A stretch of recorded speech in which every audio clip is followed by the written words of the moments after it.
Chapter 40, 701 Cross-Disciplinary Collaboration. Forging took a lot of time, patience, precision, strength, endurance, and more. Vess had witnessed Keddies at work in the advanced forge that he had installed in his workshop.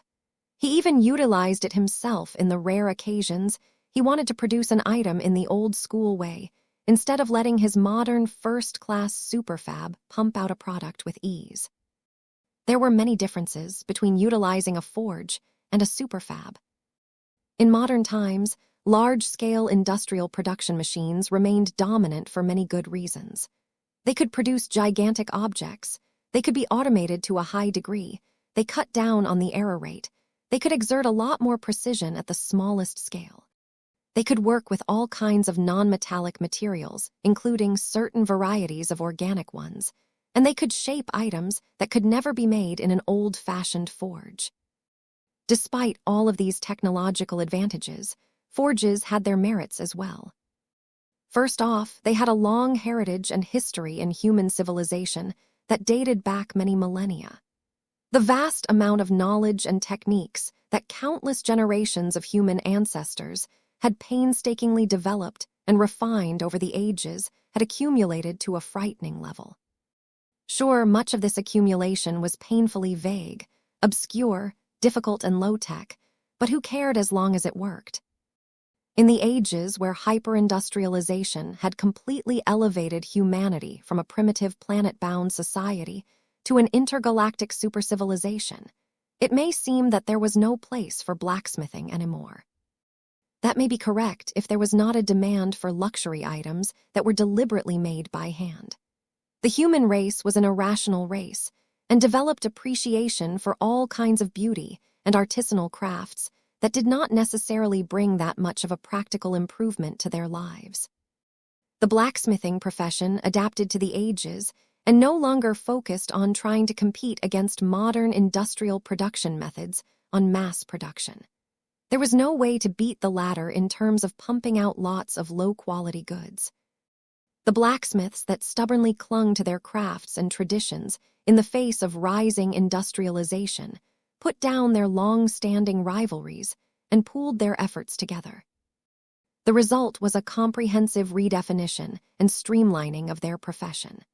Traditional blacksmithing encapsulated all of their best practices as well as the aspirations that its practitioners must fulfill in order to preserve the future of this ancient and noble heritage. Master blacksmith Roghad Dunnerholm was one of the many sincere and hard-working disciples of this craft. Of course, he had reached much further ahead than many other blacksmiths given the title he earned through his hard work. No matter whether a blacksmith was a normal human or a heavy gravity variant human, they all possessed the same reverence and ideals towards their struggling craft.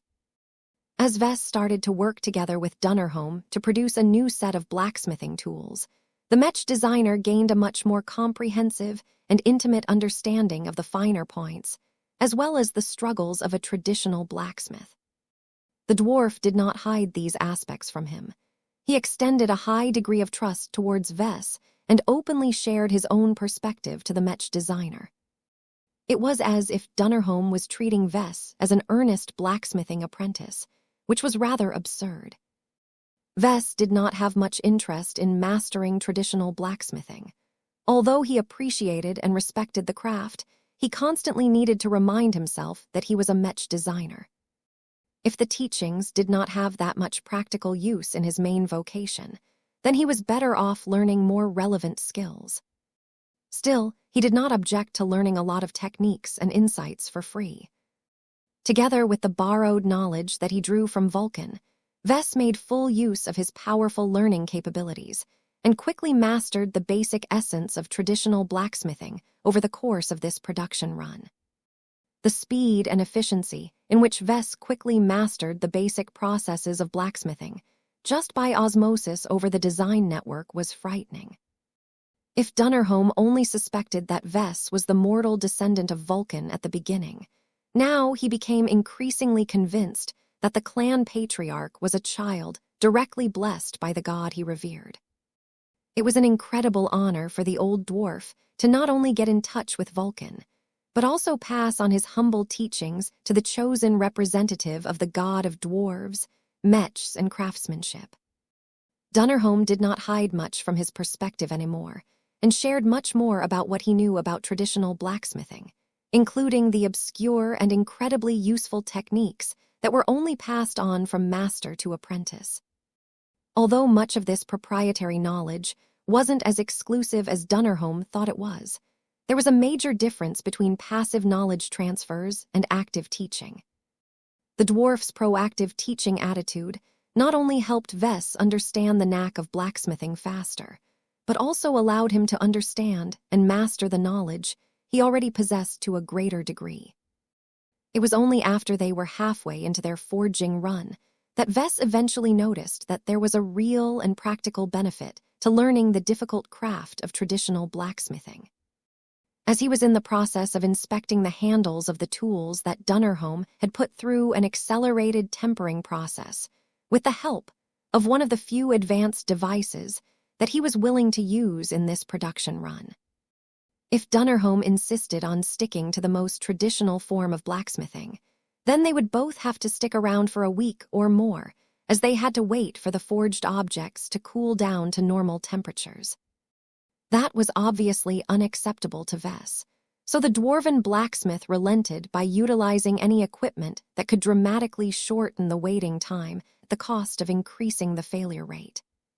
Though a master blacksmith was able to minimize these occurrences, it was still important to scan all of the items that endured a lot of stress in a short amount of time.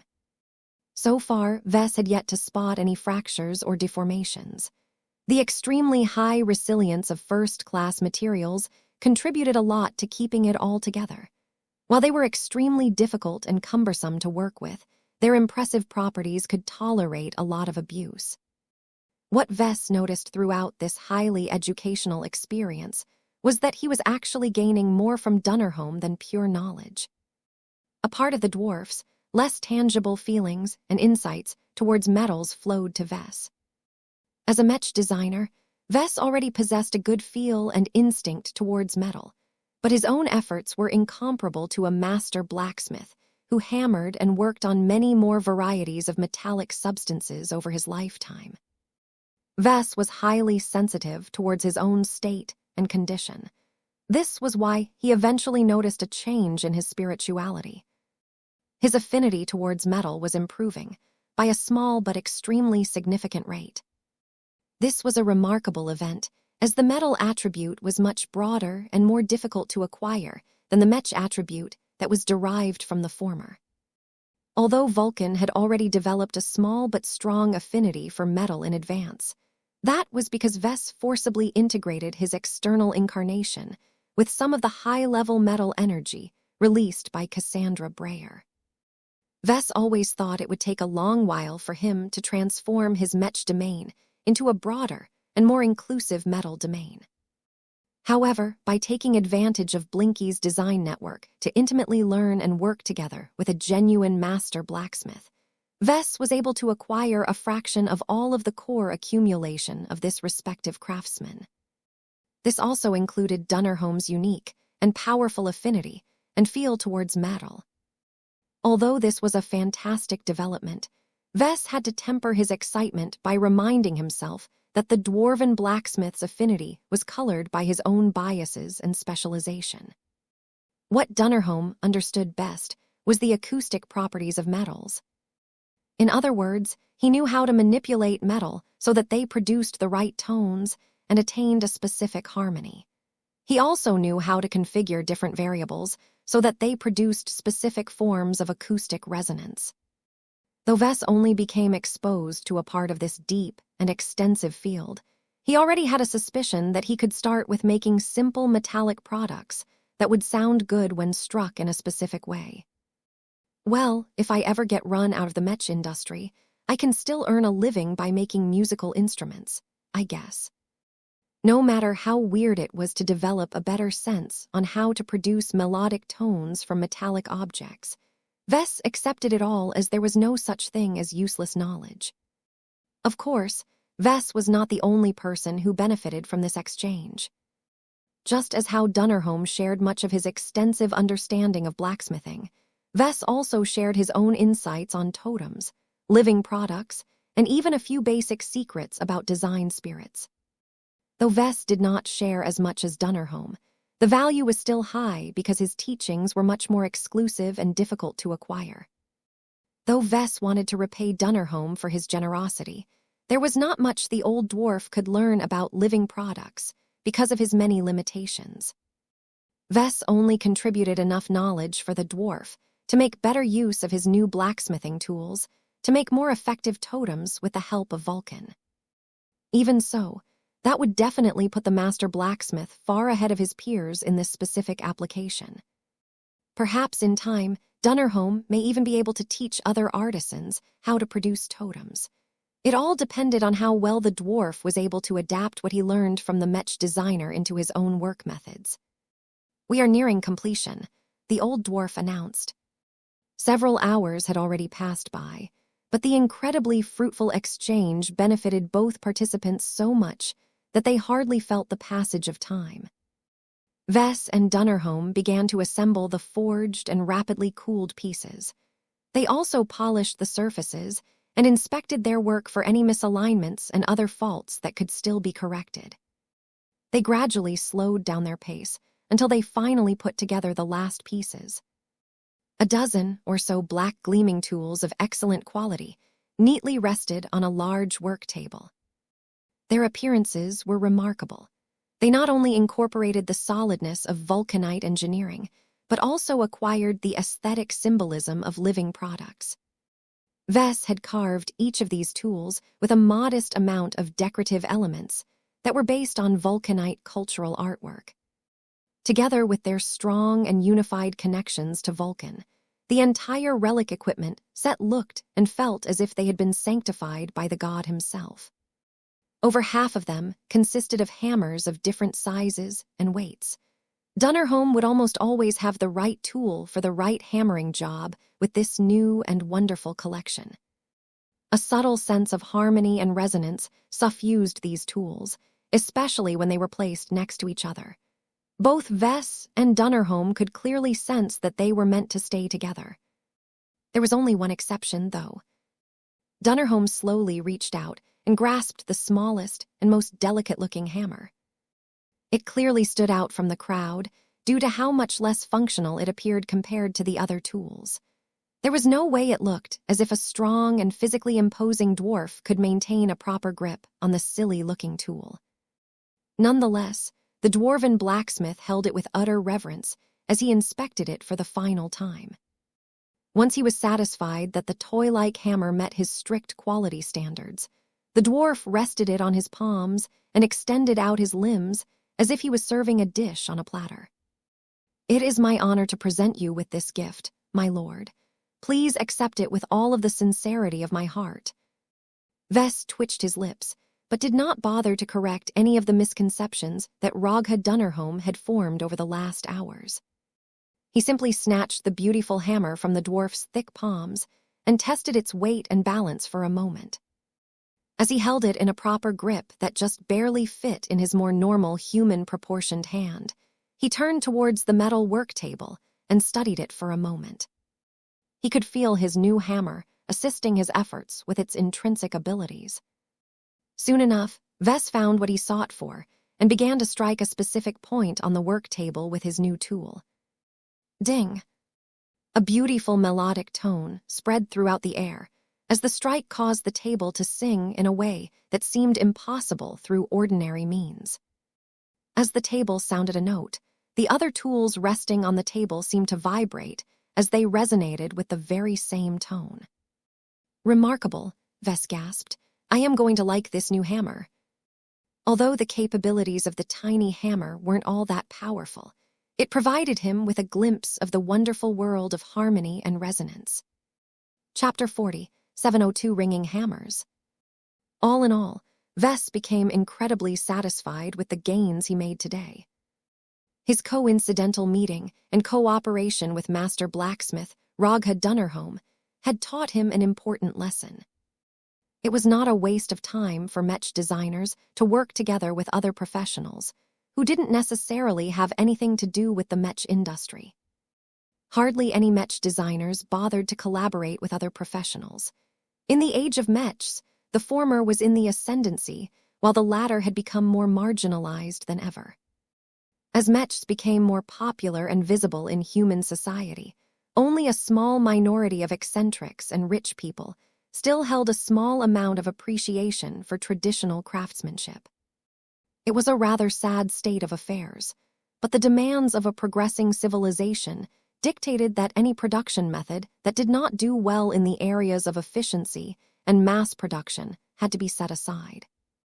Mech designers were not only able to keep up with these demands and justify their existence, but could also take their jobs a step further and attain transcendence while incorporating more and more metaphysics into their works. All of these unique and powerful advantages made it seem as if Mech designers stood on top of everyone else. Why would any Mech designer condescend to lower himself to the level of a mere mortal craftsman? This sounded as pointless as modern humans trying to treat a race of primitive, jungle-dwelling aliens as their equals. However, Vesk knew quite well that even the less sophisticated alien races could develop their own unique strengths that may be of use to another technologically superior race. It was the same case with the dwarven blacksmith. Ragha Dunnerholm may not be a transcendent, but he had succeeded in getting close to approaching the extreme of his own craft.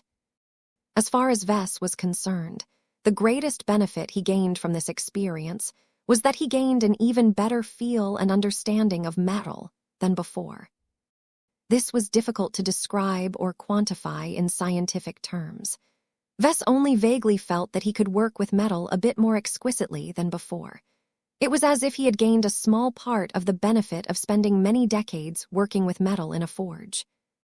Of course, Ves also made a lot of practical gains as well. He felt a lot more confident in his ability to mimic a traditional blacksmith and work a forge. The only fault was that he lacked a lot of practical experience, which could not be solved unless he spent a lot of time in the forge himself. The little hammer that Dunnerholm gifted to Ves was another little benefit. After testing it out on the work table, Ves confirmed that it could provide him with a lot of help and convenience in applying his newly gained knowledge on acoustic metallurgy. The living tool had been shaped in a way that made it seem as if it was only good for ringing a bell, but it could do so much more than that with the help of its metaphysical properties. P alpha pe d alpha nanua 1SOM. What was even better was that it could grow over time and become much more useful in the future. The same applied to the set of relic tools reserved for the master blacksmith himself. As Dunnerholm reverently picked up the handles of the blacksmithing tools one by one, the grin on his bearded face could not be suppressed. "Are you satisfied?" Ves asked as he skillfully twirled his second hammer around his fingers. "More than you can ever know," the dwarf gasped in response as excitement coursed through his body. "I cannot wait to see how well I can channel Vulcan's blessing in making my next totems. I should be able to create magnificent works that properly honors the majesty and divinity of our god." Just keep in mind that you need to earn your keep. Our clan literally fought alien battleships to secure the materials used to make your new set of fancy tools, and my expertise doesn't come for free either. The old dwarf patted his chest with his strong fist. "I shall not squander these blessed gifts. You can count on that, patriarch. I will do my utmost to help your creation association obtain all of the totems it needs to spread the worship of Vulcan across the Red Ocean and beyond. The great works that I will be able to make with my new tools shall be celebrated among both humans and dwarves. This is my promise." Ves was satisfied with this earnest statement. This had been a highly productive experience for him today. Through a half a day of collaborative work, he not only secured the loyalty of possibly the best totem maker for the Creation Association, but also empowered him to become even better at his primary responsibility. By now, Ragha Dunnerholm had completely forgotten about any of the ambivalence he held. He no longer felt bothered by the Larkinson Patriarch's culpability in the tragedies that had befallen the Vulcan Empire and its many dwarven citizens. In the old dwarf's mind, perhaps Vess Larkinson had merely been acting as an agent on behalf of Vulcan himself. The god may have grown so disgusted by the degeneration of the Vulcan Empire that he would rather strike down his own people than let the misguided dwarves wallow in their own filth. "Would you like the honor of bestowing a name to our new equipment set?" Dunnerholm asked the younger man. Vess paused for a moment. "This is mostly your work. You should be the one to name the tools that you will be using for a long time." "Then I would call it the Harmony Smith set. Each of these tools are made for the purpose of helping my products achieve harmony with Vulcan. I have yet to use any of them as of yet, but I am convinced that I can apply my own strengths much better than before." The Harmony Smith set sounded good. It became another set of living and growing heirlooms for the Creation Association. The ownership of the tools was never in doubt. Dunnerholm already acknowledged, without saying, that he did not own the hammers and other instruments. He merely received the privilege of using them for as long as he was employed by the Creation Association. If a day had come where Dunnerholm could no longer effectively lift his hammer, he would have to relinquish his right to use the Harmony Smith relic set. The clan would subsequently entrust the tools to another promising smith, who could make good use of their distinctive properties. The dwarf stared at the small hammer that Vess continued to twirl in his hand. "If I may ask, have you considered a name for your own tool?" Vess ceased to twirl his own new personal hammer and thought about it for a second. He smiled and lifted his other arm so that he could flick the surface of the delicate tool with his finger. The sound produced by flicking the hammer with his fingernail resembled that of a tuning fork. It was capable of doing so with the help of a hollow core along with carefully placed holes. If he wanted to, Vess could even learn how to play the elegant hammer as a miniature instrument by manipulating it in different ways. It was an interesting toy, if nothing else. Hammer of Melody sounds fitting to me, Vess eventually decided. It is a hammer as well as a musical instrument. It's practically a little sister to the Hammer of Brilliance. Now that they settled this matter and wrapped up their short but incredibly fruitful project, Vess was ready to leave. He only stayed around long enough to issue new instructions and make a few matters clear. "You have two main responsibilities. Your main job is to meet the requests of Director Samandra Avakin and make the totems that she needs to expand the Creation Association. Your second job is to teach your craft and specialization to a number of apprentices." The second responsibility caused the dwarf to frown. "I am not certain I am ready to start mentoring apprentices again. The ones I taught before the fall of the Vulcan Empire did not meet a good end. I am afraid I might not be able to guide my next students well." Vess crossed his arms. "What happened to your last apprentices?" "They were younger and much more fanatical than me. They did not stand by and let the fight unfold around them. Instead of heeding my advice and letting the soldiers do the fighting, they gave in to their youthful impulses and joined the fighting. All of my teachings had gone to waste." That sounded tough, but that didn't mean that Vess wanted this highly capable dwarf to keep all of his expertise to himself. "That is in the past. You are living in a different galaxy and a different time now. Your skills and insights are too precious to be confined in your head. Go and select a bunch of young but talented smiths and teach them like you would do any apprentice. Make sure that they are not exclusively normal humans or heavy gravity variant humans. What you fear won't happen again if there is a greater diversity among your apprentices." "I suppose you are correct, sir. I will need time to adjust to my new tools and learn exactly what I can do with them. I need to learn how to make other sets of tools with my new equipment so that my apprentices can begin to learn how to make their own totems in time. That should be the goal of their studies." With that, Vess settled the future course of the Creation Association. Totems of Vulcan played an essential role in the business model and the expansion rate of the non-profit organization under his clan. Now that Vess finally ensured that he could liberate himself from this tedious responsibility, he could go back to concentrating his time on his core research and design projects. He finally exited the underground workshop floor after agreeing to meet with Dunnerholm again at a future date for future collaboration projects. Director Samendra Avakan awaited his return. I see your time with our master blacksmith has greatly satisfied you. Are you pleased with the state of the Creation Association? That was not as simple of a question to Vess than before. I guess it is not so bad, he conceded. If more people like Dunnerholm come and work for us, then that would be great.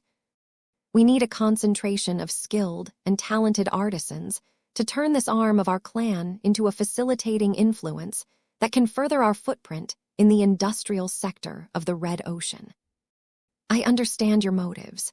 It should be easy enough to build a following in most zones and colonial states by relying on the obvious benefits of our totems. Compared to many other faiths, the rewards for praying to Vulcan are much more tangible and noticeable. The main reason why our expansion has been so constrained over the years was because we were bottlenecked by the supply of totems. Once Dunnerholm and our other craftsmen are able to resolve this issue, nothing will stand in the way of our spread through all of the lower and middle zones of the Red Ocean. What about the upper zones? The priestess grew a lot more guarded at this mention. I would highly advise against encroaching in the territories of First Raiders. The religious organizations that operate there are much stronger, much more established, and much more capable of crushing any challenges to their reign. Many of the oldest human churches with legacies that span back to the dawn of human civilization have entrenched themselves so well that not even god pilots and star designers can shake their rock-solid hegemony over the most powerful masses. I see. I guess it is a good idea for us to maintain our distance from them, Vess conceded. Chapter 40, 703 Striking a Chord. Vess returned to the royal mansion by himself at the end of the day. He still thought of all of the gains he made at the LMC's flagship store and the enlightened Church of Vulcan. Although his stay in the latter yielded much greater benefits to him, he did not forget about all of the feedback he collected from a diverse sample of customers of his Mech company. He needed to make various changes to his plans and add new items to his agenda if he wanted to act on the new information. As he entered his mansion and headed into the dining room, his wife along with Lucky appeared to be waiting for his arrival. Meow, the overstuffed cat greeted as he casually laid on the dining table. Have you finally returned to reality, Vess? He sighed. Give me a break, Gloriana. I am aware that I interrupted a family moment, but I can make up for it. I saw an opportunity to improve myself and improve the circumstances of one of my daughter organizations, and I took it. You should know as well as I do that we can't always decide when we can achieve a breakthrough or take advantage of a fortuitous set of circumstances. His wife still didn't look pleased. She crossed her legs and tapped her finger against her other arm, while expression continued to express her profound disappointment at his antics. You are too whimsical, Vess. This has always been a bad habit of yours, but I have noticed that it has gotten worse in the last few years. It does not take much time and effort to plan your schedule properly and ahead of time. I do not begrudge you for pursuing any opportunities that can advance your work and design philosophy, but is it too much to ask for you to restrict your work to your work hours and devote your leisure time to your family? You are setting an awful example to our children. That's not fair, Gloriana. I am doing my best to show that hard work pays off. Don't forget that it is through my efforts that we can enroll our kids into first-class virtual schools once our refitted spirit of Bentheim returns from the Violet Central Star node. That is not relevant to our current discussion. What I am trying to bring to your attention is that your lack of proper planning and impulsive control is disrupting our family time. Sometimes, I have the impression that you are more of a child than Aurelia, Andrast, and Marvane. I have at least done my best to raise them properly and respect the rules that we have set. As for you, Vess, you seem to enjoy breaking the rules whenever you are swayed by your own temptations. She was right. Vess did not act like the father today. He lowered his head and accepted her complaints. Even though he was convinced that all of the gains and improvements he secured during his extensive visit to the Creation Association's association, would ultimately improve the circumstances of his lovely little kids, that should not excuse his conduct. As a father, he should be more mindful of how he spent his time with his children. They grew up so quickly, and once they started to study alongside first-graders, they would become so busy with virtual classes and demanding homework that they would have even less time to enjoy their childhood with their mother and father. Vess slowly approached his wife and sat down on the dining chair next to her own position. He reached out and grasped her small and delicate hand. The warm touch of skin soothed both of their nerves. "I promise I will do better next time. Our children should never take a backseat. I will make sure to free up extra time in my schedule for the week so that we can go on another fun excursion." His wife accepted his contrition. "Make certain that you do. I will hold you accountable if you break your promise again. Our children deserve better from you. I deserve better from you. From the moment you chose to become a father, you need to do your utmost to balance your professional responsibilities with your parental responsibilities. I cannot keep cleaning up your messes all of the time."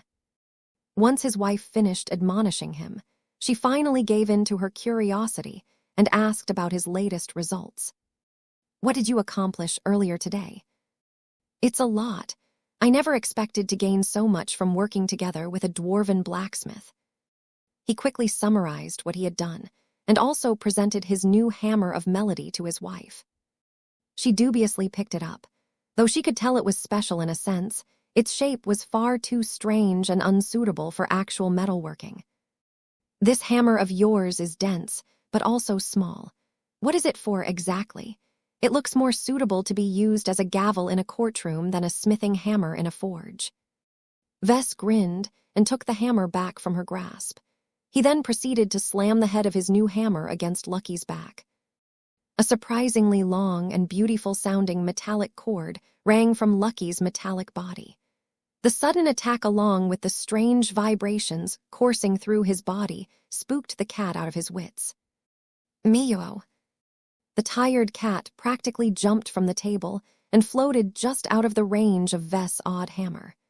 The aggrieved expression on the cat's face showed that Lucky did not appreciate being turned into a drum. "Meow, meow, meow, meow, meow." "Oh, come on, Lucky. It's not that bad. There's no freaky magic behind it or anything. The fact your body produced such a pleasant sound is good news. It indicates that you are not only intricately put together, but also particularly well-constructed. Would you like me to strike you again, at a different angle, to see whether you can produce a different tone?" "Meow." The cat flew up to the ceiling and phased through it in order to get away from this utter madman. Right now, Lucky wanted to do nothing more than to head to Andrast's bedroom and cuddle against her warm body. Gloriana, in the meantime, looked at the small and slender hammer with a notable degree of shock. "That's impossible. How could Lucky's body produce such an amazing sound? All the notes produced by his body were even perfectly in tune. There is no way that Lucky's body was designed with this purpose in mind." "You are correct, honey. But just because a product wasn't designed with a specific purpose in mind does not mean it can never happen. One of the valuable trade secrets that I've learned from the old dwarf is that everything can produce a harmonic tone when hit in a certain way. This also includes metal objects such as tools, mechanical hammers, and even mechs. I know that, but this goes far more than producing a simple impact noise that happens whenever an object gets hit. Not only did you manage to produce a chord that is perfectly in tune, but the sound volume was much louder than normal. That's the power of resonance. Vess grinned in reply. Acoustic resonance, to be more precise.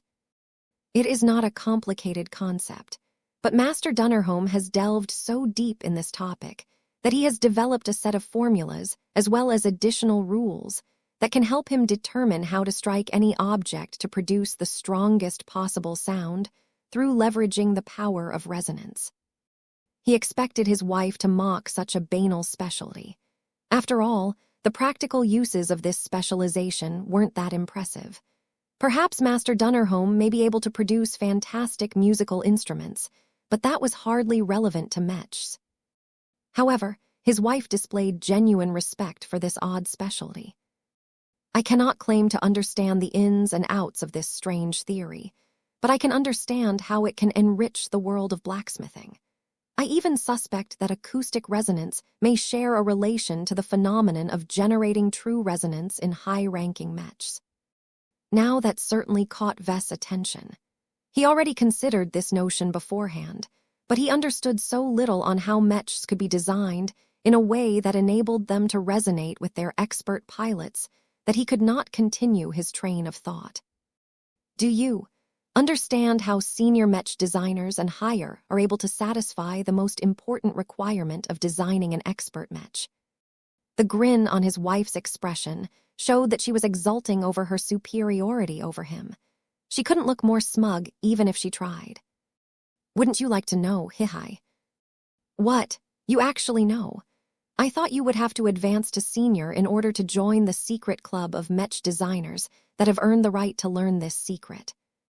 Gloriana crossed her arms and shook her head.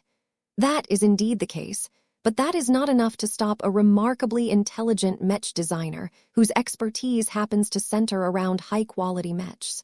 Look, you have your strengths and I have mine. I know much more about how expert mechs work than you ever will, and that is because I almost exclusively focus my efforts on them. Meanwhile, you continue to follow every whim and keep bouncing around expert mechs and mass production mechs without any sense of order of cohesion. My expertise is a lot broader and more versatile because of that. Vess defended himself. I can design a lot more mechs that would leave you stumped or feeling sick. I do not deny your own strengths. I am just reminding you that I have studied expert mechs to a much greater depth than you. Collaborating with the likes of Master Benedict Cortez on numerous tasks, just as implementing incremental improvements onto the Mars, has especially helped me decipher how resonance is presumably formed by the cooperation between an ace pilot and ace mech. This pair is so much more powerful than what we normally work with that their traits are especially obvious. It sounded a lot more plausible for Gloriana to figure out the key to designing high-ranking mechs in advance. Getting her to share that secret was another matter, though. Can you tell me the truth? No, Gloriana shook her head again. I cannot. The MTA's rules are clear, and I will not violate them and incur punishment as a consequence. It wouldn't help you much anyway. You should focus on what you can accomplish at your current rank. She may be right.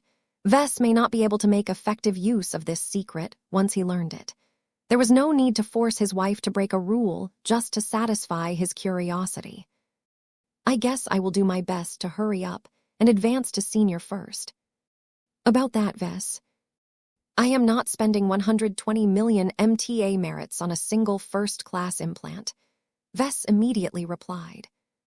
I deserve compensation for the negligence that you have shown my children and I today. That has nothing to do with your blasted implant. Look, Vess, if you find it so hard to stomach the thought of spending 120 million MTA merits at once, then can you at least support your dearest wife and give me 60 million MTA merits instead? Huh, you are actually willing to cut your demand in half. What are you going to do instead? Are you going for a budget version of your chosen implant? I would never skimp out on the quality of my most important augment, Gloriana replied. I have secured an additional source of merits.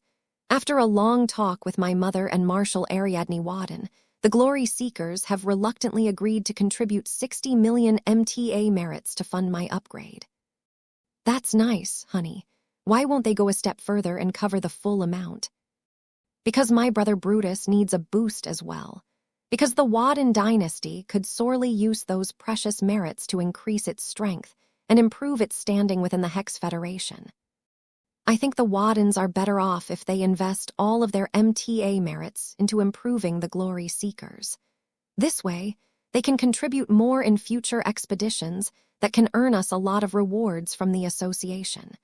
Don't you think this is a more viable way for you to get what you want? Just give me the 60 million MTA merits already. Vess. Chapter 40, 704 Greener Pastures. Everything was heading in the right direction. Once Vess visited and inspected all of the important arms of the Larkinson clan, he became satisfied that his growing organization were doing a good job at digesting the rich gains obtained by the expeditionary fleet. The Larkinsons spent massive amounts of MTA credits, MTA merits, and resources in a short interval of time to strengthen its fleet, its Mech forces as well as its subsidiaries on the ground. Although a significant chunk of that spending flowed into the pockets of the MTA and other foreign parties, the local Davitans most definitely noticed the immense wealth flowing into the regional economy. Many businesses received massive orders, ranging from wild and formidable exobests to high-quality premium nutrient packs. The Larkinson clan, as well as the other members of the Golden Skull Alliance, threw around their wealth like there was no tomorrow. This was not unusual in itself, as the war fever that increasingly gripped the region under the sway of Davut also prompted many other pioneering organizations to invest in their own buildup of forces. However, what was different about the partners of the Golden Skull Alliance was that they were more than willing to barter in extremely precious first-class materials. While it was possible to obtain first-class materials by importing them from the upper zones, shipments were usually fraught with danger, and the premiums charged by the suppliers were excessive. In contrast, the Larkinson clan exhibited so much haste in its urgency to obtain the necessary goods needed to upgrade its fleet and Mech army that it had no choice but to dump a certain quantity of valuable plunder at a slight discount in order to close deals quickly. This had triggered a mild frenzy, where a small number of suppliers and service providers eagerly lined themselves up to complete the Larkinson clan's orders at the fastest possible speed. Companies knocked on the doors of the Larkinson clan every day in order to earn a lucrative order.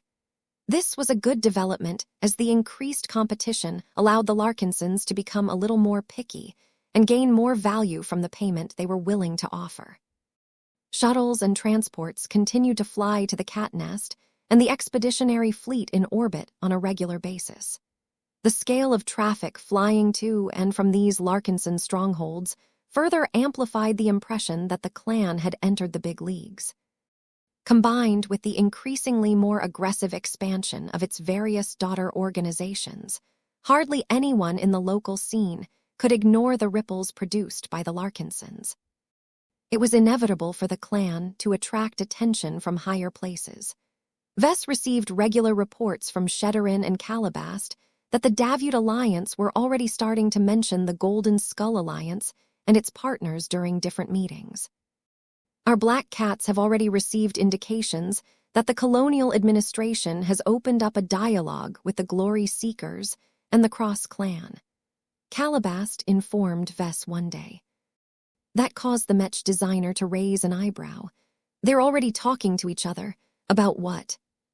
I don't need to be a foreign minister to tell you that there are many possible reasons for them to talk to each other.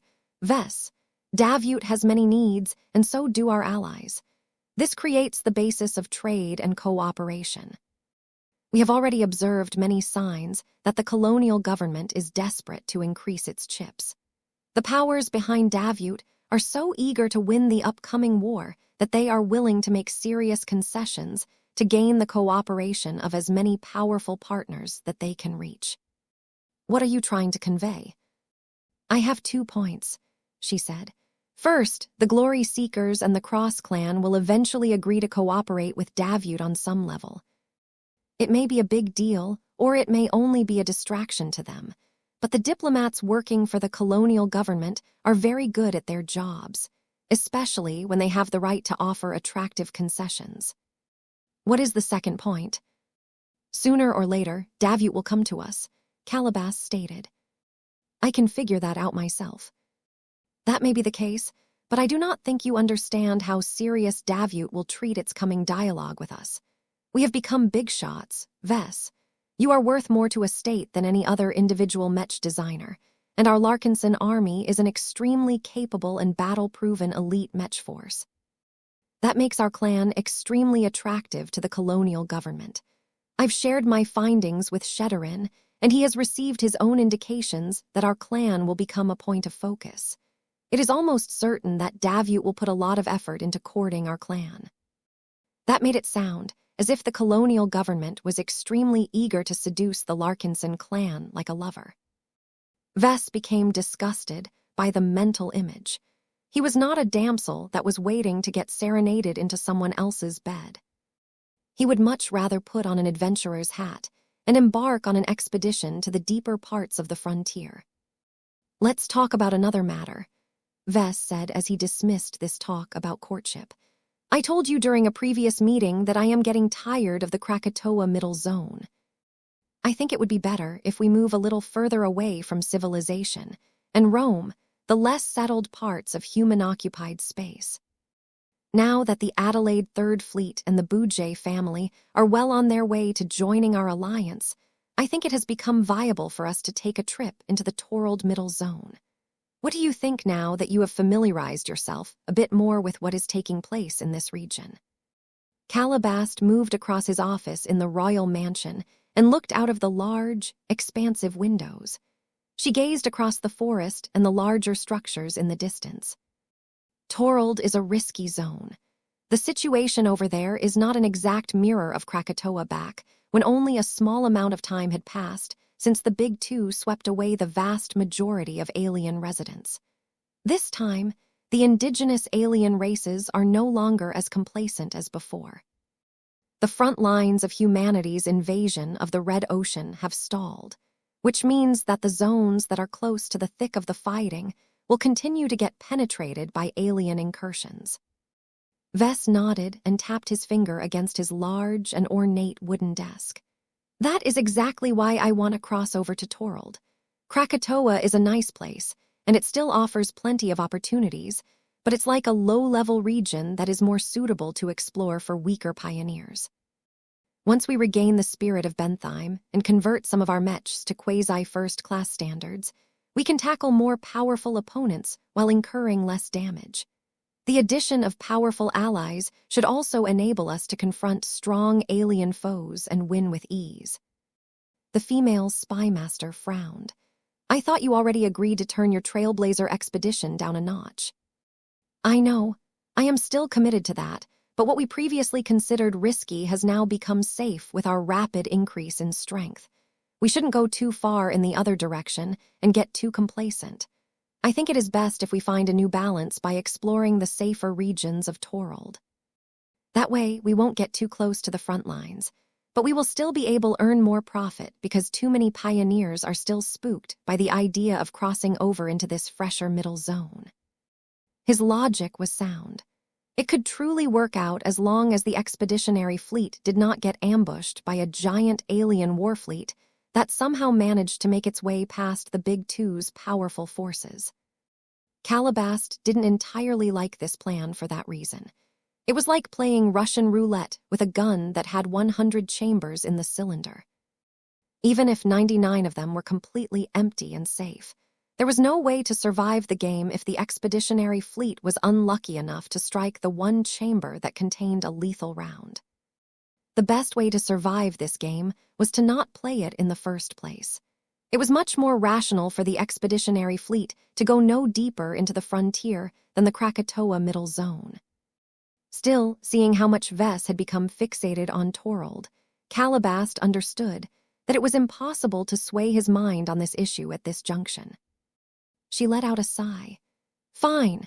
I have compiled a report that summarizes the up-to-date intelligence that we have gathered on what is going on over there. There is a huge difference in activity between the front and rear halves of the zone. The region is still in flux, so the local circumstances are changing on a weekly basis. Proper intelligence gathering is vital to our continued survival in this contentious zone. I am sure your black cats are up to the task. I have already tasked the diligent ovenbird to begin with mass-producing large quantities of cheap and easy scout corvettes. They're nothing impressive, and they don't even have enough capacity to hold a single Mech, but they can cycle their FTL drives quickly and can gather a lot of observation data with their relatively extensive sensor suites. I will make sure to recruit additional naval personnel in the coming months. Calabast dutifully said. "It is a good idea to perform our own scouting." Relying on the intelligence provided by third parties not only leaves us open to the risk of getting lured into a trap, but we may also get led astray as more powerful competitors keep the best opportunities for themselves. They talked a bit more on how many scout vessels they needed to build and crew in order to form an extensive enough early warning network around the main expeditionary fleet. Calabast wanted more. "We already have a decent collection of scouting vessels, but if we truly want to ensure we are on top of everything that takes place in the surrounding regions, we will need to deploy well over 150 scouting vessels. Don't think that is excessive. There are truly too many star systems to cover in every single direction." Vess looked troubled for a moment. "We don't have the shipbuilding capacity to make up for our shortage, but I think our allies should be able to make up the difference. If not, then let's look if we can buy additional vessels from other parties. It is probably impossible for others to trade their combat carriers and capital ships, but they probably don't care as much for measly corvettes. I think you will be disappointed on that front. The importance of scouting vessels is obvious to many pioneers. Barring ignorant fools such as Lord Pyrian Yoraltavik, every decent pioneer above a certain level of strength will do the same as us. We will have to pay an expensive premium in order to convince anyone to trade their scouting vessels, and by my reckoning, we are rapidly running out of salvaged goods to barter with other parties. You will have to start trading other valuables, such as face water, if you want to obtain more strategic goods. We are not trading our face water. We need it all for ourselves." Vess decided to wait for further opportunities. If he couldn't obtain enough scouting vessels to form a completely spherical early warning network around the expeditionary fleet, then he would just have to make do with less complete coverage. For example, the fleet could deploy most of its scouting vessels in the front half, where the danger was the greatest. Vess grinned in anticipation. He was not afraid of confrontation at all. As long as the scouts did a good job, the expeditionary fleet should always be able to pick and choose its own battles. This is the best way for us to gather more first-class salvage. Now that his clan experienced the many benefits of owning lots of salvage taken from powerful alien warships, Vess yearned to obtain more. He deeply wanted to resume his expedition so that he could convert more of existing mechs and ships into quasi-first-class equivalents. Chapter 40, 705 New Tournaments. Several major developments took place that affected the Larkinson clan. For one, the colonial government had finally released a detailed agenda of the founding ceremony. The information released by the authorities not only exposed how the historical occasion would proceed, but also contained plenty of additional details about all of the celebratory events that would ensue. The Davut Alliance that would soon become the rulers of the new state spent lavishly in order to foster an optimistic mood and generate an increased sense of belonging to all of the upcoming citizens of the colonial state. As such, Davut Roman 7 was about to host a large number of parties, performances, exhibitions, and tournaments in the 7 days following the crucial day of founding. Naturally, every Larkinson wanted to take part in the celebrations. The clan leaders hastily adjusted everyone's schedules so that most of them would be able to enjoy at least 3 days of shore leave. Due to the sensitive nature of founding a new state, Vess and many other leaders of the clan did not want to hollow out the expeditionary fleet too much at this time. The Larkinsons needed to have enough forces on standby in order to respond to any possible terrorist attacks or other crises. Of course, the highest-ranking personnel such as Vess and his fellow Mech designers had nothing to worry about. They had all of the time in the Red Ocean to attend as many events as they wanted over this time period. Vess decided to summon all of the lead designers of the design department to a meeting at the Genesis lab in the Cat Nest. With the temporary absence of the spirit of Bentheim, the entire design department had temporarily moved its operations back to the design lab and workshop facility on Davut Roman 7, where they previously worked for 5 straight years. To some of the Mech designers who had joined the Larkinson clan after its arrival in the Red Ocean, the Genesis lab felt much more like home to them than the spirit of Bentheim. Once Caddies arrived from the training ground, where she had just ended her swordsmanship practice, Vess nodded towards the people seated around the conference table. "All right, everyone is here. You all know what this is about, but just to make it clear, this is the schedule of events that Davut is planning to organize in the days following the founding ceremony." The conference table projected a large and elaborate timetable. As Davut had grown into a large and bustling colony that also happened to host many additional guests, the colonial government had to organize thousands of large-scale events to give everyone a chance to bond with each other. Many events happened in the same time slot, but at different locations. It was impossible for any single person to attend all of them, so it was vitally important to make a careful selection. The eyes of many Mech designers lit up. Even if they did not possess much of an attachment to Davut, nobody disliked a fun and joyous festival. The parties alone were to die for, and an unprecedented amount of excellent people came within reach. "Now, I am sure that you have already formed your own plans for the upcoming festival," Vess continued. "What I want to do today is to coordinate our registration for the upcoming Mech design tournaments. There are not that many contests that can be held over the span of 7 days. Any of us can only participate in 2 at the most. My requirement for you is simple. As long as you are strong and flexible enough to compete, I want you to compete in at least 1 tournament. My goal is to show the strength of our design department and prove that, while we may be young, we are more than capable of taking on a challenge."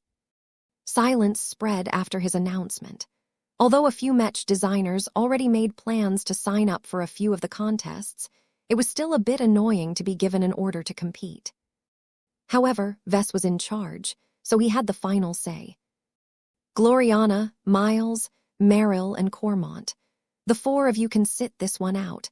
I won't object if you decide to register for a contest anyway, but I would prefer it if you wait until you have reached a state where you can at least attain a decent ranking.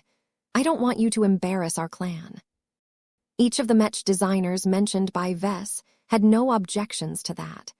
They understood their circumstances well enough that they would only perform shamefully in front of the public. "What are your own plans, Vess?" Gloriana asked. "I am planning to apply to 2 different Mech design tournaments. The first is the Strange Lands tournament that is held in the first 3 days of the festival. It's a solo contest that is centered around fighting in exotic and eventful terrain environments. Not every Mech design tournament followed the standard formula. That would get boring really fast and lose the interest of paying viewers and sponsors. This was why a lot of tournaments tried to play around with the variables in order to provide more entertainment and variety. Vess was interested in this challenge because he felt that the weird conditions might stimulate him into designing an unusual competition match. "Once I am done with this solo game, I will proceed straight to the Twin Weapons tournament that will take place in the following 4 days. For those of you who don't already know, it is a duo Mech design tournament where pairs of journeymen must design 2 Mechs in unison, a melee Mech and a ranged Mech. Both will be deployed together in 2-on-2 matches. I will need a teammate in order to participate." That was one of the goals of calling everyone together today. Vess needed to make a strategic choice in order to maximize his chances of earning a higher ranking.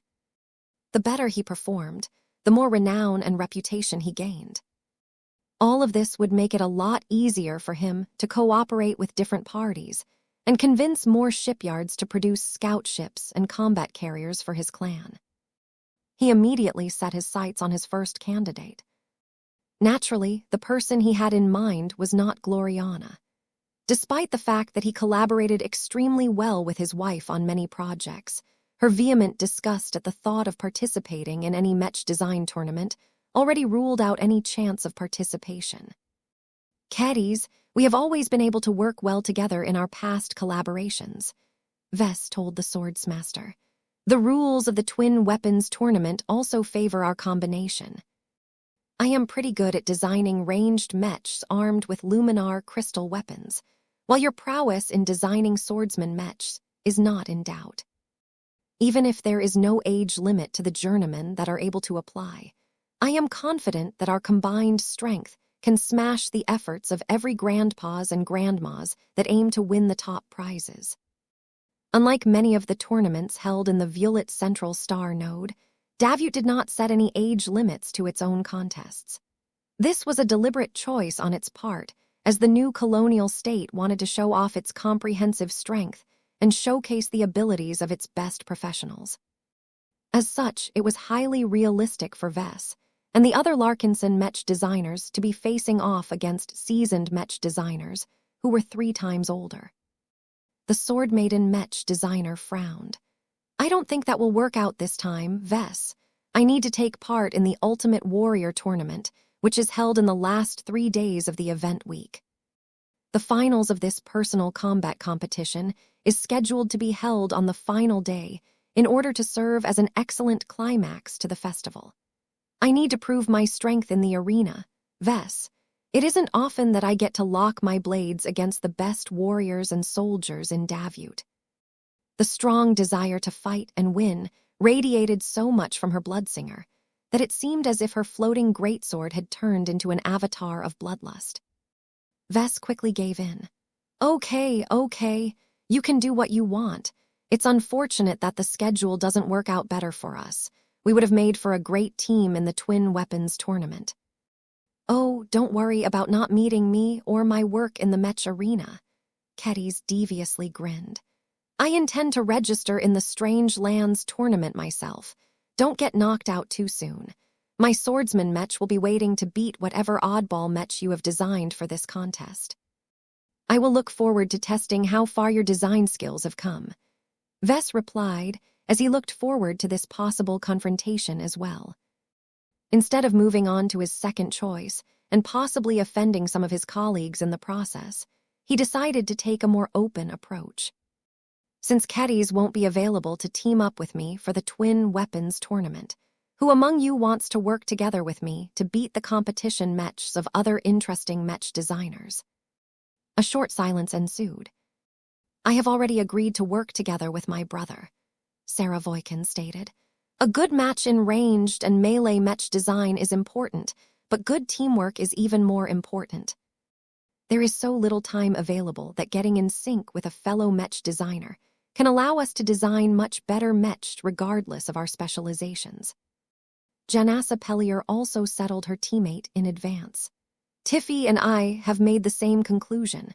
We might not offer the best combination of specialties for this tournament, but we cooperate much better with each other than with anyone else. We have already come up with a viable strategy to make up for our shortcomings in ranged mech design. Vess grew a little disappointed. I see. Is anyone else willing to work by my side? Juliet, how about you? Your specialty should come useful, as I have heard that the mech arenas used for the contests will offer plenty of space to maneuver. The penitent sister mech designer already expected to be called out from the moment the other 4 journeymen declined the invitation. Although she did not particularly look enthusiastic at the thought of performing in front of the crowd, the needs of the clan had to be met. Besides, the opportunity to work alongside the clan patriarch was also a great way to get closer to him and pose a few requests. The woman slowly nodded. Very well, I will team up with you if that is what you require. Good. I have just come up with a few possible mech concepts that we can use to design a pair of synergistic competition mechs. We can discuss this afterwards. Vess not only satisfied his own tournament applications, but also confirmed that many of the journeymen under his command would not remain idle. None of the mech designers who registered to participate were weak, and Vess could count on them to perform decently enough to avoid early elimination. In truth, it didn't matter if Kedys and the others did not manage to stand out from the crowd. The only mech designer that had to do well was Vess himself. As the head of the clan, everyone held much higher expectations towards him. It would be devastating if he performed way below the standard that a prominent figure such as himself was supposed to reach. That said, the rewards for meeting or exceeding those overblown expectations would definitely be stellar. As Vess felt that he had come closer to advancing to senior than ever, he became convinced that none of the other journeymen in Davut could beat him at his own game. His pride as a Mech designer compelled him to win first place. He would settle for nothing less this time. Chapter 40, 706 Tournament Sign-Ups. Mech design tournaments may not be the focus of the festival, but the colonial government made sure to offer plenty of chances for Mech designers to show off their design skills. Not just journeymen, but also apprentices as well as seniors got to show off what they were made of. Whether it was to satisfy their vanity, test their skills in a high-pressure environment, or win the fantastic prizes reserved for the top, many Mech designers signed up in droves. This also included the apprentices, who assisted the journeymen of the design department for numerous years. Good luck, Catherine. You too, Molter. Would you like to team up, Mayor? I still need a teammate, Velatovar asked. Mayor Tordo shook his head. I am flattered, but my specialty does not lend itself well to any competition. It is not as if incorporating better communication systems will directly make my Mech stronger in a Mech arena. You should ask Estelle instead. I hear she is looking for a partner as well. As the registrations increased, Vess did not stop them even if he had little confidence in their ability to do well. Each of them had failed to keep up with the likes of Miles Tavar and Meryl O'Brien. Regardless if the remaining assistants possessed spiritual potential or not, they wouldn't be able to take a step further if they did not shake up their routines and open themselves up to radical new experiences. Besides, even if the Larkinson apprentices performed shamefully, it didn't matter too much as nobody begrudged them for failing. Low-ranking Mech designers were afforded a lot more leeway, especially when they were young. Vess only paid a bit more attention when Michael Larkinson and Xanthar Larkinson walked up and informed him of their request to compete. You don't need to ask for my permission, Vess told the pair of young Trueblood apprentices. The two of you are no longer under my tutelage. You are your own person now. If you want to sign up for one of these competitions, then be my guest. The two of you are old enough to weigh the pros and cons of performing in public. We are certain, sir, Michael seriously said. When you were our age, you already competed in a few tournaments yourself. You managed to grow a lot from that. I think we need to go through this process ourselves. We never competed in a serious tournament in front of a live audience before. The most we have been able to do was sign up for those cheap virtual tournaments that aren't a big deal because everything is fake. Mech design tournaments were not for everyone. Vess never forced his former students to sign up to them. There were multiple ways to become successful. Gloriana, for example, did just fine even though she never competed in any tournament in her life. However, Michael and Xanthar both took after Vess more than Gloriana. They possessed plenty of bravery, and they did not exhibit any fear of the possibility of stumbling and falling. We can't shy away from challenges if we want to advance to journeyman as early as you, sir, Xanthar Larkinson said. Besides, our Mech designs shouldn't be weak. We have learned so much after our graduation, and our designs have been getting better with every year. I want to show everyone that you are not the only expert in luminar crystal technology anymore. Heh, if that is the case, then I wish you luck. I truly hope you will perform well enough to make the public remember your name.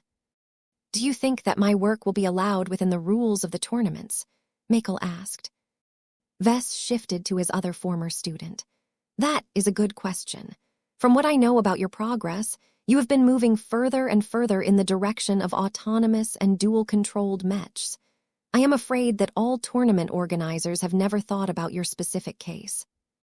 If they adopt the standard competition rules formulated by the MTA without any modifications, then you will have to restrict the autonomy of your mech below a strict threshold. Most people regard self-piloting mechs as cheating. That bummed Michael out for a bit, but he already knew that he had a tough struggle ahead of himself. I will do my best to work within the confines of the rules. Vess grinned and patted Michael's shoulder.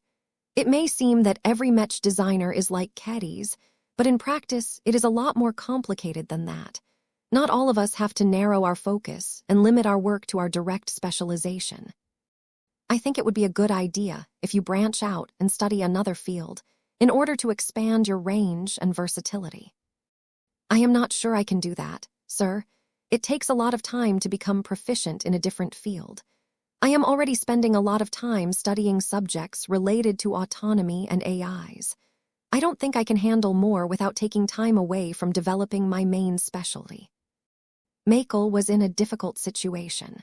Perhaps his dilemma could be alleviated if he implanted himself with a fancy first-class Mech design-oriented cranial implant.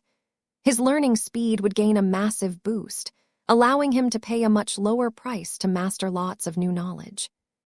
This was an advantage that many first-class Mech designers enjoyed. Knowledge came so easily for them that on average, each of them probably learned and mastered at least 10 times as much theory as a second-class Mech designer. In fact, this was one of the main motivations why Gloriana wanted to replace her old second-class implant for a first-class version endorsed by the MTA. She was being truthful when she claimed she felt it was unlikely that she could keep up with Vess if she continued to suffer a handicap in this aspect. Vess talked a bit more with his 2 former students.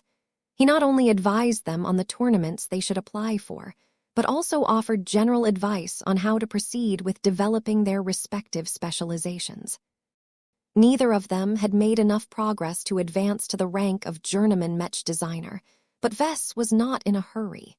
They would naturally advance when they had earned the right to do so, and not any sooner.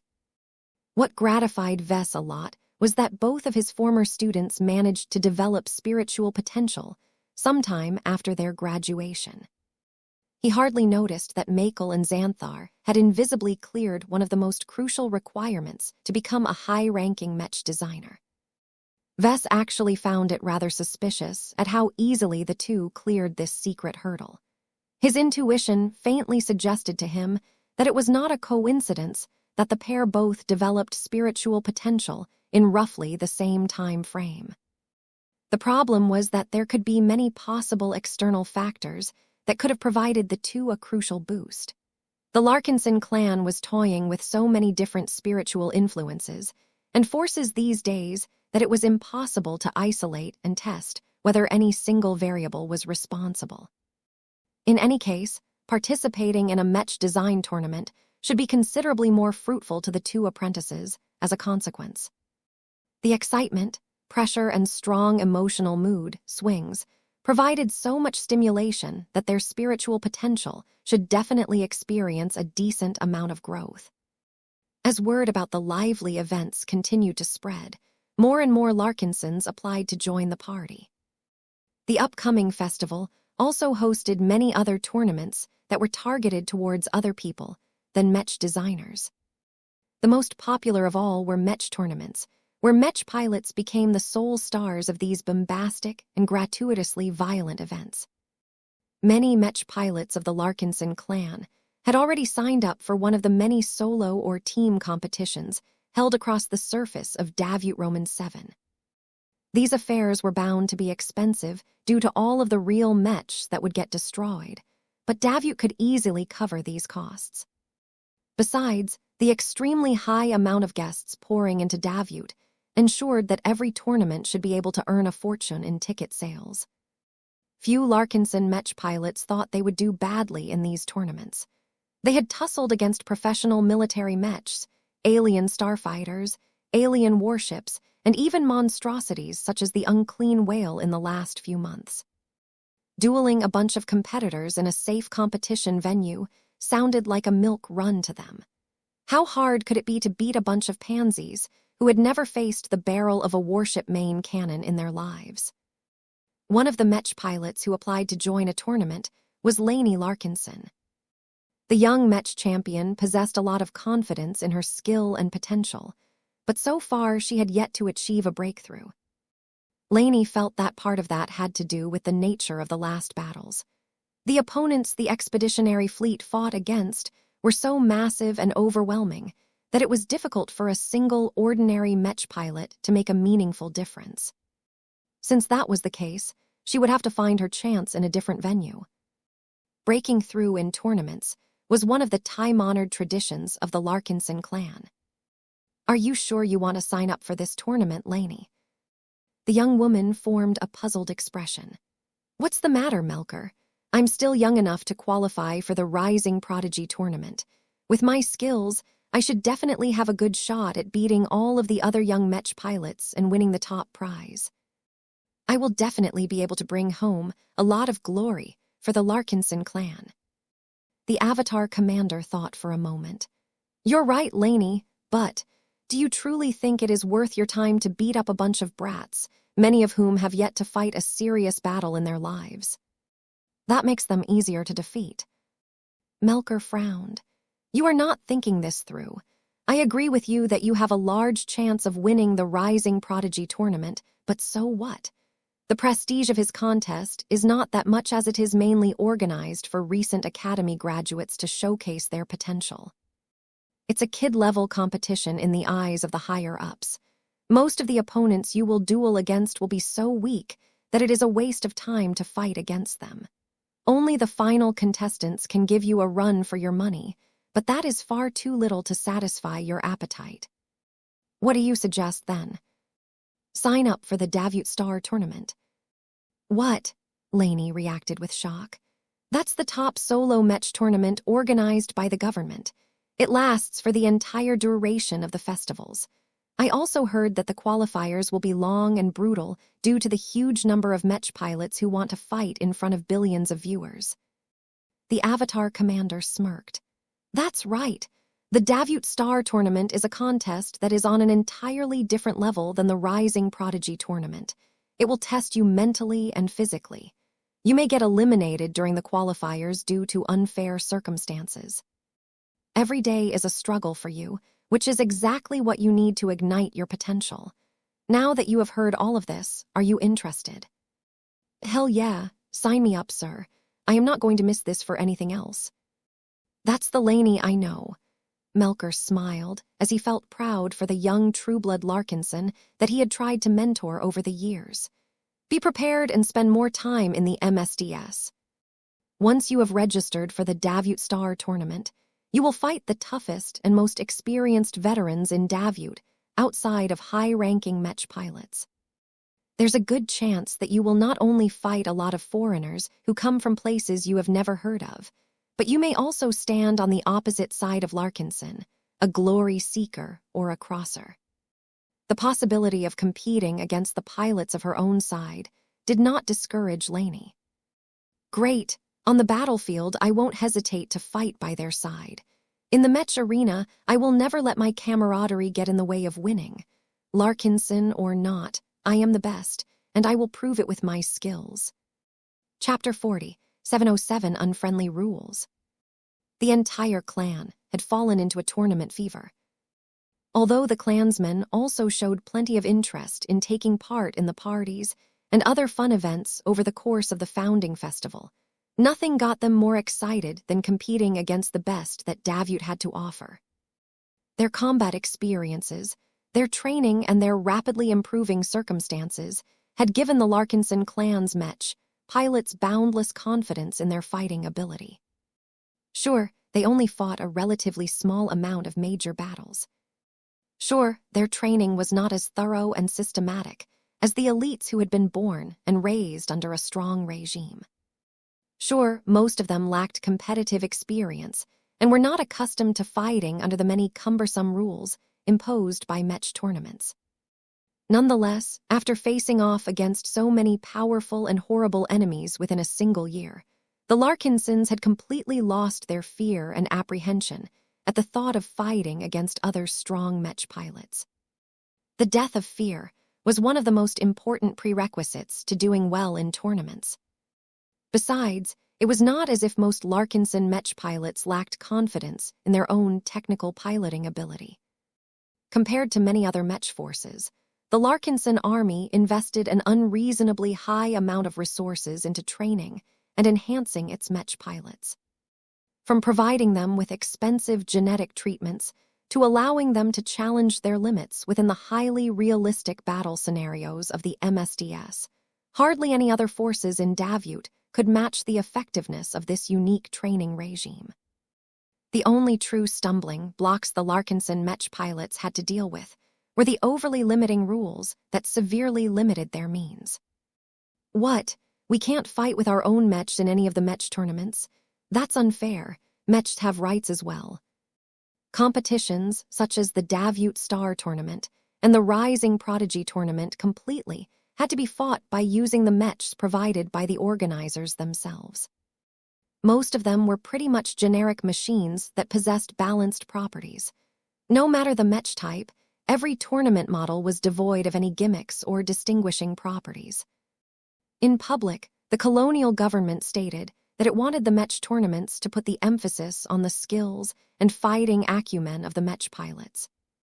Davut already organized a sufficient number of Mech design tournaments to showcase the kind of Mech designs that the new colonial state could expect to field. In actuality, the tournament organizers didn't want to deal with the burden of trying to regulate the sheer variety and destructiveness of many of the Mechs fielded by so many different Mech forces. It was extremely difficult to guarantee the safety of the audience once weird and dangerous Mechs entered the Mech arena. For example, a Mech armed with a transphasic Gauss rifle might miss a shot, only for the slug in question to phase right through the energy shields encompassing the arena and crush dozens of spectators into mush. Another example was the phenomenon of glows. What if a bunch of ferocious piranhas flew alongside the edge of the Mech arena? Hundreds of thousands of people in the stands would become subjected to awful mental torture. A few Larkinsons even suspected that the existence of living Mechs had been one of the driving reasons why the tournament organizers prohibited the use of third-party Mechs entirely. Still, living Mechs or not, the combative Larkinson Mech pilots did not let this little restriction affect their confidence. The colonial government, at least, gave the registered participants to purchase copies of all of the tournament Mech models. Davut also released their virtual designs in a standard Mech simulation format, so that any Mech force could plug them into their own simulation programs and train to their heart's content. It took a bit of time and effort for the design department to convert and upload the tournament Mech models to the MSDS, but once they became available, a lot of Mech pilots eagerly hopped into the cockpit of their living Mechs so that they could begin to master the completely different machines as best as possible. Naturally, the living Mechs were not pleased at all that their pilots had decided to cheat on them. What was worse was that the Larkinson Mechs had to facilitate the infidelity of their partners by acting as the interface that connected the Mech pilots to the MSDS. You need to teach these fellow humans of yours a good lesson about fidelity. A strong hand touched the front console of the irate expert Mech. Our Mech pilots aren't being unfaithful. They still love their living Mechs as much as before. They are only forced to pilot the tournament Mechs by necessity. You know, our pilots would have loved to bring their own machines into the Mech arena, but Davut is far too stingy for that. This place isn't as rich as Violet. The seaman that venerable Vincent Ricklin piloted at the moment showed a bit of irritation by vibrating his cockpit. We should head to wherever the rulers of this planet are holed up and convince them to change the rules. I swear the Davitans are out to get US.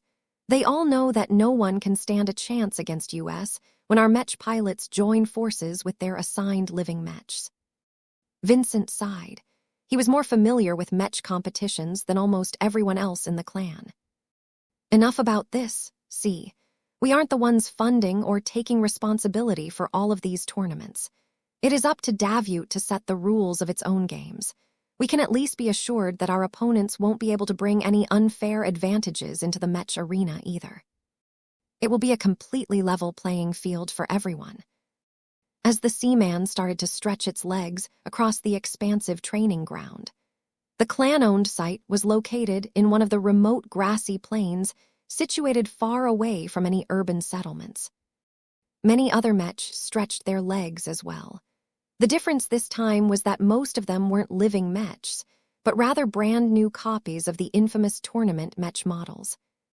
The Larkinson clan had bought a substantial batch of tournament Mechs that were sold at inflated prices in order to give its Mech pilots plenty of chances to obtain real physical experience with piloting the machines. As both Vincent and the seaman observed the dull metallic gray Mechs in combat, they could see that the Larkinson Mech pilots did not need much time to acclimate to the machines. "These Mechs are simple and easy to pick up," Vincent remarked. "It will be difficult for them to outfight others, I think. These machines are so basic and limited that the Mech pilots need to be clever in order to outthink their opponents. The tournament Mechs are as soulless as a bag of spoons. Whoever designed them should be ashamed of themselves. Those Mech designers were merely doing their jobs. It doesn't matter whether our patriarch or a master Mech designer is put in charge of designing the tournament Mechs. It's the people in charge that set the rules, and they insisted on using the most boring Mechs imaginable. The gap between these tournament Mechs and any Larkinson Mech was enormous. This became especially clear on the training ground as plenty of machines from both categories started to exercise their capabilities. Vibrant living Mechs, such as the Lucid Rages, the Second Swords, and the Ferocious Piranhas, moved nimbly and as fluently across the obstacles as they could. Anyone could see that their Mech pilots were so in tune with their battle partners that they didn't even have to put any conscious thought into their movements.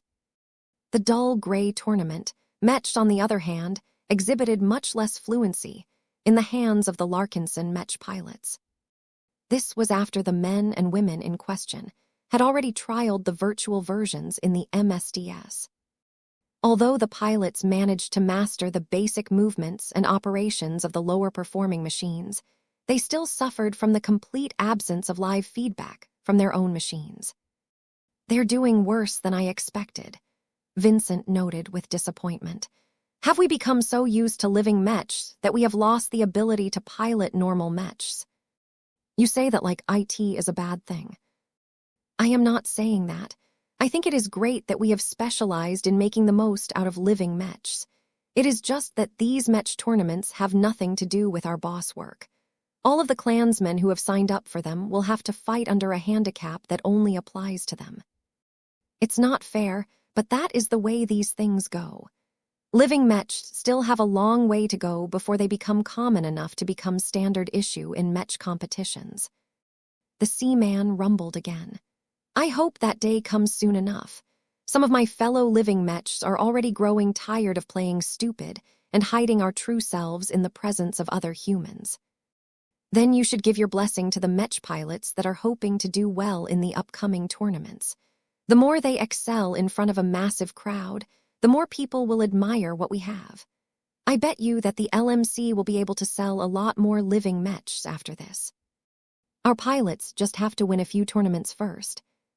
Though Vincent had become less involved in the Mech games scene after becoming an expert pilot, he hadn't completely lost touch with his former passion. His wife still ran the various Larkinson-exclusive Mech leagues that often attracted a large audience of fans, both inside and outside of the clan.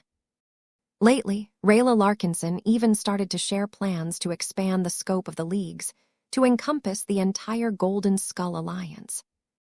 This would enable the Larkinsons to match their skills against their fellow allies a lot more often and in a much more systematic fashion than the periodic joint training exercises.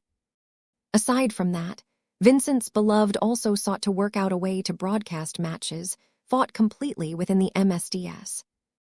It was technically feasible to do so as Vess, the inventor of the MSDS, was able to project any fight that took place within its simulated environment. The problem was that the footage immediately lost their thrill and sense of realism once they were broadcasted over conventional channels. The matches looked no different from any other Mech matches that took place in normal virtual reality environments. That meant that there was no point in going through all of the extra effort into utilizing the MSDS.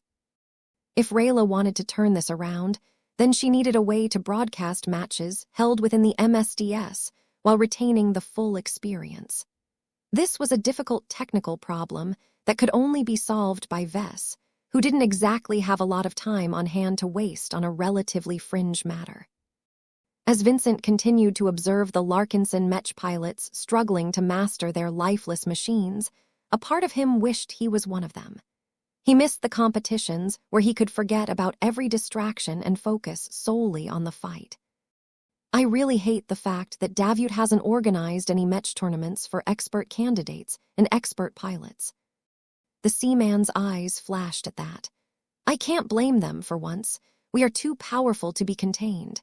Can you imagine the sight of the Amaranto firing her instrument of doom at full power? The energy beam would drill straight through multiple energy shields, the stands, the walls behind them, and finally punch through a couple of office buildings in the distance before IT has exhausted all of its destructive power. Well, now that you mention that, maybe it is for the better. Vincent and the seaman were still itching to punch a strong Mech, though. Chapter 40, 708 Life-Changing Decisions. Ever since Melinda and Ark Larkinson talked to Vess in person for the first time in years, the state of the Larkinson family had gone through a huge upheaval.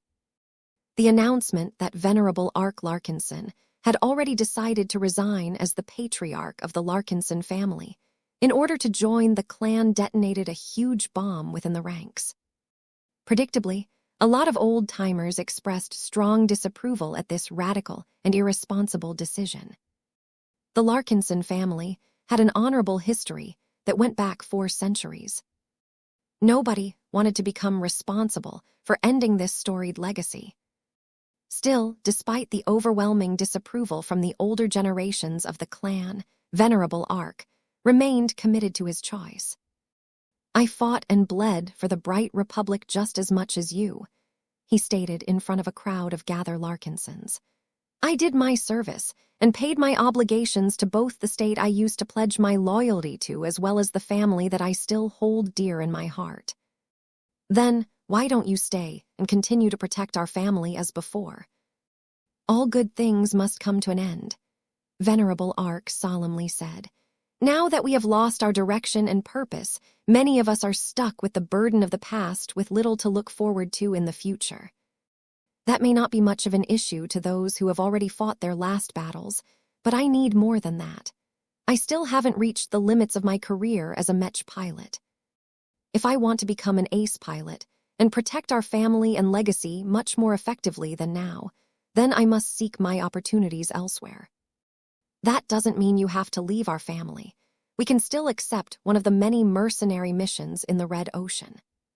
It's too dangerous. We will get chewed up by the cruel frontier within the year. Let's face it, the clan has been much more successful in navigating this dangerous new environment and fostering the growth of all of its pilots. I know for certain that Vess can give me the Mech and breakthrough chance. I need to help our fellow Larkinsons to the best of their ability, no matter if they have our blood flowing through their veins." Many family members continued to object to Ark's decision, but the high-tier expert pilot was so set on his course that the outcome hadn't changed. It became increasingly more clear to everyone that Ark was not putting up a topic for discussion. He instead made it clear that his departure was set in stone, and that the rest of the family had to make a difficult choice on how they wished to proceed in the future. "Although I have already resigned my position as patriarch with immediate effect, let me give you a word of advice from one concerned Larkinson to another." Ark addressed the crowd in a gentler manner. "The Larkinson clan is not our enemy.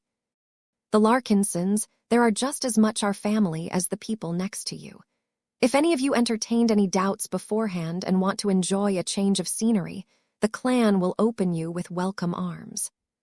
Even if you don't want to live your entire life on a ship and fight all manner of dangerous enemies, you can still enjoy a semblance of your old lives by joining the Davut branch instead." Although Ark did not make his next destination clear, a lot of Larkinsons gained the impression that he was strongly considering joining the side branch instead of the main branch of the Larkinson clan. That made it a lot more acceptable to join the splinter organization that had broken away from the original family. Vess did not exert that much control over the side branch. With Ark about to join the Davut branch, he would definitely be able to become one of its leaders given his proven strength and command capabilities. This would ensure that the family members that followed in his footsteps would feel assured that they would not be treated badly. Once the former patriarch of the old family had finally concluded the long and exhausting meeting, he retreated and met with Melinda in another room. "That didn't go as badly as I thought," Melinda commented. "I thought the hardcore members of the family would have tried to put up a greater resistance." Her uncle shook his head. "They respect me too much to oppose my wishes. I deserve to make my own choices, and they acknowledge that. Our elders are too honorable and principled to guilt me into staying with the family. Besides, they lack an expert pilot that can serve as a proper counterweight to my influence. If Ganso was still around, he would have been able to rally the old Fojis into an effective opposition. If Ganso was still around, our family wouldn't have even left the Komodo Star sector." Both Ark and Melinda fell silent for a moment. They mourned the loss of their family member. No matter what crimes he committed, it was still a matter of regret that Ganso had fallen at the hands of another group of Larkinsons. It was rather strange to realize that Ark was about to join that same group of kinslayers. "What have you decided, Melinda? Will you come with me to the clan, or will you stay and do what you can to shepherd and take care of the stubborn relatives that insist on remaining here to the bitter end?" This had been one of the most difficult decisions of Melinda's life. Though she no longer possessed much of an ambition to make the best out of the Mech piloting career, she did not look forward to fighting someone else's battles, especially if the reasons were less than noble. Still, she had faith that Ark would not allow the members of the Larkinson family to be exploited by the clan. "If you join the Davut branch of Vess clan, then I will join you there," Melinda said. "Family must stick together. Out of all of the places where we can settle, this planet is not such a bad place. I think I am even beginning to like it, that all of the gathered people are doing their best to found a state of their own. It makes me feel as if we are retracing the footsteps of our most ancient ancestor." The mention of the ancestor put Ark in an odd mood. The expert pilot had read the history books written about the legendary figure of their family. He had even read the secret chronicles written by the Larkinson ancestor's wife. Those chronicles depicted an entirely different time period for humanity. Back when the ashes of the Age of Conquest had just begun to settle, humanity had become more wounded than ever.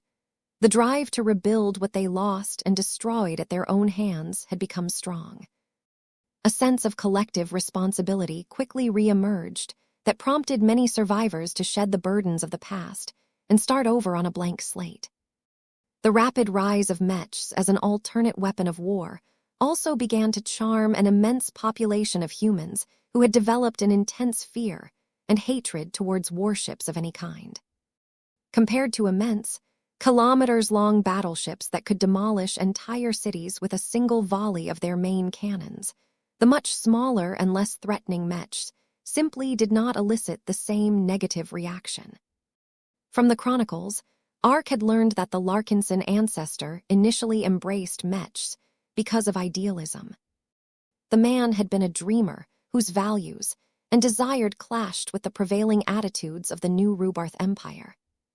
Rather than keep his head down in order to retain the high standards of life within one of the most powerful surviving states of human civilization, the Larkinson ancestor did not hesitate to pack his bags and move as far away from his home as possible. This took true courage and conviction. The man genuinely believed that he and his descendants would end up happier and enjoy purer lives if they lived in a remote corner of the Milky Way than stay in one of the snake-filled centers of human society. Though many Larkinsons who had been born after that time begrudged the Larkinson ancestor for condemning them to the life of a third-rater, Ark did not necessarily think this way. The simple life he enjoyed in the Bright Republic shaped him who he was today. That said, human civilization was growing more dangerous over time. The downside to living in the remote corners of the Milky Way was that they would fall first if humanity's old enemies ever sought to resume their old wars. The Sand War had given everyone a grim reminder that the Big Two was not as capable of protecting its borders as everyone thought. Strength is the fundamental truth of the cosmos, Ark gently told Melinda. Being powerless means that you must completely surrender the initiative to other people who may not care as much about our family as us. That is unacceptable. If I want to become stronger and ensure my children and our other relatives will be able to live well in the future, I have to step up and utilize my talents on an actual battlefield. They already had this discussion multiple times. Melinda received the same answers every time and saw no hope of changing Ark's mind about seeking confrontation and letting himself become a soldier in someone else's army. It was during this time of change that venerable Ark welcomed an important visitor one day. It turned out that an important envoy from the colonial administration wanted to meet with the former patriarch of the Larkinson family in person. Ark and Melinda decided to meet the new arrival together in one of their offices. "Greetings. I have heard and read much about your heroics, venerable Ark Larkinson. I see that all of the rumors have undersold your presence. You would look much better if you wore a proper military uniform again." Venerable Ark held up his arm and shook the woman's hand in a firm grip. "My time in service has already passed, Madam Kernsk. I am merely a retired soldier now." The Larkinson expert pilot greeted the important official. "You are far more than that, sir. You are one of the top Mech pilots on this planet. Few people can confidently boast that they can defeat you in battle." It was not every day that the chief of staff of the presumed leader of Davut paid a sudden and unannounced visit to the Larkinson family. Ark found it telling that Rihanna Kernsk chose to meet with him on a personal basis rather than the family as a whole. This suggested to him that Davut was well aware of the internal dynamics of the Larkinsons. "To what do I owe you the pleasure for this visit, madam?" "Eager to get to business, H. Sham," the female chief of staff smiled. "Very well, then. Let me be straight with you. We would like you to consider an offer that might interest you and give you what you truly need. What do you think about returning to honorable service and leading men into battle again?" "That..." Rihanna Kursk dared to interrupt the high-tier expert pilot by raising her palm. "Forgive me for interrupting you, venerable, but please hear me out before you make any further judgments. Let me start with the allowances that we are willing to extend to you and possibly your other Larkinsons. First, we are prepared to give you extensive autonomy in how extensively you wish to become involved in our upcoming war against Karlach. Second, we will readily bestow you the rank of Mech Colonel in our armed forces. You will only have to answer to a few superiors from our camp, and they will never send you to certain death. Third, you may absorb any Larkinson Mech pilot or other personnel that volunteer for service as well if they are willing. You can even retain the existing hierarchies and structures of the Larkinson Mech units if you think that is best. She wasn't even finished yet. The government official continued to list out other benefits and allowances. The offer presented by Davut became increasingly more alluring to the point that Ark could hardly muster the thought of saying no to the shrewd woman. Wait, Melinda interrupted Madame Kernsk. "All of these concessions sound great, but how will we be assured that you will keep your promises? We do not blame you for harboring skepticism towards our goodwill. Rest assured that we will not discard you like your former government." Madame Kernsk gave out an answer that she replied in advance. "We can sign a contract enforced by the MTA at our charge. My superior is also willing to step forward and make a solemn promise to abide by the terms in the presence of multiple ace pilots. They are all highly principled warriors and will not fight for Davut anymore if our state ever breaks a serious promise." This was one of the heaviest concessions a state could make. To make a promise while under the witness of the saints in the service of a state meant that a ruler was truly being serious about sticking to the letter and the spirit of an agreement. After all, if Davut ever decided to sell out the Larkinsons out of opportunism, its ace pilots would not hesitate to forsake the state as well, as it had already proven with its deeds that it was not worth defending anymore. The willingness of Davut to go so far for venerable Ark made him feel incredibly flattered. He no longer saw any reason to remain as guarded as before. His intuition could already sense the abundant sincerity flowing from the chief of staff. Ark relaxed and became more receptive to the Davitan's words. I think we can discuss this further. Chapter 40, 709 Incurable. After a lot of preparation work and dancing around, Davut finally decided that the time was right to open up a dialogue with the patriarch of the Larkinson clan. Vess had been waiting for this a long time. He had a strong suspicion that he would enter into an important talk with the future state centered around Davut. His recent tour through his clan's facilities, along with the regular reports he received from his advisors, strengthened this notion until it had become an absolute certainty in his mind. He was expecting a visit from Madame Rihanna Kernsk any minute now. The black cats had kept careful track of her movements as she approached one party related to the Larkinson clan after another. If he didn't know any better, he would accuse Kernsk and the big shot behind her of building an increasingly unescapable net around the Larkinson clan. It was a dastardly clever diplomatic approach, and one that the clan could not easily counter. After all, there was nothing wrong with stopping by and having a chat with the friends, allies, and relatives of the Larkinson clan. As the colonial administration entered into secret talks with the Glory Seekers, the Cross clan, and even the Larkinson family, Vess already started to consider how he should handle his own upcoming meeting with the Davitan officials. There was no way to downplay his own importance this time. Using his age-old excuse of being just a journeyman Mech designer wouldn't fly in the face of overwhelming evidence of his massive accomplishments. Perhaps the only consolation was that his massive stature afforded him a lot more respect and caution than ever before. No longer would states like the Bright Republic and the Friday Coalition make a careless decision to squash him as if he was a bug. His clan had grown too strong, and his MTA backing became too solid for others to command him like he was their lackey. Vess had worked hard to earn this kind of status and protection. He knew he still had a long way to go before he truly became impervious to external interests, but he was slowly getting closer with each passing day. However, before the colonial government invited him for a direct talk, he still had plenty of other matters to concern himself with. One of them was highly personal.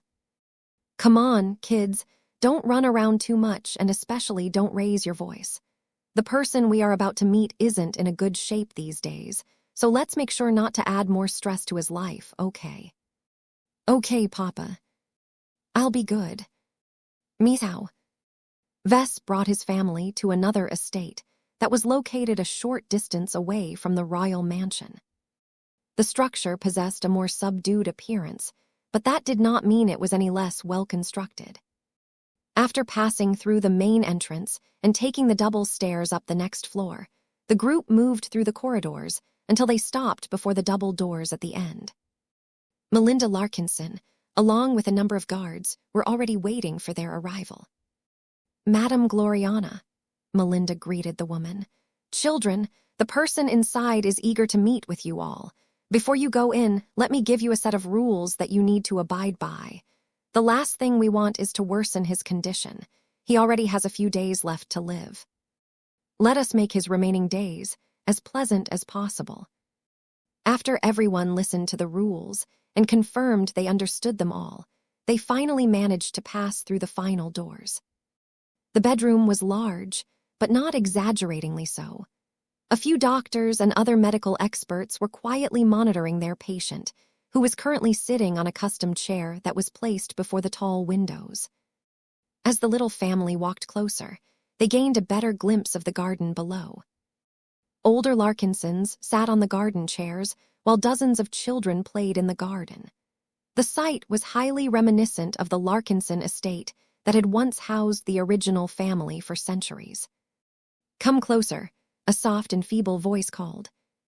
The well-dressed father, mother along with their 3 children slowly walked forward until they were able to face the old man sitting on the chair. Though Benjamin's condition had worsened considerably over the last year, he still possessed some of the strength of a highly skilled warrior. Don't be afraid, children. Your great-grandpa won't die if you breathe on me. Now come closer and give your family a hug. Is it okay, Mama? Andrest cautiously asked. Vess called over a doctor, dispatched by the Larkinson Biotech Institute. Can he handle the stress? He quietly asked.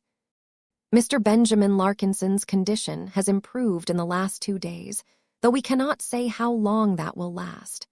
That is also why we have permitted him to accept visitations today. It should be okay as long as you do not induce too much stress. Very well. After a bit of encouragement, Aurelia, Andrast, and Marvane both approached their great-grandfather and hugged him one by one with great care and attention. Even Andrast, who tended to be a lot more physical most of the time, reigned in her rambunctiousness and treated Benjamin as if he was an ancient porcelain vase. Pure love flowed between the relatives with each and every cautious hug. The old man's condition seemed to improve a little more as he became more invigorated by the chance of holding his great-grandchildren for the first time. It is so lovely to finally meet you all in the flesh. Benjamin smiled with pride and joy at the kids. After meeting you so many times through projections and virtual meetings, it is refreshing for me to touch you all for real. I have satisfied my greatest wish. I feel like I can die happy today. Vess quickly coughed. I hope you can still stick around longer. Don't worry. My biotech experts should be able to formulate effective treatment that can slow the deterioration of your physical condition. After enough time, our doctors may even improve your physical state and allow you to live a little longer. If that doesn't work, I can always spend a few million MTA merits to acquire excellent treatment for you. Our clan is really powerful these days, so nothing is impossible. Yeah, our papa is right. He can buy anything, Andrast happily exclaimed. The old and tired man sighed and shook his head even as he held little Marvane on his lap. Don't bother. Ark has already consulted plenty of doctors and studied me extensively with his own abilities. He has even exchanged a considerable amount of MTA merits to get one of the association's doctors to perform an examination on me and recommend possible treatments. It turns out that not even life-prolonging treatment can remedy my wounds. The root of my condition does not lie within my body. It is my inner self that is failing. Andrast looked confused as she held Benjamin's large, spotty, and wrinkled hand. You were an expert pilot in the past, right?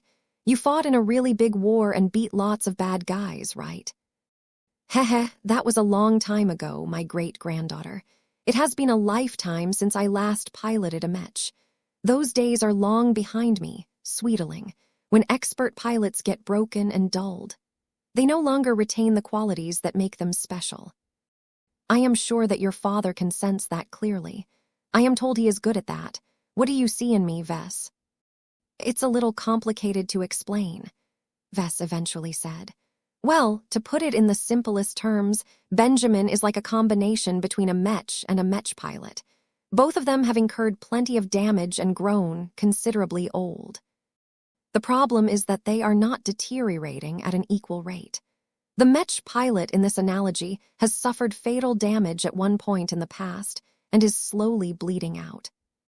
This, in turns, leads to the Mech deteriorating faster as well, as it is no longer receiving as much support from its partner as before.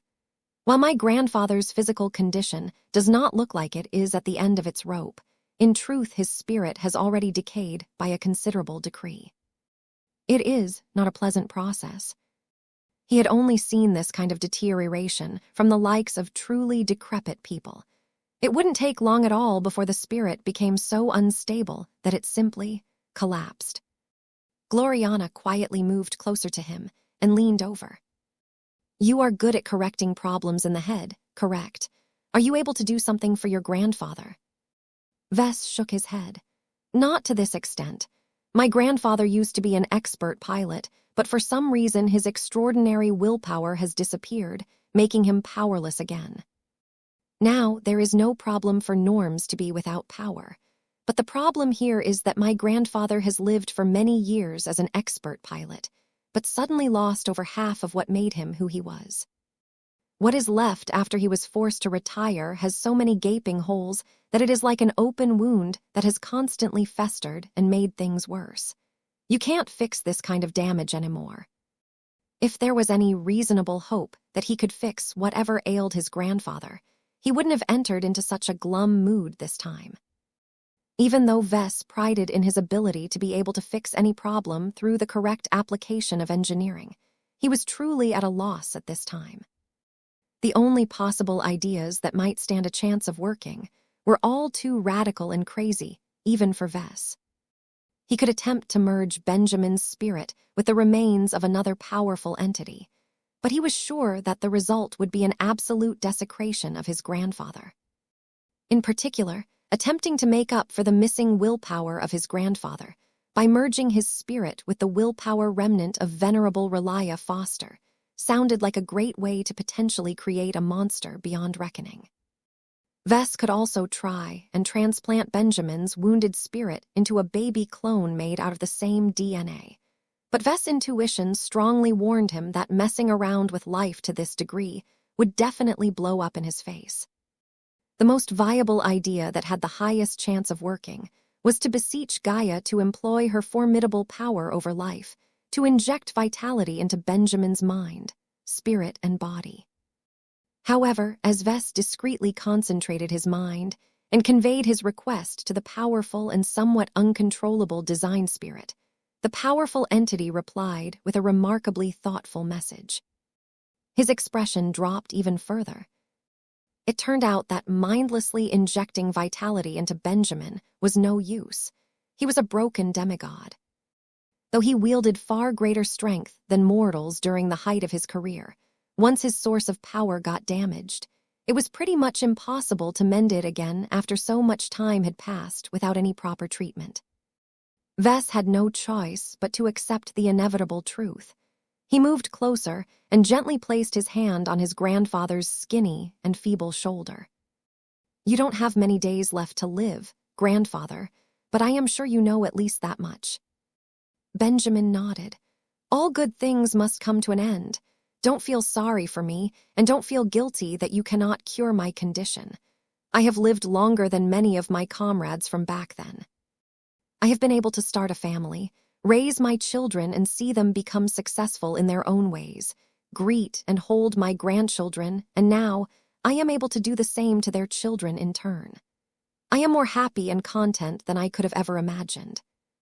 Why should I fear the inevitable onset of death when I am blessed with so much life?" He was right. Vess could genuinely sense that his grandfather did not regret anything, despite his immensely painful fall from grace. All of that was history as far as Benjamin was concerned. Nowadays, he only cared about his family. This was why hugging Aurelia, Andrast, and Marvain in turn gave him so much joy and satisfaction. Meeting his great-grandchildren had definitely reinvigorated the old Larkinson a bit. He probably bought a few extra days of lease on his life, but that was the extent to how much his condition could improve. Gloriana gently placed her own hand on Vess' shoulder. "Your grandfather is right, Vess. Death is not the end of the road. There is still life after death. I am sure that your lovely sister Helena will safely shepherd him to his next destination." Benjamin gradually began to frown as he heard that. "Wait, what is this about a sister, Vess?" It's nothing." "Oh, you don't know, sir. Your grandson has a new sister." "Wait, did that scoundrel Ringcall father another child without informing the rest of our family?" "Wait, it is not what you think. Calm down, grandfather. Your vital signs are already starting to show excessive strain." Chapter 40, 710 Broken Promise. Vess and his little family spent more than an hour in his grandfather's company. He could clearly sense that Benjamin Larkinson gained a lot of joy and contentment when he interacted with his youngest descendants. Aurelia, Andrast, and Marvain were all excellent children. Gloriana had put a lot of effort into raising them into proper children, and it showed as they all behaved in a manner that pleased their great-grandfather the best. Benjamin spent most of his life in the Bright Republic, so he was not accustomed to transhumanism as the other Larkinsons. This was why he constantly expressed amazement at the incredible comprehension of the three Munchkins. The intelligence of each of them clearly exceeded the standards of their age. Ha, I see now why your father feels confident about enrolling you into a first-class virtual school. I hope that by the time the three of you graduate from your studies, you won't forget about the family who supported you and loved you all of the way. Please make sure to help out your relatives when you can, okay? The kids dutifully nodded.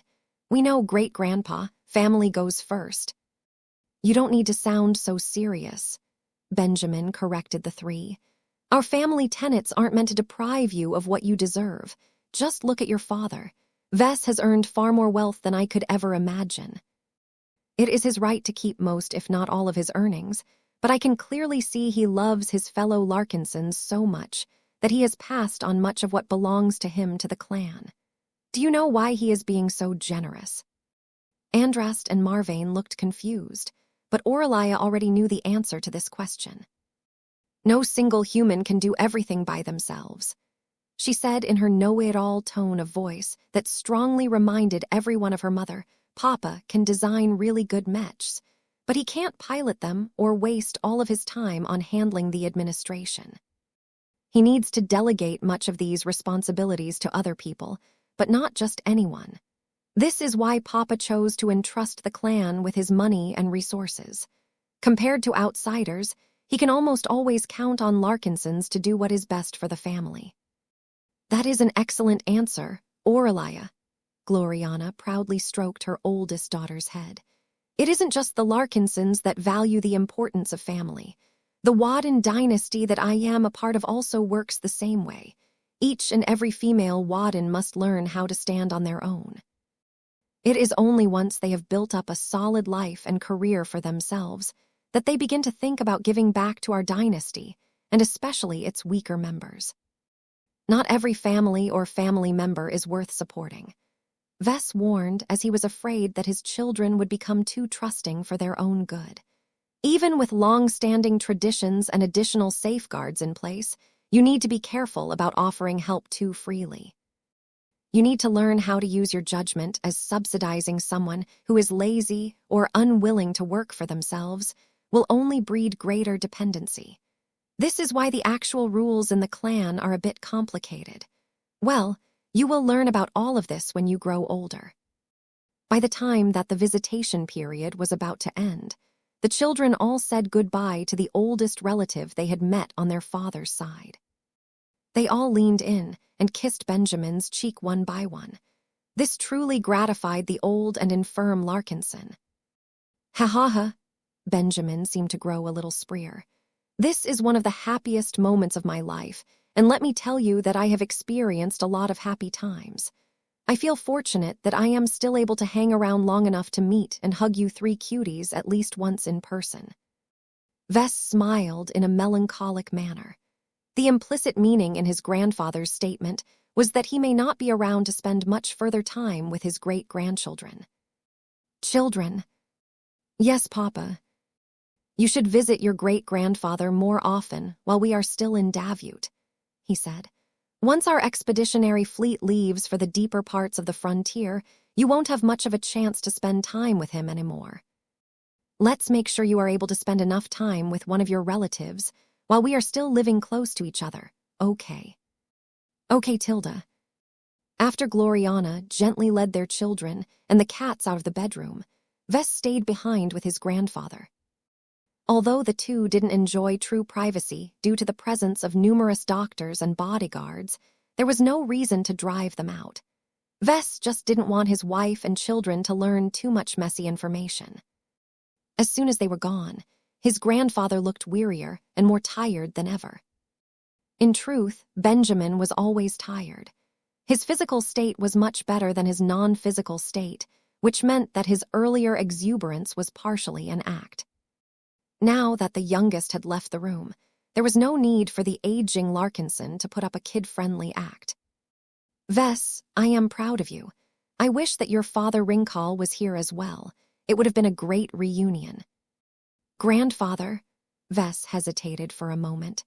If you really want to spend more time with your descendants, then I may be able to offer a solution, multiple solutions even. Extending one's life is never simple. This is especially the case for a crippled former soldier like myself. I take it that those potential solutions of yours bear a terrible price. Benjamin twitched before directing a knowing look at his grandson.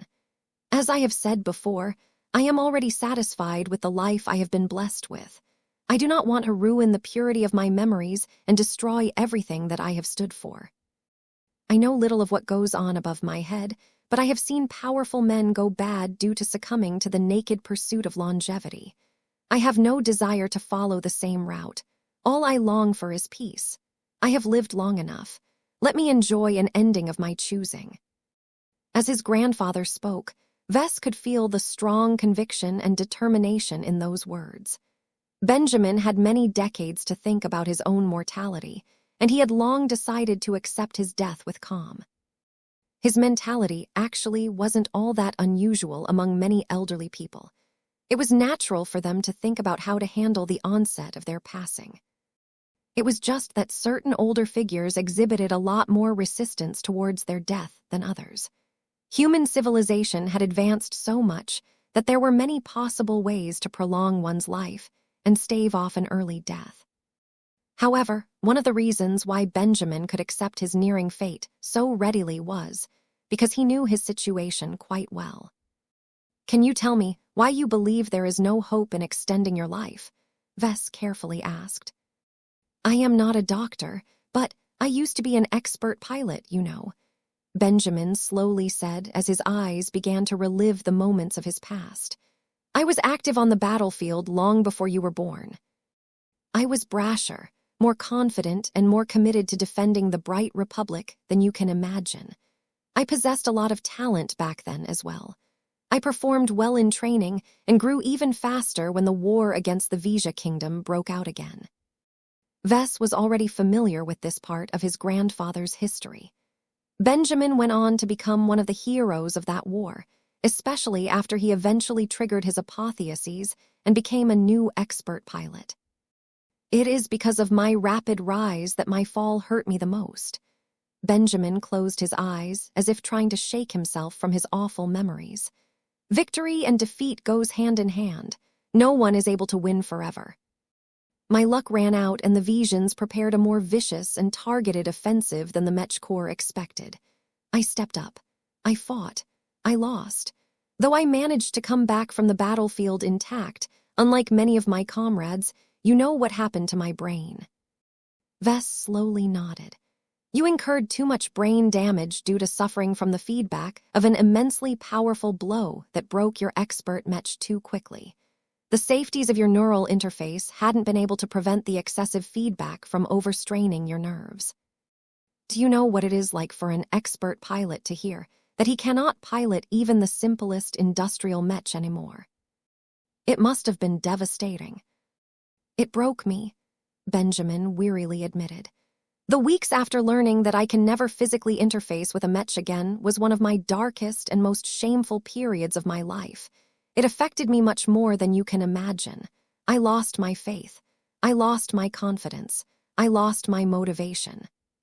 This was probably the time where venerable Benjamin Larkinson lost his extraordinary willpower and turned into a broken man. Grandfather. Benjamin smiled at his descendant. Don't feel sad for me. As I have already said before, I got over it. This is nothing more than an event that shifted the course of my life.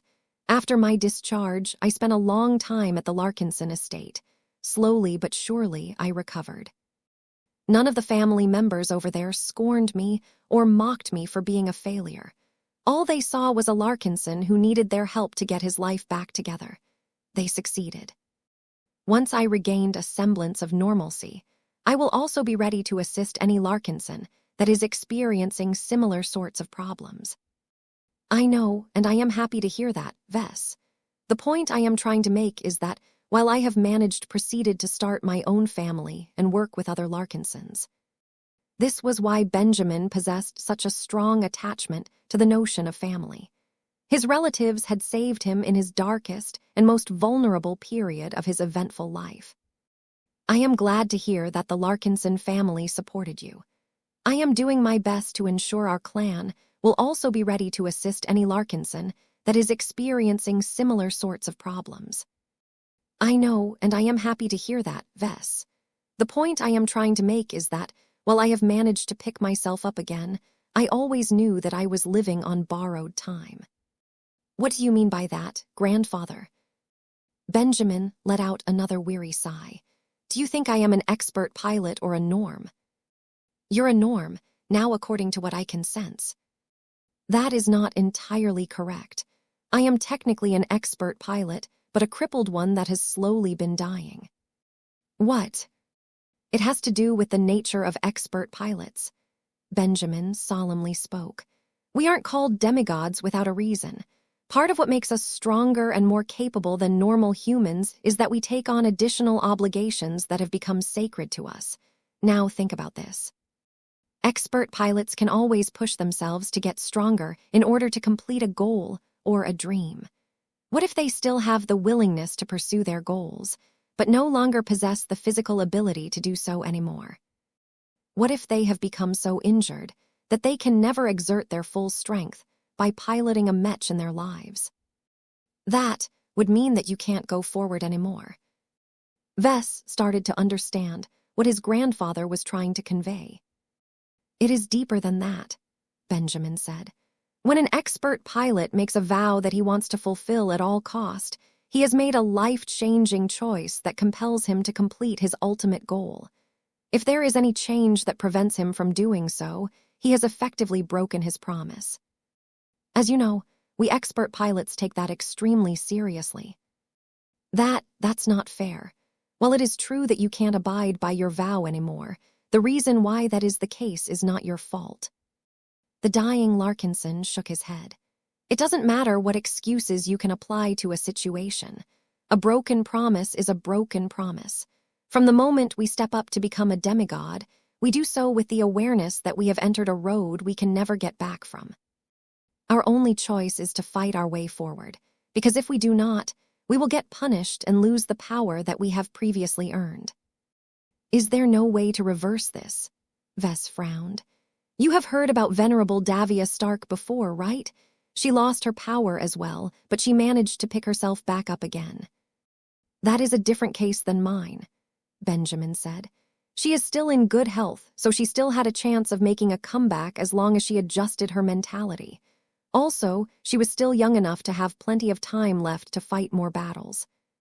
In my case, no amount of physical treatment or mental gymnastics will get me back into the cockpit again. My ending is already set in stone. Nothing in our reality can reverse my condition. Chapter 40, 7-Eleven Never Alone. The source of the strength of an expert pilot turned out to be a double-edged sword. Vess already knew that expert pilots derived much of their strength by motivating themselves to an inhuman degree. In order for them to draw out their potential and perform at levels beyond the reach of normal humans, they needed to find a grand and noble goal for themselves that could serve as their driving motivator. From the moment they broke through by relying on a conviction, their entire life and purpose centered around fulfilling the important life goal that they had set. Everything they did henceforth was ultimately tied to this singular goal. Vess had long speculated that the reason why certain expert pilots, such as Venerable Janzi, experienced such an extreme shift in personality was because they thought they had no choice but to do so in order to fulfill a much more difficult goal. This phenomenon showed how the extraordinary willpower of a demigod was built on a singular foundation. Everything was fine as long as this foundation remained strong and healthy. However, even a single problem with this foundation could cause the extraordinary willpower to collapse. This showed how high-ranking Mech pilots pursued a path of extremity.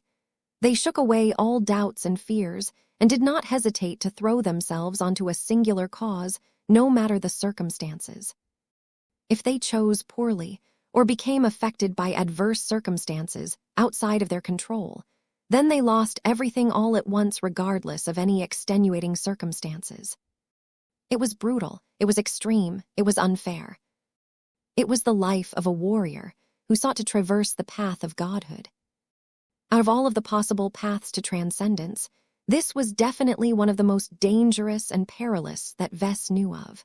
It was no wonder that Mech pilots must possess great courage and bravery in order to qualify to set foot. "Do not feel sorry for myself, Vess," the older man said as his voice grew even feebler than before. "As an expert pilot that has broken his vow to defend the Bright Republic, I did not die when I suffered my defeat. Instead, I went on to live for many decades while seeing my family grow and flourish. In your eyes, I may seem like a cripple. In my eyes, I am a happy father, grandfather, and great-grandfather. That is not a punishment at all. That is a second lease on life, and one that I have enjoyed to the best of my ability." Vess understood his grandfather's sentiments better. Longevity did not matter at all to him. The Larkinson who belonged to an older generation had grown up in a much simpler time, where life-prolonging treatment had never been attainable to the Larkinsons in the first place. As such, his grandfather, as well as many other Larkinsons, never obsessed too much about enjoying an additional century of life. This was much different from the likes of Senator for Life Camden Tavar. That bastard readily appropriated a military Mech regiment in order to fulfill a private mission to retrieve a high-grade life-prolonging treatment serum for cheap. All of the earnest, flagrant vandals who sacrificed their life to allow a greedy old bastard to gain another century's worth of lifespan mattered little to the statesman. When Vess compared his own grandfather to Senator Tavar, he much preferred the former over the latter. Benjamin thought the same. His perspective on life was much different from those decrepit old cowards who would readily betray their loyalties and sell out their own relatives to the highest bidder. In that sense, Benjamin Larkinson still retained the integrity of a valiant and noble expert pilot. "How long will you be able to last?" "Not long," the old man said in a whisper. "My decline is inevitable, but I have been fighting to prolong this process for my entire post-war life. It is becoming a little harder to resist with each passing day, but it has become much worse since a year ago. I estimate that I can only keep this up for 5 months at most. After that..." He did not need to finish that sentence. His grandson already got the message. "I see," Vess said. "Have you already decided where you want to get buried?" The old Larkinson closed his eyes. "It has always been my earnest wish to get buried next to other Larkinsons on Rittersburg. We can't go back to the Bright Republic anymore." "I know. Since that is the case, you can bury me where many other of your clansmen are buried." "Ew. What is the matter, Vess?" "My clan is housed in a fleet. It has always been customary for fleet-based organizations to conduct space burials. We usually shoot any bodies that we are able to retrieve into the direction of the nearest star. It's a cremation on a stellar scale." His grandfather clearly did not like the thought of that. "I do not want to impose on you, but do not throw my corpse into space as if it is a piece of trash that needs to be discarded as soon as possible in order to free up space for your precious ship. Give me the dignity of an actual burial. I want my remains to rest alongside many other kin. The more, the better. It would bring me no greater joy to know that I am with my family in life and in death. I never want to be alone, whether I am buried on land or on a starship." He had made his preferences clear. Vess understood that his grandfather was too old-fashioned to ever embrace the notion of a space burial. "There will be no problems," Vess assured. "I will speak extensively with Ark to decide where exactly we shall bury you. Personally, I do not think it is suitable to bury you here in Davut. It may be an important planet now, but it will become a backwater a century or so later. It is much better if we can bury you on a ship that accompanies our fleet. In fact, we can bury all of our deceased on the same ship. That way, your coffin will be joined by an increasing number of relatives. What do you think?" Benjamin made a slight gesture with his arm. "Do what you want. I trust you.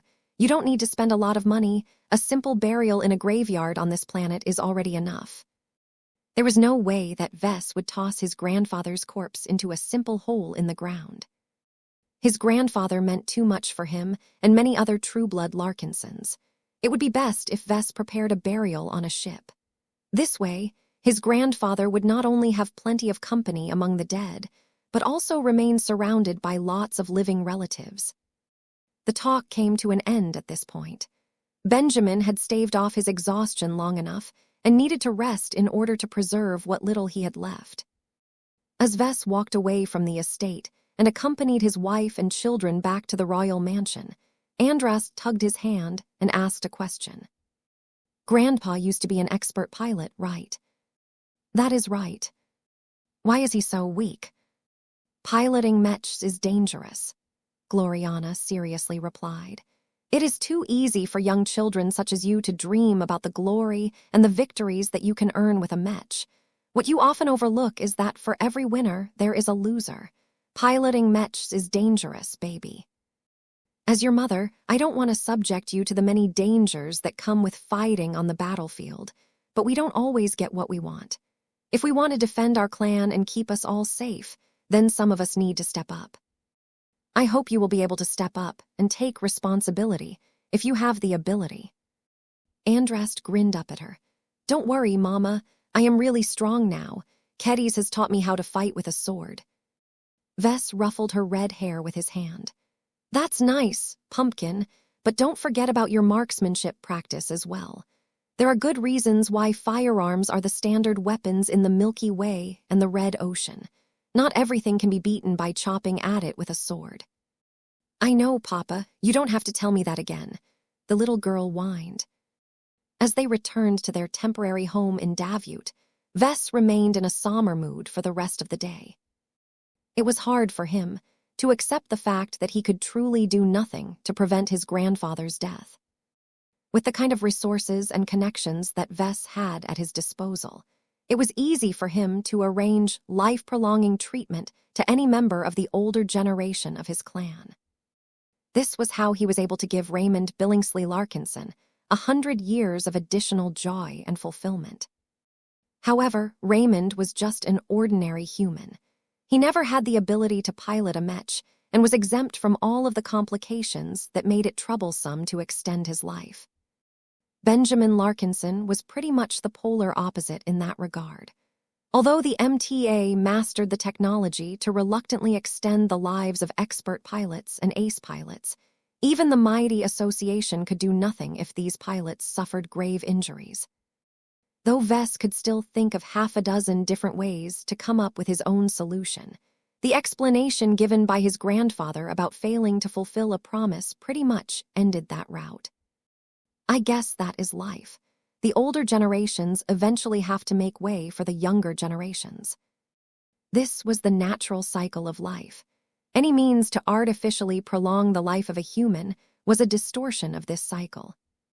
That didn't mean Vess liked it when it affected him on a personal basis. As far as he was concerned, his grandfather deserved better. His wife eventually joined him in one of the living rooms. Vess, how are you feeling? I'm okay, I guess. Gloriana sat down next to him and gave him a warm hug.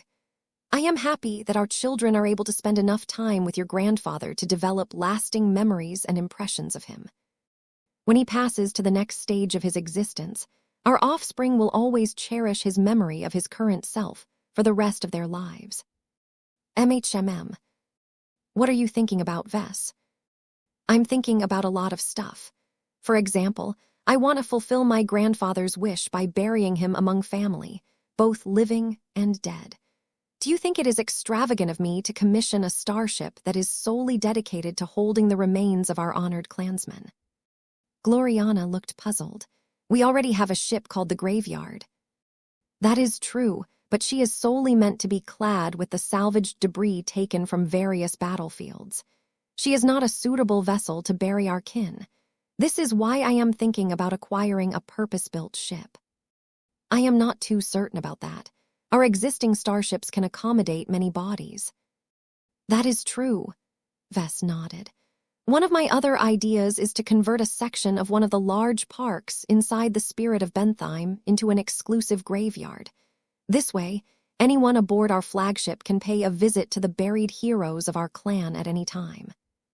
The couple exchanged several more ideas on this matter. The way the Larkinson clan treated its dead up until this point was rather disrespectful now that Vess thought about it to a deeper degree than before.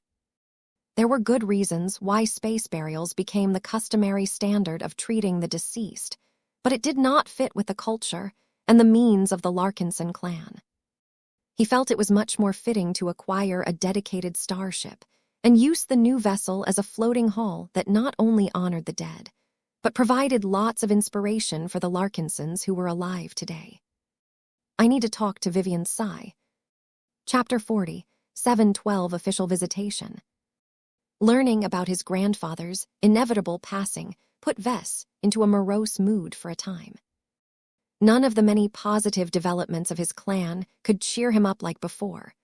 All of the spending and all of the acquisitions did not seem important anymore when he was faced with the impending loss of one of the most important relatives of his life.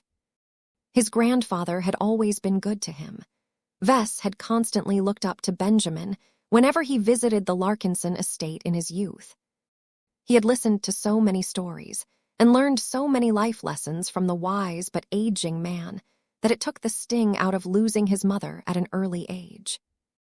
Now, history was repeating itself as Vess or Gloriana regularly brought their children over to Benjamin's quiet and peaceful estate. The parents insisted on bringing their children whenever Benjamin was in a good enough condition to receive visitors, which didn't happen all that much. No matter whether it was Aurelia, Andrast, or little Marvane, their great-grandfather could always provide them with a fun, engaging, and educational story. Most of the time, Benjamin tried to pass on his obsession towards family to his youngest descendants. He instilled the young children with a much greater appreciation of relatives who they could trust and count on in their lives. Though Vess personally thought that a part of his grandfather's life lessons sounded a bit old-fashioned or that relevant anymore, he tolerated these instances, as it would not be long before his children could no longer receive any further tales from the father of their father. It was shortly after his children started to spend time with their oldest living relative on the side of the Larkinsons that Vess received an important message. "Boss," Gavin Newman shouted over the comm, "the colonial government has finally made its big move.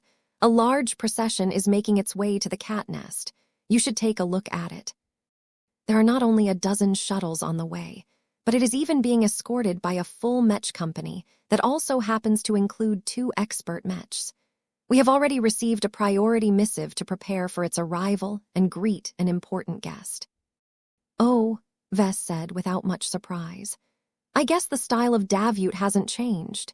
It would have been nice to receive a notification a few days in advance, but I guess those guys like to take people by surprise. Have you informed Minister Sheddarin Purnes? He is already on top of the situation. He has prepared for this state visit for over a week. While we have made sufficient preparations to receive a government envoy, the principal representative of the government that is on the way has a much greater status than we expected. Our clan administration is scrambling to upgrade our reception so that we will not convey any unintentional disrespect." That caused Vess to become more attentive to this development. "What do you mean, Benny? Is it necessary for us to roll out the red carpet for Rihanna Kernsk?" "Madame Kernsk is on the way as well, but she is not coming as the principal representative this time. A much more important figure is heading over to open up a dialogue with our clan." That made Vess suspicious. "Who?" "Your name's Clive." "What? Are you sure about that? Have you misread the first name, perhaps? There are many people with Clive in their name in Davute." "I'm not kidding, boss. There is only one member of the Clive Consortium whose first name is Yenames. To be honest, we didn't quite believe it at first either, so we called the administration for confirmation. And the person that everyone is convinced will become the ruler of the colonial state is definitely making his way over to the cat nest. He and his entourage will arrive within 10 minutes. Vess became truly startled at this time. The future king, president, prime minister, chancellor, or whatever of Davut was paying an official visit to the Larkinson clan's main holding on the planet. This was a huge development, and one that vastly exceeded his expectations. It was not as if he anticipated that he would be invited to speak to Yename's Clive in person. However, if the big man wanted a meeting, Vess expected that he would get summoned to an official palace or government office. This was how it was supposed to be. For a man of great stature and power to condescend to visiting a Mech designer and clan leader at a comprehensive complex located in the middle of Industrial District 2 was highly abnormal. A part of Vess felt flattered by it. The high-profile visit showed that Davut valued him so much that the big man decided to go to the Larkinsons rather than the other way around. Another part of Vess grew suspicious at the theatrics. The better the treatment, the more the Davitans wanted to take from him. What was happening was way too excessive for a medium-sized pioneering organization. Could Vess and his clan truly bear the price of an official visit from the highest official of the colonial government? "I will be there as soon as possible," Vess said as he remembered that time was of the essence. "I need time to change into my best ceremonial outfit. Where will our initial meeting be held?" "We have consulted with a number of officials and decided to go through with holding the initial meet and greet inside the Ascension Gallery." "Good choice. That is the most beautiful sight of the cat nest. It will surely make a powerful impression on Mr. Clive and his entourage. Well, let's get to it. Make sure to clear much of the cat nest and put our garrison on a heightened level of alert." "General Verl is already taking care of that, boss." The call ended. Vess scrambled to his bedroom to change his outfit and allow the makeup bot to brush up on his appearance. "Come on, Lucky. We're meeting an important fellow today." Meow. Vess picked up his tired and overstuffed cat and quickly judged the weight. "Oof, your digestion system still hasn't made much progress, I see." Meow. "You should get on and produce those gems if don't you want me to talk about it. It's not my fault you're overweight." Meow meow. Vess ignored his cat's complaints and quickly boarded a small shuttle that had landed in the front yard of the royal mansion. As the vehicle quickly lifted off, he noted that the usual escort of Mechs had been bolstered by the Everett Shanger and the Minerva. The quick arrival of the two masterwork expert Mechs allowed the Larkinson clan to show off its own splendor. It was one of the many ways in which the Larkinson clan could convey to third parties that it was worthwhile for the future ruler of Davut to head over in person. The shuttle soon touched down next to the Ascension Gallery. As Vess stepped out with Lucky in his arms, he could already see that the staff and guards on duty had hastily ushered out the guests that had come to admire the monumental structure and the series of totems placed inside. Although Vess found it rather strange that Yename's Clive readily agreed to meet in a location that was saturated with different glows, perhaps the man truly didn't feel there was any risk of getting mentally influenced. His personal assistant, along with a bunch of other Larkinsons, already awaited him at the center. The group stood in front of a large totem of the golden cat. Pass on the responsibility of talking to him to a proxy, especially when you are right here. The 0046. Highest leaders on both sides must engage with each other. That is the way the Davitans have set the magnificent work looked resplendent as it bathed in the light that passed through the transparent circular window on the roof. "Boss, you have arrived in time." Gavin smiled at Vess. "Minister Shedrin Pernus has already received Mr. Clive at our landing zone. The latter's group is already on its way to this location." "Where is Calabast? I figured that she would be here as well." "She has actually declined to attend. She told us that it was already enough for her to monitor the talks from a distance." Vess shrugged. "She may be right. So how will we proceed? Should I leave all of the serious talking to Minister Shedrin, or should I lead the discussion on our side?" "I believe that it is best to take the latter approach. We have no real choice. Mr. Yenames Clive has graced us with the immense honor of a visit in person. It would be highly disrespectful for you to pass on the responsibility of talking to him to a proxy, especially when you are right here. The highest leaders on both sides must engage with each other. That is the way the Davitans have set this up. You can only solicit the advice from Sheddarin and other advisors at most, but you will have to carry most of the conversation by yourself. Damn it, I knew it wasn't so simple. Vess didn't have to be a seasoned diplomat to know that the colonial government had weaved an extensive design around the Larkinson clan. The latest move of the Davitans fit right into the constriction strategy that they had apparently employed. These moves demonstrated the intelligence, the patience, the determination, the ruthlessness, and above all else the determination to secure their objectives. It was extremely concerning to deal with these kinds of people. It was always the schemers and the masterminds that seemed to screw his clan over. Vess much preferred to deal with honorable warriors or obvious idealists, as they could easily be outmaneuvered with a bit of cleverness. Oh well, he shrugged. Let's go over the list of points that I need to pay attention to, shall we? I need to make certain that we are on the same page.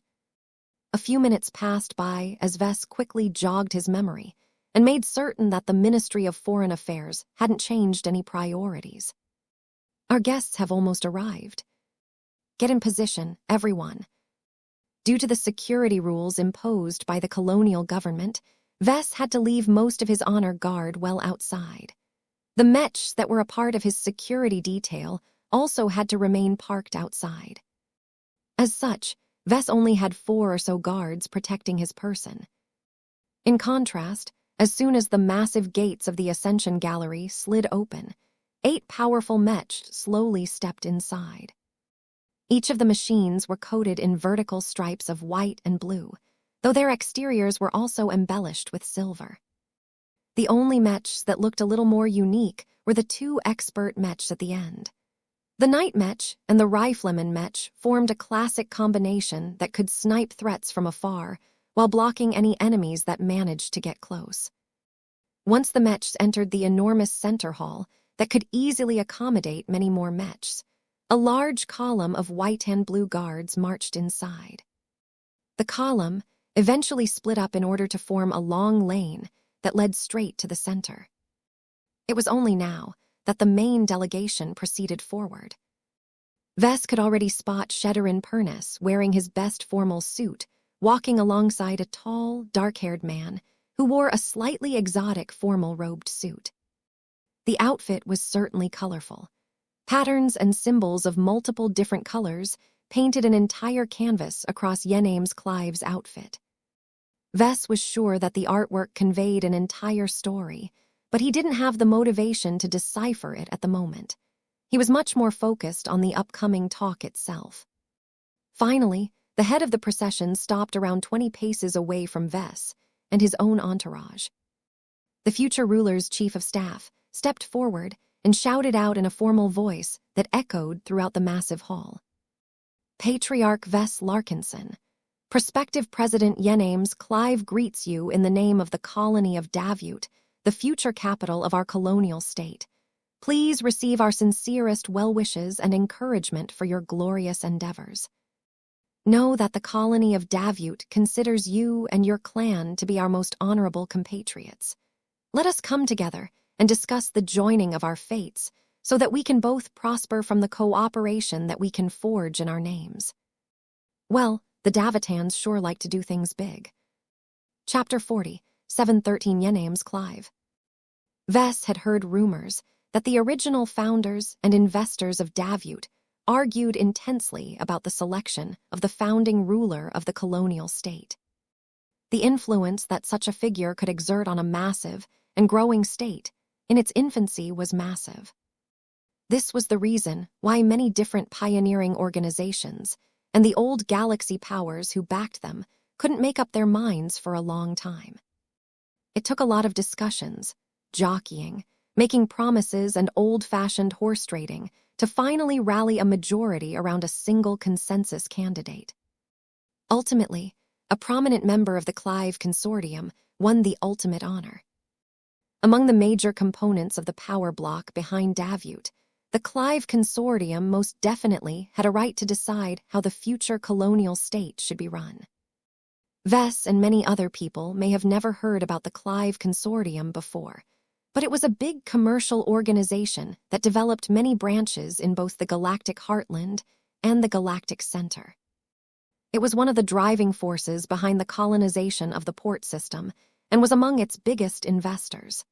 The consortium was also a huge proponent of trade, open immigration, heavy industry, consensus-based decision-making, and intensive external trade. Considering that the current economy of Davut closely aligned with the stated policies and ideology of the Clive Consortium, it was clear that it definitely possessed the greatest voice in the colony. Of course, the consortium also had to pay a huge price to secure so much real power. It sunk so much money, resources, personnel, and favors into this colonization project that it was determined for one of its own to take the reins and personally ensure it would succeed while preserving its own interests. The Clive Consortium ultimately pushed forward Yenames Clive as the first leading executive of the Davut project. From what Vess could derive from reading the man's history and profile, Yenames was an heir to a large commercial organization who had passed every test that mattered. From the start of his life, he had been put onto an extensive raising, training, and educational program that was meant to turn him into the most optimal chief executive of the powerful and expanding Clive Consortium. Yenames Clive had to prepare for at least 100 years or more before he ever had a realistic chance of being appointed as one of the consortium's powerful executives. As such, he worked hard and utilized the limits of his augmentations to excel in every school, succeed in every side activity, become the leader of several social circles, and produce lots of growth in every business venture under his charge. Though Yenames experienced his fair share of failures and setbacks, they were fairly minor and forgivable compared to his remarkably consistent pattern of producing solid results and exceeding everyone's expectations. If nothing else went wrong, Yenames Clive was dead set on becoming the next CEO of the Clive Consortium. All of the other possible members of his generation simply couldn't compete against this excellently engineered monster. Then, the Red Ocean opened up for colonization. Many old galaxy powers suddenly gained an opportunity of a lifetime. For the first time in many centuries, a large swath of space that was completely devoid of entrenched human interests had become available. The Clive Consortium weighed the pros and cons at a rapid pace and quickly decided to bet much of its accumulated war chest and reserves into this venture. However, unlike many other organizations that simply settled for occupying a single nice planet or star system, the Clive Consortium wanted to go much bigger. It not only wanted to colonize a hot and highly desired port system, but also use that as the basis of a fully fledged state in the new frontier. This was a massive endeavor, and one that the consortium could never found and build on its own. This was why Clive did what it had always been good at, which was finding like-minded business partners and roping them into this incredibly promising initiative. Although much of the foundation and the leadership of the Clive Consortium in the old galaxy remained the same, the ambitious organization needed to send a leader to the new frontier that commanded enough respect and demonstrated a sufficient degree of competence to take charge of the Davut project on the ground. The Clive Consortium chose well.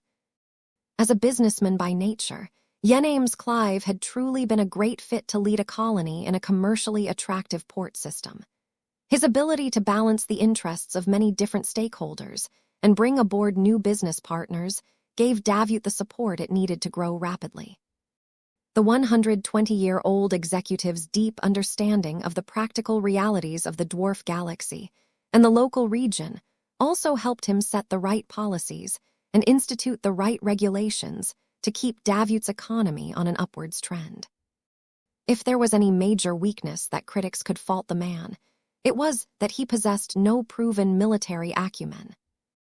Although Yenames Clive could delegate military affairs to an extensive team of hand-picked military officials, his overemphasis on commercialism had led to a number of weird circumstances in the military sphere.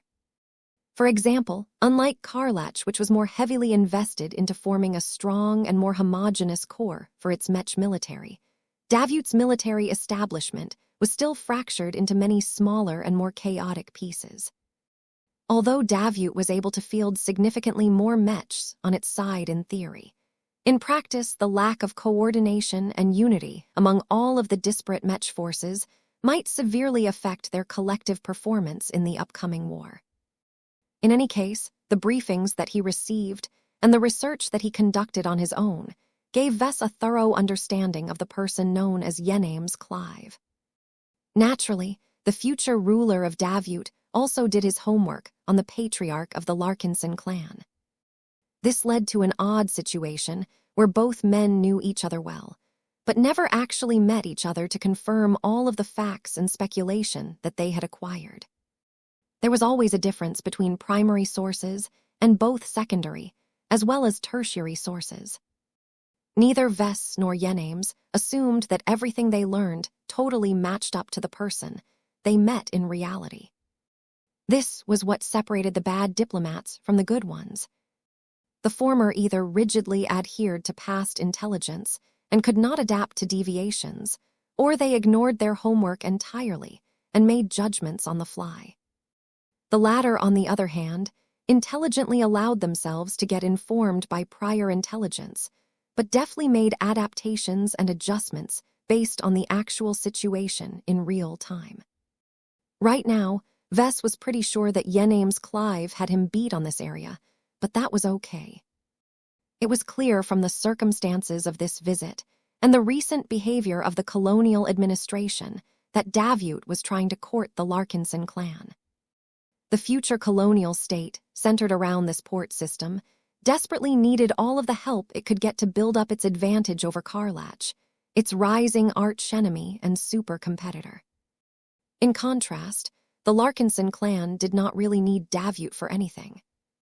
Although it would be rather costly and painful for the clan to uproot its entire Davut branch and relocate to an entirely different star system in a different region, the Larkinsons could still do it if it wished. That put the clan at a considerable advantage over the colonial state in any negotiations. This was why the so-called prospective president found it worthwhile to lower his head and visit Vess in the cat nest. Though Vess initially became a bit jarred by the weird announcement, the Davutans kept their ceremony short and quickly allowed the two to come forward to shake hands. They were already studying each other intensely as they smiled at each other and reached out to hold each other's grips. As Vess used all of his senses to study the other man, he noted that Yenames Clive was certainly the real deal. The older man exuded an abundance of gravitas, but not to the point of becoming suffocating. He adopted just the right amount of approachability to put Vess at ease and encourage a friendly chat. From a spiritual perspective, the man did not possess any spiritual potential, which was fairly normal and to be expected. That did not mean he was weak. Vess' many senses had improved so much as of late that he could pick up the other man's heavy mental activity. Yenames Clive's mind and highly sophisticated implant was constantly going through a ton of different thoughts. He was like a supercomputer in that sense. Patriarch Larkinson, it is good to finally meet you in person. The man's smooth and highly trained voice spoke in a firm but slightly gentle tone. Before we talk any further, let me thank you for choosing to settle your clan in our colony. You and your Larkinsons have contributed greatly to the economic growth and the rapidly rising prosperity of our expanding community. We hope that your clan will continue to benefit as we grow into a mature and established state within the Krakatoa Middle Zone. Vess smiled back. Davut has indeed provided our clan with a lot of support. It is a shame that I might not be sticking around much longer. While our local branch will continue to manage our existing holdings in this region, our expeditionary fleet only goes where excitement can be found. We are well aware of your personal proclivities, as well as the emphasis your alliance places on expeditions. I believe that a number of the proposals we have prepared for your clan will be of great interest to you regardless of what you have planned for your fleet. Interesting. Before we continue, can I request a tour through your grand and imposing gallery? I have heard much of this facility, but never had the pleasure of paying a visit to it. I can already feel I should have stepped into these halls sooner. Vess did not expect to receive such an offbeat request, but he was more than ready to play an impromptu tour guide. Why, certainly. Our Ascension Gallery does not contain a lot of exhibits relative to its size, but then again, there is no need to add any superfluous elements. The pieces that we did place in this gallery already attract enough admiration. They both approached the giant metal statue that depicted the golden cat. The light shining down from above along with the substantial glow radiating from the totem caused many guests to feel as if they were truly standing in front of a special existence. Yename's Clive was no exception to this rule. I have seen and felt my fair share of living Meched over the years, but this is different. Is this large cat an accurate representation of the source of the glows that characterize so many of your Mech designs? The man had really done his homework, apparently. Vess bet that he had received a huge amount of insights from a team of master Mech designers who extensively studied every LMC Mech they could obtain. Vess decided to be ambivalent and shrugged his shoulders. Who knows? I prefer not to go into too much detail. After all, a Mech designer has to protect his trade secrets. Yename's Clive continued to look up and admire the giant cat sculpture.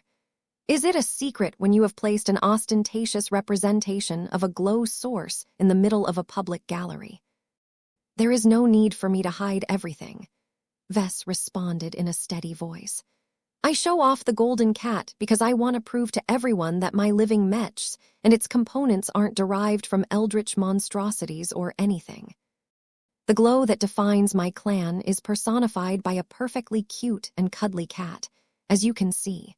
We Larkinsons consider Goldie to be a reflection of our character and culture. I can see that. Yename's Clive spoke as he continued to be fascinated by the totem and its distinctive glow. You and your Larkinsons are curious, affectionate, and playful. Your people can also be predatory, possessive, and sensitive towards danger.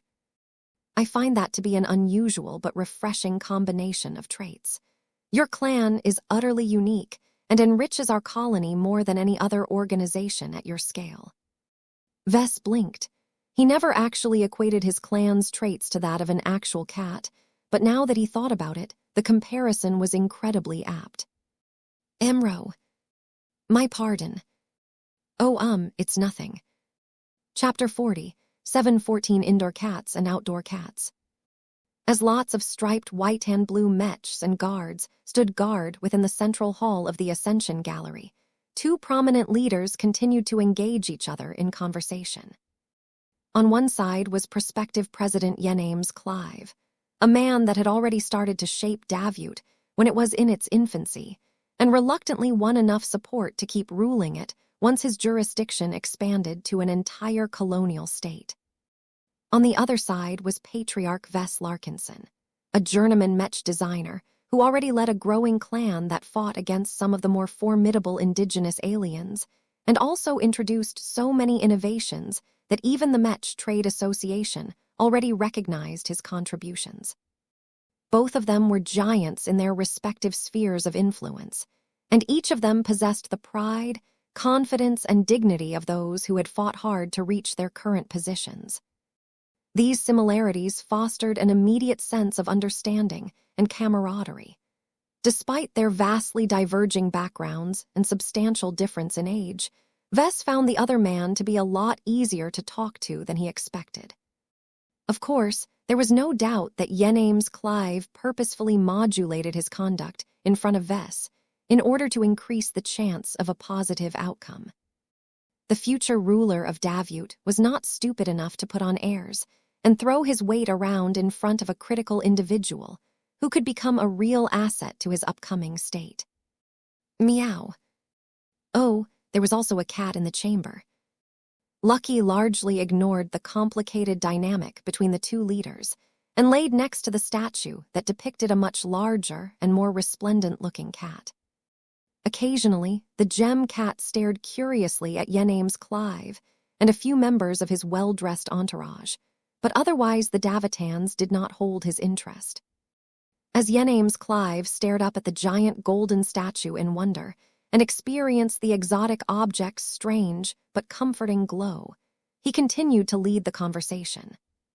"You have traveled further across the new frontier than I have," the future president said. "I envy you for that. You are a self-made man and a pioneer who does not have to answer to a group of superiors. How is the red ocean like beyond the region around this port system?" Vess shrugged in response. "I have barely scratched the surface of what the new frontier has to offer. It may be a miniature galaxy, but the red ocean still encompasses plenty of light years, even if humanity has only captured a part of the outer edge up until this point. Still, the aliens I've encountered and the warships that my Mech forces have fought against are much more diverse than any human force. You can never get tired or bored with exploring what these completely different and inhuman civilizations have come up with. This is what I crave, and this is what will help me become a better Mech designer." "Understandable," Yename's Clive spoke with a respectful nod. "As an accomplished Mech designer without much of a fixed foundation, your freedom of movement is much greater than many of your peers, and you are taking full advantage of that by going on interesting expeditions." "I consider myself to be a true pioneer," Vess proudly stated as he stood behind the Mech-sized statue of the golden cat. "The MTA said as much as well. There are so many mysteries and so much treasure out there that are ripe for the taking. Sure, the local aliens aren't so eager to let us take what we want, but as long as we have enough guts and Mechs, we can overcome any obstacle." Yename's Clive shifted his gaze from the giant cat statue to the much smaller gem cat that was lazily lounging to the side. Lucky responded to the gaze by letting out a lazy yawn that showed off his sharp, metal-tearing teeth. "Meow." The prospective president grinned in amusement. "I admire and commend your activities. You are truly embodying one of the archetypical roles of a pioneer. That does not mean that other varieties of pioneers are less deserving of respect. The territories conquered by humanity are vast, and some pioneers have to do the arduous task of civilizing them to the point where they can become the latest havens for our expanding race. The pioneers who undertake much of the risk of building colonies across the new frontiers should also be worthy of respect." That was a noble sentiment, and one that Vess could not deny. "You have made a good point, President. I do not explicitly place myself above the other diligent pioneers who have chosen to grasp a different opportunity in the new frontier." Yename's Clive gestured his hand at the cat statue. "I find that pioneers bear a large resemblance to cats. There are different variations of cats. Some are clearly indoor cats. They feel safe and in control when they remain in the same home for many years. They are highly protective towards their family and will make their stand and defend their territory against any hostile intruders." Vess threw the older man a strange look. "I take it that I am an outdoor cat in this analogy of yours." "It fits, does it not? There are certain cats that are more adventurous by nature. They will become restless and dissatisfied if they continue to remain locked inside a home when there is an entire world outside to explore. They are most content when they are regularly let out to spend their days as they wish and get to experience new sights and interactions each time they range outside of their homes." "That sounds like an apt description of myself and my clan." Vess smiled. "My nature is identical to that of an outdoor cat. Don't get me wrong. It's nice to stay in a warm and comfy home, but I won't be able to become the biggest cat on the block if I can only be a normal house cat." "Meow," Lucky helpfully agreed. That caused Yename's Clive to subtly shake his head. As much as outdoors cats spend their time beneath the open skies, they are not equivalent to feral cats. The latter live much rougher and shorter lives as they are never truly safe. They have no support to lean on when they grow hungry or are targeted by larger and more vicious predators. An outdoor cat, on the other hand, can explore the outside world just as much, but also has the convenience of returning to a safe and peaceful home where they can let down their guard, fill their stomach, and seek shelter from any storms. They can also build a much more secure nest to raise their kittens and deposit their less capable relatives. In short, outdoor cats get to enjoy the best of both worlds. That was an interesting way to extend this analogy. The implicit message behind it was that being an outdoor cat was vastly more preferable than becoming completely feral.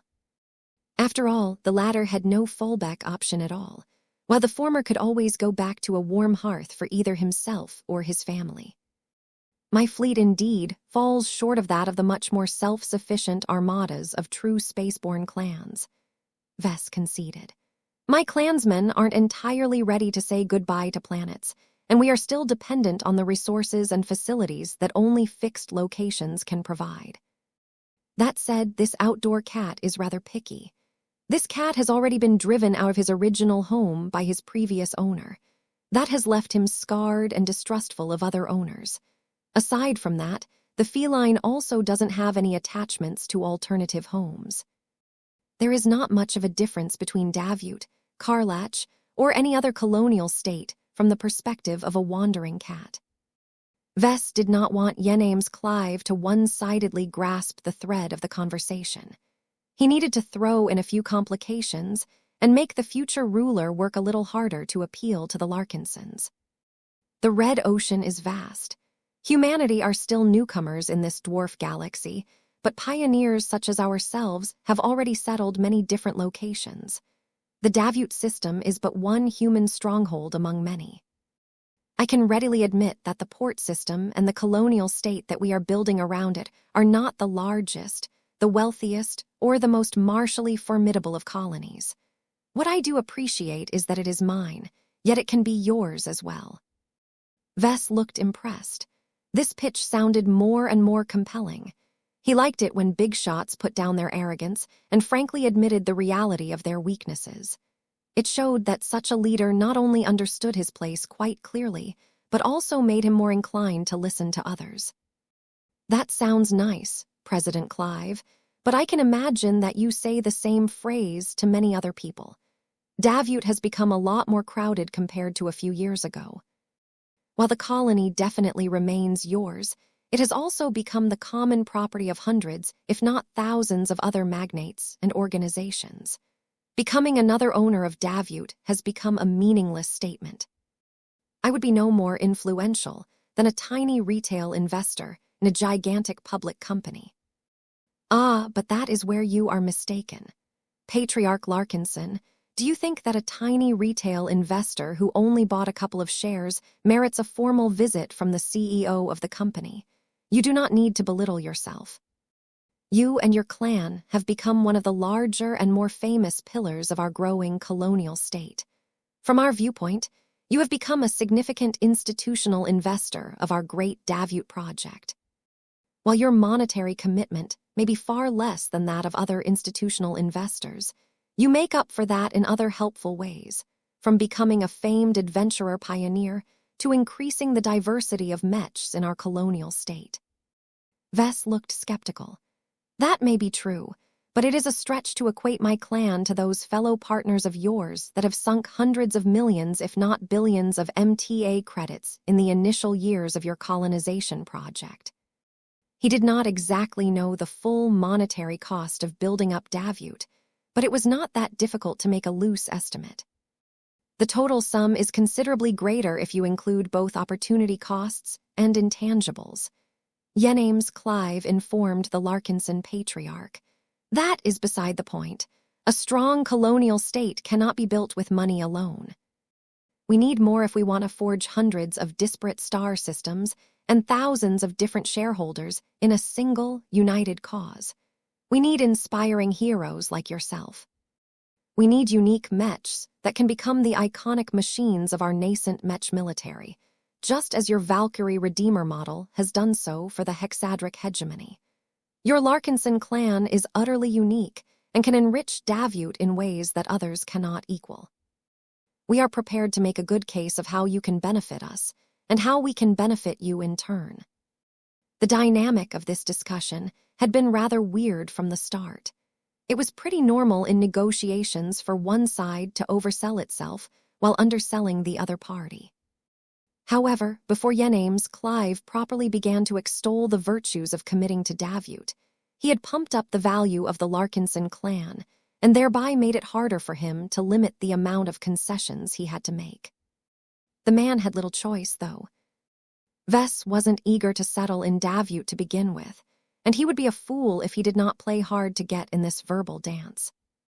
The prospective president, therefore, had to build a proper case of why Vess and his clan would become valued partners of Davut before he could proceed any further.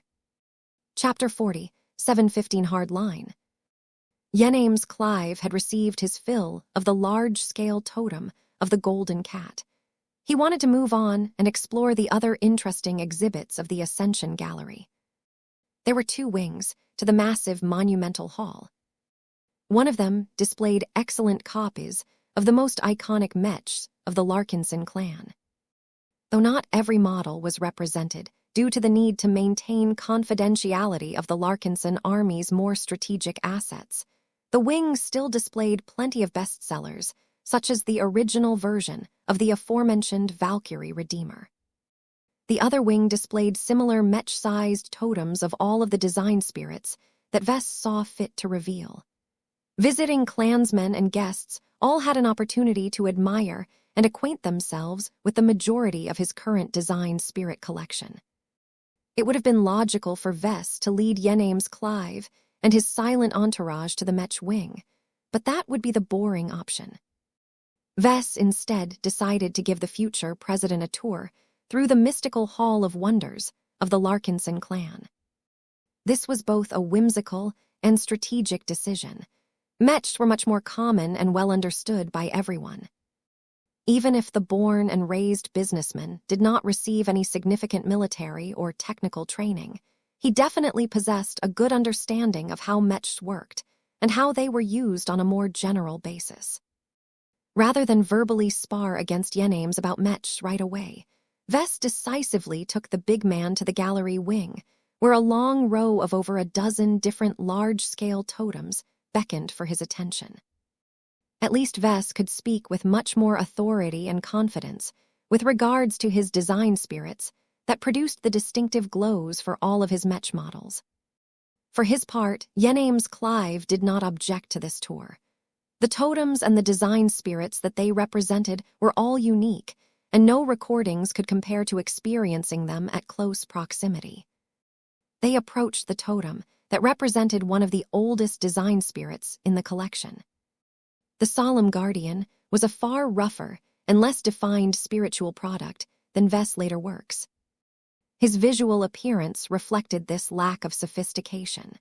Depending on the circumstances, Vess interpreted the Solemn Guardian as either a uniformed human soldier or an old living Mech.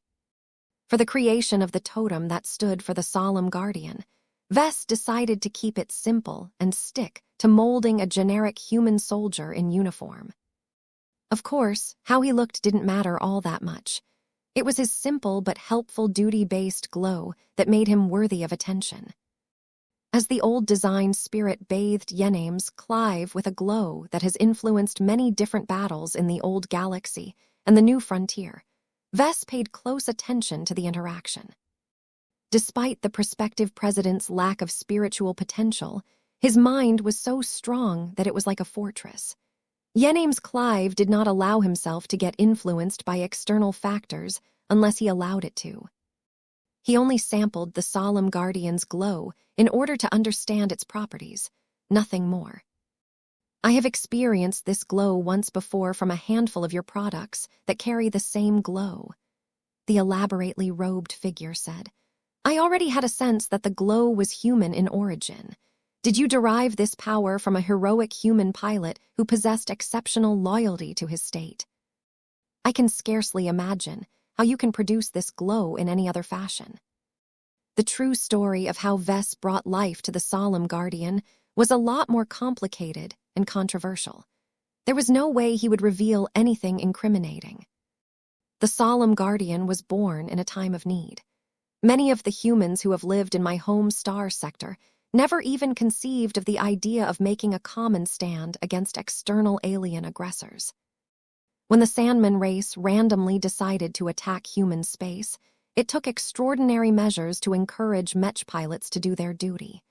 The Desolate Soldier is the earliest work I took a lot of pride in. It has made a huge difference and saved a lot of lives.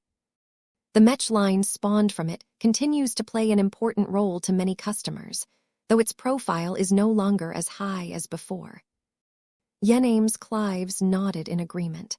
The Solemn Guardian has made the Desolate Soldier helpful, and it can add value to other mechs as well. I can think of many possible mechs that you can design for Davut. Perhaps you can increase a mech force's sense of belonging and obligation towards our colonial state. Vess frowned for a moment. Maybe, but it would not really be as effective as you think. Part of the reason why the Desolate Soldier did well back then was that it already drew on the sense of duty and honor of defending human space against the mass-murdering aliens that sought to destroy their states and all of their people. Here in Krakatoa, the stakes are considerably lower. Most mercenary outfits are not necessarily fighting out of a sense of duty. They are opportunistically fighting for profit and will not hesitate to abandon a contract if the circumstances become too dire. No glow can trump a mech pilot's sense of self-preservation. Too many people expected too much from glows like the one from the Solemn Guardian. If anyone thought they could compensate for awful leadership, excessive deaths, and terrible treatment with a duty-based glow, then they would sorely get disappointed. The Solemn Guardian also made no significant difference in well-trained and well-treated mech units. Considering that the early movers paid a lot to enter the Red Ocean during the early days of human colonization, they always had their troops in order. It was impossible for them to hire a lot of scumbags that did not possess the most basic loyalty to their employers. As Vess downplayed the importance of the Solemn Guardian, Yename's Clive decided to bring up another unique phenomenon to the Larkinson clan. As my men studied your clan and your closest allies, we have learned that you have developed an incredibly effective measure that can guarantee the loyalty of all of your members, including the large number of diverse recruits who all possess different motivations, ideologies, and other circumstances. As an administrator of a large and growing colony, I find it remarkable how serious instances of betrayal and desertion are practically non-existent within your Golden Skull Alliance. Oh, this fellow definitely did his homework. Though Vess and the Golden Scullers did not do their utmost to hide the existence of the spiritual networks that produce the effects that the other man described, it was rather disconcerting to hear it explained by an outsider. I do my best to help my family and friends. Vess smiled. They are the ones who have truly stuck with me in times of good and bad. Considering how much they have sacrificed to help me attain my goals, it is only fair for me to repay them with sincere gifts and rewards. Yename's Clive did not spare in his praise of Vess' work. Your gratitude is incredibly valuable indeed. While Davut may not be as close to your clan as your older allies, we can offer just as much support, if not more, to you. If you are open to the proposal of creating a similar mechanism for our colonial state that can help with converting our new colonists and citizens into a single group, then... Stop! Vess raised his palm and rudely interrupted the highly influential man. Don't go there. I can already foresee what you want, and my answer to that is no. I will not provide this service to Davut. I am confident we can work out whatever doubts and objections you may have with regards to our proposal, the prospective president gently said while spreading his hands. You have not even allowed me to elucidate the sizable amount of compensation that our colonial state is willing to provide for this service. Vess crossed his arms. Allowing your forces to play around with the Solemn Guardian is one thing. The compulsion element is not that strong. At most, his glow only encourages people to do what they already want to do. What you are asking is much more serious. There are some lines that should never be crossed. I have never even thought about providing this specific service to the Hex Federation. What makes you think I would make a different decision for Davut? If I do not stop myself, then I am certain the Mech Trade Association will do what I should have done. Although the MTA had never properly addressed Vess on the dubious ethical and legal implications of his spiritual networks, he was not stupid. He exchanged with the Mechers often enough to develop a good idea on what he could get away with.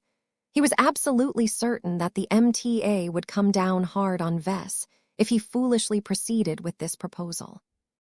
Not only would Davut not be able to obtain its own spiritual network, the Larkinson clan and its allies were also at risk of losing their own ones. That was absolutely unacceptable to Vess. He much preferred to keep his head down and hoped that the MTA would continue to turn a blind eye to his more questionable activities as long as he kept everything quiet. Vess was pretty sure that he maintained an unwritten and unspoken agreement with the survivalist faction and the transhumanist faction over this matter. Nothing good would come to him if he gave the MTA a reason to speak and write about how much he disrupted so many people's lives. Though the prospective president did not give up and tried to persuade Vess to change his mind, nothing worked. Vess did not wish to engage in any trade that excessively risked his fundamental interests. Preserving his relations with the MTA superseded any extravagant rewards that Davut might be willing to exchange. This was also why Vess was adamant about shutting down the discussion as soon as possible. He did not wish to get tempted by the concessions that would no doubt get him to agree against his best judgment. Seeing that Vess had shut down like a rock, Yename's Clive reluctantly dropped the matter. "Our offer shall remain open," the older man eventually said. "If you are in ever need of immediate support or relief, we can always revisit this discussion." He looked back up to the statue of the solemn guardian in the guise of a soldier. "As an alternative, I am also receptive to the idea of commissioning you to design a line of military mechs based on the solemn guardian's glow in cooperation with our resident master mech designers. It may not match the effectiveness of your clan's exclusive loyalty mechanisms, but it should reduce the occurrence of incidents and increase the overall cohesion among our mech forces. What is your opinion, Patriarch Larkinson?" "It can be done, but that doesn't necessarily mean I have to make it happen," Vess steadily responded. "I generally only design the mechs that I am passionate about and believe in. The Solemn Guardian is rather tricky as it cannot make a boring mech exciting. I need to obtain a unique and interesting mech concept first and figure out afterwards whether the Solemn Guardian's glow is an appropriate fit." "Yet you are open to fulfilling one of our mech design commissions, correct?" Vess realized that he almost got pulled into the devious bastard's trap. By starting off with a highly sensitive and excessive demand, Yename's Clive already took into account that he would get rejected. This allowed him to step down and issue a milder request instead that sounded much more reasonable in comparison. Fortunately, Vess recalled that he did not want to enter into any agreement with Davut so easily. It would be best if he did not sign any contracts at all, but that did not seem wise considering how much Davut desired to come away with at least a few concessions from the Larkinson clan. Chapter 40, 716 Tricky Questions. The pair moved on to observe another totem up close. This time, they stopped in front of the statue that attempted to portray the massive bulk and physical might of Kalengso. Though Vess did not maintain frequent contact with the former sacred god, who originated from Eon Corona Roman 7, he knew that the genetically engineered Exobest still maintained an active friendship with Venerable Orphan, Venerable Desi, and Venerable Janzi. As Vess and Yename's Clive stopped right in front of the reptilian creature statue, a strong glow that possessed both protective and spatial properties encompassed the two human leaders. "What manner of alien beast is this? I have been informed that you have utilized the glow derived from this odd creature years before you have entered the Red Ocean.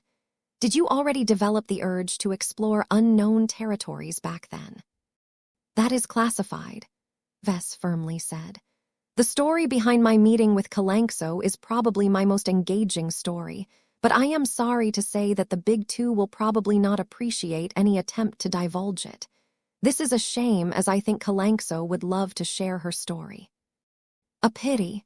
I see that this is not the only alien beast that you have converted into your asset. Do you attempt to do this for any exotic creature that you come across in your expeditions? Vess chuckled. That would be a bit too excessive, hee. There is a price to create these assets, so I do not do this casually. Each one has good potential, and my clan and I are still far from utilizing the full extent of their capabilities. They moved on to another totem. This one was definitely the most eye-catching one, as it depicted an angel that looked to be in complete peace. Ah, I am intimately familiar with this glow. Yenames Clive smiled and admired the lifelike detail of the metal sculpture. The pacifier line that you have conceived with Professor Tejan Herman Voikin has helped put Davut on the map in the Krakatoa Middle Zone and beyond. It is becoming increasingly less common for planetary guard units to lack this practical and useful mech. I truly cannot stress how the popularity of your pacifiers has enhanced the commercial activity of our colony.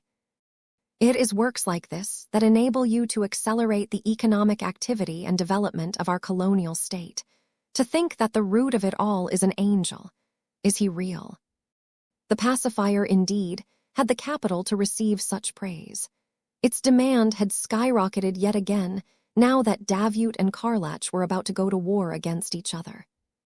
In fact, demand had become so excessive that the LMC already submitted a proposal to open yet another manufacturing complex in one of the many cities of Davut Roman 7.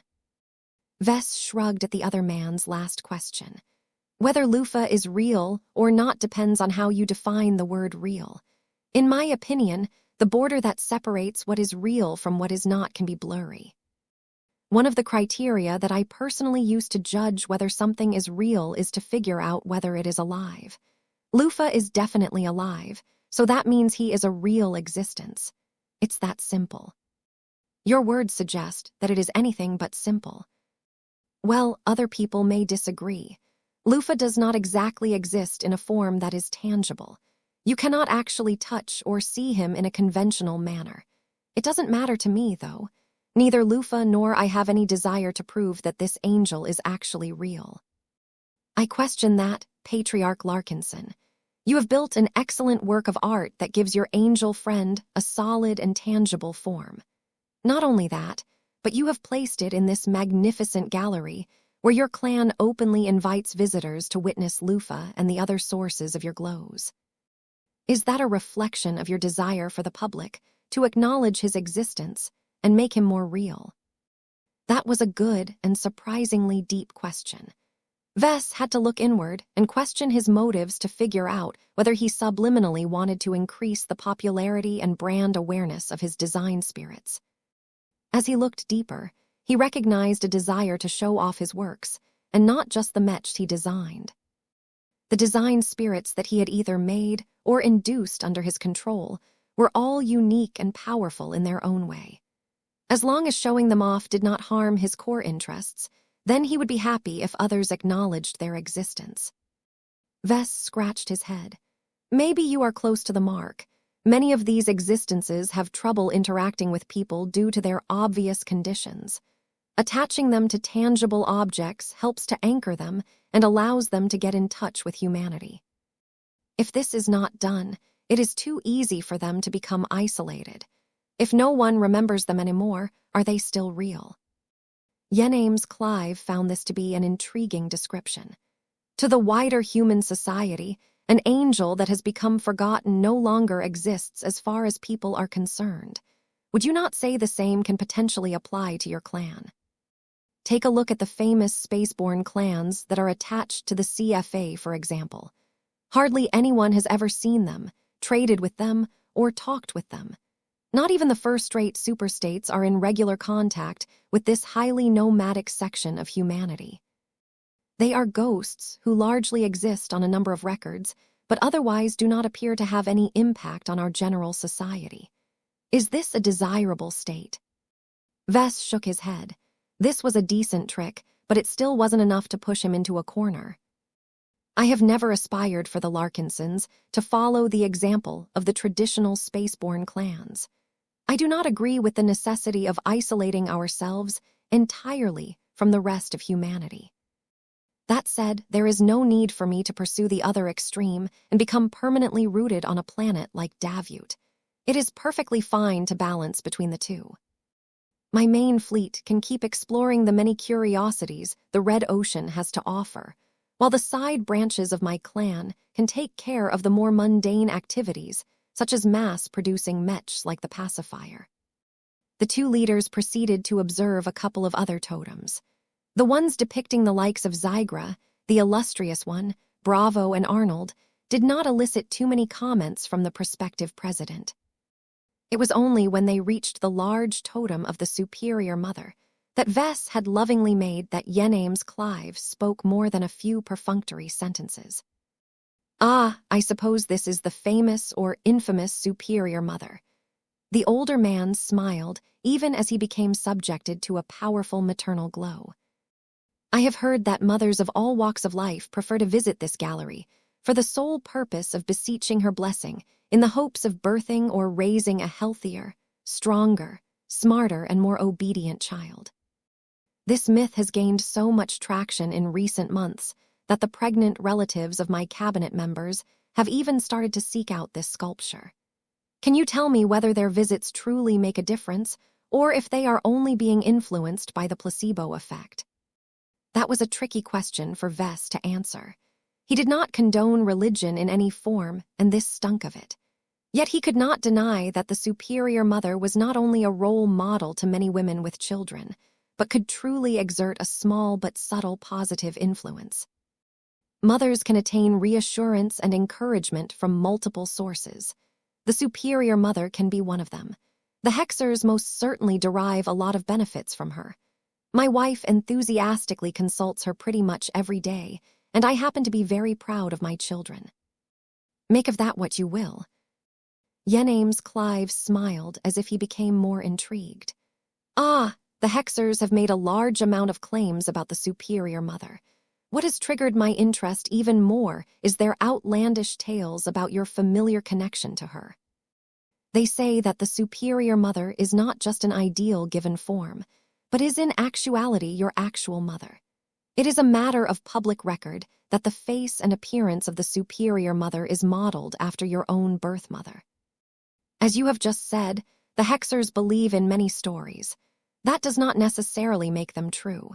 Certain people and population groups have grown more dependent on myths and beliefs in order to sustain themselves. If the Hexers do not believe in one story, they will believe another one. It is better if they put their faith in more innocuous tales than more toxic and harmful ones like they have done in the past. It still amazes us how much you have single-handedly influenced an entire state that is controlled and filled with female supremacists, Patriarch Larkinson. Both you and the Hexers have gained many advantages from this fruitful relationship. If you have the chance to play a similar role for our colonial state, would you be interested in reprising your role? Vess immediately shook his head. No, even if I did, it wouldn't work. It is easy for the Superior Mother to capture the public consciousness of the Hexer people because of how prone they are to belief in a mother figure. It also helps that the Hexers live in a highly homogeneous society with a single dominant culture. Davut is practically the opposite in this regard. Not only has your colony gathered many different people with many different backgrounds and cultures, it has not even propagated a single strong national identity for them to rally around. That is correct, Yenname's Clive frankly admitted. Karlach has made much more progress on this front due to its diverging policies. For us, it is not so simple to set a single culture and identity.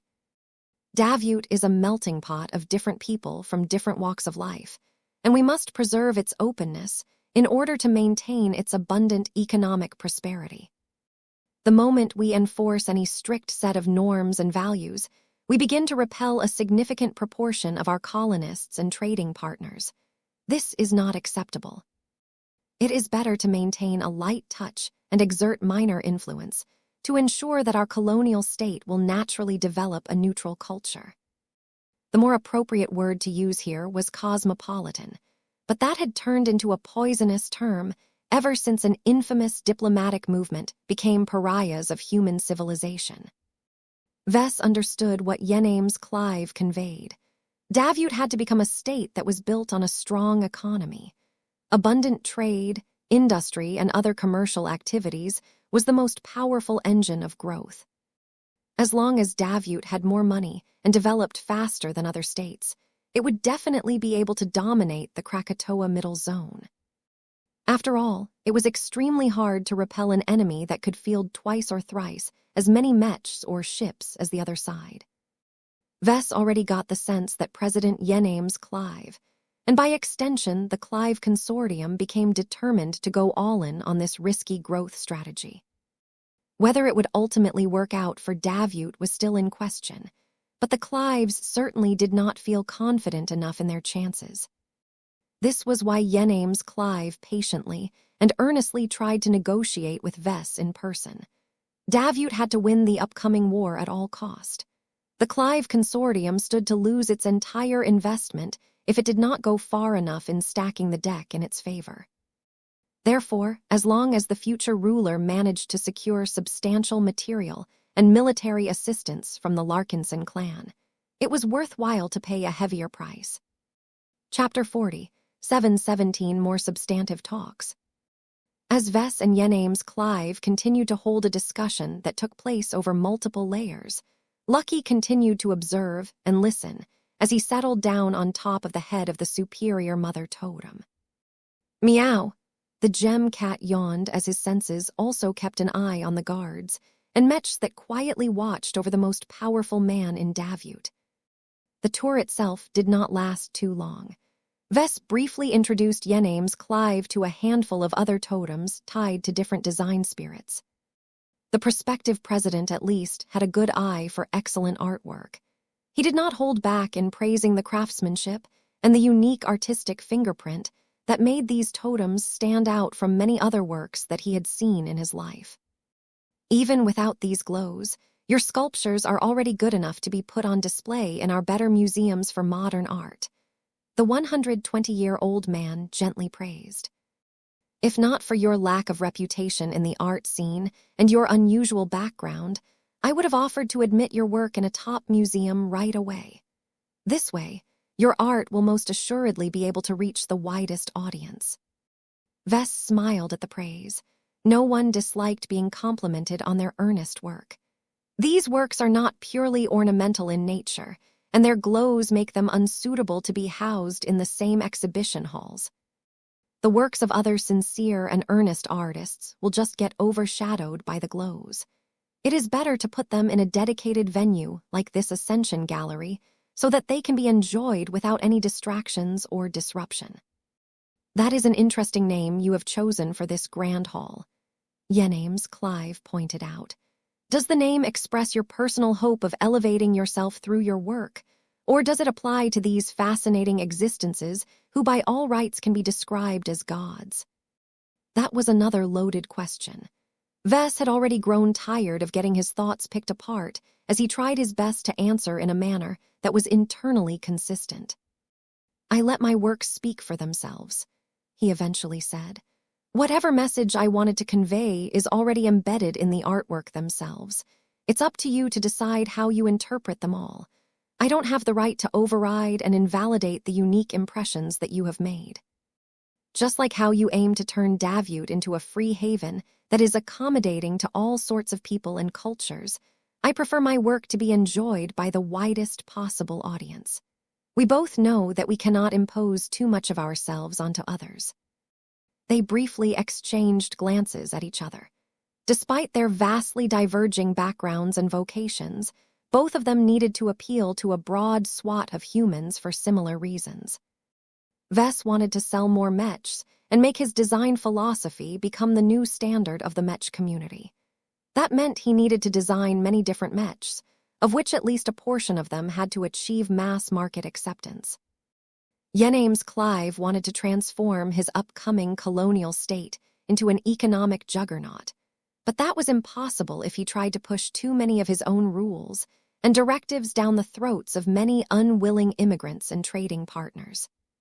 It was the recognition that they were on similar boats that brought them a bit closer together.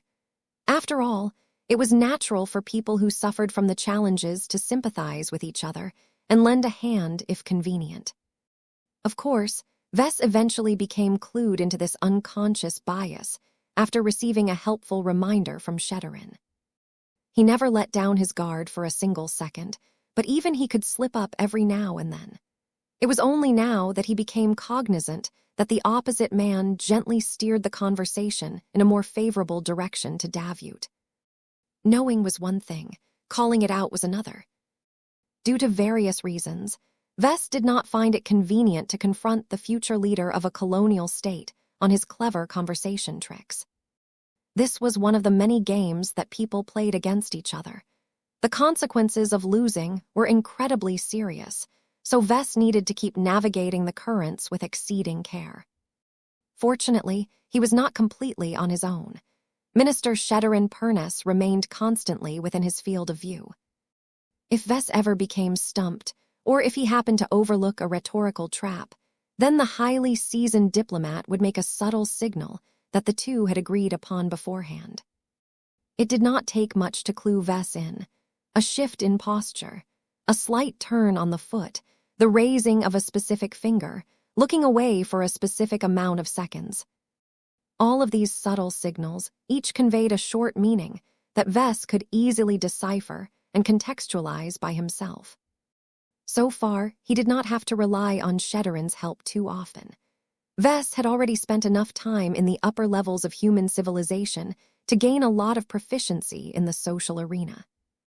As the group ended their tour and made their way back to the central hall, Lucky decided to float down and land on Vess' shoulder.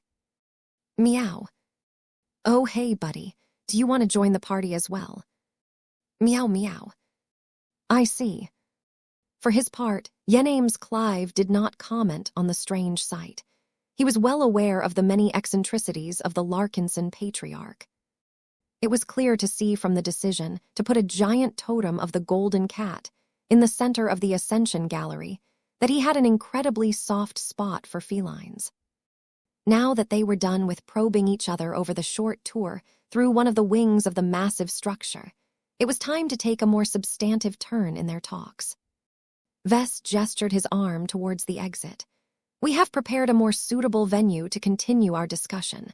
Please follow me to one of our conference buildings where we can go more in depth. The cat nest boasted a lot of different facilities, including a conference center that was used to introduce new Mech releases or host gatherings for invited guests. The prospective president's security detail had already entered the structure beforehand and completely swept it to ensure that everything was in order. Inside the grandest and most luxuriously decorated conference room, Vess and Minister Shedderin sat on one side of the imposing meeting table, while Yenames Clive and Madame Rihanna Kernsk opted to sit at the other side. Meow Tilda. Lucky meanwhile left Vess' shoulder and tried to fall onto the lap of Yenames Clive's chief of staff. Rihanna Kernsk's severe-looking expression softened for a moment as she held the mechanical cat and petted his head. My apologies, but for security reasons, I must ask you to maintain your distance from us. I would love to spend time with you after we have successfully concluded an agreement with your clan, but that will take time. Meow. Vess could learn a lot about a person by observing how they reacted to different circumstances. Rihanna Kernsk was the primary gatekeeper and errand woman to the future ruler of a colonial state. The Black Cats had tracked her movements and learned that she had visited a lot of parties related to Vess and his clan. As the primary assistant of Yenames Clive, Madame Kernsk was an interesting person by herself. One of the more intriguing clues that the Black Cats obtained through their activities was that the chief of staff enjoyed the trust of both her immediate superior, but also reported to the higher-ups of the Clive Consortium based in the old galaxy. Vess knew quite well that a single person could never properly serve two masters. The woman, who clearly possessed ambitions on her own, did not have to deal with any compromising situations as long as Yename's Clive and his elders were on the same page. For the most part, this had always been the case in the past. It was only after several years had passed that Yename's Clive began to show more initiative. It was not entirely a secret that he did not always roll over and implement the directives from the old galaxy. As the leading figure on the ground, the heir to the Clive Consortium thought that he knew better than his distant superiors. Perhaps he was right due to his greater familiarity with the local situation. Perhaps he was wrong due to his lack of experience in managing affairs at this scope. Whatever the case, Vess had been advised to pay attention to both Yename's Clive and his chief of staff to understand the true leadership dynamic of Davut. Let me begin with stating the sort of cooperation we wish to establish with your clan. Yename's Clive began. Davut appreciates the Larkinson clan and is happy with your current level of activity within our colony. As we begin to form a state and seek to establish and strengthen the many institutions that we need to sustain our growth, we hope your clan will agree to become a more active and engaged partner in the Davut project. Today, we would like to make a case that it is to our mutual benefit if you work together with our administration. This time, Vess allowed his minister to speak. Sheddarin Purness adopted a smooth smile that made it look as if he was genuinely looking forward to working together. The Larkinson clan is always open for business. That said, we are asking for your understanding as our organization is limited in what it can offer to a large colonial state. Our primary focus has always rested on our expeditions, which does not have much relations to Davut and our Mech business. If your requests fall outside of these two activities, then I must warn you that our ability to make a difference is exceedingly small. We are aware that a single clan has limited capacity and resources to contribute to Davut. Rihanna Kernsk spoke on behalf of her principal. We believe that your clan can still exert an outsized impact on our state and community under the right circumstances. We have prepared a list of proposals that we wish to go through with your team. For a start, we can begin to discuss a business activity that your patriarch is most known for, namely designing mechs. You wish to commission a mech design from us? Minister Sheddarin directly asked. We do. We would like your clan to accept multiple different commissions from us. The more, the better. We have learned that your patriarch has previously fulfilled over half a dozen commissions for the Hexadric hegemony, of which its successor state still makes use of the results. We are more than willing to compensate you for fulfilling 10 of our commissions. Vess raised his hand. Before we go any further, your superior mentioned that any commission involves a collaboration between myself and a team of master mech designers of your choosing. Is this correct? That is so. Rihanna Kernsk nodded in confirmation. Wish to combine the best of both worlds. Your glows and living mechs paired with the other powerful advantages of our masters should produce an excellent combination. We not only want to maximize the combat strength of the jointly designed machines, but also wish to ensure that they fully comply with our military standards. It will be much more difficult to integrate mech models into our armed forces if they are not designed to fit our fighting systems in advance. This was a reasonable and understandable concern. Vess never had this problem with the Hex army, but that was mostly because he designed his Hexer mechs in collaboration with Gloriana. His wife studied mech design at Kelma University, which was one of the most elite and prestigious institutions of the now-defunct Hexadric hegemony. That meant that she not only received a high-quality education, but also learned the technical standards and doctrinal choices that the Hex army had adopted for its military mechs. Vess did not have such a convenient collaborator within his clan this time, so he had no choice but to work together with an insider from Davut to make sure his commissioned works lined up with the prevailing standards. Chapter 40, 718 Order Discussions. Generally speaking, Vess did not possess much enthusiasm at the notion of collaborating with a bunch of masters. He had done it a few times with a number of Hexer Mech designers for specific high-end variants, but at least these incredibly smart and arrogant women showed enough deference to him due to his outsized status in Hexer society. Vess did not expect to receive the same level of respect and deference from the masters. These older figures would no doubt feel annoyed for having to collaborate with a journeyman on an equal level. It would be much better if he managed to become a senior prior to collaborating with any masters on any projects. The gap in status and design capabilities would be a lot more tolerable if that was the case. Vess would also be able to gain a much greater voice in the direction of the commissioned projects. Perhaps the colonial administration understood his concerns, because Rihanna Kernsk moved quickly to reassure the Larkinsons. Your patriarch has nothing to fear from us.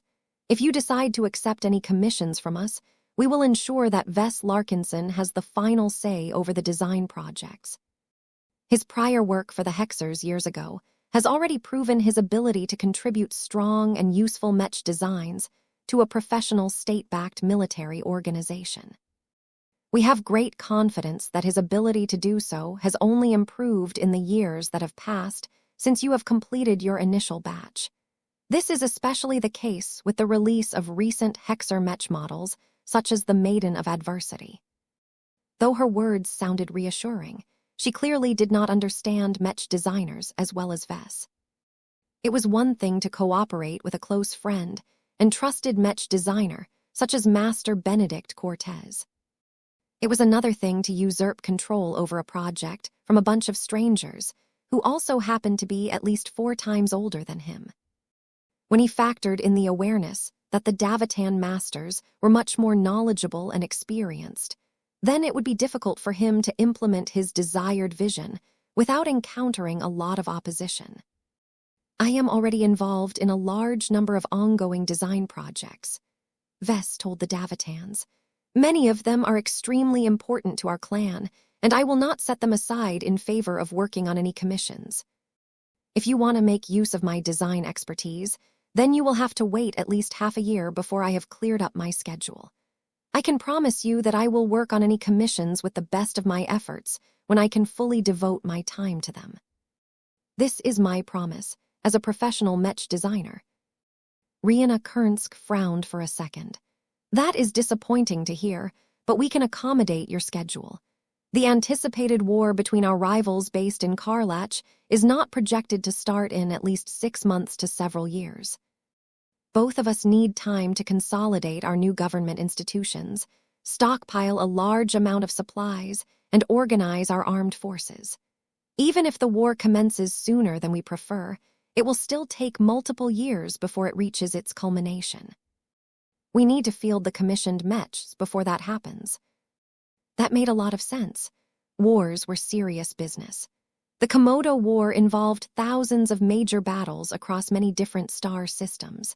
Even if one side gained an advantage, the other side could still do a lot to delay their adversary's progress and work towards reversing the trend. The two sides talked a bit more about the conditions for the possible commissions. After settling a few minor differences, the Davitans wanted a firm answer on how many designs they could commission from the Larkinsons. We are reluctant to collaborate with Davut, but in light of our existing relations with your colonial administrations, we are open to accepting a limited number of commissions under the terms that we have previously discussed. Minister Shedderin spoke in an officious tone. How many we are ultimately willing to fulfill depends on the scope and complexity of the Mech designs, the additional requirements you have set for them, and the height of our remuneration. The Larkinson clan was still reluctant to get too involved in a war between two colonial states. Taking sides was generally bad for business for a player that wanted to sell its products to every market. Nonetheless, Vess and Shedderin had already spoken about this matter beforehand. They both agreed that they would generate unnecessary hostility and rejection from Davut if they refused any sort of transactions. It was best to allow prospective President Yenames Clive to come away with at least a few successes under his belt. Also, by agreeing to the colonial government's smaller and more palatable requests, it became a lot easier to reject any larger and much more problematic demands. Yenames Clive and his chief of staff exchanged glances before the latter projected a list above the conference table. A team composed of several chief Mech designers and military advisors have formulated a list of possible Mechs that should measurably increase the performance of our Mech units. You do not have to design them exactly according to our descriptions. As we have stated earlier, we respect your design judgment and are willing to accept any suggestions from your end as long as we think they can strengthen our Mech troops. That was rather generous of them. It showed that Davut was seriously willing to allow the Larkinsons to take the lead in any commissioned design projects. Vess busied himself by going over each and every suggestion on the list. Some of them were fairly easy to fulfill, such as one that requested a full military-grade adaptation of the ferocious piranha. Others required him to start from scratch. One of them concerned a proposal to design an elite transphasic heavy cannoneer Mech that was not only armed with a powerful weapon, but also enjoyed enhanced defenses in the form of adaptable defensive plates, similar to the battle skirt system. Enhancing this Mech design with the steadfastness of Kalanxo, along with the face-water manipulation of the phase, King should turn it into an offensive and defensive powerhouse. Even Vess felt tempted to design such an imposing Mech, though on second thought his clan already possessed a decent cannoneer Mech in the form of the Eternal Redemption. These are fine suggestions, Vess complimented the Davitans. I can see that your team has put careful thought on which of my glows can better complement specific Mech designs, but I do not wish to go into any specifics at this early stage. I would much prefer to meet with your master Mech designers that I am supposed to work with. I believe a more direct exchange will allow us to formulate much more relevant and fitting Mech concepts. The female chief of staff nodded after a few seconds. That is acceptable. We still wish to negotiate with you on how many commissions you and your clan are willing to undertake on behalf of our colonial state. The sooner we settle these details, the sooner we can plan and prepare for their eventual introduction into our armed forces. Are you willing to accept 10 separate commissions from us as a start? Vess immediately shook his head. That is too much in too little time. It does not take 10 of my works to turn the tide against Karlach.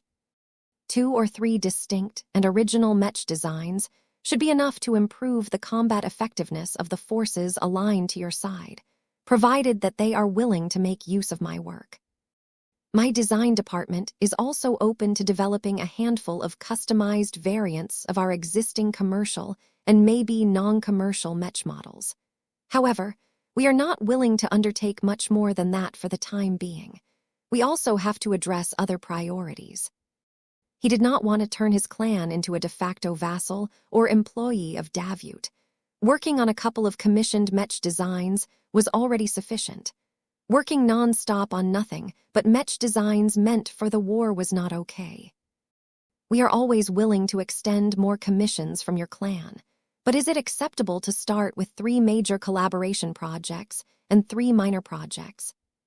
That request pushed against the upper boundary of what Vess was able to stomach. He had to admit that the Davitans read him well for choosing these numbers. It depends on what you are willing to pay for our services, he said. I am well aware that my design work has great value, so I have high standards for remuneration. If you are not willing to show enough sincerity, then I am afraid I have to decline your proposals. The key word here was sincerity. If there was one advantage to face-to-face meetings, it was that Vess could get a much better read of his potential clients and business partners. If he had any suspicion that the Davitans intended to exploit or screw him over, then he would stand up and leave the conference room without hesitation. The other side probably figured that out as well. Can we obtain a discount for placing multiple orders? Nope, Vess immediately shook his head. It's the opposite, in fact. If you want us to undertake 6 commissions at once, then I expect you to pay a greater price. Despite what you said, it is clear that time is of the essence for Davut. The sooner you can reinforce your armed forces with the right living mechs, the greater your side can make use of the advantages of my work. This was a logical argument and made it more difficult for the Davitans to justify a lower price. Right now, the ball was on their court. The colonial administration had to use its judgment to make a good opening offer. If it was too high, then Davut would most certainly hurt its cause and take away precious resources reserved for other purposes and stakeholders. If it was too low, then Davut risked offending the Larkinson clan, thereby reducing the chances of forging a successful agreement. It felt quite good for Vess to be in this position for once. He didn't have to be the one to overwork his brain this time. He leaned back on his chair and idly petted Lucky's back. The cat had made his way back after getting pushed away by the Davitans. Meow Tilda. 30 seconds passed by as Yename's Clive silently conferred with his assistants over a secure communication channel. The leader eventually decided to voice his offer in person. "We have studied the needs of your clan," Yename's Clive began.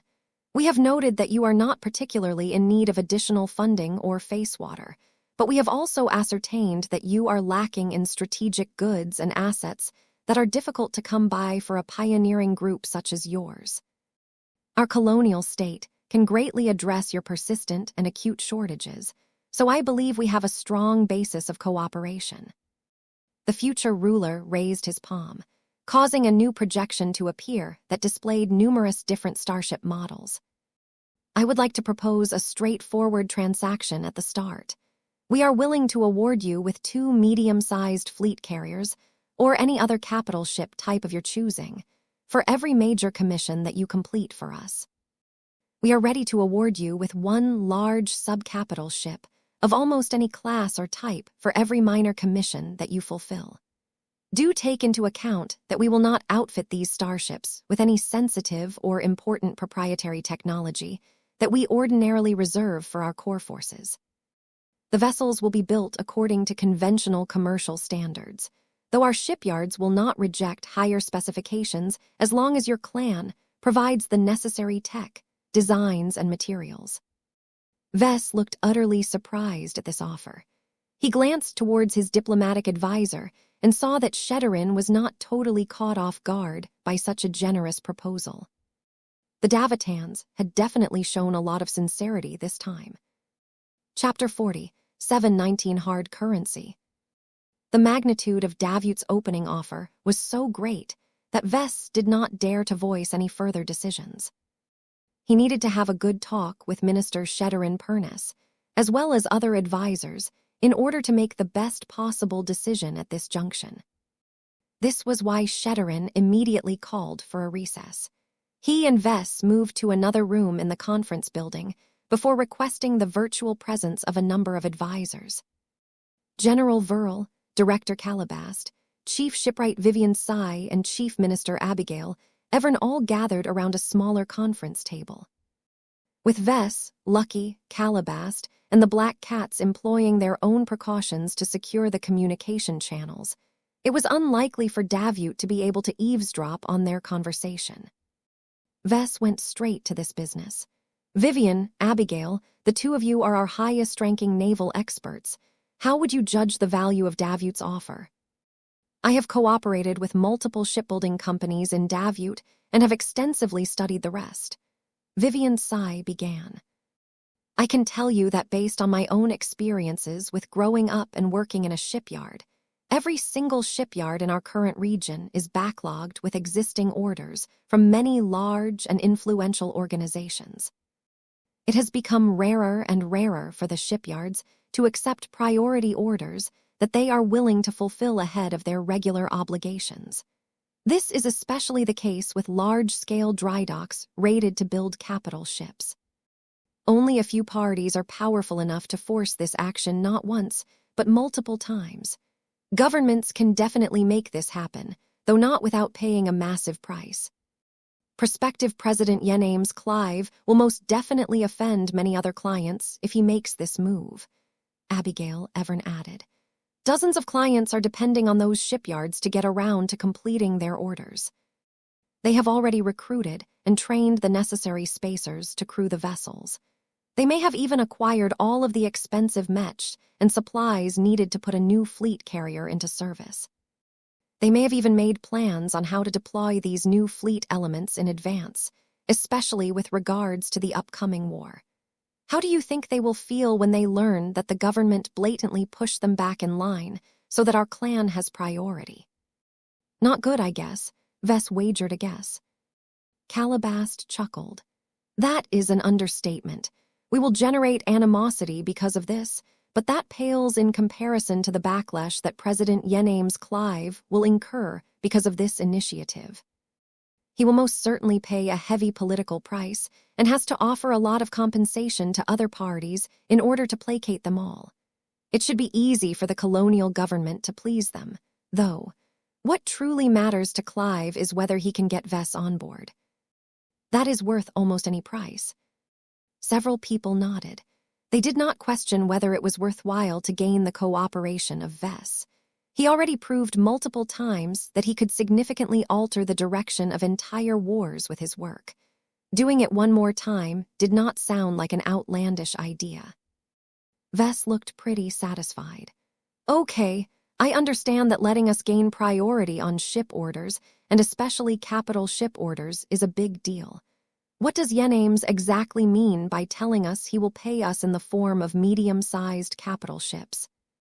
Vivian Tsai easily answered this question. It is an informal classification of the length or size of a starship and is widely used by laymen. As you already know, a capital ship is defined by a length that is 1 kilometer or longer. Although length alone cannot be the sole criteria to put different ships in specific boxes, it is a convenient shorthand to use. For example, small-sized capital ships are always 1 to 2 kilometers long regardless of their other dimensions. It doesn't matter whether one small-sized ship is shaped like a cube that measures at almost 2 kilometers in every direction. She would still be considered a small-sized ship. In practice, the professionals in my industry have other ways to communicate these differences. How long is a medium-sized capital ship supposed to be then? Vess frowned. The most common definition that people adhere to is a length that rests between 2 to 4 kilometers. There are major differences in the performance and strategic value between small-sized and medium-sized capital ships. For Yenames Clive to specify the latter right away is a generous concession on his part. Chief Minister Abigail Evern raised a concern. We should discuss and clarify the additional parameters of the capital ship in any treaty that we are about to sign. At the very least, we cannot leave the width and depth of starship up for interpretation. Davut will have an opportunity to disadvantage us by heavily limiting the other 2 dimensions. We can only receive ships that look similar to the Blinding Banshee if this is the case. The Blinding Banshee was technically a capital ship, but her internal volume was smaller than some sub-capital ships. This was because her hull was essentially shaped like a long and thin needle. She mainly needed the length in order to increase her surface area and accommodate more sensor arrays and ECM modules. While it was fine to design an intelligence-oriented ship in this fashion, it was not okay for a fleet carrier. The taller and wider the hull of a fleet carrier, the more mechs and cargo could fit inside the giant metal box. The cost and construction time of a capital ship could also diverge wildly depending on the mass, volume, and complexity of her hull. I do not think it is likely that President Yenames Clive will betray our trust in such a banal fashion. Minister Shedderin spoke as he crossed his arms. He has already incurred enough anger as it is. It is counterproductive to incur our wrath as well.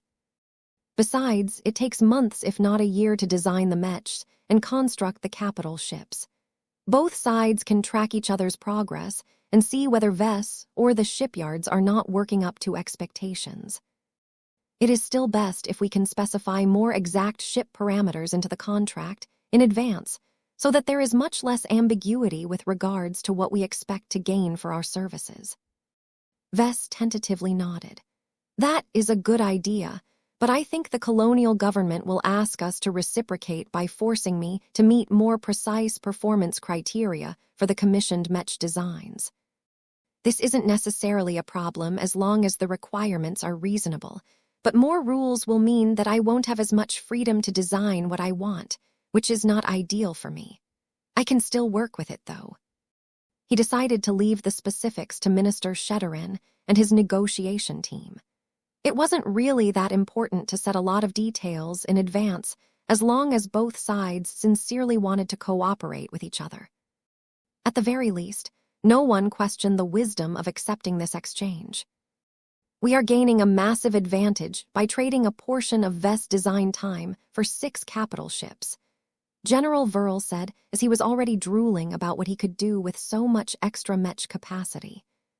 Fleet carriers are treated as hard currency among the different pioneering organizations in the Red Ocean. I cannot think of an easier and less costly way for us to obtain so much in a single deal. We can not only expand our Mech legions on a much larger scale than before, but we can also begin to think about splitting up our increasingly more unwieldy fleet. Many people nodded. They also experienced the difficulty of expanding the fleet with additional starships. No matter what angle they pursued, the clan always collided against a wall each time it tried to obtain more vessels. Minister Shedderin Purnis added another dose of harsh reality with his words. The cold, hard truth is that major colonies and states effectively maintain an oligopoly of capital ships. Every other player is subject to the conditions that they decide to impose. In our case, we technically have the ability to shop around and offer our services to Karlach in order to encourage Davut to raise a more competitive offer. In practice, the heavy presence of our side branch in Davut makes it unwise to deteriorate our relationship with the upcoming colonial state. The only consolation is that President Yenames Clive has opened up with a considerably generous offer, Chief Minister Abigail Evans said. I cannot think of other Mech designers, especially journeymen, who were able to command such a high premium on their services that they can trade 2 medium-sized fleet carriers for a single Mech design. Everyone had to acknowledge that this exchange rate was pretty amazing in itself. There were many factors that prompted Davut to set such a high price, from the lack of effective living Mech models to the need to placate Vess as an individual. Yenames Clive and his team knew exactly what they were doing. It was unlikely that Davut would be willing to prioritize capital ship orders for the Larkinson clan to this extent again. So this was the only opportunity for the Larkinsons to expand their capital ship roster without making any excessive commitments. Just as Vess and his advisors came to a consensus on whether to accept this generous deal, Calabast raised her voice. Not so fast, she spoke as she pressed down on Lucky's back, eliciting a soft complaint from the cat. I have been thinking about this entire setup. Combined with the intelligence that my black cats have been feeding me, I think that this is the setup for a greater scheme. That caused a lot of people to freeze, though Shedderin's aged expression slowly shifted as he began to guess at what the spymaster might be alluding towards. Explain, Vess spoke in a grave tone. Calabast smirked at him. You don't need to sound so serious. Davut is not plotting to disadvantage us. President Yenames Clive is still keen on improving the relations between your clan and his state. The difference is that he also wants to hook you deeper into Davut's embrace. He can only do that if you are willing to play along. To do that, he needs to create a chink in our armor. Vess looked to Shedderin. Is her story plausible? It is. In fact, given the goals as well as the strategy adopted by the Davitans, it is the most probable case, the shrewd diplomat claimed. The prospective president is not prepared to offend a dozen other groups and give 2 fleet carriers for every single Mech design from you. He is playing a greater game than that. If we assume that he wants to turn the rest of our clan into his colonial state's assets for his upcoming war, then he will use this opening exchange as bait for a follow-up proposal. That made far too much sense to Vess. His intuition had already told him that it was too good to be true. Devious bastards like Yenames Clive, who also had an entire army of analysts and experts at his disposal, never traded at a loss. "So what should we do?" Caleb asked. "Do not be so quick to reject a good deal out of hand," she advised. "We should at least hear out the rest of Davut's pitch. Even if it has become clear that we are getting baited, it is not necessarily a bad idea to get hooked. We need to make a rational decision on whether we should bite. After we gain all of the information, we need to make a complete cost-benefit analysis. Don't forget that if we want our fleet-based organization to grow stronger, we need to get our hands on more capital ships." General Verl sneered. "Short of engaging in outright piracy against our fellow pioneers, the only other viable method of obtaining more hulls is to play along with the states that govern all of the shipyards." Vess sighed. His clan was still too dependent on the supply of ships produced by third parties. "We need to upgrade the shipbuilding capabilities of the diligent Ovenbird and think about obtaining another mobile shipyard." Chapter 40, 720, the follow-up. When Vess, Lucky, and Minister Sheddarin Purness returned to the main conference room, they were ready to issue their answer to Davut's opening offer. No matter what, even if the deal did not go any further than this, it was already incredibly worthwhile to accept this deal on a standalone basis. As for the greater scheme that Davut had in mind, Vess was not afraid of any follow-ups. The Larkinson clan maintained the upper hand in its negotiations with Davut. As long as this remained the case, the latter always had to pay a premium in order to secure the cooperation of the former. The need to keep Vess happy and cooperative enough to supply his powerful Mech designs ensured that any follow-up offer would be tailored to his likes and dislikes. At most, he and his clan needed to swallow a few bitter pills in order to gain a lot of sweetness at the end. As Vess and Sheddarin sat down at their respective seats, Lucky landed on the table and vigilantly observed the other two seated dignitaries.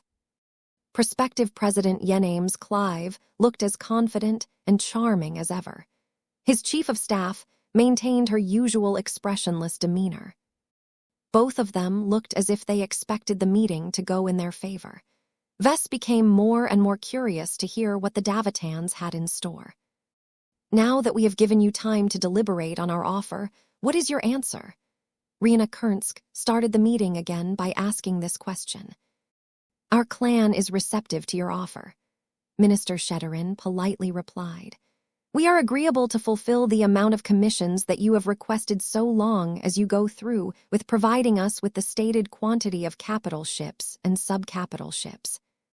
Our lawyers and technical consultants will need to go over the minutiae and technical specifications of the agreement to gain enough assurances that the trade remains sufficiently equitable by our standards." Madame Kernsk nodded. "Agreed. Our team is already standing by to assuage your concerns and provide you with greater certainty. We shall not give you any cause to doubt our credibility. We will publicize a summary of our agreement and sign the contract under the witness and guarantee of the MTA. While it may be difficult to appropriate the necessary shipyard capacity required to fulfill your orders in the near future, we are prepared to demonstrate how much we hold you in our favor." These were flattering words, but that made Vess more suspicious about any follow-up traps. Calabast was right. There was no way that Davut would settle for such a costly deal. A lot of stakeholders who paid the price for this extravagance would probably torch Yenames Clive if they learned the truth. At worst, Yenames Clive may even lose the support he needed to become the founding leader of the upcoming colonial state. This made Vess respect the ambitious statesman even more. Yenames Clive acted differently than those cowards who only issued orders from the rear and always let their peons pay the price for their mistakes. By traveling to the cat nest in person and pushing for an initial deal that sounded exceedingly costly for Davut, he boldly risked his own career prospects in order to do what he thought was right for his colony. Yenames Clive used his actions to prove that he possessed the determination and commitment to earn the right to become Davut's highest leader. The heir to the Clive consortium reminded Vess a lot of himself. That was both good and bad.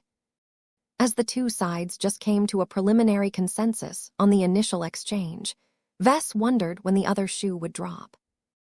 Yenname's Clive finally unfolded his greater intentions by speaking up for the first time since they reconvened the meeting. "We are pleased to learn that your Larkinson clan is willing to engage with our administration to a greater degree." The man spoke with a hopeful expression. "You have shown with your reaction to our offer that we are right to extend our trust to your clan. To that end, we would like to invite you to make a more significant investment in our Davut project. We are ready to give you a rare opportunity to become a partial owner of our colonial state. All we ask is that you stake more than technical support or normal business activities." This was the big moment. Vess straightened his back a bit more as he waited for the plot to unfold. "We have already contributed substantially to Davut's popularity and economic prosperity," Minister Shetterin stated. "We are not criticizing your clan, nor claiming that we are disappointed in you," Yenname's Clive gently responded. "We are already content with everything that you have done. I am only observing a possibility in which we can consider a deeper cooperation, one that requires greater commitment but will stand to give us greater gains. I am proposing to forge a partnership between us that can not only give us a substantially greater chance of winning the war on the horizon, but also burnish the reputation of your clan and turn it into one of the stalwarts of our colonial state." Vess widened his eyes. "Wait, are you asking our clan to take direct part in the fighting that will ensue when Davut and Karlach go to war? I have to inform you that we have no desire to commit to this degree. We are already on track to resume our Trailblazer expedition and explore the frontier yet again." His words did not deter the prospective president. "We are aware of your proclivities, but what we are about to propose will not materially affect your core interests nor the viability of your expeditions," Yenname's Clive said. "We have learned that your Golden Skull Alliance is currently in talks with the Adelaide Third Fleet and the Boujay family. Both of them have powerful fleets. Each can contribute the strength of an entire Mech division, numerous expert Mechs, and a single ace Mech each. Think about how many powerful assets your main expeditionary fleet will have at its disposal. If both the Adelaides and the Boujays agreed to join the Golden Skull Alliance, then the expeditionary fleet at its height could easily bring 30,000 standard Mechs, over 24 expert Mechs, and 3 whopping ace Mechs to bear at once. That was an amazingly powerful Mech army, especially at the top end, that many states wished they could harness for themselves. Such an incredible high-end force concentration could no longer be described as an ordinary pioneering or expeditionary fleet. It was a straightforward war fleet, one that became qualified to fight in greater battles that could materially affect the balance of power in the Red Ocean. As Vess thought about how much combat power that he could gain in his expeditions, President Yenname's Clive continued to build his case. "Let me ask you a question, Patriarch Larkinson. How many Mechs and ace Mechs do you truly need to bring on your expedition? Given your Golden Skull Alliance's past records, you can already make do with less. If your force composition has expanded by the full might of the Adelaide Third Fleet and the Boujay family, is it truly essential for you to form a bloated armada that is watched over by not one, but 3 ace Mechs?" "It is not necessary," Vess admitted. "That doesn't mean it is unwise to concentrate our forces to this degree. There is no such thing as overkill in the new frontier. Sure, most of the opponents we will encounter in our expeditions will seem woefully weak to our forces, but we will also have a greater guarantee of coming back alive at the end. That is precious in itself. Is this truly what all of the soldiers of your Golden Skull Alliance aspire to take part in?" Yenname's Clive asked. Vess began to frown. "You speak as if you know their opinions better than myself. I do not claim to understand your clansmen any better. But when my men have approached them in order to investigate their willingness to fight for Davut, we have discovered that they are attracted by the alternative that we are offering." "What do you mean?"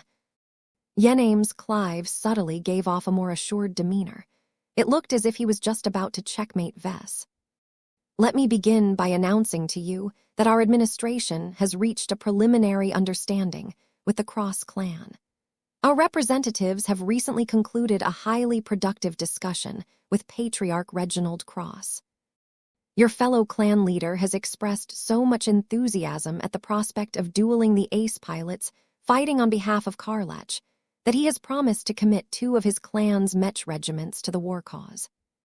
It goes without saying that your fellow patriarch in the Cross clan will lead this task force in person. What? That gloryhound Reginald actually decided to throw himself in this war on his own without telling his buddies. Vess wanted to groan and palm his face. He was 99% certain that Patriarch Reginald already said yes in the first 5 minutes of receiving this offer. In hindsight, it should have been obvious that Davut would target Patriarch Reginald with a targeted offer. The ace pilot was so painfully easy to understand and manipulate that he was a living example of why high-ranking Mech pilots often turned out to be poor civil leaders. Did you manage to rope in the glory seekers as well? Vess bitterly asked, as he did not bother to hide his displeasure. President Yename's Clive shook his head. We judged our chances of success to be too low. The glory seekers do not have the numbers to spare on this additional venture. The Hex Federation that they are dependent upon has a greater need for Mech pilots and war material in order to keep the Friday colonies in check. Besides, the glory seekers do not dare to make a unilateral decision without consulting other parties such as you and the Wadden dynasty. That provided Vess with a bit of relief. At the glory, seekers managed to stay sane and resist temptation. However, we have gained a considerably better reception when my chief of staff spoke to the former patriarch of the Larkinson family. What? This time, Rena Kensk briefly reported on the results of her talk with the other Larkinson leader. Venerable Ark Larkinson has not changed his mind on joining your clan, the woman spoke. With my help, he did recognize a possibility where joining the Davut branch grants him enough leeway to lead a Mech regiment or 2 into war. Officially, it would not be your main Larkinson army that is entering the conflict under our flag, but merely your Davut branch. That will technically preserve the neutrality of your mother organization, but still allow you to reap the benefits of the victories produced by the Mech regiments manned by the volunteers of your clan. This was the constriction strategy executed by President Yename's Clive. The man was like a puppeteer who put all of his dolls into place before he commenced the play. Vess already felt pushed into a corner even before he even started a discussion on the Larkinson clan's possible participation in the upcoming war. It turned out that Davut had already won over several of his confidantes in advance. Yename's Clive smiled like a cat that got the canary. I was pleasantly surprised to hear how quickly your capable uncle agreed to fight in our war.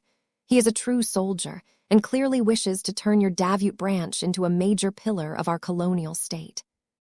Our examination of your Larkinsons has revealed an eagerness to do more than stand guard in your cat nest.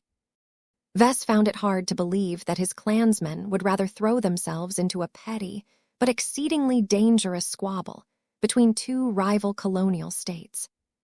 Was it not enough to bring them deeper into the frontier and smash multiple alien warships? What was wrong with a little adventure? The head of Davut clarified the reasons for Vess. Their motivations to fight for our cause are varied. Many wish to earn glory for themselves and give their career greater meaning. Others, most particularly your expert pilots, seek to challenge themselves against proper human Mech forces. Numerous Larkinsons aim to become a material contributor to the success of our colonial state and thereby build a better future for their descendants. Venerable Ark Larkinson is driven by all 3 reasons and more. He and his band of veterans from the Larkinson family will feel right at home in our armed forces. Damn it, Uncle. If prospective President Yename's Clive ever earned a nickname, then he should be called the Constrictor. Chapter 40, 721 Tailored Incentive Programs. The Larkinson clan's delegation became completely stumped. Aside from Minister Sheddarin Pernis, who currently looked as if he appreciated President Yenames Clive's masterstroke, Vess and the other Larkinsons looked gobsmacked. They already received intelligence beforehand that the representatives of Davut had approached various parties within the network of the Larkinson clan. It had been difficult to determine what the different parties talked about. At most, Vess only thought that the discussions went no further than exchanging information or making a few minor deals at most. This was because the visits did not happen frequently. The talks also did not seem to last that long or produce any major ripple effects. However, Vess had underestimated the power of diplomacy. Yenames Clive was a businessman by nature, and he had invested much of his political capital into gaining the full-blown support of the likes of Patriarch Reginald Cross and Venerable Ark Larkinson. The future ruler of Davut showcased an excellent understanding of the relevant parties and individuals. Yenames Clive understood that he did not necessarily need to convince the organizations as a whole.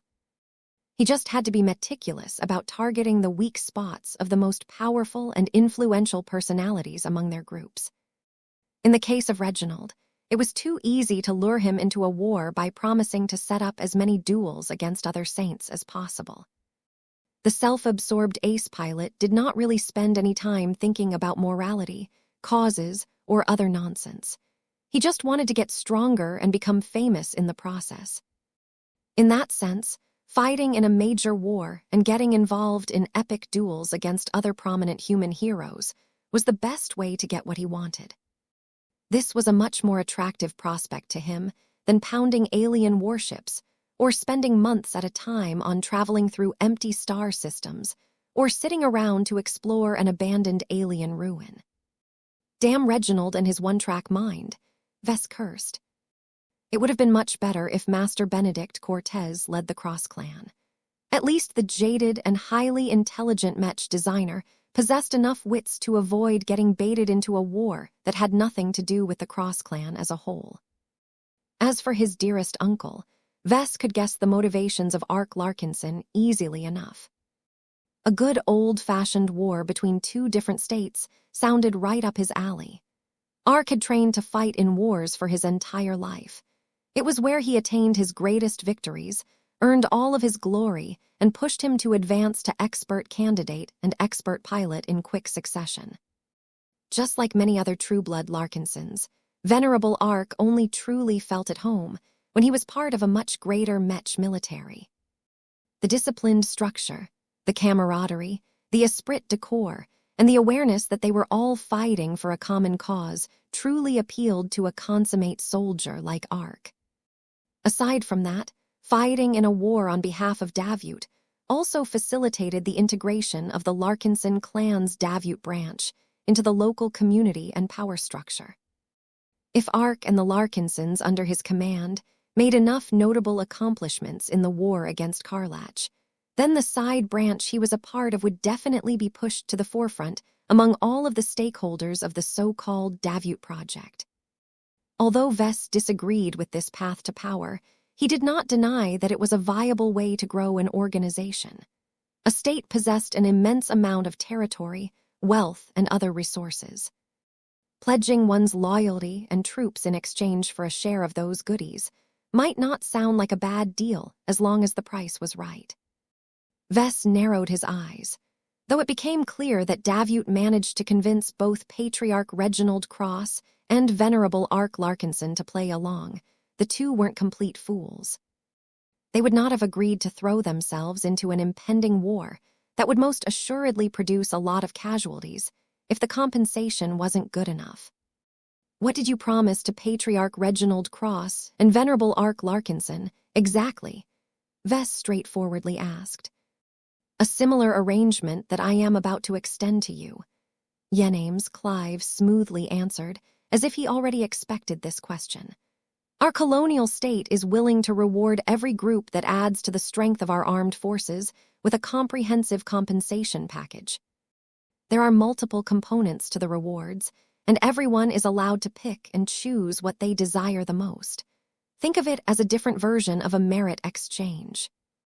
The man gestured to his chief of staff, who projected a list of rewards and added a bit of clarification. The most popular and practical reward that we are willing to offer are starships, Rihanna Kernsk explained. For every standard-sized Mech regiment that you contribute to our defense, we will immediately transfer a single fleet carrier along with enough combat carriers under their control. These starships will remain on loan, but as long as your Mech regiment has made reasonable contributions during a war, our state is willing to surrender the ownership of the surviving carriers to the units that have utilized them for years. That sounds a little vague, Vess complained. Madame Kernsk nodded in acknowledgement. What I have described is our general policy towards military contributors. In actuality, we apply it differently on a case-by-case basis. Every Mech regiment is different. The size, cost, features, and other parameters of the starships loaned to a Mech regiment will depend on the quality, training, strength, and presence of high-ranking Mech pilots.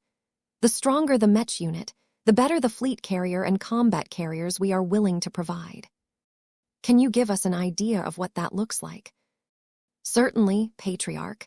The Cross clan has readily agreed to commit an ace Mech to our cause. This is one of the greatest forms of help that we can receive from a pioneering organization. As such, we are preparing to hand over one of our best military-grade fleet carriers we have in reserve. On top of that, we have agreed to add a specific provision to the contract that awards his clan with other fleet carriers of similar value for every ace Mech he defeats in battle. The Cross clan is also entitled to receive other rewards and bonuses such as economic subsidies, ownership of territories, access to our full military technologies, face water bounties, and more. What a deal. Davitans knew exactly what they were doing. It was incredibly clever for Yenname's Clive and his team to tailor a customized incentive program for every individual group. The best way for the Larkinson clan to contribute to the war effort was to design highly influential living mechs for the armed forces of Davut.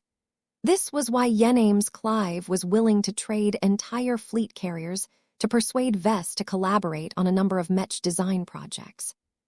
The Cross clan had Master Benedict Cortez, but his work and design philosophy weren't as capable of affecting the balance of an entire war. It made no sense for the colonial government to extend the same deal it had formulated for Vess to the Cross clan. Instead, the Cross clan had an asset that the Larkinson clan did not possess, which was a genuine ace pilot and ace Mech that may be relatively new, but had already proven themselves in actual combat. From the perspective of a colonial state that had scores of shipyards under its sway, it was more than worthwhile to give up one or several military-grade fleet carriers to reinforce Davut's unit roster with additional Mech regiments as well as a genuine ace Mech. What about my Uncle Ark? Vess asked. What did you do to get him to agree to fight in your war on behalf of your state, Madame Kernsk?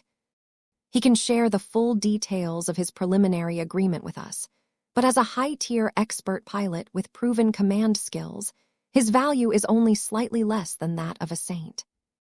Given the high-quality Mechs and well-trained Mech pilots fielded by your clan, each of your Mech regiments is worth one moderately valuable military-grade fleet carrier.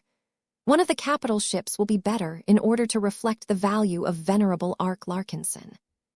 That is not all. Yenname's Clive spoke up again. Your uncle possesses an illustrious war record, and it is wasteful to treat him as an ordinary high-tier expert pilot. Venerable Ark Larkinson has responded positively to our proposal to commission him to the rank of Mech General. This will enable us to appoint him as the head of a new Mech division, where he will enjoy considerable autonomy to lead his troops as he sees fit. The composition of the Mech division under his command will ideally be composed of members of the Golden Skull Alliance, though our colonial state is always ready to reinforce any shortfalls with our own Mech units. The Davitans practically rolled out the red carpet for his Uncle Ark. And what does he, and our side branch, want in return for these services? Aside from the carrier vessels that we have previously mentioned, Venerable Ark is especially keen on expanding the political clout and the territory of the Davut branch. Yename's Clive personally answered, I approve of his ambition.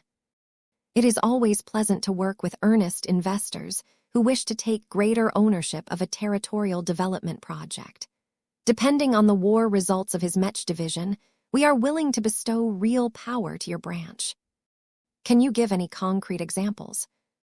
Why, certainly, Patriarch. We may bestow your uncle with a permanent position in our highest military council. We may also transfer ownership and management rights of an entire planet or star system taken from Karlach to your Davut branch. If Ark Larkinson happens to advance to ace pilot and makes much more significant contributions to our war effort, then we are even willing to award him with an entire province from our conquered territory. It goes without saying that this only applies if we attain a decisive and total victory in the upcoming war. The colonial government was willing to empower and entrust Ark with a lot of power and responsibility. This was a gutsy and extremely costly move. Of course, given that Ark was already an expert pilot with a strong reputation for integrity, it was not that difficult to trust his word. The territories promised by the prospective president also weren't worth as much, considering that they would most definitely be taken from the Karlarks first. These planets and star systems were essentially stolen plunder that Davut could easily divvy up to its many investors. Vess could see a lot of upsides to these comprehensive arrangements.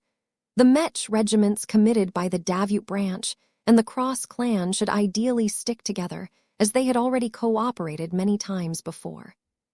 It was also a bit difficult for them to trust their backs to complete strangers. Davut had managed to sign on a lot of opportunistic mercenary outfits, whose battle readiness and ability to endure difficult situations may not be up to par. If anyone got to lead this crucial Mech division, Vess would rather entrust command to one of his own clansmen rather than an idiot like Patriarch Reginald, or an uncaring stranger, such as a commanding officer from the Clive Consortium. How many Mech regiments has the Cross clan and our Davut branch committed so far? Vess critically asked. The final numbers are not finalized, as the discussions are still ongoing, Rihanna Kernsk replied. For now, it appears to be likely that your Davut branch and the Cross clan will put forward 2 Mech regiments each. We already have a clear understanding of the unit composition of the Crosser Mech regiments, but the same cannot be said for the Mech regiments hailing from your side branch. Your uncle wishes to hold extensive discussions with you and your military leaders, as he believes that many Mech pilots, expert candidates and expert pilots of your Larkinson army, may choose to fight in the war under his command if given the choice. That actually sounded plausible to Vess. Chapter 40, 722 Invest in Us. After Vess gained enough clarification on the prospective deals that Davut had struck with Patriarch Reginald Cross and Venerable Ark Larkinson, he wondered who else had joined the merry party. Are there any other notable individuals and groups that I am acquainted with that have decided to throw their hats into the ring? Did you manage to make inroads with the Adelaides and the Boujays as well? Yename's Clive responded with an unhelpful smile. We are regularly in talks with parties that can field a sizable amount of Mechs. The Adelaide Third Fleet and the Boujay family have both expressed varying degrees of interest, but our negotiations with them have not progressed as quickly as we have hoped. Unlike your Davut branch and the Cross clan, the aforementioned groups are new to our colony and have yet to establish any significant holdings in our region, so it will take more effort to persuade them to invest in our Davut project. That was more informative than Vess thought, but the prospective president had already made it clear that he was not letting go of the future partners of the Golden Skull Alliance either. The news disrupted much of Vess' future arrangements. He previously thought that his expanded expeditionary fleet could boldly enter the deep frontier and smash aside any opposition by relying solely on brute force. Vess had to throw that assumption away now that he learned that his expeditionary fleet may be missing out on entire Mech regiments, as well as a number of crucial high-ranking Mechs. From what it sounded like, Vess could already cross out Patriarch Reginald Cross and a significant portion of the Cross clan's Mech force from his list. As for his clan, his Davut branch may be the one that was looking to sign a lucrative agreement with Davut, but it looked as if a lot of strong soldiers and assets from his core Mech legions wanted to take part in this circus as well. Anyone else? We are already in talks with the Murphy family to invest in the expansion of their shipbuilding company.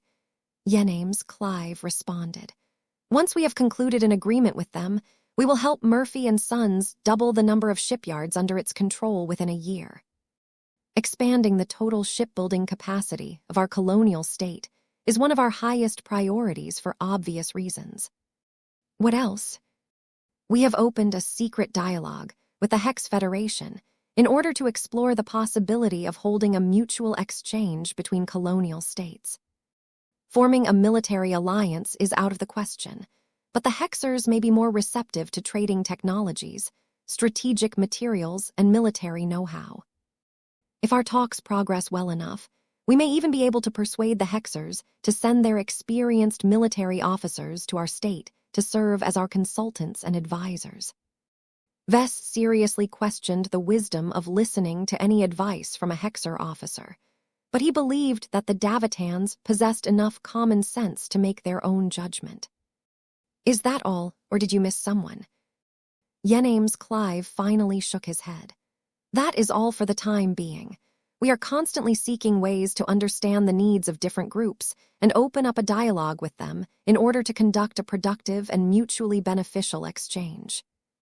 In my experience, I am convinced that there are always opportunities to cooperate. We can even negotiate with Karlach in order to prevent the outbreak of violence. We simply choose not to do so as we are unwilling to bear the burden of conceding a war before it can commence. Vess felt grateful that the prospective president did not mention any more groups around the Larkinsons that the Davitans managed to rope into their upcoming war. That did not mean that he was happy with the number of partners of the Larkinson clan that had already been mesmerized by the colonial government. He frowned deeper and deeper as he became more cognizant of how extensively the colonial government had constricted him and his clan. Invest in us, Patriarch Larkinson, Yename's Clive urged. Join your compatriots and reap the benefits of helping a powerful state come to power. Starships, technology, resources, face water, and even entire territories are up for the taking. Such opportunities are difficult to come by and can only be found during the early days of colonizing a new region of space. You can say that about any colony that is working to form its own state. More and more zones will become available in the Red Ocean over time. I can continue to wait until our clan is ready and willing to play this game. That may be true, but since this opportunity is already in front of you, why not take it? You do not even have to bet your entire clan on this partnership. Your expeditionary fleet already has more than enough Mechs at its disposal. Transferring a few Mech regiments and numerous expert Mechs will not drastically reduce the combat strength of your fleet, but it will allow your clan to diversify its overall development and become one of the more significant founders of our prosperous state. Second only to the starting investors, such as the Clive Consortium. Vess was getting overwhelmed by the momentum that President Yename's Clive had formed with his shocking series of announcements. It became more and more difficult for him to keep up a straight mind and shake off the emotional turmoil that was raging in his mind. He shared a deep look with Minister Sheddarin Purness. The old diplomat and advisor conveyed an urgent signal that called for halting the current dialogue. The Larkinsons needed to take stock of the latest revelations and verify the details by checking up on their sources before making any serious decisions. There was no way that the Larkinson clan could make a well-reasoned decision within this charged atmosphere. Vess abruptly stood up and bowed his head. My apologies, President, but we have heard enough for one day. We would like to end our talks for this day so that we can deliberate more extensively on the information that we have received. It will take time for us to process what we have learned and decide on our answer to your comprehensive offer. Understandable. We will give you all of the time you need to form your decision, Yenames Clive said with a satisfied expression.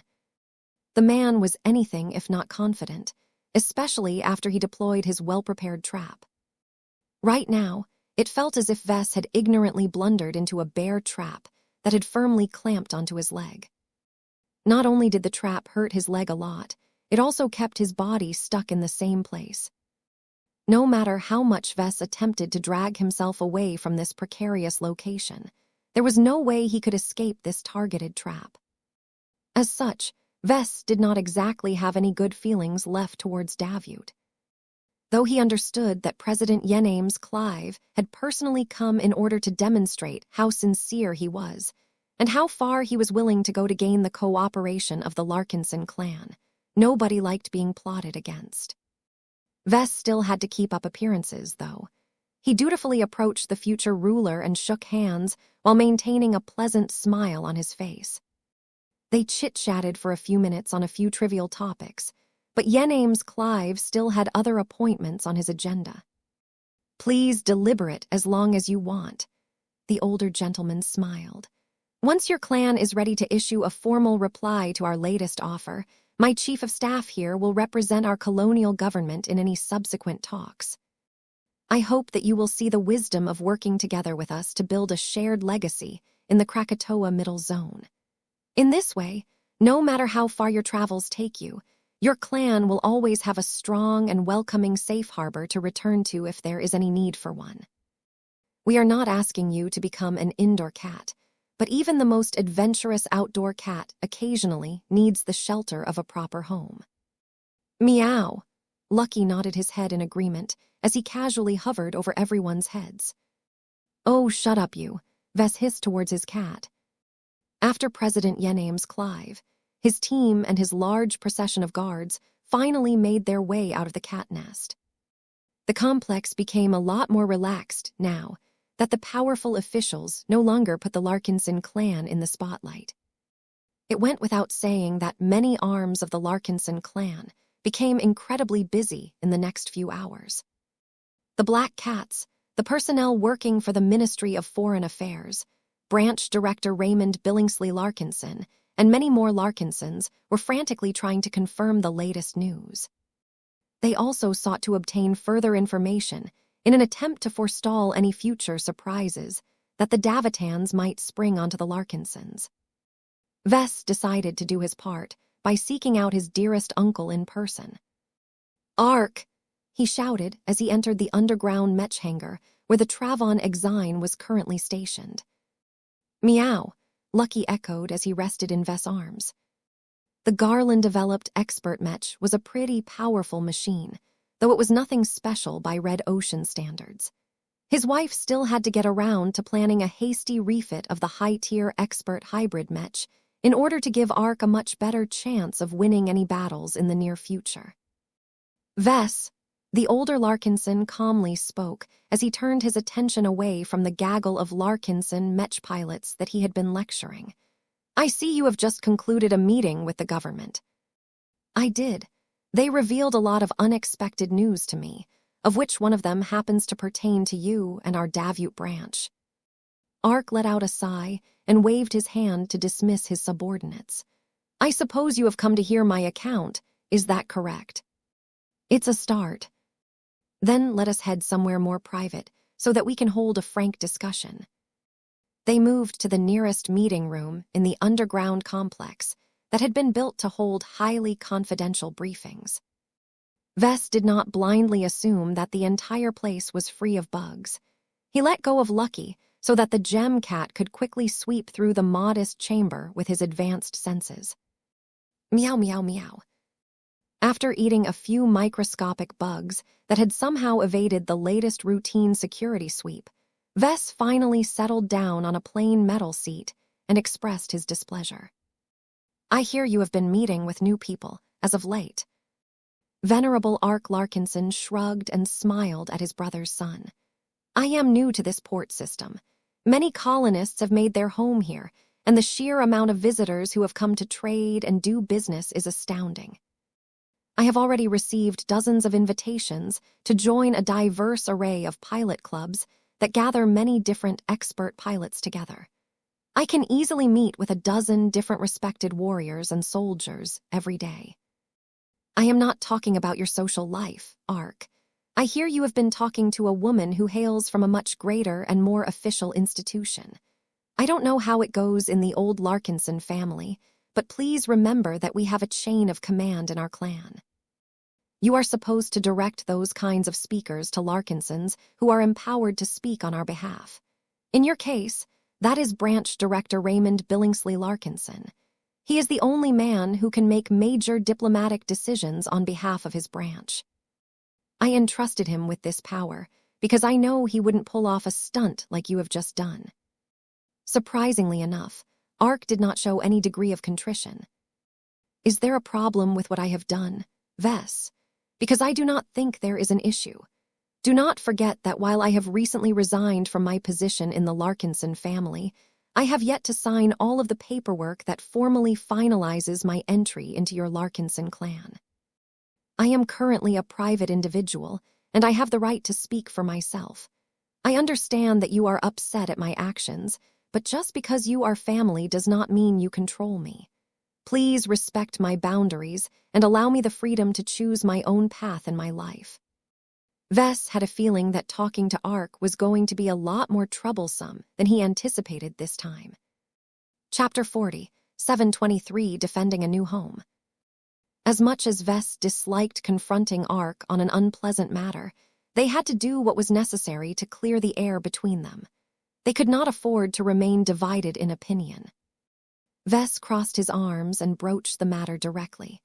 I thought we had an understanding, Uncle. You would join our clan and either hole up in the Davute branch or join me in my expeditions in order to seek your opportunity to break through in battle.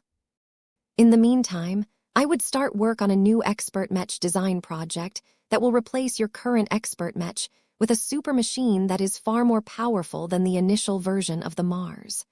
What happened? Ark did not immediately answer. He looked up for a few seconds as if he needed to think on how to phrase his answer. Nothing happened. The older Larkinson eventually replied. I was approached by a representative of the colony and heard out a generous proposal that just happens to fulfill all of my needs, including the ones that I was not aware of until recently.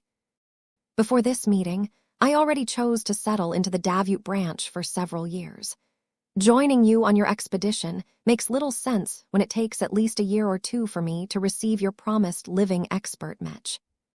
I thought I may as well reside on this planet and help the members of the Larkinson family integrate into the clan.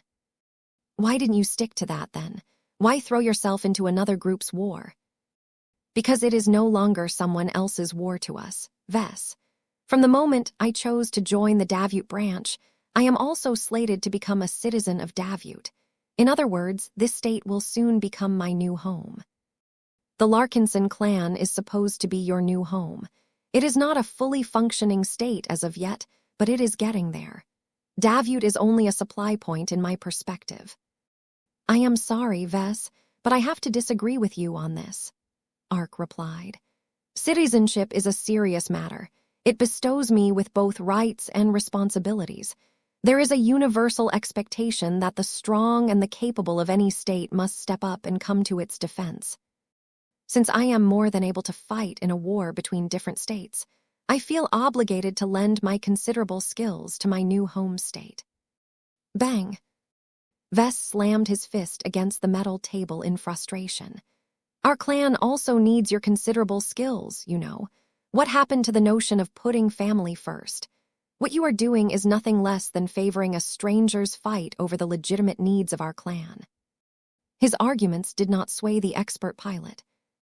That is where I have to disagree with you again, kiddo, Ark calmly responded as he took no notice of his nephew's outburst. While I may be in limbo at the moment, I am constantly keeping the best interests of the Larkinsons in mind. Mind you, that does not necessarily equate to your personal interests. Are you just saying that in order to excuse your break in policy with me, or are you actually being serious about this, Uncle?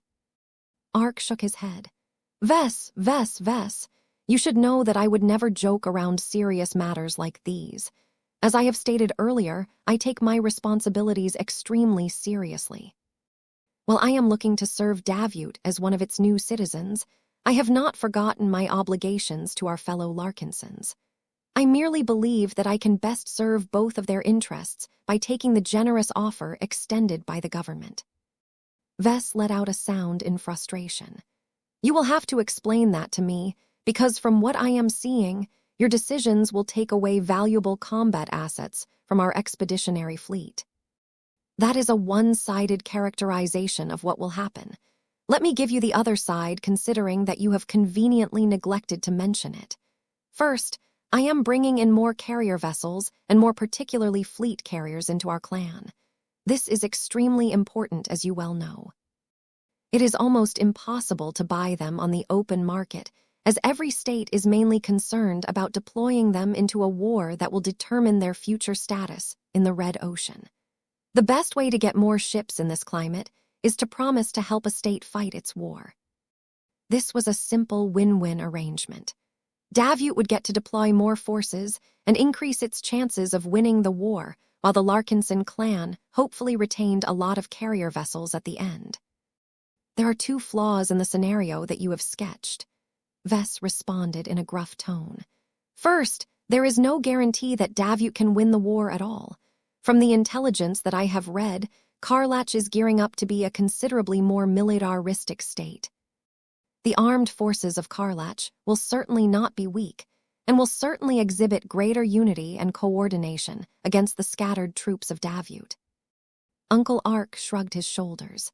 The same has been said of the differences between the Friday Coalition and the Hexadric hegemony. You know very well who won the war between the two states in our home star sector. PFF? Vess snorted.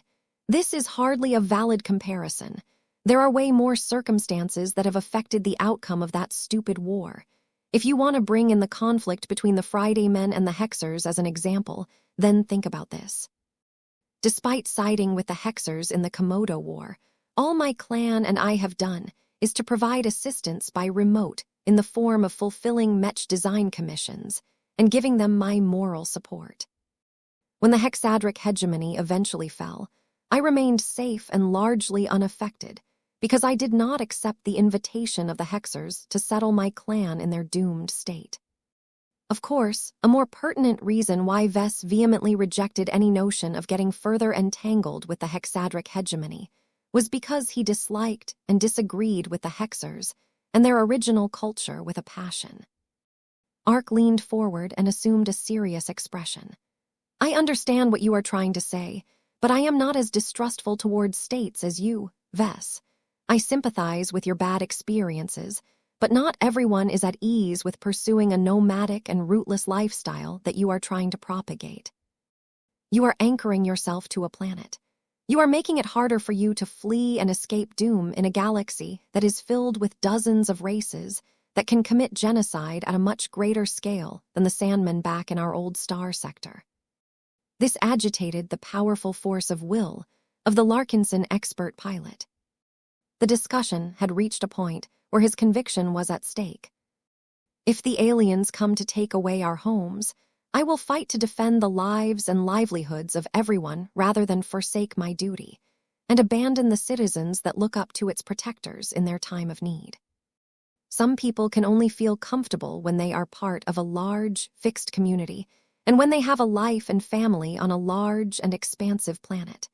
They desire this future so much that they are willing to fight for it. To you, it may seem stupid, but to individuals such as myself, this is what gives meaning to our lives. The two Larkinsons possessed diverging perspectives. Their life experiences were too far apart from each other, causing them to develop widely different opinions and preferences. The problem was that neither of them were the kind of heroes that conceded more easily than ordinary people. It was hard for them to give ground. Seeing how serious and determined Ark had become about fighting for Davut, Vess was afraid that his uncle might break with the Larkinson clan if he became stymied. Vess took a deep breath and tried to rein in his anger and frustration. No matter how amiable Ark behaved most of the time, he was still an expert pilot, and one that was close to becoming an ace pilot at that. This meant that he shared all of the common flaws of high-ranking Mech pilots, which was that they were incredibly confident and self-righteous about their decisions. Trying to force them to change their minds when they were set on an issue was nearly impossible. The best way to deal with them was to accept their own choices and try his best to work around their stubbornness. "Fine," Vess spat out. "Go fight in this petty war if that is what you want. I am not going to play along with it, though. I am still preparing to resume my Trailblazer expedition. There is an entire dwarf galaxy out there that is still untouched by humans. It would be remiss for me to miss all of the opportunities to explore the unique curiosities that the new frontier has to offer. I will be taking my starships and troops with me as well." His uncle crossed his arms and smirked. "Not all. The Davitans should have told you already that I need to bring my own troops to the fight. I have already scoped out the rank-and-file Mech pilots of the Davut branch that are ordinarily assigned to defend our holdings on this planet. I think I can rally at least 1,000 or so volunteers to fill up the positions of the 2 Larkinson Mech regiments that will fall under my command. I still need 3,000 more Mech pilots, along with tens of thousands of support personnel, to fill up the remaining vacancies. I hope to be able to borrow them from your Larkinson army." Vess felt sick to his stomach. "No, those soldiers are mine." "Those soldiers are not yours, Vess. Not truly." Ark shook his head in disapproval. "They are servants of the clan. They have their own wants and needs. Have you ever approached them lately and polled what they think about your current expeditions? Not all of your precious pilots are happy with the current direction of the clan. When given the choice between taking part in your expeditions and taking part in the upcoming war, I estimate that at least 15% of our troops are more than willing to fight by my side." What? That was too much. Vess thought he had made certain that his clansmen learned the futility of taking part in petty squabbles between rival states. There was no reason for them to die in what amounted to a simple turf war. However, for all of Vess' opinions, even he could be wrong at times. "You are a fantastic Mech designer, Vess, but you do not understand Mech pilots like I do. I used to be like them. We trained for this, you know. There is comfort in fighting in a war that we have prepared for since the first day we stepped into the Mech Academy. Aside from that, the more structured battles between Mech forces also gives us more consistent opportunities for us to grow our strength and break through in battle. This is not only important to myself, but also the other expert pilots in your clan. You talked to my expert pilots about taking part in the war. I have told you before, they are not your pilots. They are members of the Larkinson clan. They have the freedom to choose to either remain in the expeditionary fleet or transfer to the Davut branch. Numerous expert pilots I have spoken to have taken serious consideration on doing the latter if that is what it takes for them to put down their obligations to the expeditionary fleet and join me on my attempt to build a greater future in Davut. I think I am going to feel sick." Chapter 40, 724 Splintering. Vess felt betrayed. The expert pilots that he had painstakingly nurtured and showered with powerful expert mechs no longer wanted to help him out on his expeditions. Instead, they thought about joining the Davut branch so that they could fight the Karlachs in order to increase the profits of major investors of Davut like the Clive Consortium. "These ungrateful bastards," he grumbled under his breath. "What are they thinking? At least you won't abandon me for another Larkinson, right, Lucky?" Meow Tilda. It turned out that after Lucky had swept the room clear of bugs, he had slowly drifted over to Venerable Ark. Right now, the lazy Gemcat was luxuriating in the ministrations performed by the expert pilot. The man knew just how to scratch Lucky's head. Vess palmed his face. "Your fleet has grown too big, Vess," Ark straightforwardly told his nephew. "Many Mech pilots do not feel they can make a meaningful difference. This is especially the case when they are fighting against extremely powerful alien battleships.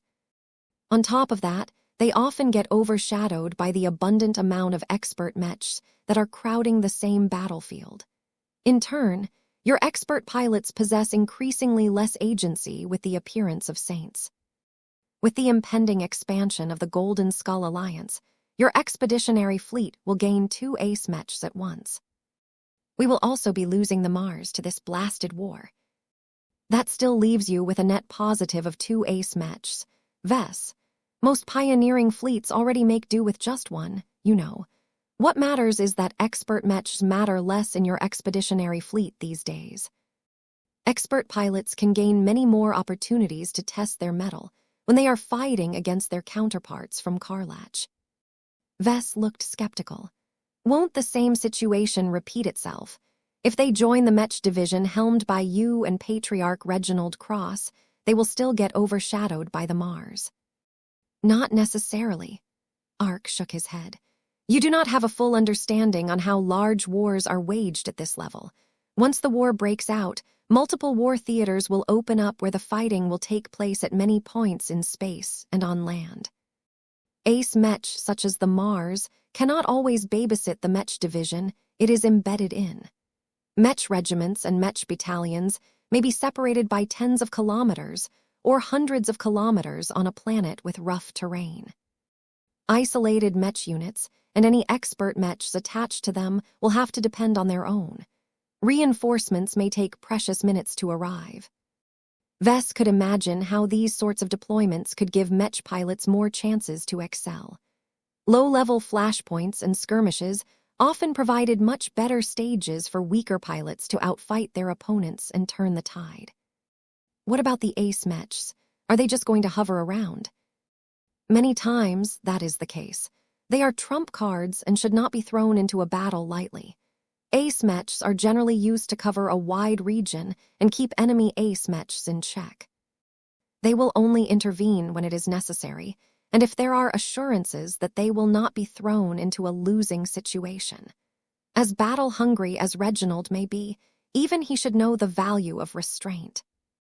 His father got baited into an ambush, so he should not be prone to making the same mistake. Vess seriously doubted that. Reginald seemed a lot more likely to bull his way into an obvious trap. After all, President Yename's Clive had played him like fiddle. Well, it was not as if Vess had to bother with this anymore. Once Patriarch Reginald and his Mars left the expeditionary fleet, it was no longer up to Vess to clean up their messes. That would become Ark's job from that point onwards. After a bit more clarification, Vess understood why certain Mech pilots and expert pilots in the Larkinson army wanted to throw themselves into the upcoming war. It all came down to accelerating their growth and breaking past their bottlenecks. Davut promised to give them a higher frequency of actual battles, smaller and more engaging missions, as well as familiar human opponents. All of these factors were much more conducive to the growth of Mech pilots that tended to thrive in times of war. Expert pilots ultimately sought to become stronger. While they also valued loyalty and duty, they were not devoid of ego and selfishness. In actuality, they could be more selfish than many ordinary people. It was just that nobody could distinguish the truth when they were kept happy. It was only when they thought they could do better elsewhere that they started to become troublesome. Vess realized that for a long time, he had done a good job at meeting the needs of his growing expert pilots. He granted them opportunities to fight serious battles on occasion, and he also fulfilled their desire to obtain powerful expert mechs. Do you understand now, Vess? Ark softly spoke up again. If you truly care about your expert pilots, then you should give them the chance to contribute to the Larkinson clan in a different manner. Let them choose their own way forward. Your main fleet already has enough expert mechs as it is, especially when we consider that you are working on adding 3 new expert mechs to your lineup. I think you can manage with 4 or 5 fewer expert mechs. You are asking for too much, Uncle.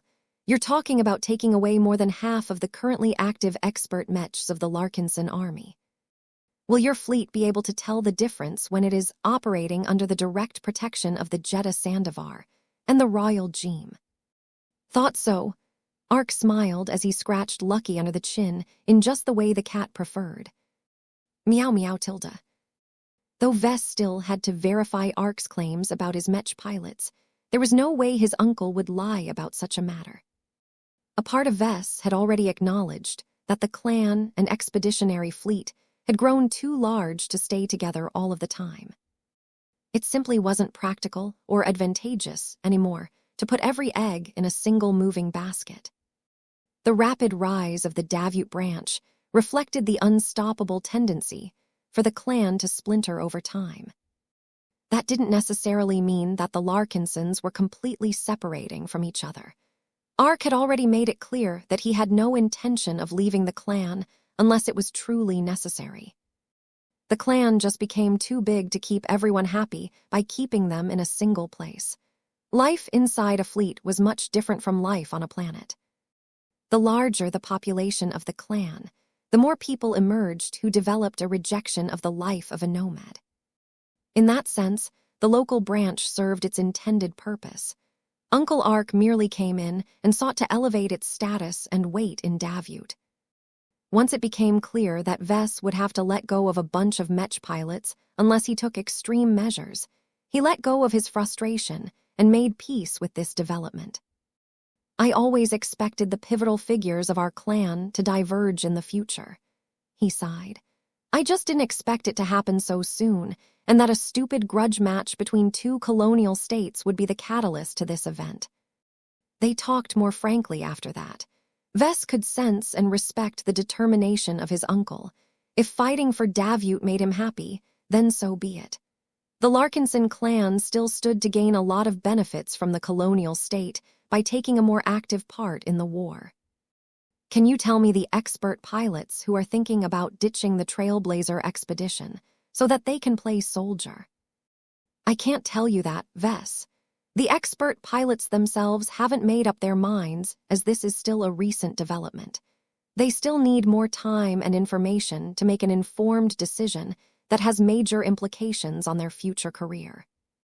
While I have a decent idea on which Larkinson expert pilot will ultimately go over, I owe it to them to respect their privacy. I see. I hope you at least don't pull away anyone crucial to my expeditionary fleet, Ark. I would like to keep Venerable Davia Stark, Venerable Joshua Larkinson, Legion Commander Kaysella Ingvar, and Venerable Isabel Cotin. They can all play useful roles in battles against formidable alien warfleets, even if there are already ace Mechs on our side.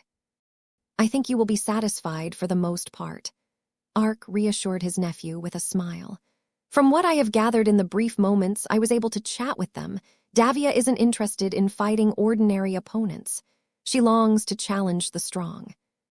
Joshua is an earnest kid who is fanatically loyal to you. Kaysella is best employed by your main fleet to ensure that both of our groups both enjoy the services of a command expert pilot. I do not know much about Isabel, but her specialization is much more effective when fighting against vulnerable alien warships.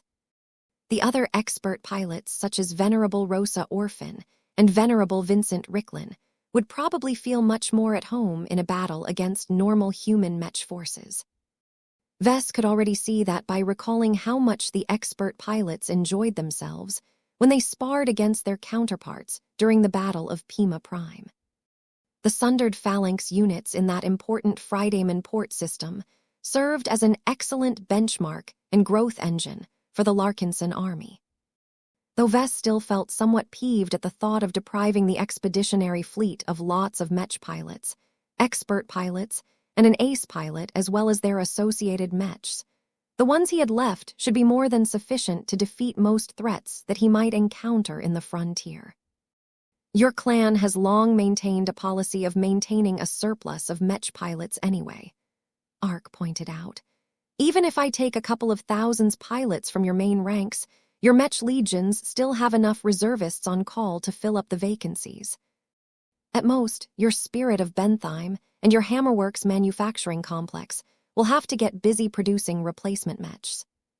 That hardly sounded like a problem considering that Mech production was the Larkinson clan's strong suit. As Vess and Ark relaxed in each other's presence, The latter continued to pamper Lucky, while the former asked a more personal question. Do you intend to use Davut as a way to fill the gap created by our forced departure from the Bright Republic? That is a good question, Vess, the expert pilot slowly replied. I honestly cannot give you an answer yet. I need to see more of Davut and what its government is trying to build. I need to fight alongside its soldiers and observe how much they believe in the colonial state that they are risking their lives for. I need to wait and see whether the citizens develop a love and attachment to their new homes. It is anything but certain whether Davut can pass all of my tests. And what if it does? Then I shall do my best to follow, exceed the example set by the Larkinson ancestor. Vess threw a dubious look at his uncle. I hope that you will learn from his many mistakes. The man was strong in his own right at the time, but he and his descendants ultimately ended up getting used as glorified cannon fodder over many generations. I am not blind, and I know our family's history better than you do. I am not so naive, and there are enough people around us to warn us of any impropriety. You don't very concerned. Venerable Ark grinned. One of the lessons that I have learned over the years is that strength is the ultimate variable that determines the treatment that you receive. If I am able to fight hard enough and receive the powerful expert Mech that you have promised, I am convinced that I will be able to undergo my second apotheosis. Once I become an ace pilot, Davut shall never misuse us. This I can guarantee. Chapter 40, 725 Aurelia's Political Acumen. I think your uncle is doing what is best, Gloriana said. Not you too, Vess groaned.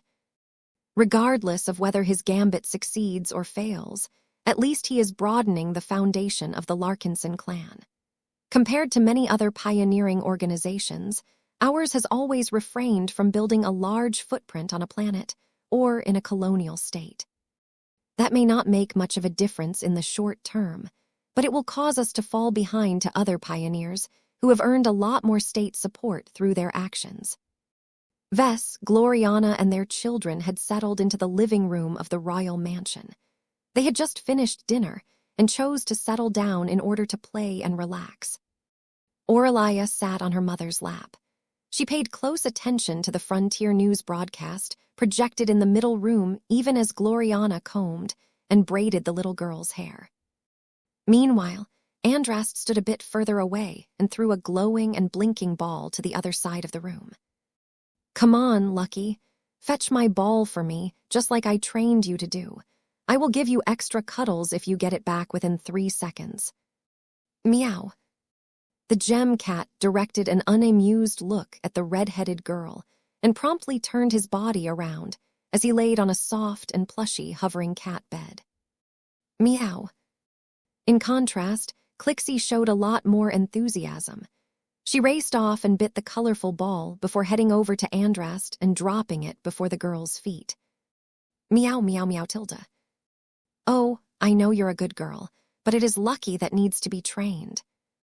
As Andrast futilely tried to get Lucky to move, her younger brother was playing with his latest toy. The small child looked fascinated at the hammer that looked to be a little large in his undersized hands.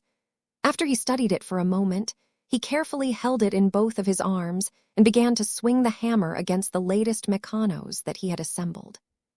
Thunk. Huh. Marvain's expression morphed in confusion. DNK. PMPTH. TRKK.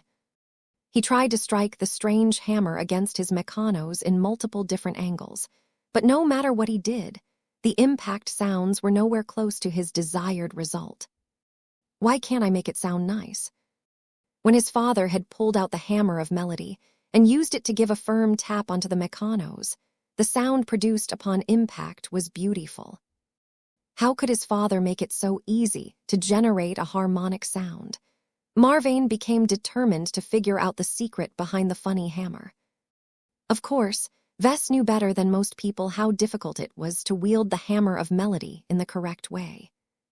Without harvesting the deep expertise and understanding of acoustic resonance from master blacksmith Ragha Dunnerholm, Vess would have never been able to create a song with the hammer, no matter how many years he spent on studying its properties.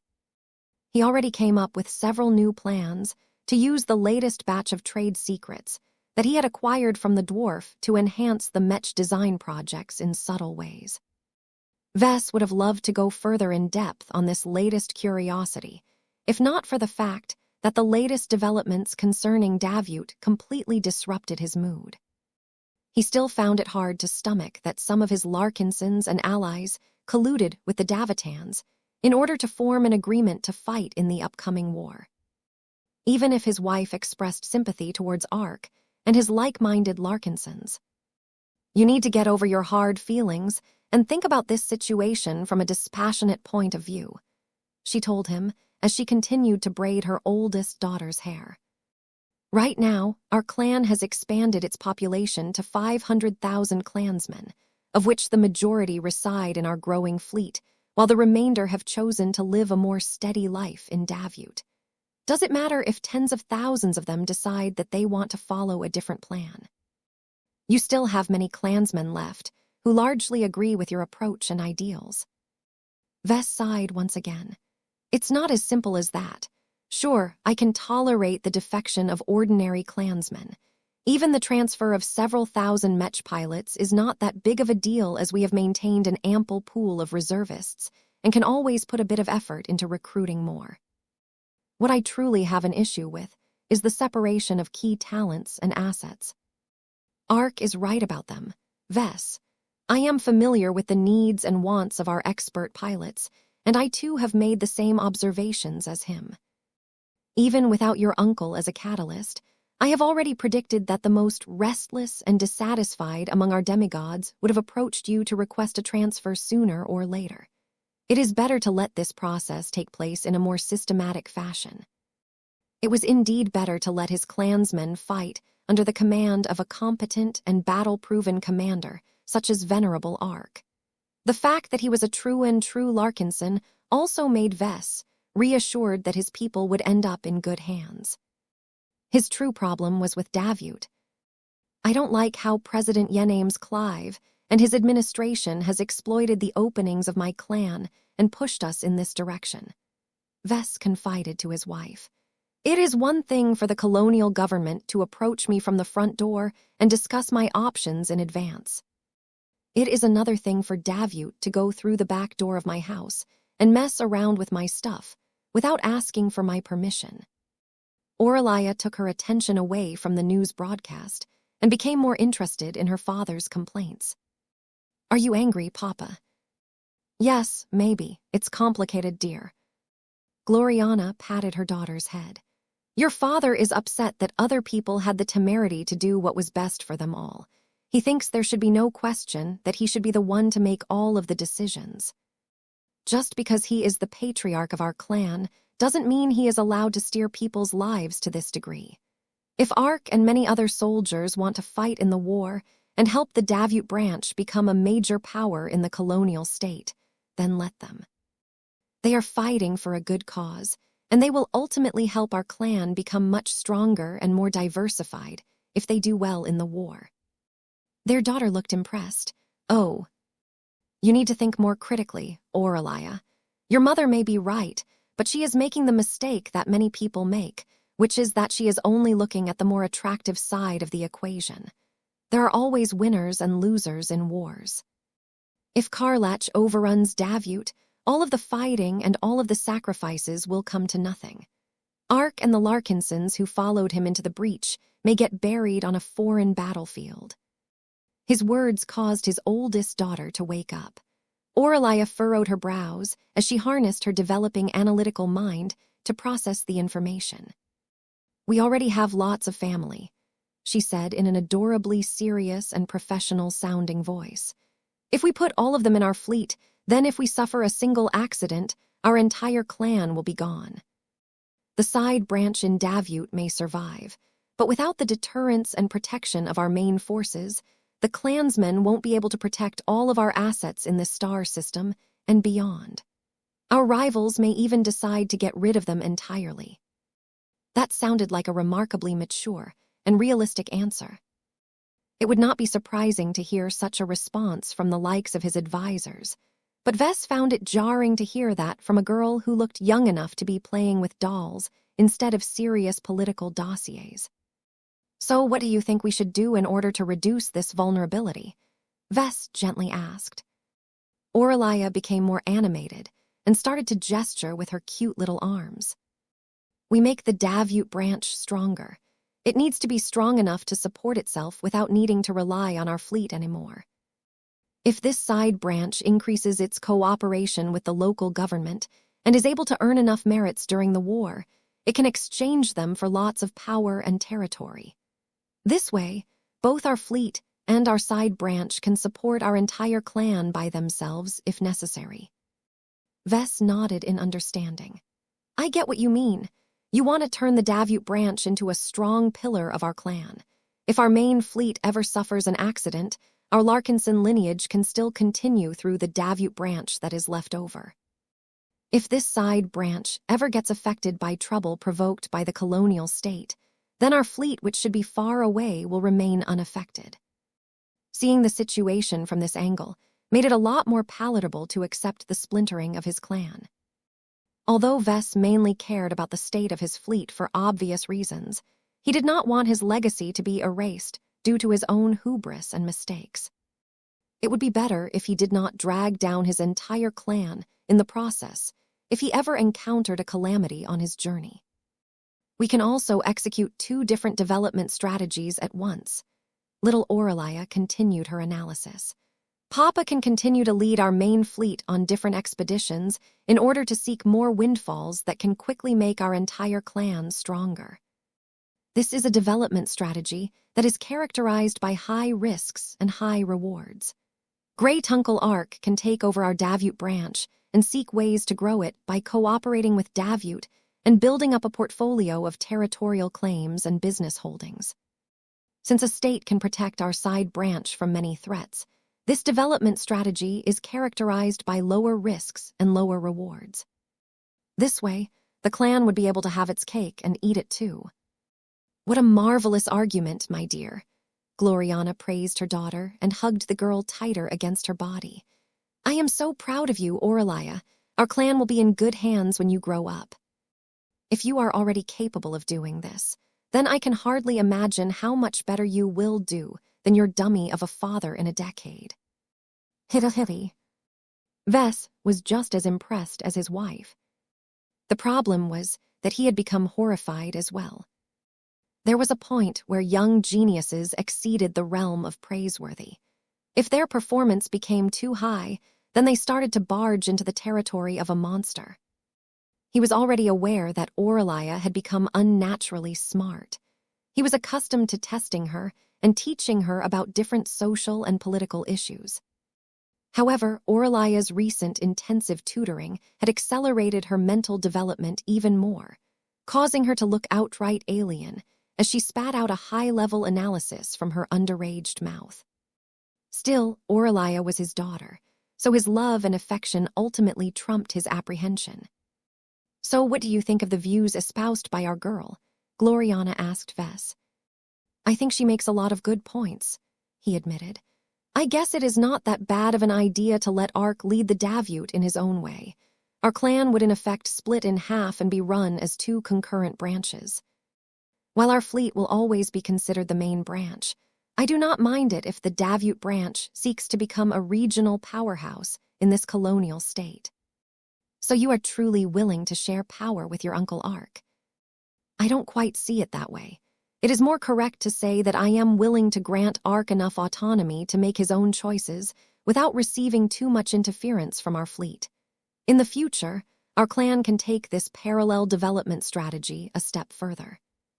We can set up similar branches in the Magyar Middle Zone and the Torald Middle Zone, put strong and visionary leaders in charge of them, and let them do whatever they want. Whether they end up building an extensive business alliance or find a way to take over a colonial state by displacing its original rulers, it will all be fine as long as they don't carry their problems back to my fleet." Chapter 40, 726, Difficult to Stomach. Vess had an entire night to sleep and think over Aurelia's suggestions. The parallel development strategy that she espoused to him last evening already lined up with his prior thoughts. He already developed a desire to establish lots of branches in as many zones of the new frontier as possible. The difference was that he did not really pay much attention to the size and scope of those branches. Whether those branches amounted to a single rented office on a rural planet or a massive industrial empire in a more developed colony, their importance did not fundamentally change in his eyes.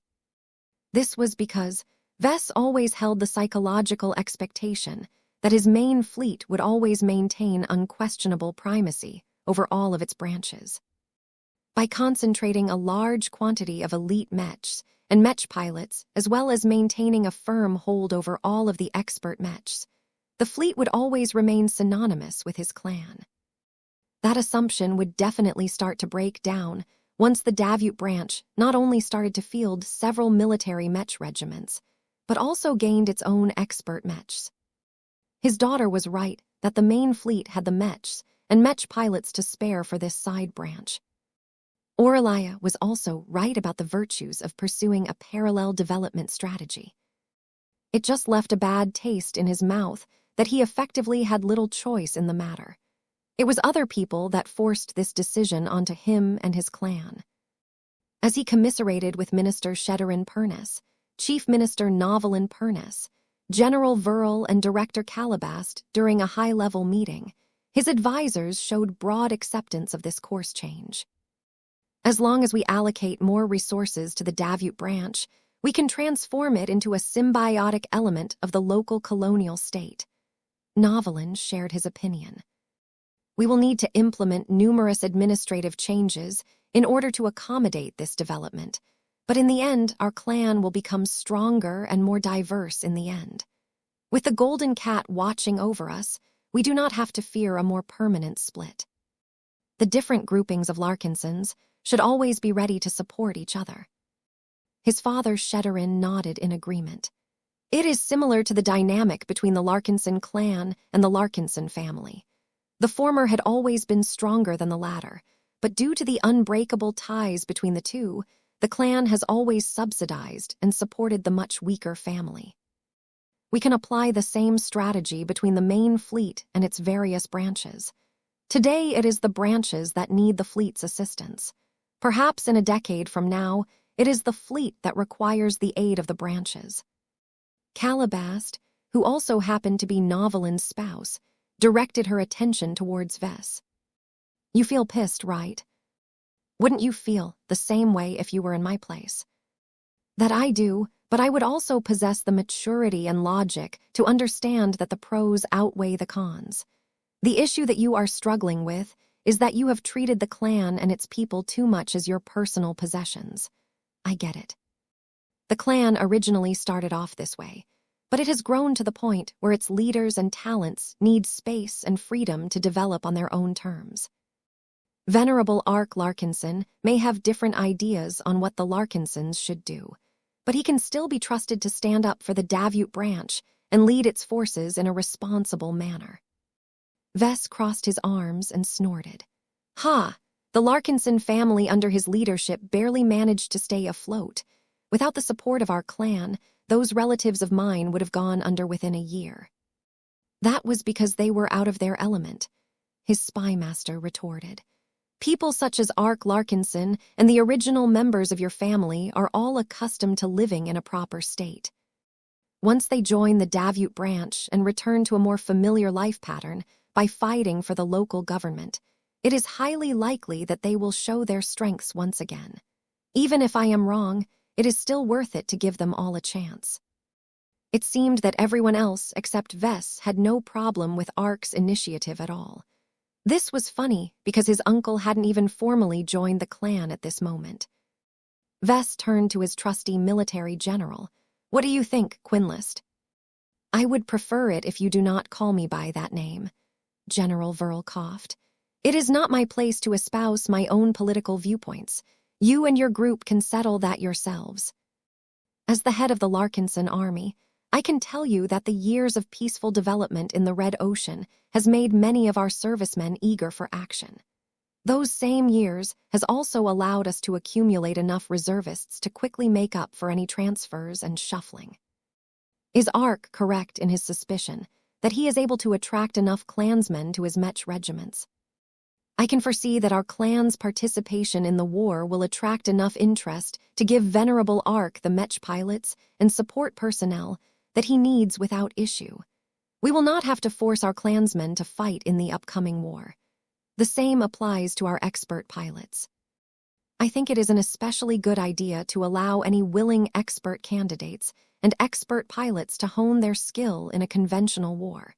We still have enough left over to meet the needs of our fleet.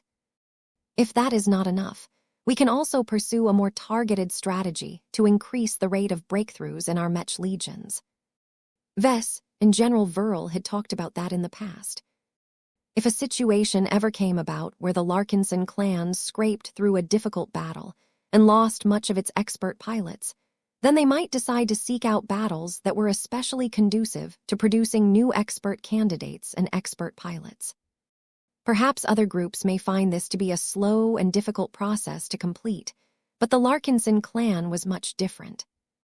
As long as the Evertshanger changed to Lufa as its design spirit and began to radiate the Transcendence glow throughout a large section of the battlefield, the probability of producing breakthroughs would definitely skyrocket. For example, Vess had been keeping a closer eye on Lainey Larkinson. The young woman who used to be an adorable little girl had shown an abundance of talent. Her growth and development had also been impressive, even among other talented Larkinson Mech pilots. The only issue now was that she had grown so quickly that she was having trouble overcoming her first bottleneck. The transition from ordinary to extraordinary was the first and most difficult step that any Mech pilot could take in their careers. His recent heartfelt talk with his grandfather Benjamin had given Vess a more serious understanding of the limitations and dangers of pursuing this path of transcendence. No Mech pilot should ever make this transition casually or without making sufficient preparation. Even if Vess possessed the solutions to enable Lainey to overcome her bottleneck and become an expert candidate in an instant, he refused to employ this option. It was better for her to gather her strength and defeat this obstacle through her own efforts. This was the only way to ensure that Lainey would continue to build her strength step by step, without incurring any flaws that could stop her hopes of becoming a god pilot. Still, if the Larkinson clan suffered an acute shortage of expert pilots, then Vess may have to make the difficult decision to produce premature breakthroughs. The pilots that would advance through this easy process may be able to become expert pilots with ease, but Vess believed that this may also reduce their chances of becoming an ace pilot. Of course, nothing was impossible, and the strong always had a way of compensating for their flaws by relying on sheer willpower. This made Vess feel a little better about this desperation option. Anything was possible as long as the clan and its Mech pilots still had a future. The discussion in the secure meeting room continued. The various leaders exchanged their opinions on how extensively the clan would become affected if the Davut branch ever rose to prominence in its own right. They needed to make a lot of changes and adjustments in the clan in order to make this course change work. Vess left the actual work to the others. All he cared about was how his expeditionary fleet was supposed to proceed now that Ark and his supporters intended to go off and play soldier again. We have started to exchange more information with the Adelaide Third Fleet and the Boujay family, General Verl informed Vess. We have a more extensive understanding of their military strength and capabilities. They are more than capable of pulling their own weight in an expedition, as we have already seen during Operation Lighthouse. The arrival of the Jeddah Sandavar and the Royal Jeem will compensate for the departure of the Mars for the most part. What do you mean by for the most part? Vess suspiciously asked. Well, as you know, the Mars is primarily a ranged ace Mech. Her powerful Arceus system gives us the ability to take out acute threats from longer distances and assault enemy warships without getting too close to a powerful enemy's security perimeter. I would say that it is the ace Mech that is best adapted to combat alien warships. Oh, that. I understand what you mean now, General. You have indeed raised a good point. The Jeddah Sandavar is an ace light skirmisher, so its ability to punch through transphasic energy shields is among the weakest. The Royal Jeem is an ace spearman mech that can partially imitate the function of a lancer mech, so it is much stronger in this aspect, but it can only deliver a single powerful impact per attack run. These were major limitations that necessitated a change in planning, preparation, and doctrine. Vess had no illusions that the fractured house of the collapsing star was the last formidable alien battleship that his expeditionary fleet might confront. This was especially the case when he desired to actively seek them out so that he could strip them of all of their juicy first-class bulk materials. The entire Golden Skull Alliance had to find solutions to maximize the ability for the two incoming ace mechs to break open these gigantic metal treasure coffins. Didn't you complete a series of commissions to upgrade the main armaments of the ace mechs in question? Calabast reminded Vess. I did. Vess smiled as he thought of how he turned the twin daggers of the Jeddah Sandavar and the potent spear of the Royal Jeem into blessed weapons. It should help us out a lot. Unlike Reginald, who is incredibly insistent on rejecting external help, I think that Saint Marissa Lewandowski and Saint Calisandra Bouget may be more open to the need to call upon the power of the Phase King to drastically enhance the penetration power of their attacks. General Verl looked satisfied. That should ultimately give our expeditionary fleet a greater chance of breaching the defenses of alien warships. The two ace pilots may have to learn how to work together and coordinate their actions in order to defeat the tougher enemy vessels. There were many ways to compensate for the loss of a bunch of mech pilots and expert pilots. When Vess thought about his ambitious plan to slowly upgrade all of the standard mechs in his fleet to quasi-first-class standards, then the shortfall of numerous expert mechs might not make much of a difference in the end.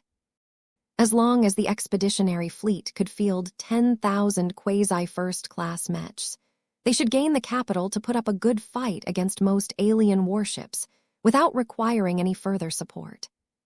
Chapter 40, 727 Personnel Transfers. In the end, Vess and the other leaders of the Larkinson clan had come to a consensus on the Davut issue. The Davut branch was about to become a more engaged supporter of the Davut project. The news came as a huge surprise to a lot of clansmen. A torrent of discussions ensued as many clansmen became more interested in joining the side branch that previously held a marginal status in the clan. The prospect of earning greater status, respect, and prosperity in the Davut branch, if its armed forces performed well in the upcoming war, produced a lot of transfer applications. Tens of thousands of clansmen who were previously assigned to the main fleet had chosen to take up permanent residency in Davut. Many of them had also volunteered to take up positions on the brand-new Davitan fleet carriers and combat carriers that the colonial state had promised to provide to Ark Larkinson's future command. The sheer scale of personnel transfers messed up a lot of roster and generated a lot of extra work for managers. Fortunately, the Larkinson clan was already numerous and professional enough to handle these disruptions without producing any significant delays. The overwhelming majority of personnel were easily replaceable. No matter how many starship engineers, mech officers, mech pilots, mech technicians, and low-ranking mech designers transferred to the Davut branch or registered to join Ark Larkinson's future command, each of them could easily be replaced once they had left the fleet. The clan's recruiters had become a lot busier once again as they lowered their standards and acted more proactively in order to increase the intake of new Larkinsons. The rapid growth of the clan, along with its recent successes, made recruiting a breeze. As long as the recruiters weren't too picky, they could easily make up for the shortfalls in a matter of weeks rather than months. As all of these movements took place, Minister Sheddarin Purnes and his negotiation teams held multiple talks with their Davitan counterparts. Any major agreements with regards to the military service of Ark Larkinson and his fellow Larkinsons mainly pertained to the Davut branch. This was a term that Vess and several other important Larkinsons insisted upon.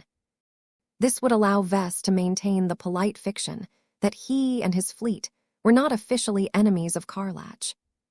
Though Vess couldn't care less about his relations with a single colonial state, he wanted to make sure to set a precedent and preserve his clan's ability to trade with many different trading partners in the future. For now, there was no need for him to step forward and talk to that smug bastard President Yenames Clive again, for the time being. The two sides needed to hash out an extensive agreement that spelled out all of the necessary terms in great detail. If the Larkinson clan was about to go in bed with a colonial state that already showed a penchant for scheming against others, it was best to err on the side of caution. Given the amount of progress the negotiators from both sides were making, the final contract should hopefully be finalized just before the much-anticipated founding ceremony commenced. If they were lucky enough, Mechs and soldiers of the Larkinson clan may even play a small but active role in this historic ceremony.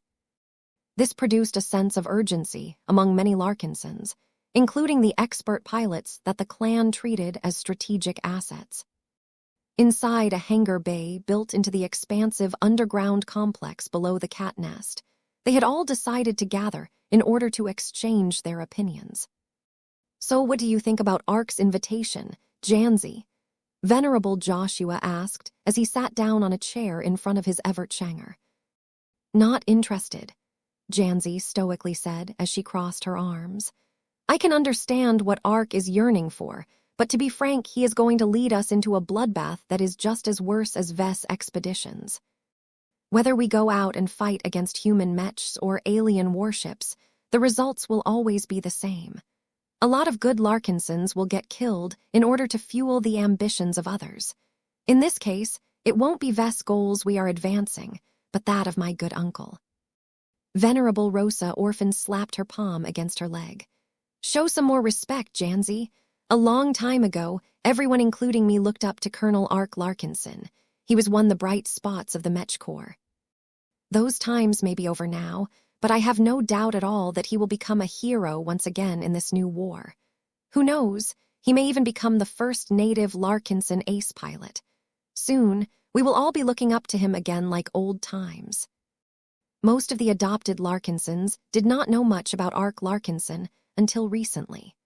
Few of them originated from the Bright Republic, so they did not hold any prior awareness of one of the most famed expert pilots and Mech officers produced by the original Larkinson family.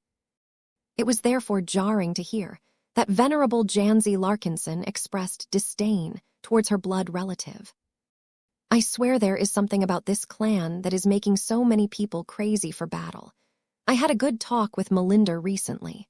Ark always disapproved of senseless fighting prior to arriving here and linking up with the Davut branch.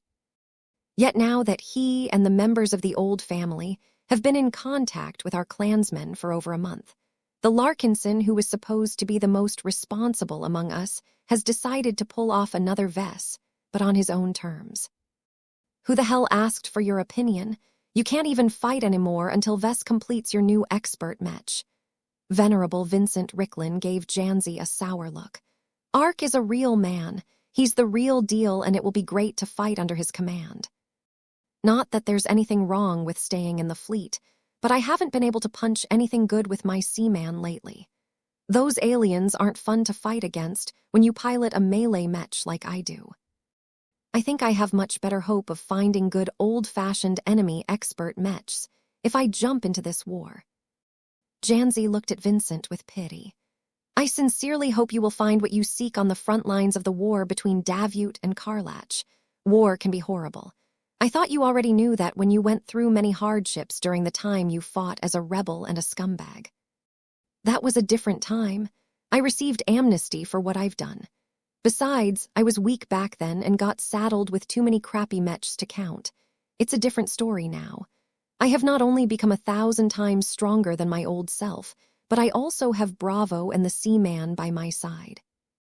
We're going to beat up tons of Karlach expert mechs. As Janzi and Vincent continued to quibble against each other, Joshua turned to Venerable Desi. What about you? I think your first sword will fare much better against the Karlachs, as well since it is also a melee expert mech. The Sword Maiden expert pilot did not look moved. I will stay in the fleet. I did not take up the life of a mech pilot because I am looking for a fairer fight. Vess makes strange decisions sometimes, but he is always good at stumbling upon giant space monsters and titanic warships. Don't you think it is more meaningful to exceed our limits and defeat enemies that others consider unstoppable? These expeditions are hunting trips on a galactic scale. My decapitator hungers to cut through stronger prey. Venerable Desi had a clear reason to remain in her current position.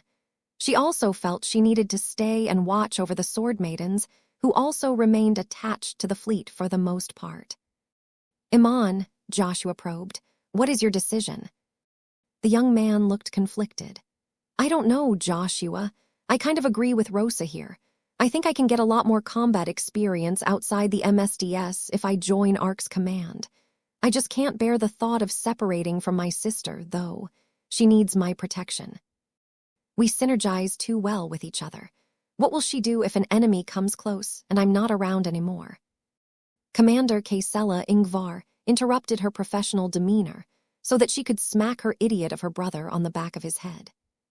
Ouch, what was that for, sister? I can stay and watch over the troops that are protecting the fleet without your help, Kaisela grumbled. You have been growing far too dependent on me over the years. I am not a doll that needs your protection all of the time. My Minerva and I can defend ourselves quite well, and there will still be enough expert mechs by my side to cover for any enemy assaults. Yeah, but they can't channel your power like I can. Whenever you activate your single empowerment resonance ability on me, my Blade Chaser Mark Roman II becomes powerful enough to give a high-tier expert mech a run for its money. I think that the 2 ace mechs that will soon be joining the expeditionary fleet can help me out in a pinch. Just go with them, brother. Learn to fly on your own.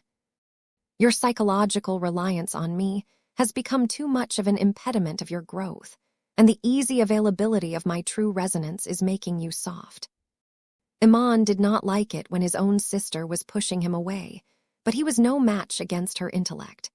Her well-founded arguments broke down his resistance to the point where he became so muddled that he no longer questioned her recommendation. Joshua, meanwhile, had already turned to the next expert pilot. Have you given any thought to the offer, Isabel? Isabel Cotin looked reluctant. I want to fight in the war as well, but I owe too much to Vess to leave his fleet. Besides, my specialization makes me the most effective ship destroyer among us all. I was born to fight warships. Tusa. Same as Isabel. I learned a lot of cool tricks with Vess' help. Tusa Billingsley Larkinson replied. I thought you would really go over, as your grandfather Raymond is in charge of the Davut branch. The light skirmisher specialist shrugged his shoulders. So what? Vess is my cousin as well, you know. I think I will do fine either way, but as I said, I owe Vess too much. I respect and admire Ark a lot, but I don't owe him near as much. Besides, if I want to become more powerful in my own right, I shouldn't be looking up to Ark all of the time. Fair enough, Joshua said. The remaining expert pilots, including the ones that were still waiting to receive their expert mechs, all made their opinions known. Venerable Davia Stark had no desire to take part in a purely human conflict that did not seem important in the greater scheme of things.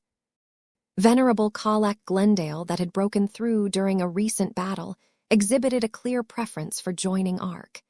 He felt it was much easier for him to get up to speed and survive when fighting enemies that were more on his level. Venerable Zimro Belson also owed Vess a lot, especially when he recently learned that the Patriarch vastly strengthened the technological features of his upcoming stealth expert mech.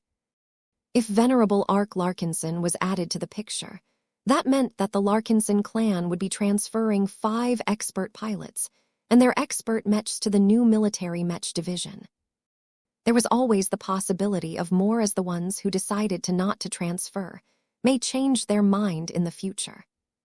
All in all, Joshua and the others who decided to stay close to Vess, and the fleet would have to bear a significantly greater burden, at least until more demigods emerged to relieve their burden. Chapter 40, 728 Aurelia's First Ceremony. In order to prevent Venerable Ark Larkinson from making any further decisions by himself, Vess wanted to rope him into his clan as soon as possible. Once Ark and the clan administration took care of all of the necessary paperwork, Vess personally wanted to induct his uncle into the fold. An ordinary oath-pledging ceremony that was normally conducted in front of the nearest available bright warrior Mech was not sufficient to welcome a Larkinson of such stature. The clan did not organize a grand and public ceremony either. Vess did not want to hype up Ark any further. Since Ark was dead set on joining the Davut branch, he essentially became a leadership competitor. If Vess wasn't careful enough, his clansmen might drive him out of office and put an incredibly charismatic Larkinson like his dearest uncle in his place. Of course, Vess did not believe that was likely to happen. He even saw Ark's arrival as a positive influence on himself. As the Larkinson clan became larger and more unwieldy in size, it was good if he could share his burden and give his clansmen another figure to gain reassurance. The growth and expansion of the Davut branch, due to Ark's cooperation with the colonial government, also didn't sound so bad anymore. Vess could not foresee how successfully Ark and his helpers would be able to extract concessions from Davut. The most lucrative reward by far was the promise of receiving claims of ownership of the conquered star systems and territories that currently belonged to Karlach. The message was loud and clear.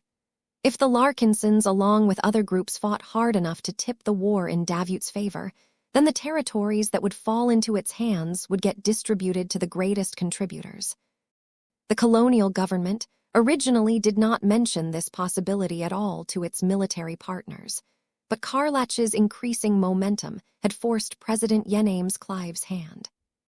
If Davut did not offer nearly as much sincerity as its arch-rival, then all of the large and powerful mercenary organizations would all flock to Karlach's banner. It was Davut's willingness to reward military contributors with actual territories that fully convinced Ark to volunteer his services. He did not necessarily have a strong emotional attachment to the Davut project, but the cold, hard promise of letting the Davut branch take over a planet or two was enough to earn his support for the colonial state. It was with that dream in mind that Venerable Ark Larkinson entered a peaceful estate and stepped into the bedroom that held his old and infirm father. The high-tier expert pilot's strong and confident demeanor softened its edges as his love and affection for family surged into his mind. "Father." "Come, my son," a weak voice called out from the chair placed in front of a tall window. This was one of Benjamin Larkinson's good days. Though the deteriorating former expert pilot had grown a little weaker compared to a week earlier, he was still lucid and comfortable enough to witness the upcoming ceremony. Vess had already arrived 15 minutes earlier. Not only that, but he also decided to bring along his oldest daughter in order to keep his grandfather company. Aurelia had already been chatting with her great-grandfather for a while now. She held Clixie in her arms and offered the cat to one of her oldest living blood relative. "Do you want to cuddle with Clixie? She's really warm and fluffy." Benjamin smiled warmly at the young lass. "Your cat is lovely, but I do not think my poor legs can bear her weight with any comfort. You can put her on the armrest if you want." As soon as Aurelia placed the lovely Rubarthan sentinel cat onto the armrest that was barely large enough, Clixie purred and offered her furry back for pets. As Benjamin slowly raised his feeble arm and touched Clixie's body with his wrinkly palm, the dying smile smiled brighter as he felt the love and warmth radiating from the feline. "Meow, Tilda. I think I understand a little more why your clan have become such avid cat lovers." Meanwhile, Ark had come close enough to exchange greetings with Vess. "I see you are doing as good as ever," Vess. You've come in time. Aurelia, come greet your grandfather's brother. Aurelia adopted a gentle smile and bowed in respect. Hello, great uncle. You have raised a well-mannered girl, Vess. I don't deserve all of the credit for that. My wife did a much better job at that sort of stuff. You certainly found a lovely woman to share your life with, then. Gloriana compensates for many of your flaws and blind spots. You chose well. After they got the casual chatter out of the way, Vess soon moved on to business and turned to his lovely little daughter. Aurelia, can you fetch the Larkinson mandate for me? It is time to start the ceremony. The girl nodded, though her braided hair hardly shook. She turned and ran towards one of the dozen honor guards that were silently and stoically trying their best to blend into the background. Hey, Nira, can you unlock the big book? The harness that automatically contained and protected the Larkinson mandate clicked open, allowing Aurelia to pry the heavy metal-covered tome from its resting place and bring it back to the other 3 Trueblood Larkinsons. If not for the antigrav module built into the ancestral heirloom, Aurelia would have found it a lot more difficult to lift up the book. She soon stopped in front of her father and offered up the sacred-looking tome. Here it is, Papa. You can keep hold of it while we conduct the ceremony, dear. It is time for you to learn how to expand our clan. You need to verify the loyalty, compatibility, commitment, and sincerity of those who wish to become a part of our expanding family. We shouldn't bring in anyone who sounds good on paper. Do you understand? Then follow my instructions. First, hold the book in your hands like this. Uncle Ark is a lot taller than you, after all. Good. Now voice a pledge and ask Uncle Ark to repeat your words. Okay. Aurelia nodded as she held the ancestral heirloom aloft as if her arms were a pedestal. Can you place your palm on the medallion on the front cover, Uncle? Why, certainly. The expert pilot looked bemused at what Vess had done.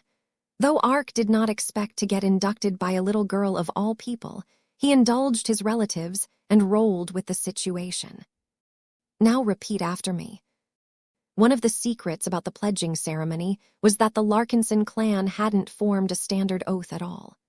There were general guidelines on what it should include, but there was no single definitive text or phrasing that the clan recognized as the only valid oath.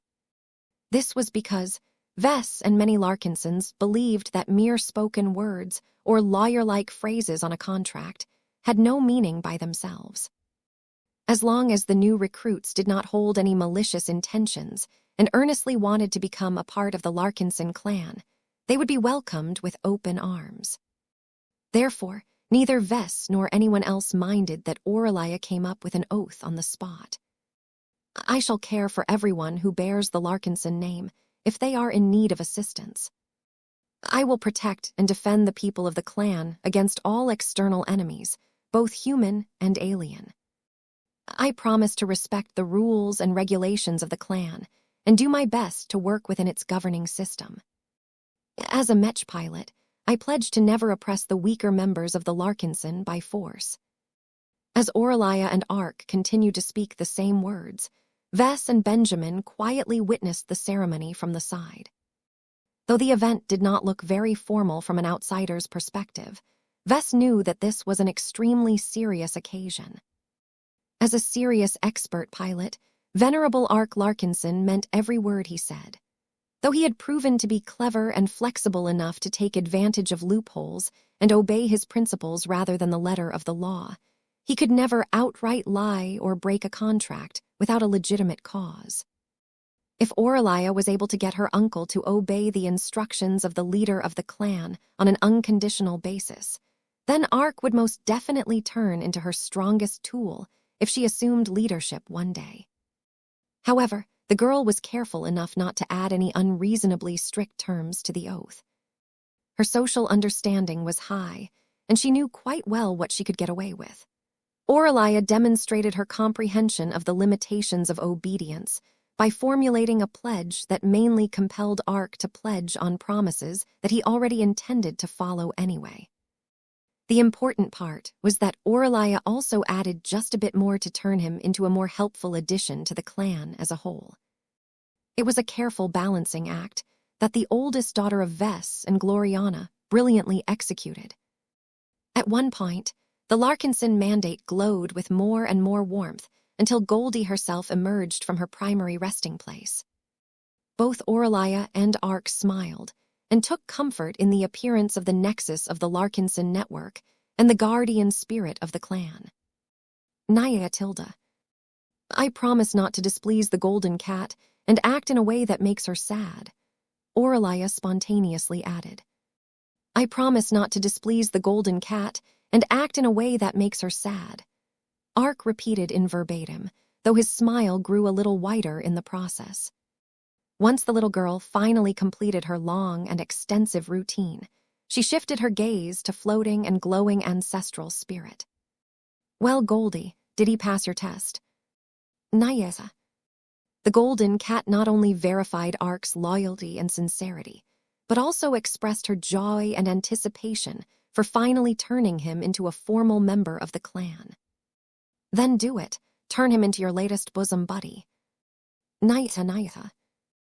The golden cat circled around Ark's body, glowing brighter and brighter until she stopped right in front of the expert pilot's face. Naya Tilda. You want me to open up for you? Sure. After Goldie put in a bit of effort, she began to extend one of the thickest and strongest spiritual bonds that Vess had ever witnessed. He and his daughter watched on as the open end of the spiritual channel slowly advanced towards the latest member to join the Larkinson clan. Its progress was slower and more tiresome than normal. Expert pilots tended to reject a lot of outside influences. This was a source of strength as well as a source of hindrance, depending on the situation. This was why it was important for Ark to let down his guard and go against his strong instincts by sincerely opening himself up to Goldie. As Ark and Aureliah stared into each other, they opened up to each other. They liked each other so much that they actually began to resonate with each other. Amazing. Benjamin spoke as his atrophied senses picked up what was taking place. Goldie supported and agreed with Ark's ideals, while the Larkinson expert pilot completely accepted and embraced the ancestral spirit's addition to the lives of his fellow relatives. The bond that ultimately formed between them became even thicker and stronger as resonance caused them to become more in sync. You are in, now, Aureliah cheered as she held the Larkinson mandate closer to her body. Goldie likes you a lot, so do not disappoint her, okay? I would never dream of it. Ark smiled as Goldie continued to rub her manifestation against his cheek. I think we will be able to accomplish great feats together. I cannot wait to fight by your side once my nephew finally completes my next expert match. Nayesa.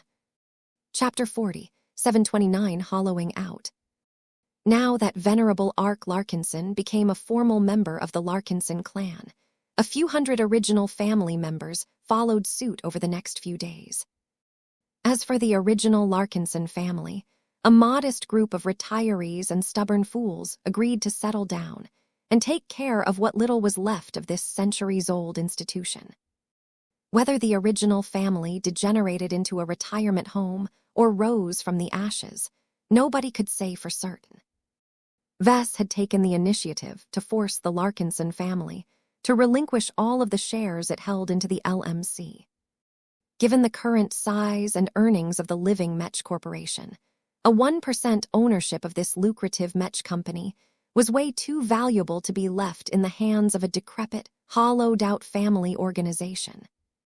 Though he hated to do this, Vess had to persuade his own grandfather to cooperate with the voluntary handover of most of the shares. Without someone like Ark to hold the fort, our original family has lost its ability to protect itself against malicious parties who want to steal those shares. Vess frankly explained to Benjamin during one of his visits. The best way to go forward is to transfer those shares back into my possession, where they will be safe. The family. Don't worry, grandfather. I am not kicking the old family to the curb. I will replace the dividends they earned in the past with more modest annual cash subsidies. I won't shower them with wealth they haven't earned. I will give the people who are left behind just enough that they will have no worries about maintaining their current quality of life. Benjamin did not immediately respond. He stared out of the same window for half a minute before he finally gave his answer. Fine. It isn't good if the family becomes overly dependent on handouts. As a former expert pilot, Benjamin understood more than most people that true success only came through earnest effort. He did not want to see the remnants of the family degenerate into hedonistic good-for-nothings that only spent their time squandering other people's money. The two Larkinsons possessed the same stance on this issue. This made it much easier for Vess to get back the shares he had initially granted to the Larkinson family out of sympathy. With that, the Larkinson family truly became hollowed out. Once Benjamin Larkinson succumbed from old age and old war wounds, there would be nothing tying Vess to the family he came from any longer. The Larkinson clan completely succeeded the old family from that point onwards. This development was no secret. Though many family members became indignant upon learning the news, this only encouraged them to hurry up with their applications to transfer to the Larkinson clan. There was no need for Vess and his daughter to induct this group into the clan in person, so the ordinary Larkinsons had to get in through the regular process. Though plenty of family members complained about the lack of special treatment, the clan wanted to make a point that they were not royalty. As far as Vess and many other clansmen were concerned, the adopted Larkinsons that had joined much earlier and made a lot more contributions over the years earned a lot more respect. Predictably, the old family members, including Melinda Larkinson, instantly joined the Davute branch without showing any further consideration to the main fleet.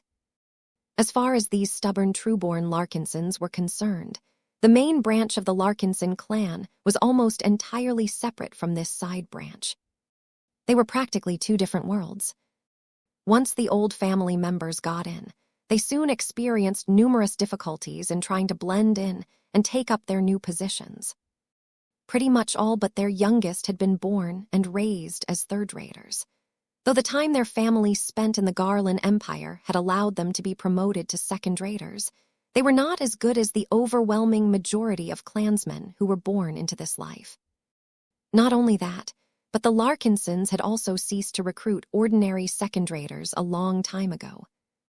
Their recruitment standards had become so strict in the last 6 or so years that only the younger and flexible elites among their respective professions, along with their immediate families, could enter the clan.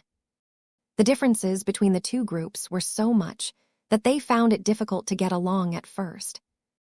The older Larkinsons were not only less skilled and knowledgeable at their jobs, but they also held a lot of old-fashioned principles and ideals that hardly evolved ever since the Larkinson family had been driven out of the Bright Republic. A lot of friction came about due to the drastic differences between how the old family and the clan were run.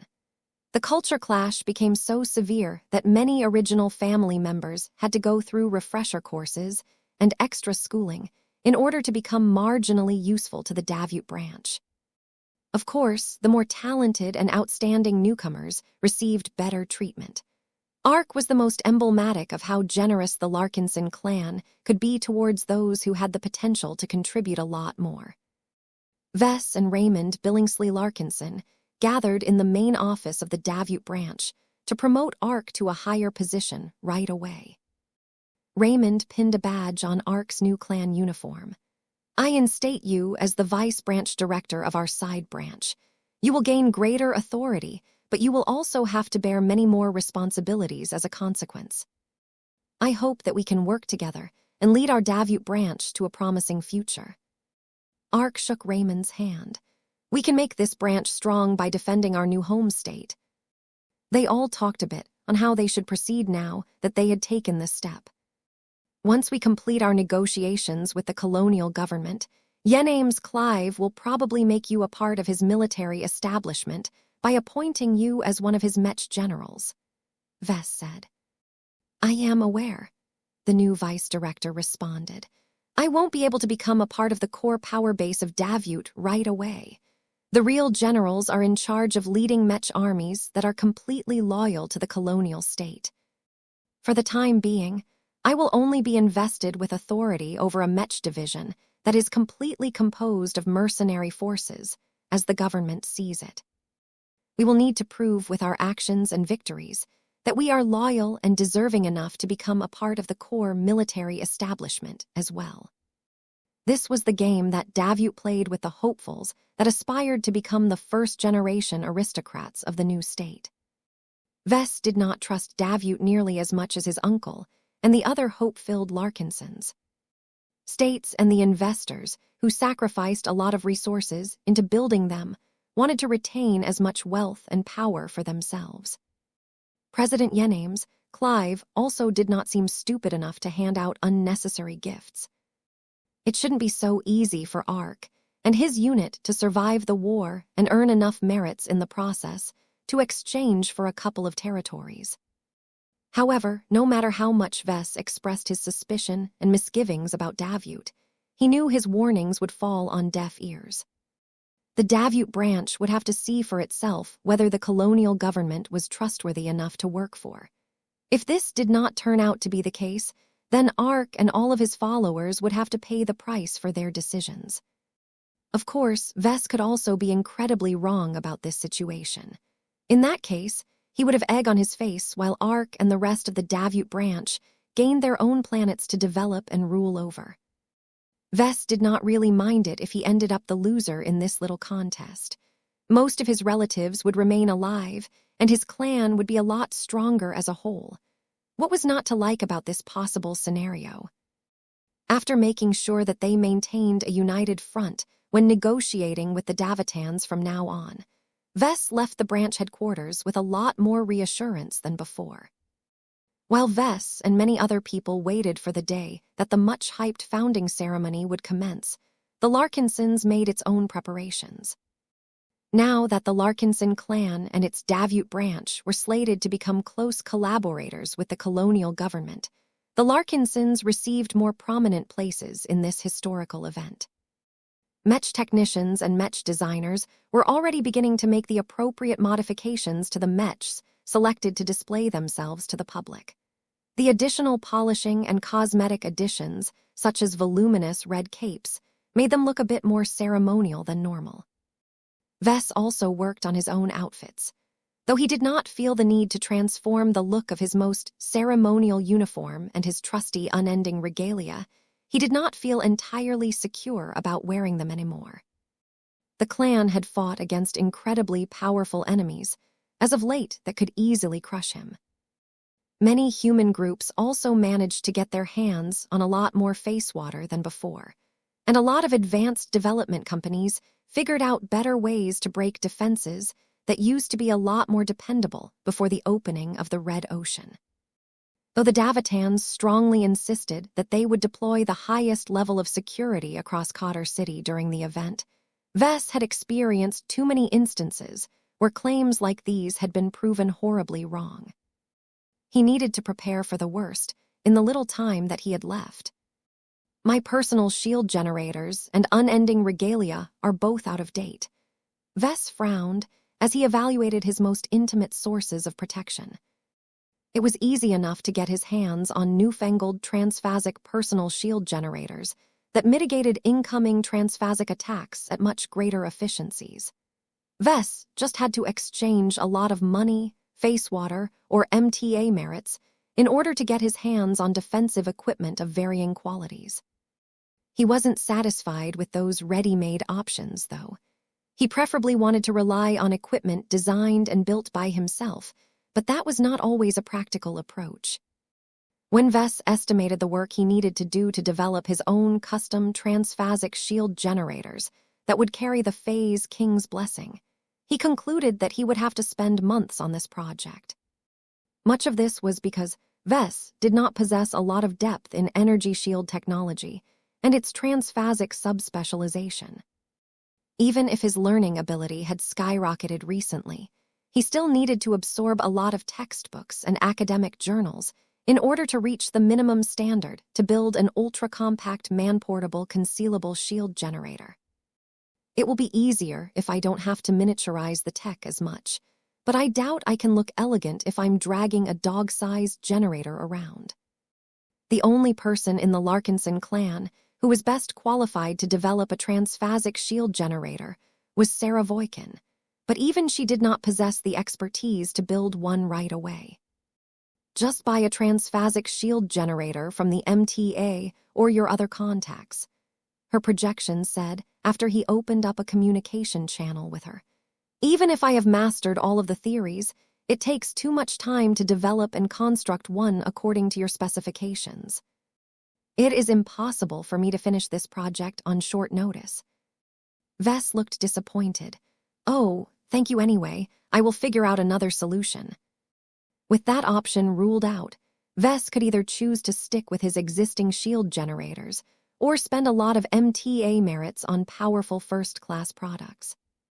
The advantage of the latter was that he could get his hands on shield generators that were so powerful that even the Mechers entrusted their lives to those models.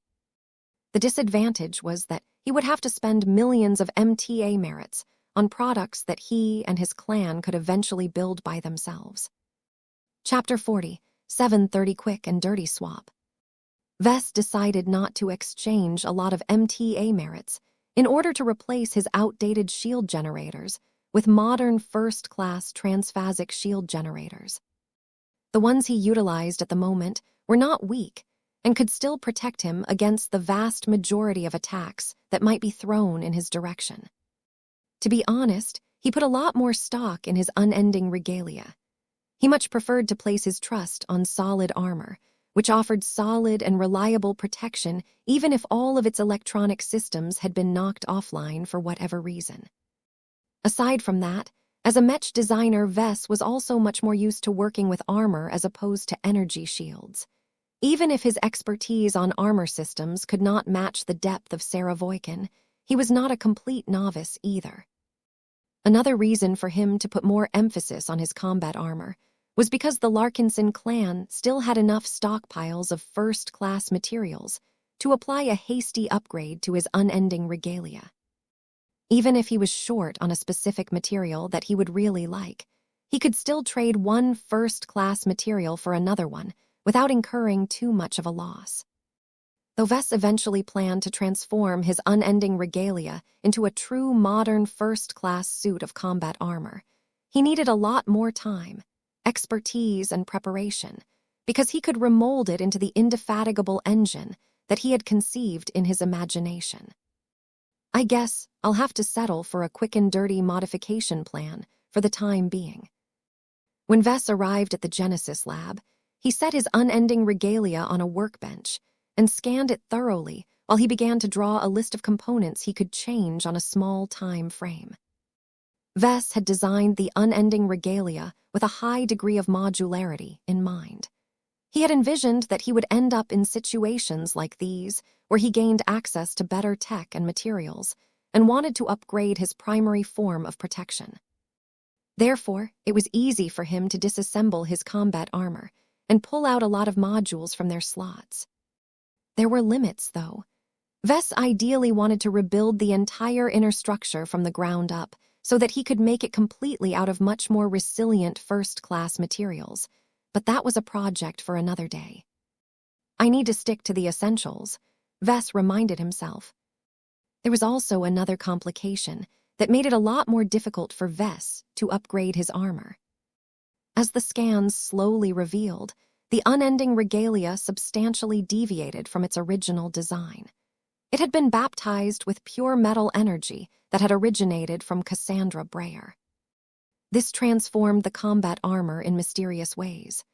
The unending alloy armor plating had especially been receptive towards metal energy and had become more capable of fending off spiritual attacks. If Vess confronted a dark god or a spiritual sorcerer from the 5 Scrolls Compact, he possessed ample confidence that his unending regalia would be able to preserve his life long enough to run away. The problem is that I'm not fighting against those freaks anymore. The 5 Scrolls Compact hardly expanded their presence in the Red Ocean as far as he knew. Just getting past the stringent security checks in order to pass through the Greater Bay Yonder Gate was a major impediment. The most probable threats he fought against these days were conventional human forces, alien warships, and alien bio-monstrosities.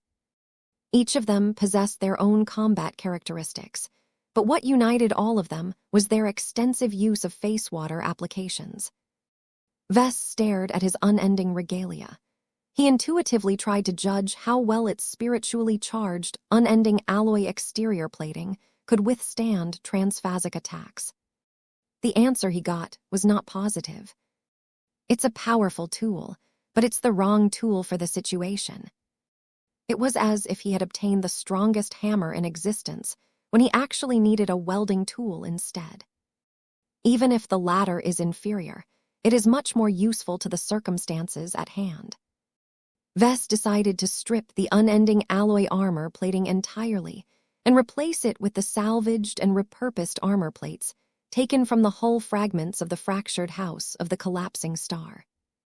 The Genesis lab happened to have stocked up plenty of high-quality goods and materials, so it did not take long before a heavy-duty lifter bot arrived to deliver a large chunk of space debris.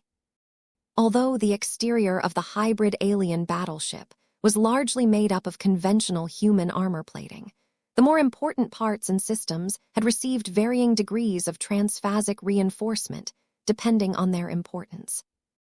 The surrounding bulkheads had also been fortified with superior transphasic alloys. It was extremely troublesome to develop and produce transphasic armor plating from scratch. However, there was no need for him to go through all of that trouble when he could just cut away portions of existing transphasic alloys. As Vess examined the debris he pulled out of storage, he became mildly dissatisfied. The face water concentration isn't much, but it's better than nothing, I suppose. The construction of a capital ship required huge amounts of materials. It was prohibitive to protect the most critical components with too much face water. The aliens had to spread out their limited resources and could only compensate for their sparing use of face water by relying on thicker and bulkier structural layers. Vess obviously couldn't do that with his unending regalia, as it was only an infantry suit. Its exterior layer had to be relatively thin in order to control its size and make it foldable. It's not like I have anything better at hand, he sighed. He went to work. He utilized the advanced first-class workshop equipment and tools that he had brought over from Spirit of Bentheim to carefully carve out the armor plating. He worked with unnatural precision, as he precisely broke down the hardy piece of ship debris into an expanding collection of exquisitely shaped metal plates. The entire set happened to correspond to the unending alloy plating that he had previously removed. Slotting in the new alien first-class transphasic armor plating should be a breeze, as Vess had not made any changes in the shapes. Although the mass, density, and many other properties had undergone drastic changes, they did not fundamentally interfere with the functioning of his unending regalia. At most, he needed to reconfigure its operating system and settings to adjust to the many changes. Vess did not settle for replacing the armor plating, though. He also applied a few other targeted upgrades. For example, he improved the ECM shielding, the sensor system, the communication systems, and numerous life support systems to improve its overall survivability. He also replaced its antigrav modules to enable faster and more powerful flight capabilities. Many of these upgrades increased the power consumption of his unending alloy, which was a serious problem. I can't do anything about it, except to switch to better energy cells. He could get his hands on superior high-capacity energy cells easily enough these days. He readily obtained the products and simply slotted them in place of the older ones that had performed well enough over the years. After making the necessary changes and tweaks, he carefully assembled the new transphasic armor plating in their intended places. Soon, a dull gray metal suit appeared in front of Vess. He inspected it with scanners and his naked eye. Nothing looked out of place. All it needs is a coating, he smiled. Once he covered up the bare metal with a shiny new layer of coating, hardly anyone would be able to tell the difference through sight alone. However, those who were familiar with it would be able to tell that it was not the same as before. This was because the spiritual signature of his unending regalia had grown drastically weaker. It had lost a lot of spiritually charged components, so the amount of Vess of spiritual energy it was able to hold had weakened to a massive degree. A pity. In return, the unending regalia not only gained numerous auxiliary upgrades, but also offered drastically better protection against both transphasic and conventional attacks. Vess wouldn't bring it to a fight against a combat mech, but it should be more than enough to crush any opponent on the infantry scale. His only major regret concerning this hasty upgrade job was that he had been unable to work the transphasic armor plating thoroughly enough to form a connection to the Phase King. It was a lot harder to do this on an object that was different from a mech. As a mech designer, he lost a lot of advantages when he tried to make other products such as totems and combat armor. He estimated that he needed to build the transphasic armor plating from scratch in order to make his unending regalia carry the blessing of the Phase King. Next time, Vess vowed.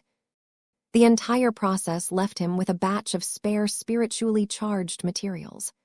As Vess picked up a spare shoulder plate made out of unending alloy, he found that it had become special due to the baptism of potent metal energy and constant exposure to himself over several years. I can make something really good out of these parts. His imagination went wild as he envisioned various possible uses for these unique components. One radical use would be to create a hollow, life-sized totem of himself. Ever since Vess created his living divine artifact and became baptized by mystical lightning that came out of nowhere, he had undergone a fundamental spiritual transformation that caused him to acquire at least a portion of the traits of a design spirit. Months after this weird and unexplainable change, Vess had tried his best to suppress this abnormality and prevent anyone from finding out the truth. Only his closest relatives and work partners, such as his wife and his fellow mech designers, figured out a lot of clues. They never spoke about it because Vess simply didn't want to address this topic at all.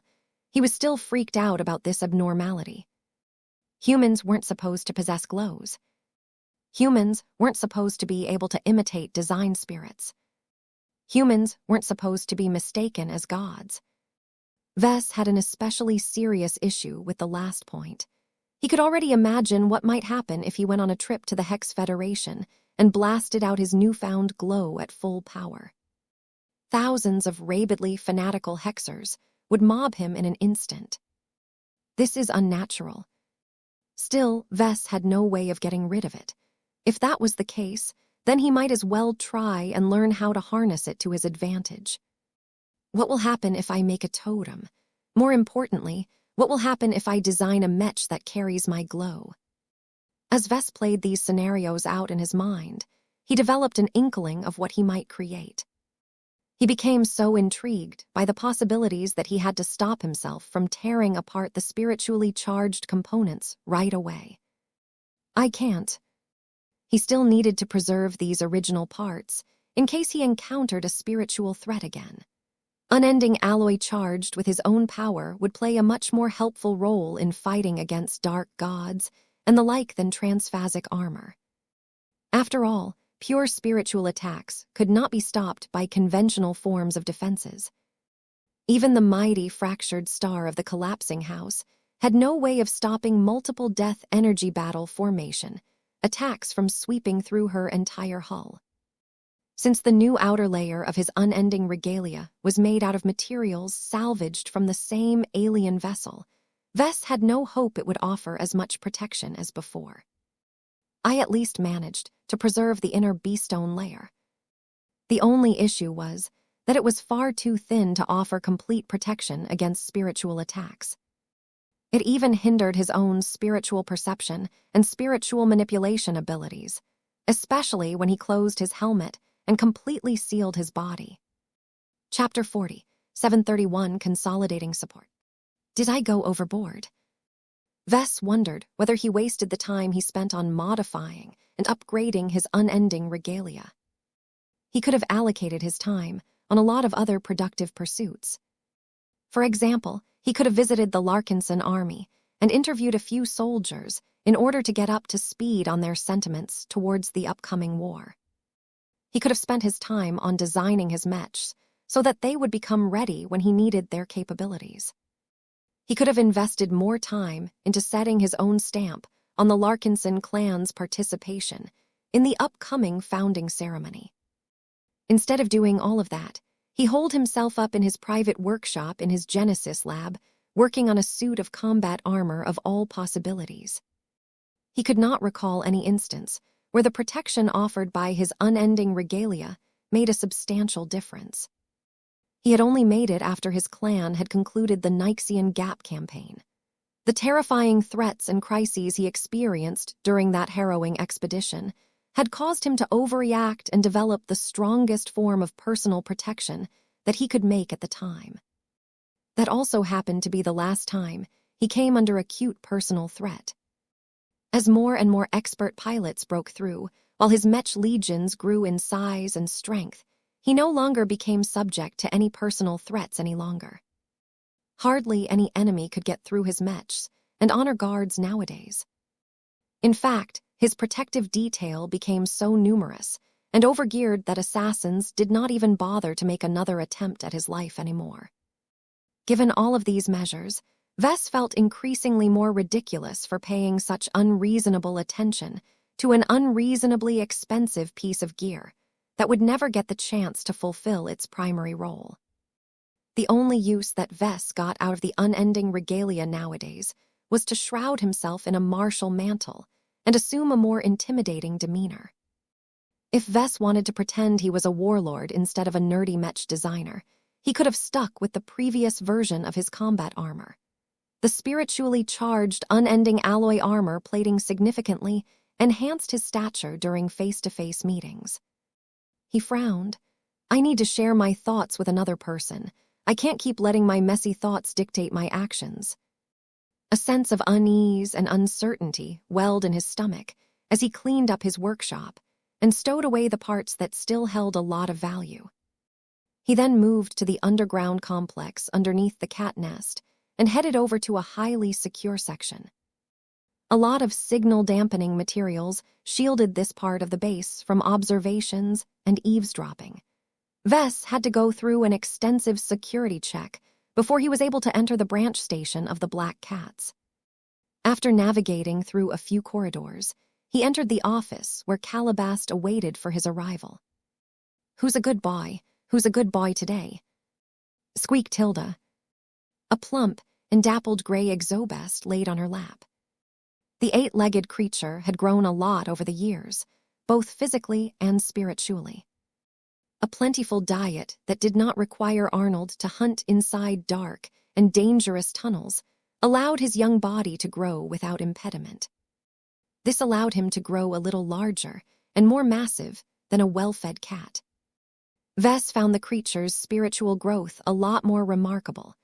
Through mech such as the Dark Zephyr and the Devious, the octopod became more intelligent and more familiar with humans. Though Arnold's relatively small and weak organic body still constrained his spiritual development, he nonetheless managed to make a lot of progress in catching up to the other design spirits. "Hello, Arnold," Vess smiled as he stepped closer. "How are you doing these days? Are you growing well?" Squeak, squeak, squeak. I know. I will try and tie you in with more diverse mech models in the future. The Hexers still make plentiful use of the Devious mech line as far as I know, so I know you aren't short of spiritual feedback." Squeak. The 8-legged exobest made a disgruntled alien sound before turning around his chunky body so that he wouldn't have to look at Vess any longer. "You should do as he requested," Calabast spoke as she stroked Arnold's back. "I think the constant contact with Hexer mech pilots is driving him mad. The only reason he remains grounded is because he has developed close relationships with Venerable Tusa and the Dark Zephyr." MHHMM. I will be starting a couple of projects in the future that might make good use of Arnold's strengths. I need to think more about this, as your pet is mostly relevant to trickier mechs. My black cats can always use another mech that is good at subterfuge. Noted. That's not why I have come today, not directly, at least. I wanted to talk to you about another matter. Are you concerned about Larkinsons colluding with the Davitans behind your back? I already told you that my monitoring efforts do not work on key officials of the colonial administration. Prospective President Yenames Clive is routinely enveloped by the Saint Kingdoms of Ace Mechs. Even if he is not, he is most definitely carrying an impressive suite of protection and anti-monitoring equipment that he or the Clive Consortium directly exchanged from the MTA.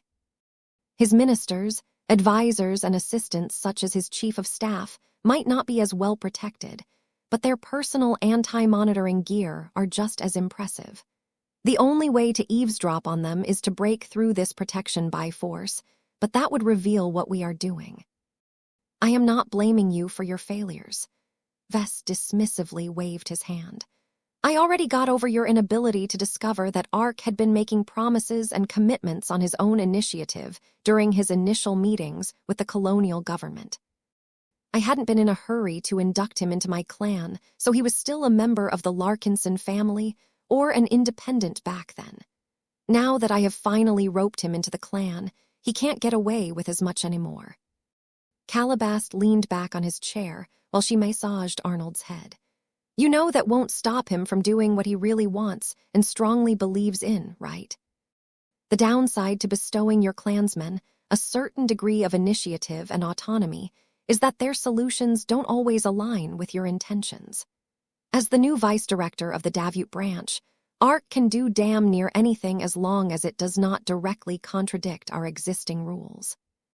In fact, there are rare situations where he can override your policies, as long as he can argue that he is benefiting the clan. One of the peculiarities of the clan was that it granted a lot of initiative to its members and leaders. Though the clan administration had implemented a lot of rules and regulations over the years, there was never an expectation that they were absolute. Vess had seen too many societies with strict laws that completely failed when it mattered the most, because the existing regulations no longer fit the situation at hand. Rather than make his clansmen cling to useless or detrimental rules, Vess implemented a general principle that encouraged people to think for themselves and act according to the situation at hand, regardless of whether it was strictly legal. This stood in stark contrast to the old principles and customs of the Larkinson family, which completely allowed itself to become enthralled by an uncaring and exploitative Bright Republic. In order to prevent the Larkinsons from becoming caught like this again, Vess went in the opposite direction. He did not regret this decision, but he understood that it also gave people who possessed radically different ideas a lot of openings to pursue other strategies. The scenario that Calabast warned about fell into this category. Vess strongly wanted to keep his clan as detached from states as possible. Ark, on the other hand, believed the clan would gain a lot more if it entered into a mutually beneficial relationship with Davut and earn a lot of rewards in the process.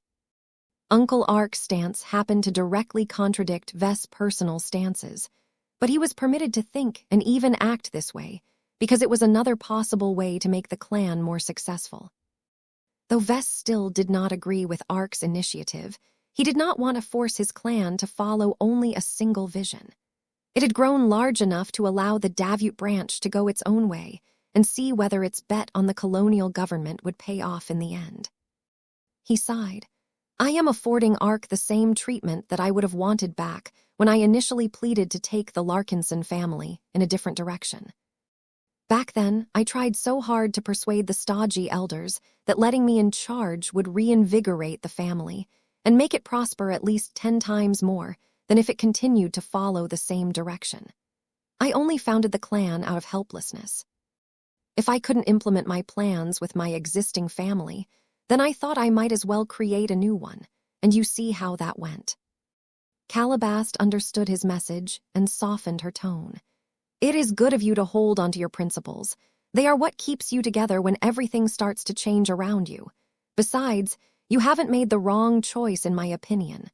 Our clan's strategic shift has come in a timely manner. By letting the Davut branch enact a different development strategy, many of the clansmen that have grown dissatisfied with spaceborne life have decisively transferred to the recently empowered side branch. This will have a positive influence on the main fleet. She referred to the fact that those who chose to stay in the fleet overwhelmingly consisted of clansmen who believed in Vess and his vision. Dissent and hesitation were much less likely to occur because a lot of potential naysayers had already moved away.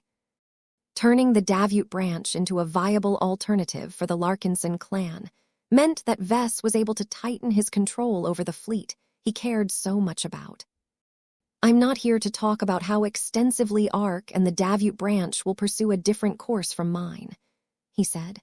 I am here to talk about my concerns with the colonial government. I don't know about you, but I don't trust that constricting bastard at the top one bit. That guy is a snake. He is just good at hiding it under his guise, as a businessman turned statesman. The attractive spymaster directed a critical look at him. I can see where you are getting at, but you do know that leaders at this level all have to be ruthless and pragmatic to a degree, correct? What President Clive has shown so far does not exceed the boundaries of an effective leader of a large and rapidly changing state. That does not reassure me at all, Calabast. In fact, it is the opposite. I have met multiple statesmen and government leaders who ended up saying one thing only to do the exact opposite. I swear it is baked into their professional DNA somehow. That is completely illogical and a product of bias, Vess. Vess frowned at the skepticism he received. Shouldn't Calabast be more supportive of his suspicions? I would rather be safe than sorry. I am more than happy to be proven wrong in my concerns, but if there is a non-zero chance that our good friend Yenames Clive has any nefarious designs on our clan, I want to know about it in advance instead of getting bushwhacked by it, because I did not get any warning in advance. Calabast raised her eyebrow. Are you asking us to investigate the leadership of the colonial government? I am not asking you. I am ordering you. I know it is difficult to penetrate their tight security perimeter, but I am not paying your black cats so much to develop a regular information network. Show what you are made of and find out what that snake truly thinks about our clan. The spymaster looked upset. This was a huge request, and one that could easily backfire on the Larkinson clan if the black cats got caught. I need to borrow Lucky from you. He is still our best infiltration asset in our possession. You will have him. Lucky is still busy with digesting his latest meal, though, so it will take a bit more persuasion to put him into action. Chapter 40, 732, the Government District. The Government District was the oldest and one of the most central districts of Cotter City. It held a high concentration of government institutions and offices. Many politicians, bureaucrats, and other public officials regularly worked in this area. The district featured a high concentration of government employees who worked with sensitive information. Given the large number of public officials who possessed the power and authority to alter the way that Davut was run, the security levels in this district happened to be the highest. An entire Mech regiment was permanently stationed in an underground fortress that was built underneath the surface. This not only placed a lot of nearby Mechs on standby, but also allowed the military to patrol the streets and airways of the district on a constant basis. Every Mech patrol included at least one dedicated auxiliary Mech that was dedicated towards scouting. As tensions between Davut and Karlach continued to rise, the colonial government equipped the scouting Mechs tasked with patrolling the crucial government district with newer and more advanced sensor systems. An unknown proportion of these scout Mechs even received secret upgrades that replaced their second-class sensor systems with first-class models. The colonial government exchanged a number of them from the MTA, but most of the powerful sensor systems came from different first-class groups and states. The backers of Davute, such as the Clive Consortium, had been in business long enough to develop multiple ties to rich and powerful first-class powers. It was not that difficult to obtain batches of advanced technological products. Of course, this was bad news to any parties that sought to spy on the core institutions of the colonial government. The Karlachs had tried to infiltrate the government district many times in many different ways. While no one knew for certain whether they succeeded, Davute strongly believed that these attempts had never succeeded. A certain gemcat, equipped with a black cat-sized infiltrator suit, was learning this as well. Meow. Lucky tried his best to remain discreet as he phased his body through a tree in a park in a neighboring district. He did not dare to act casually when the government district came into sight. The cat's electronic senses detected many forms of surveillance up ahead. Some of these measures were so powerful that Lucky did not feel confident in his ability to stay hidden. When the cat silently phased through the tree trunk and traversed through the thick floor, he managed to avoid most of these detection methods. Neither visual sensors nor other sensors could detect the gemcat when he was in this special state. The only issue was that Lucky could not navigate by vision alone, but he had already memorized detailed maps that helped him estimate his position at all times. As the cat's advanced processors calculated that he had crossed over into the government district, Lucky slowed down and proceeded with much greater care. The entire ground layer of the government district was artificially constructed. An innumerable amount of functional systems and detection systems were active at all times. If not for the fact that those detection systems lacked optical sensors that could spot a translucent mechanical cat passing through lots of solid matter, Lucky would have never been able to remain undetected up to this point.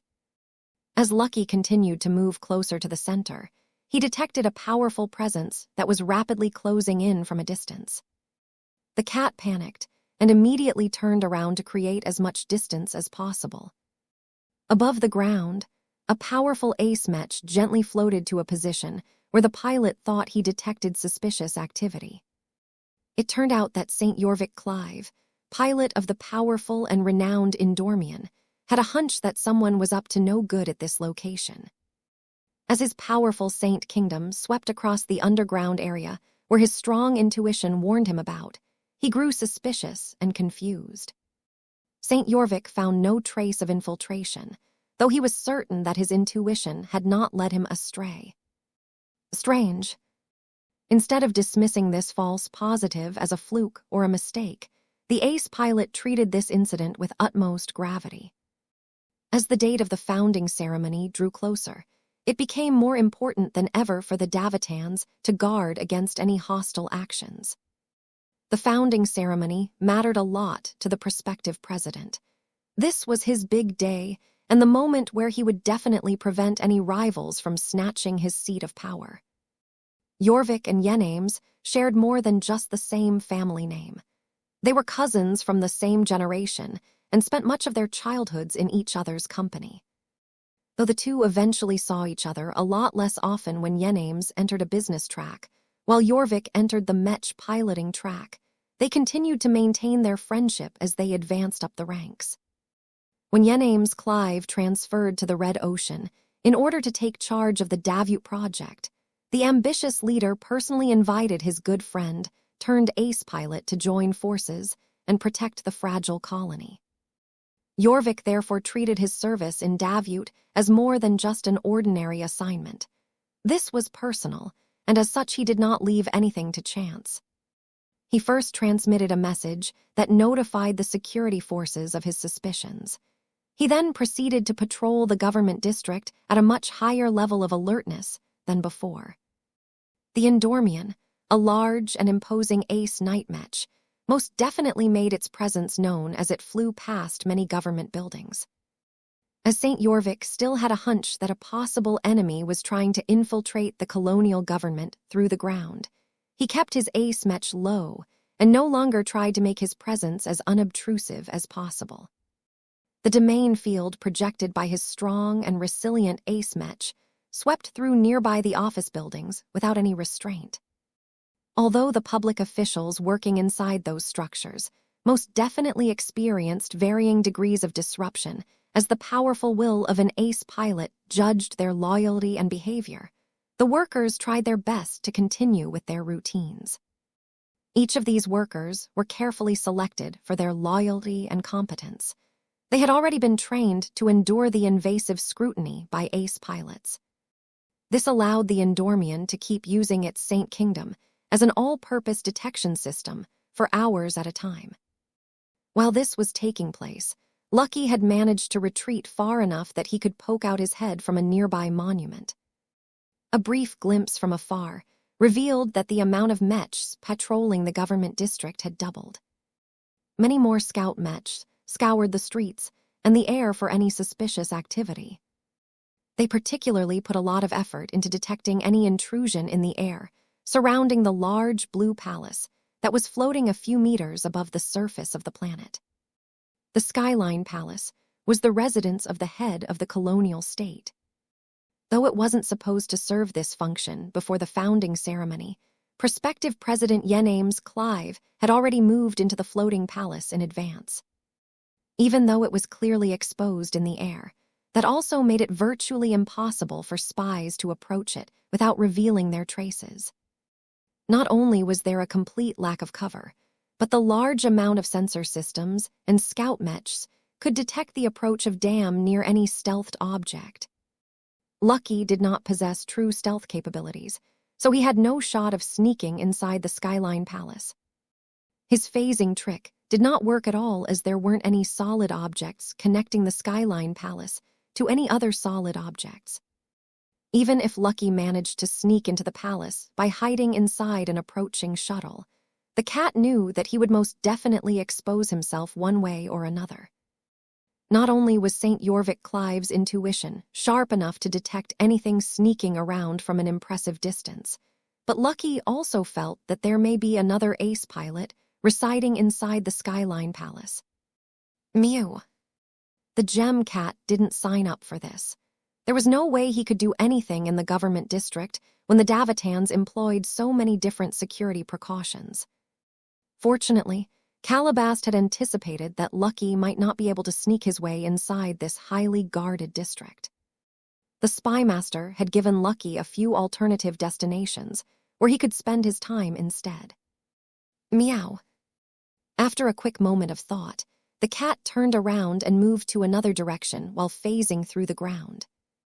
The cat eventually arrived in the austere district. Many of the most powerful government officials and other powerful and wealthy individuals resided in one of the many mansions built in this enclave. It was a lot quieter and more subdued here. No ace mechs patrolled the streets as its residents did not like it when they got disturbed. They liked it even less when ace pilots unscrupulously invaded their privacy. Although security was not light, much of it was private and confined to individual mansions and estates. Of course, the large and luxurious residences of the various ministers, CEOs, board directors, senior professors, and so on still weren't easy to infiltrate. After cautiously exploring their security suites, Lucky found that any sign of abnormality or intrusion would immediately trigger a lot of alarms. Lucky could not cut through a single cable or phase out of a wall at any moment without leaving behind clues of his presence. This frustrated the cat yet again. There was no way he could collect any intelligence from the movers and shakers of Davut. He could only settle for lesser targets. The austere district featured plenty of smaller and more affordable estates that were occupied by people who were slightly lower on the totem pole. Lucky found that the security suites were rather mixed. A few of them were just as secure as the bigger estates, while the others happened to be a lot easier for him to infiltrate. Unfortunately, Lucky did not pick up anything significant by poking around these lesser estates. Most of their occupants knew better than to leave sensitive data within reach. The logs and security footage also showed that they took a lot of care in refraining from talking about work while they were at their homes. After a long and fruitless day of poking around, Lucky only gathered miscellaneous data on various companies and government institutions. Though the scattered intelligence would probably be of great value to the black cats, the cat did not come close to fulfilling his primary objectives. It wasn't until the cat randomly sneaked into another modest and less secure estate that he inadvertently managed to gain more results. The cat detected that a resident of the mansion hacked its monitoring system in order to create false records that showed that nothing special was taking place. The reason for that became clear when Lucky slowly approached the bedroom, which was strangely covered by a powerful jamming field and other anti-surveillance effects. Although these measures were quite effective at preventing others from learning what was taking place inside, it also happened to invalidate any detection systems that might still be active, including ones that were sensitive enough to pick up Lucky's sneaky approach. Once Lucky confirmed multiple times that nothing should be able to detect his presence, he poked his eye out of the wall and immediately found out that he intruded upon an intimate moment. "Oh, that is the spot. You are so soft. My husband isn't nearly as big of a man as you." The uniform of a military general laid haphazardly on the floor. A loose dress, along with other feminine articles of clothing, laid in another pile. As the two secret lovers continued to share a moment of intimacy, Lucky kept moving closer while listening to anything important that the pair might say in the throes of their passion. At the same time, the cat slowly phased his way to a cabinet where the lovers had placed their comms. If Lucky was able to touch the comm of the general, he might be able to crack its security and access whatever data was stored inside. Chapter 40, 733 Scattered Clues. So that's it. Vess furrowed his brows as he visited Calabast's underground again. The only useful and relevant intelligence that we have managed to gain are a bunch of non-critical messages from the comm of a general who happened to be committing adultery. Calabast smirked as she sat behind her desk while stroking Lucky behind the ears. That is not all. Your cat also managed to record the exchange of words between the general and the wife of a business executive of a major company. Vess took another glance at the text log of that conversation. He had no desire to listen to the audio that Lucky managed to pick up with his ears. "I don't know about you, but the only information that I am getting out of this exchange of words are claims that the general satisfies his lover a lot better than the husband of the woman in question." The spy master shook her head in disappointment. "That is true, but you are not examining them deep enough. Let me select a handful of excerpts that happen to provide us with vital clues." She pointed her arm and caused the projected text log to magnify and highlight a few sentences, spoken by the general of Davut's armed forces and his lover. Vess crossed his arms. "What's so special about this?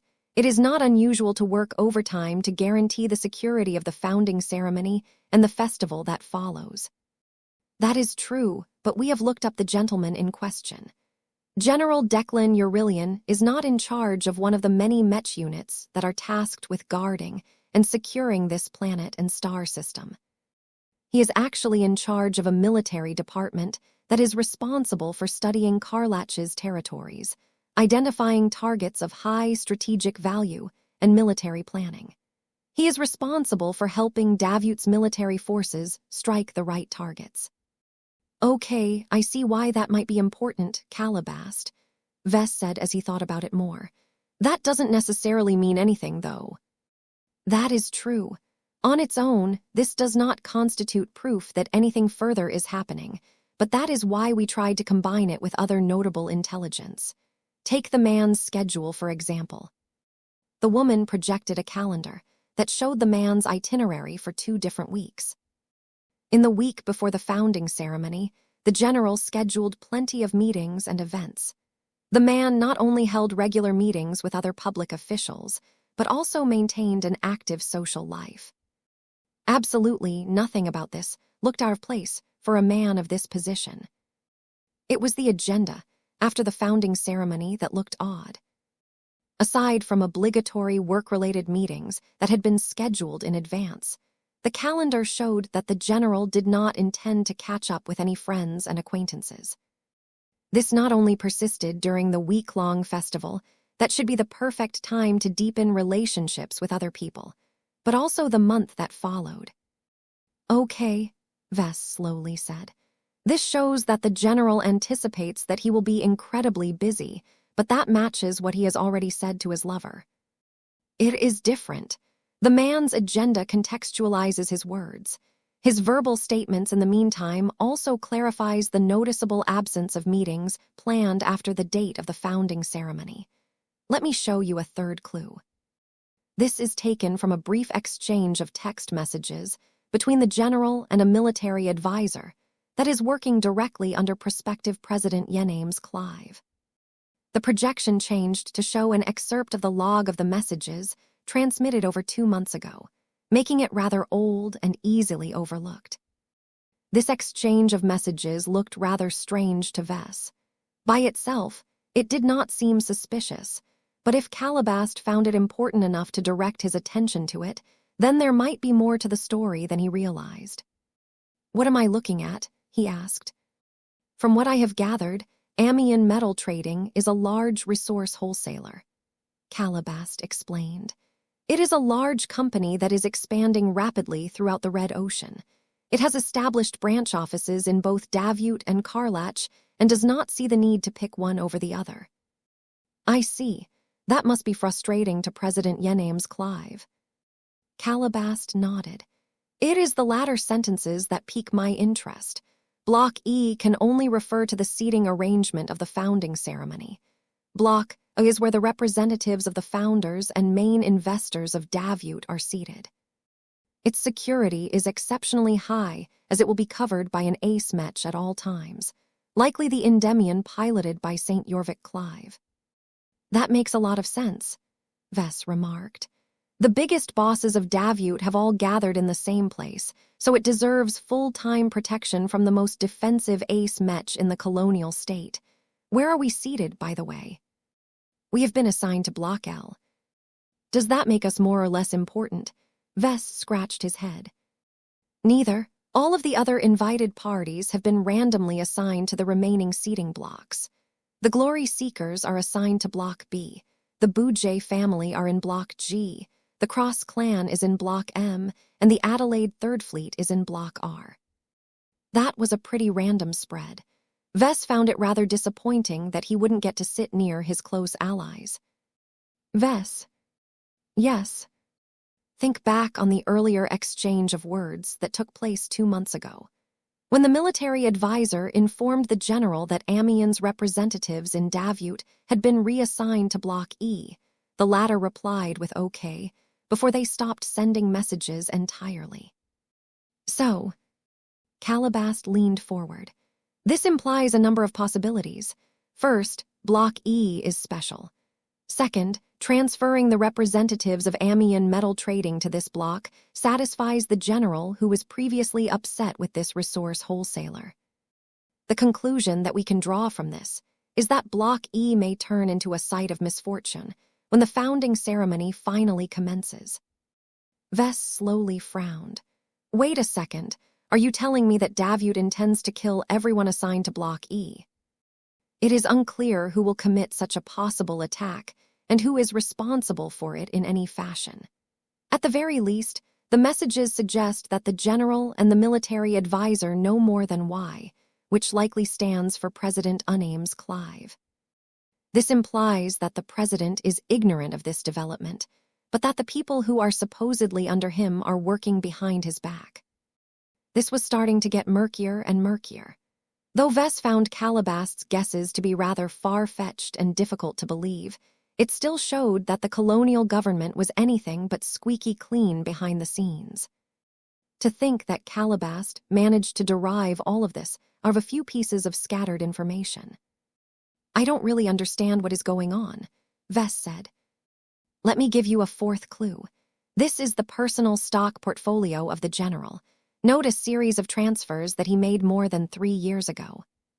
The next projected image showed a list of stock purchases and sales. It looked pretty normal to Vess. I see he bought and sold a bunch of stocks at that time period. At most, he is engaging in insider trading.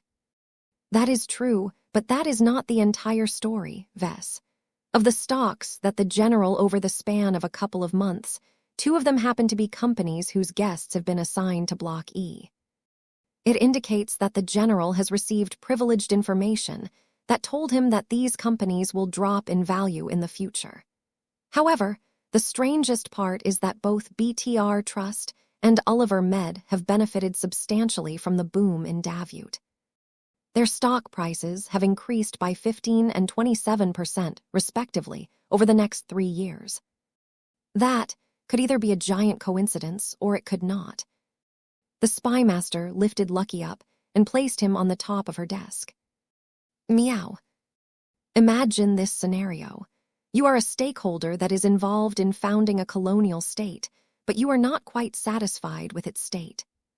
The man in charge of leading it is so engaged in fostering a business-friendly environment and making as many allies as possible that he is neglecting to unite all of these parties and giving them a more powerful motivation to wage war against Karlach than profit. What can you do that can address these apparent problems? The answer was fairly obvious to Vess now that Calabast had led him on like this. You attack! Striking some of the groups attending the founding ceremony is a great opportunity to do so. So many important figures will come out at once, making it easy to threaten them all. Once this tragedy is over, they will most likely develop a lot of personal hatred against Karlach for committing this attack. Exactly, Vess. The most insidious part about this scheme is that both sides stand to gain from letting a tragedy happen. We all know that Karlach definitely wants to ruin the party. Not only will it be able to showcase its strength and paint Davute as weak, the rival state can also weaken or eliminate figures and groups that are important to Davute's national strength. Yet as long as Davute is willing to pay this price, it can stand to gain just as much if not more. By galvanizing all of the investors and business partners into a united front against the attackers, the colonial government will ensure that it has the support to wage a long and brutal war. Vess almost couldn't believe what he heard. Wait, that is messed up. Won't Karlach refuse to play along if it just ends up benefiting Davute more? That is anything but certain. It depends on how well Davute is able to contain and direct the damage. I believe this is a game that is being played by certain elements of both sides. The masterminds don't even need to clearly communicate their plans to each other. The only action that Davute needs to take in order to let this attack happen is to leave a deliberate hole in the security arrangements. Just a small vulnerability is enough to enable a highly sophisticated enemy to launch a painful attack. As Vess thought back on all of the clues that Calabast mentioned beforehand, it all started to tie into a horrible conspiracy. The key was the seating blocks of the founding ceremony. Certain people may have already marked them for death without anyone outside of this small cabal knowing the truth. A lot of different groups were mixed together in those blocks, making it harder to identify any clear patterns. Vess realized that it would make it more difficult to figure out if a potential decapitation strike sought to eliminate a specific group. It also deflected suspicion away from the colonial government. Wait, Vess said in a panicked tone. If a group of Davitans is hatching a conspiracy to allow the Karlachs to commit a horrible attack, how the hell can they keep it a secret from the honorable ace pilots who regularly patrol the government district and monitor everyone's loyalty? It's impossible to fool those sensitive saints, for long given that one of them almost managed to catch Lucky. Isn't it obvious, Vess? Calabast smirked at him. The ace pilots may be involved in the conspiracy. As long as the justification is good enough, they can tolerate all kinds of misdeeds. What? It was hard for Vess to imagine that these honorable and principled ace pilots would deliberately cooperate with a plot to allow an enemy force to attack the subjects that were under their protection. From what we know of strong loyalties who had been brought up by their respective groups, people such as St. Jorvik Clive are not fighting for justice, peace, or President Yename's Clive's policies. They all answer to the leaders of the main organizations that reside in the old galaxy. If those distant elders want to use a Karlach terror strike as a motivating force, then they have most definitely instructed their ace pilots to stay quiet about the conspirators. As Vess mapped out this scenario in his mind, he could see how the ace pilots could still retain their honor by knowing nothing about the specifics of the enemy plan. Once an incident occurred, the ace pilots could all move into action and earnestly neutralize the threats without holding back. This was because, if the Karlachs had prepared their attacks correctly, they should have already completed their attacks on the occupants of the vulnerable seating blocks. Chapter 40, 734 Snake Pit. So these are the honorable and trustworthy pals that Uncle Ark wants to get in bed with. He sure chose wisely. Vess scoffed after he took in the incredible act of duplicity, hypocrisy, and outright betrayal that a group of Davitans might possibly commit. Sure, Calabas's speculations may be off the mark, but it would be pretty dreary if the conspiracy truly existed. To be fair to the colonial government, not every Davitan is involved in this possible gambit. His spy master reminded him. Only a small subgroup is plotting this scheme behind the backs of more earnest and honest colonists. I am reasonably confident that President Yenames Clive remains clueless. He needs to maintain a clean and trustworthy reputation so that he can continue to attract new allies and investors for the Davut project. PFFF? That doesn't change the fact that Davut is just as bad as all of the other damned states that I have encountered. The colonial government is a giant snake pit. To think I actually thought that Yenames Clive's sincerity accurately reflected the goodwill of his entire state. Nothing could be further from the truth. Where there are people, there are interests. The greater the population, the more pronounced the divisions become. This applies to both Davut and our clan. You can't stop people from having different ideas on how to proceed, Vess. I guess you're right, but it would be nice to learn about these kinds of shenanigans in advance. He was glad that Calabast managed to sniff out this possible plot before it happened for a change. She had redeemed herself for her earlier misses and proven her value once again, if only barely.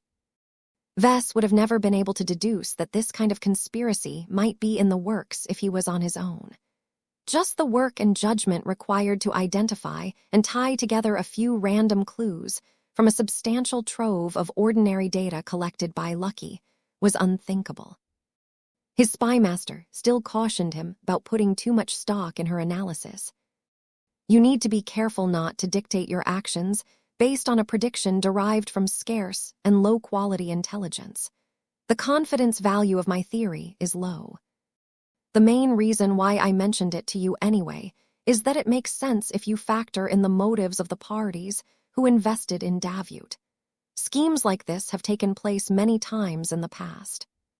Directing the attention of the citizens and stakeholders of a state to an external enemy is a surefire way to condense everyone's unity and sense of purpose. This was a tried-and-true formula for humanity. Vess recalled the discussions he held with General Verl on matters such as morale and esprit de corps. The Bright Republic relied on these intangibles in order for its Mech Corps to resist the numerically superior Mech Legion of the Vija Kingdom in each and every generational war. Even though Vess had good suspicions that the Bright Vija Wars were at least implicitly rigged from the start, the powerful nobles of the Vija Kingdom did not mind taking over the Bentheim when they had the chance. The fighting was therefore very real in that sense. Without creating a noticeable disparity between the morale, ferocity, and dedication between the combatants, the Brighters would have never been able to fend off the Vesians for so many years. This example illustrated the difference that purpose could make. An army without a driving reason to spur them onto fighting is no army at all. Vess quoted one of the general's words. It is a mob of profiteers who are only good at bullying the weak and running away from the strong. If you want to condense an actual army, you need to condense a common will that can motivate soldiers into standing their ground, no matter the personal risks to their lives. A qualified army had to meet many different requirements in order to compete against other armies, but the most important ones were a commitment to duty, a belief in victory, and a spirit of self-sacrifice. Calabast nodded at those sage words. The armed forces of Davut are currently split into two broad categories, namely the internal group and the external group. The core forces that originally hailed from the founding organizations, such as the Clive Consortium, have completely been absorbed into the internal group. Every Mech unit has agreed to put down their previous loyalties, adopt a common standard, and take part in a unified command structure. It is a professional Mech military in the truest sense. The internal group was also responsible for guarding the government district and all of the other core areas of the colony. Uncle Ark and his future Mech division will fall into the external group, right? That is correct, Vess.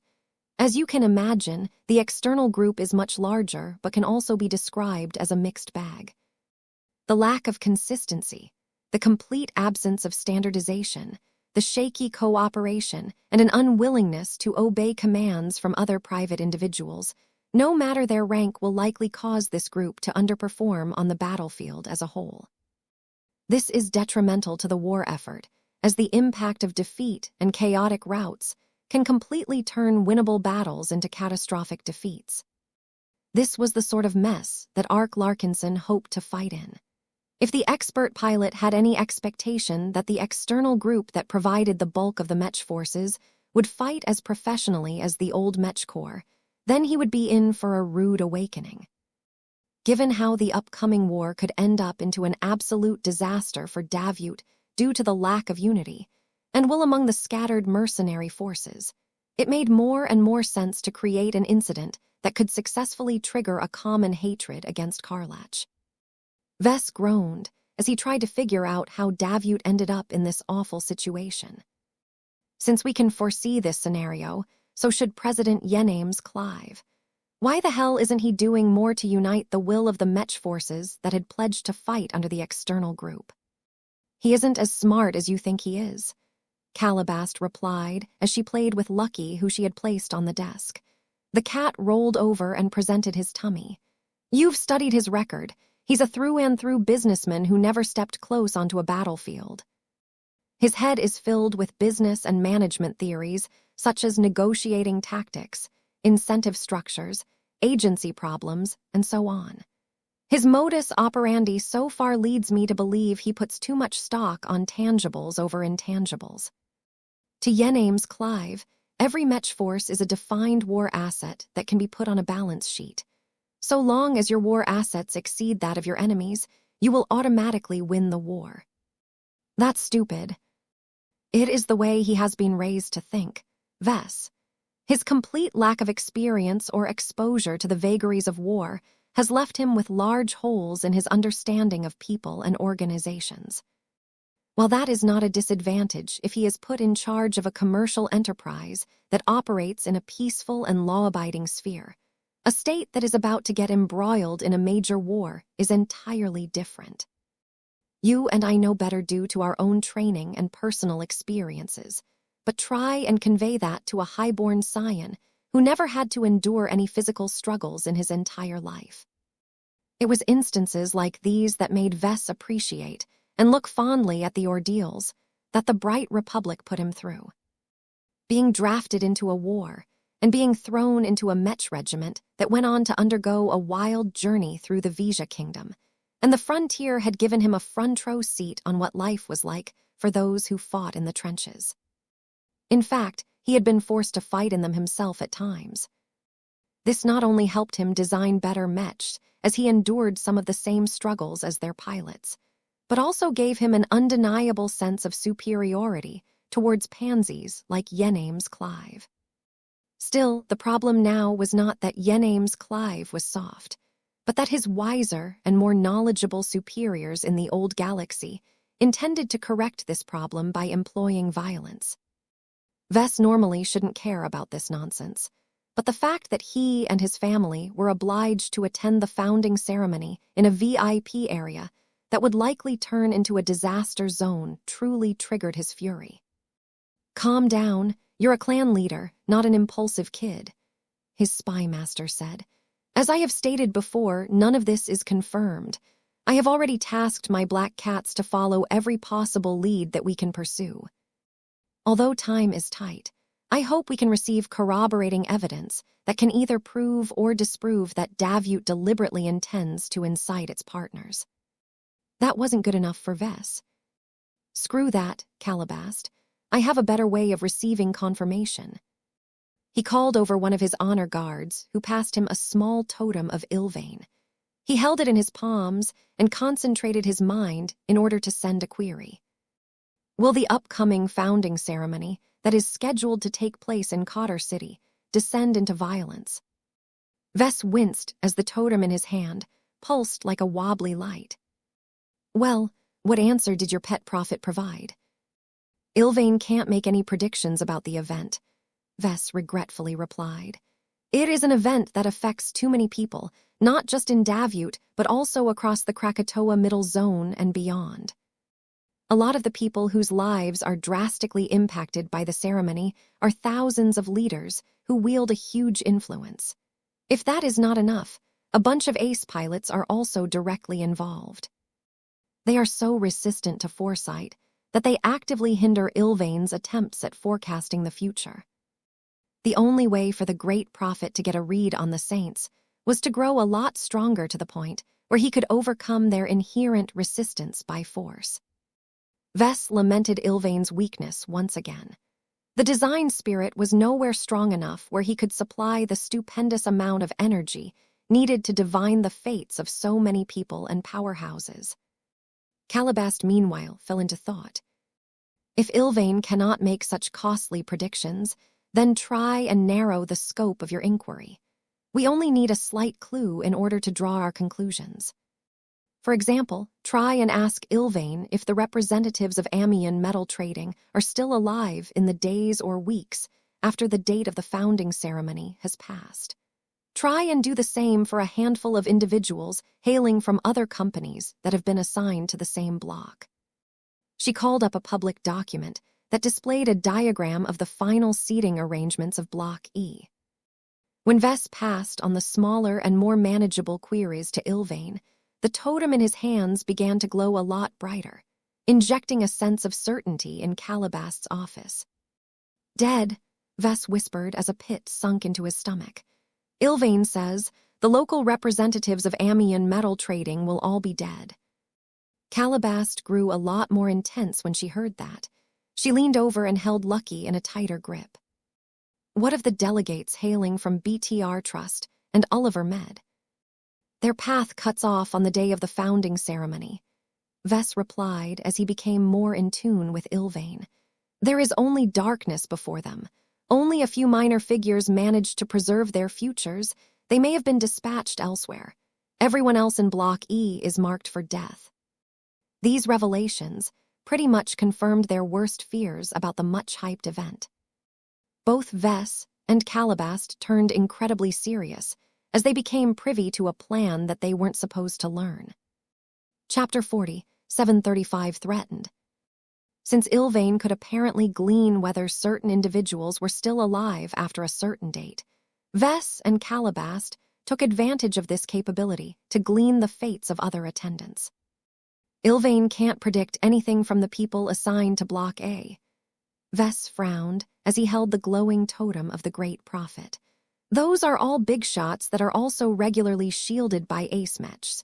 It is impossible for Ilvain to overcome the excessive interference. Calabast shrugged her shoulders. At least we tried. Let us take a look at the status of the people assigned to the other blocks. The answers they received were rather mixed and not entirely satisfactory. Ilvain had to strain a lot in order to foresee the futures of so many different people that got mixed up in so many different variables. The design spirit expended a serious amount of energy in order to provide the answers that Vess and Calabast sought. The most troublesome factor was that the movements of all of the high-ranking mechs during the founding ceremony adversely impacted the ability for Ilvain to foresee anything that crossed their paths. Ilvain can't say much about Block L where our clan has been assigned. Vess said. Block L should be positioned well away from any possible outbreaks. Calabast concluded after a few seconds of thought. I don't need a cheat machine like your pet prophet to deduce that Davut will not want you to come to harm. Your death does not benefit the colonial government. You are much more valuable to them when you are alive. Not only have you agreed to accept their Mech design commissions, but you are also a Tier 6 galactic citizen that is backed by the MTA. The conspirators may be bold enough to plot against their own stakeholders, but they cannot withstand the scrutiny from both the survivalist faction and the transhumanist faction. This was one of the few moments where his galactic citizenship actually played a positive role for once. Vess was not accustomed to such a situation. I think you are right, he said. That said, battles rarely if ever go according to plan. Who knows if collateral damage will cause attacks to splash onto our seeding block. We need to be prepared for every eventuality. Vess now understood why he felt driven to invest his time into upgrading his unending regalia. Perhaps a part of him became so sensitive to a possible future threat that he felt compelled to bolster his own protection. They tried to check up on the fates of the people assigned to the other seeding blocks. It turned out that it was much harder for Ilvain to get a solid read on them. The eruption of violence and the sheer amount of chaos that ensued from that caused many seeding blocks to come under varying degrees of risk. It makes sense, the spy master commented. Unlike Block E, the other blocks probably aren't supposed to be targeted. That does not mean they are safe. Depending on the nature of the danger that will emerge during the founding ceremony, a threat can go out of control and destroy a number of other blocks before it is finally taken down. Ilvain is struggling to cope with this cloud of uncertainty. All of this meant that Vess and Calabast only possessed a vague understanding of how a possible incident might unfold and affect the VIP sections. Ilvain only managed to make more solid predictions about the futures of those assigned to Block M and Block Y. Just like Block E, it appeared that Block M and Block Y were similarly targeted from the beginning. Block Y will be hosting the leaders of Yovo processing, Calabast explained. This is an ore refiner and alloy producer that plays an outsized role in supplying companies, such as the LMC with high-quality metal alloys that are used in the construction of mechs, starships, and military infrastructure. Decapitating the leaders of this company will allow Davut to place more supportive executives in the top positions, thereby allowing the state to exert more control over its strategically important foundries. While that sounded interesting, Vess paid no attention to the circumstances of Yovo processing. He instead fixated his attention on the mass casualties of the other block that was marked for death. What are the conspirators thinking?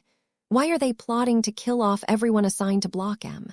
That is where the representatives of the Cross clan are seated.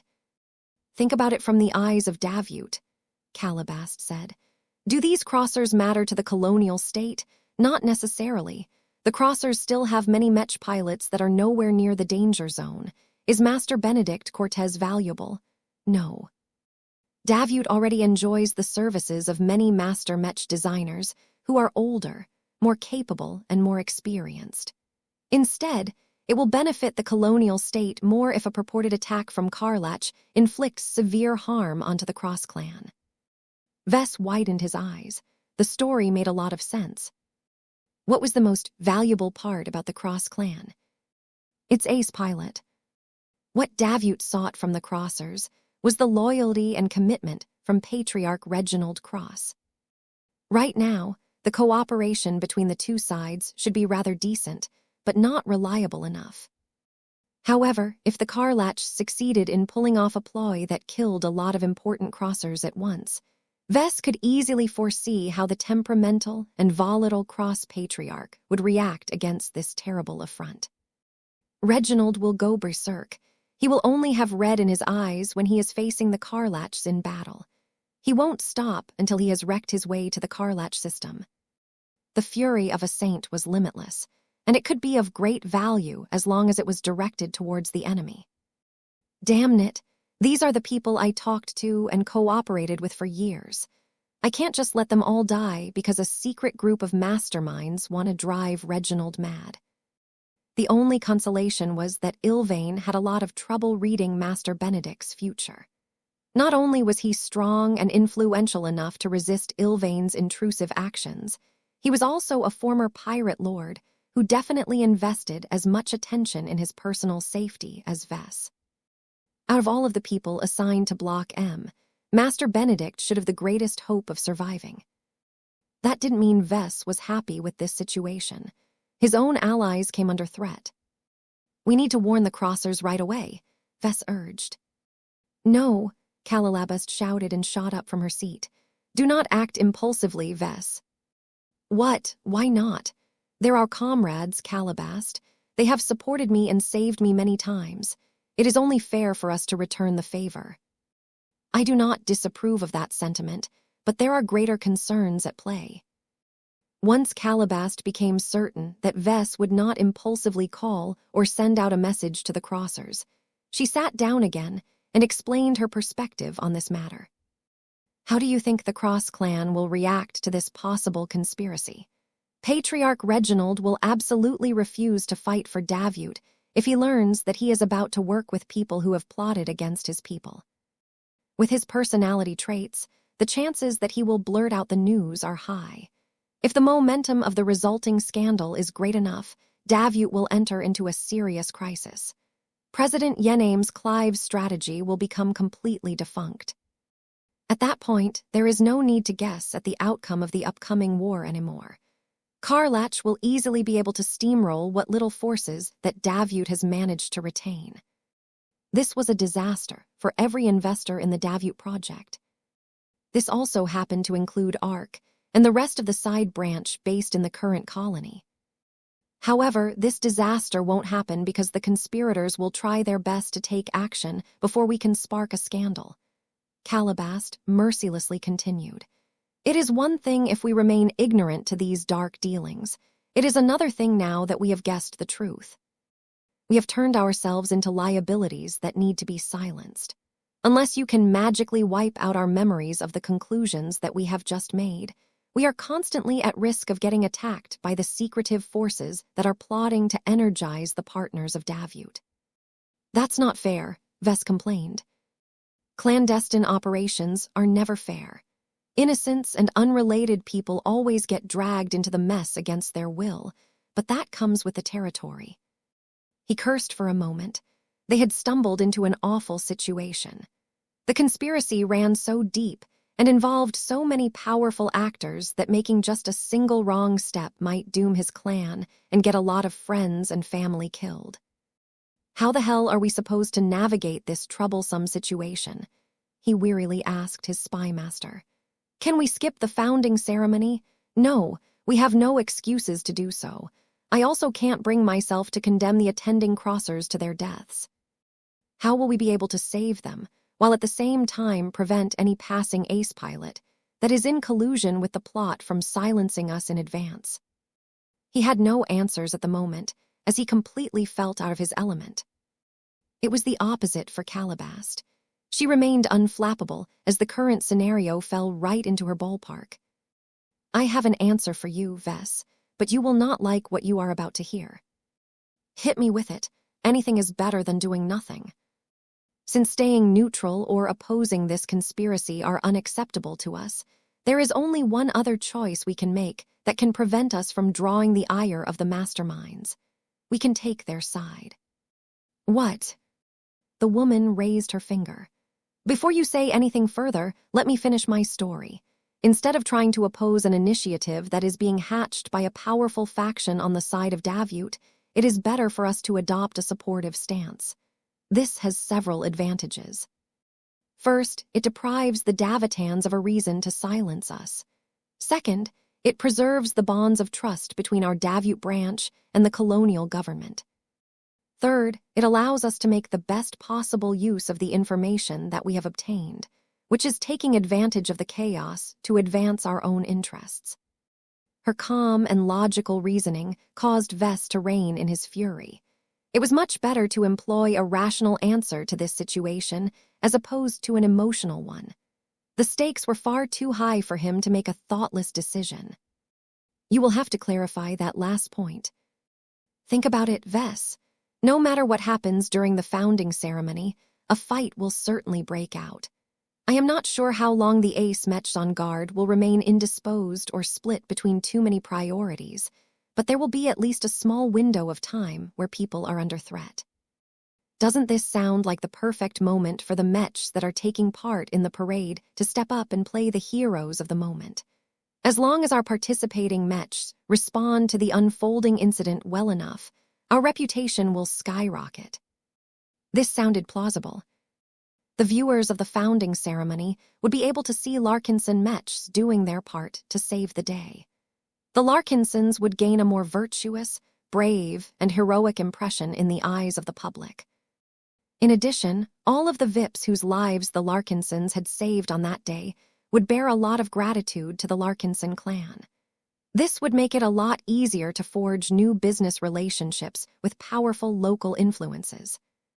The Larkinson Mechs should also showcase a lot of strength and abilities that other Mechs simply couldn't replicate. Vess' reputation as a Mech designer would definitely soar. The products sold by the Living Mech Corporation would probably become a lot hotter on the market, as many envious customers sought to wield the same kinds of advantages as they had witnessed during the founding ceremony. Calabast began to smirk again. Do you understand now, Vess? Chaos is a ladder. We can fall if we are not prepared, but as long as we cling onto the rungs tight enough, we can reach a higher position than before. This was still a horrible situation for the Larkinson clan, but at least she found a way to navigate through this murky swamp. Chapter 40, 736 Limited Resources. Vess crossed his arms as he adopted a skeptical expression. So let me get this straight.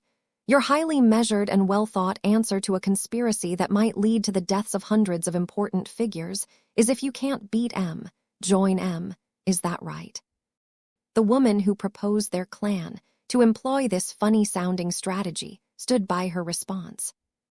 I am being serious about this, Vess. Besides, it is not a complete certainty that any violent incident will take place on that day. Even if the Karlachs have managed to execute a plan, it is still in question whether anyone on the side of Davut is responsible. The clues that we have gathered do not constitute a smoking gun. Few people will take our theories seriously when they are all based on a chain of indirect clues, along with vague predictions made by a prophet who died several centuries ago. Even I am not fully convinced that this plot will take place. The chances are too great that this incident may spin out of control. Though Vess agreed with that sentiment, he felt increasingly more certain that the conspirators wanted Davut to take a painful hit. After all, no matter what disaster unfolded in Cotter City that day, the true masterminds should all be safely residing in their castles all the way back in the old galaxy. This was all a high-stakes game to them.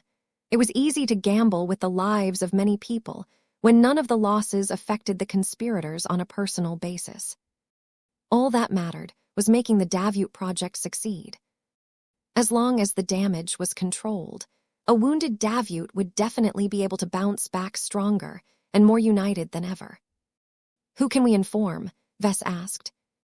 No one, Calabast immediately replied. Oh, come on. We should at least inform the pilots who are taking part in the parade. It's too risky, Vess.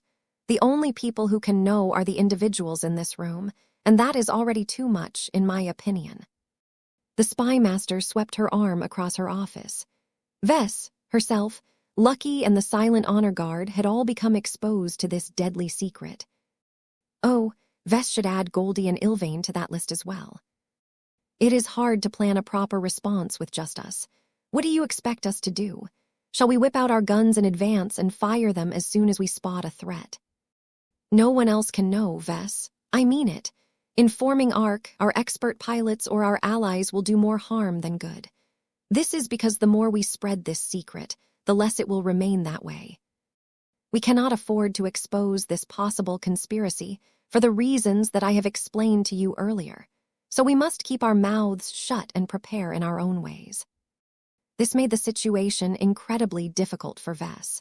He could not give overt warnings to the Mech pilots that had received the privilege to take part in the parade that would bring them close enough to intervene in any possible outbreak of violence. Vess thought about circumventing this rule by giving advanced warning to the living Mechs instead, but he doubted that the machines could hide this secret from the all-powerful ace pilots. What frustrated him the most was he couldn't even tell Uncle Ark about the duplicity of the Davitans. He and his followers would continue to make the Davut branch more dependent on the colonial state, not knowing that the people at the top would not hesitate to discard their pawns if the benefits were attractive enough. The members of the Davut branch needed to make this realization on their own. Perhaps Goldie might help them out with that, but as long as a powerful personality like Ark was in charge, the opposite viewpoint would likely remain dominant. Words would never sway the Larkinsons, who still held an idealistic view towards states. The only way to convince them was to make them taste betrayal in person. There was a chance that this may never happen. Nobody engaged in treachery and backstabbing for the fun of it. As long as Ark did well enough, and as long as the Davut branch retained enough value to the colonial state, all would remain well. He could think about these implications later. Right now, Vess needed to concentrate on getting over the impending crisis. Vess waved his hand and called up the virtual brochure that briefly detailed the arrangements of the founding ceremony. He needed to gain an overview of the resources he had at his disposal during the event. As a significant contributor to Davut, our clan has received and accepted an invitation to take part in the Central Parade, which is one of the highlights of the ceremony. Vess explained. Given our importance, we not only received the privilege of showing off 24 standard mechs, but we also received a special invitation to show off all of our Masterwork expert mechs at once. Masterworks were already fairly special in the Golden Skull Alliance, but they were much rarer in the rest of Davut. In order to make more people admire the mech design prowess of the Larkinson clan and attract more attention to Davut as a result, the Masterwork expert mechs had to be shown for this important day. That was good news, because it allowed the Larkinsons to deploy 3 powerful machines that each had their strong points. Vess smiled. We weren't permitted to equip the Amaranto with the Instrument of Doom, but her Instrument of Vengeance should still pack a sufficient punch against most possible threats. Venerable Stark and her expert mech can provide excellent ranged precision support. Calabast nodded in agreement.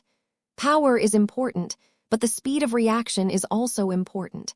I predict that the first minute and the first 10 seconds of an outbreak are crucial. Our melee mechs won't be able to respond quickly enough, and most of our ranged mechs are probably unable to arm and aim their weapons fast enough. Only a snapshot from an unnaturally skilled ranged mech specialist may be the only way for us to stave off a greater tragedy. The woman sitting on the opposite side of the desk agreed with his assessment. That sounds nice, but none of the mechs on parade are allowed to arm their weapons due to well-founded safety considerations. How long will it take for the Amaranto to power up her primary weapon? Too long, Vess furrowed his brows. The Amaranto is a marksman mech by nature. She never excelled at speed. The Instrument of Vengeance will need at least a dozen seconds to power up to a useful charge when commencing from a cold start. I can cut this down by a few seconds with a few radical modifications, but I doubt that will make a difference. Can you equip the Amaranto with another weapon that can fire faster? I can, but they will still take a couple of seconds too long. Let me think. Wait, I got it. I can temporarily reassign the Gray Lotus to the Amaranto. It is a small and handy pistol. The power of this gun is not that strong from a quantitative perspective, but its special qualities can still make it extremely potent in specific situations. Calabast smiled. Then equip the pistol to the Amaranto and make sure that Venerable Stark makes use of it as quickly as possible.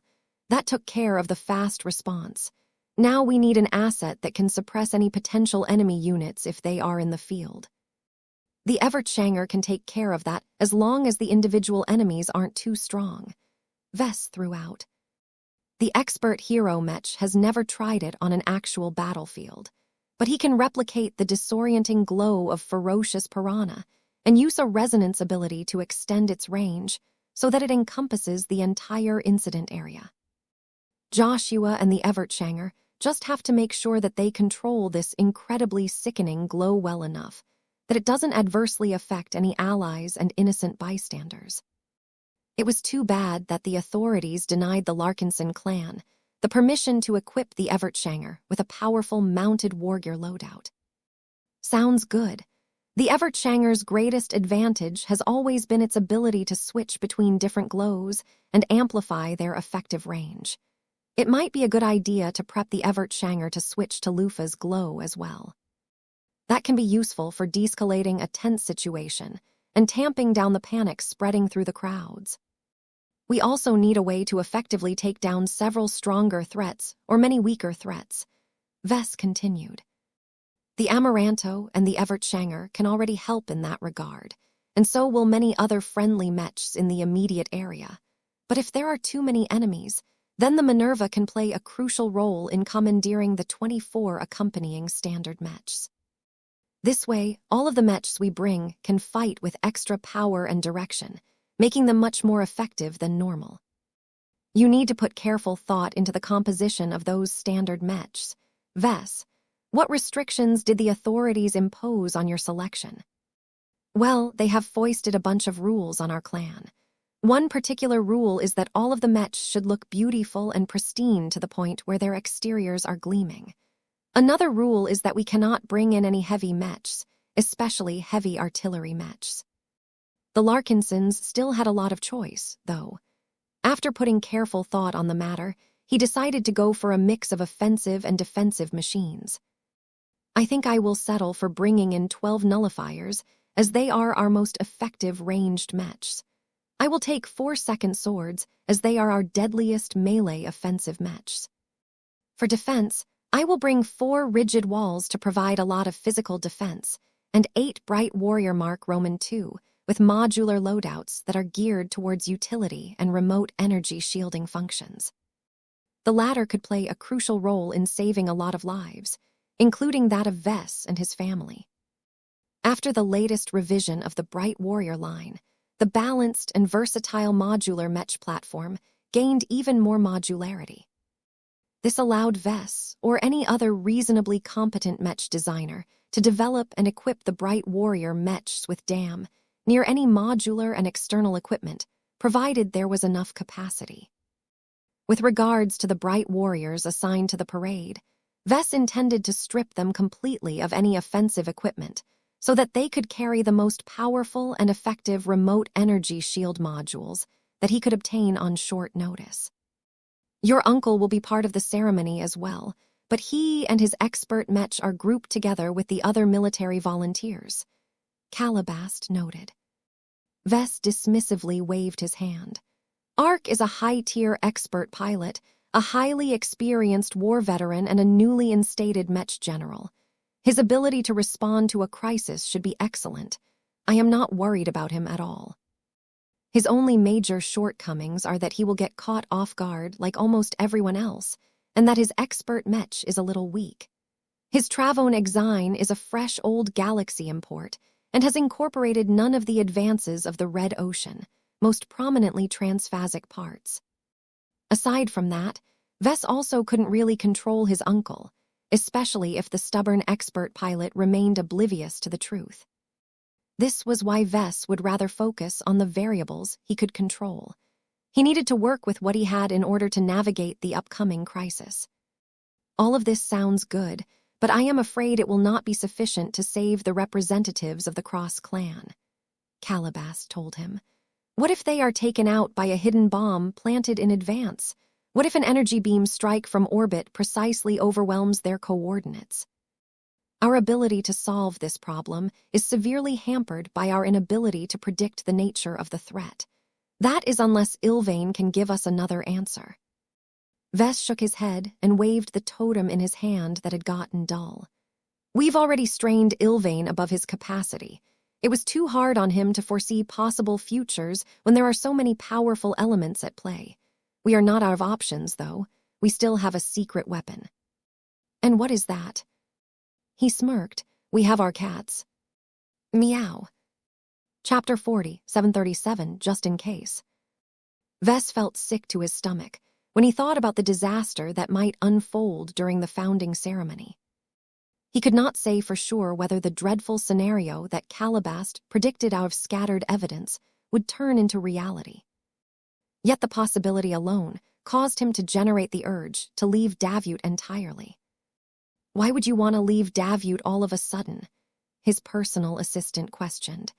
You are one of the VIP guests of the founding ceremony, remember. I have heard that we will even get a special shout-out from the new president. It would be a horrible embarrassment for all of us if you have snubbed the most powerful man in Davut. General Ark Larkinson's life in the military establishment of the colonial state will experience a lot more inconveniences as a result.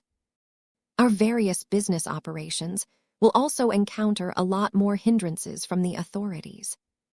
Can we do it if we really want to, Benny? Gavin directed a strange look at Ves. Davut isn't a prison, boss. I am sure we can find a way to generate a legitimate excuse, though it will be difficult to do so on short notice. I highly advise against it, though. Forget I ever asked. Ves already knew that it was not that wise for him and his family to bail out of this important commitment. The Larkinsons were expected to attend, and it would raise way too many questions if they avoided it entirely. For example, Calabast had already mentioned the cloud of suspicion that would descend upon the Larkinson clan after a devastating terrorist attack. When a lot of powerful, influential, and well-connected people died, the remnants would be gunning for a target. The Larkinson clan would definitely be subject to a lot of suspicion. People and organizations yearning for revenge might take drastic action and attack the Larkinsons despite lacking definitive proof. Ves could not allow his clan to open themselves up to retaliation. It was best for him and his people to take part and bear the same risks as everyone else in order to put the Larkinsons firmly in the camp of victims. Of course, he wouldn't have opted to proceed with this course of action if the risks were too high. He already received a tentative prediction from Ilvain that Block L should not be the target of a conspiracy. That didn't mean that accidents, collateral damage, or out-of-control threats could still destroy the VIP seating block, but at least Ves and his clan had a chance of making it out alive. At least Calabast had been correct about all of the positive gains the clan could make. By making sufficient preparations and setting up his parading Mech units to play the heroes, he could boost the reputation of his clan and open up a lot more doors in the process. This would not only help the clan climb the hierarchy of Davut, but also make it a lot easier for the Larkinsons to set up branches in other zones. The reputation earned from incidents like these could easily carry over to the rest of the Red Ocean. With only several days to go before the big event took place, Ves had far too little time to make additional preparations. He first worried about his children. The safest option would be to transfer them to his fleet in orbit. He even offered this suggestion to his wife over dinner. Absolutely not, Gloriana insisted as she spooned a bite of food into Marvain's cute little mouth. I will not deprive our children from an important ceremony. They need to experience it in order to learn how to behave in future occasions like these. Aurelia also needs to introduce herself to important dignitaries and their heirs that will be present on that day. That didn't sound as important when at least a part of those important figures would be dead by the end of that event. Ves let out an exasperated sound. Gloriana, our children are too young, and Davut isn't that important to us in the greater scheme of things. Let's pack them off to the vivacious Wal. I am sure we can organize a couple of fun, kid-oriented events while Cotter City becomes more crowded and dangerous than ever. There are all kinds of crazies out there that are trying their hardest to spoil the party. Unacceptable. We will bring our children, and that is it, Vess.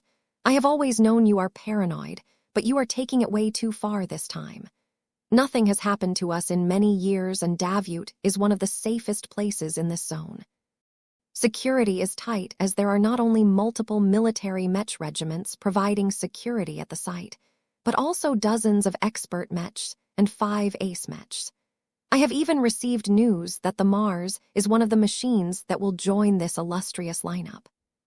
Nothing will happen with one of our closest and strongest allies keeping watch over the event site. Gloriana looked inordinately proud when she mentioned the Mars.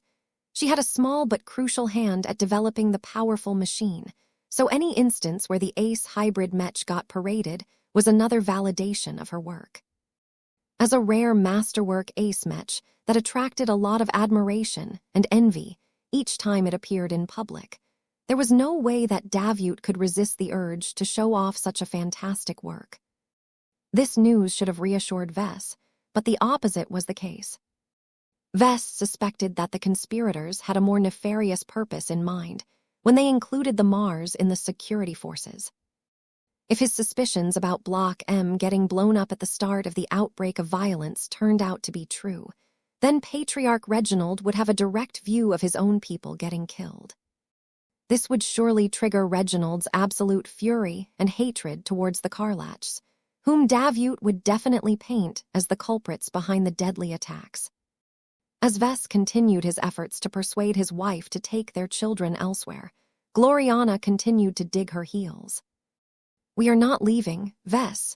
We will attend the founding ceremony and give our children a clear view of what it is like to found your own state, the mother insisted as she hugged and coddled the little boy on his lap. If our children ever have the desire or opportunity to do the same, they will know what they have to do and what is in store for them, because they have these memories at their disposal. He wanted to groan. While he was worrying about safeguarding his children from unknown threats, his wife was mainly thinking about raising their children into future sovereigns. This was an incredibly absurd situation to him.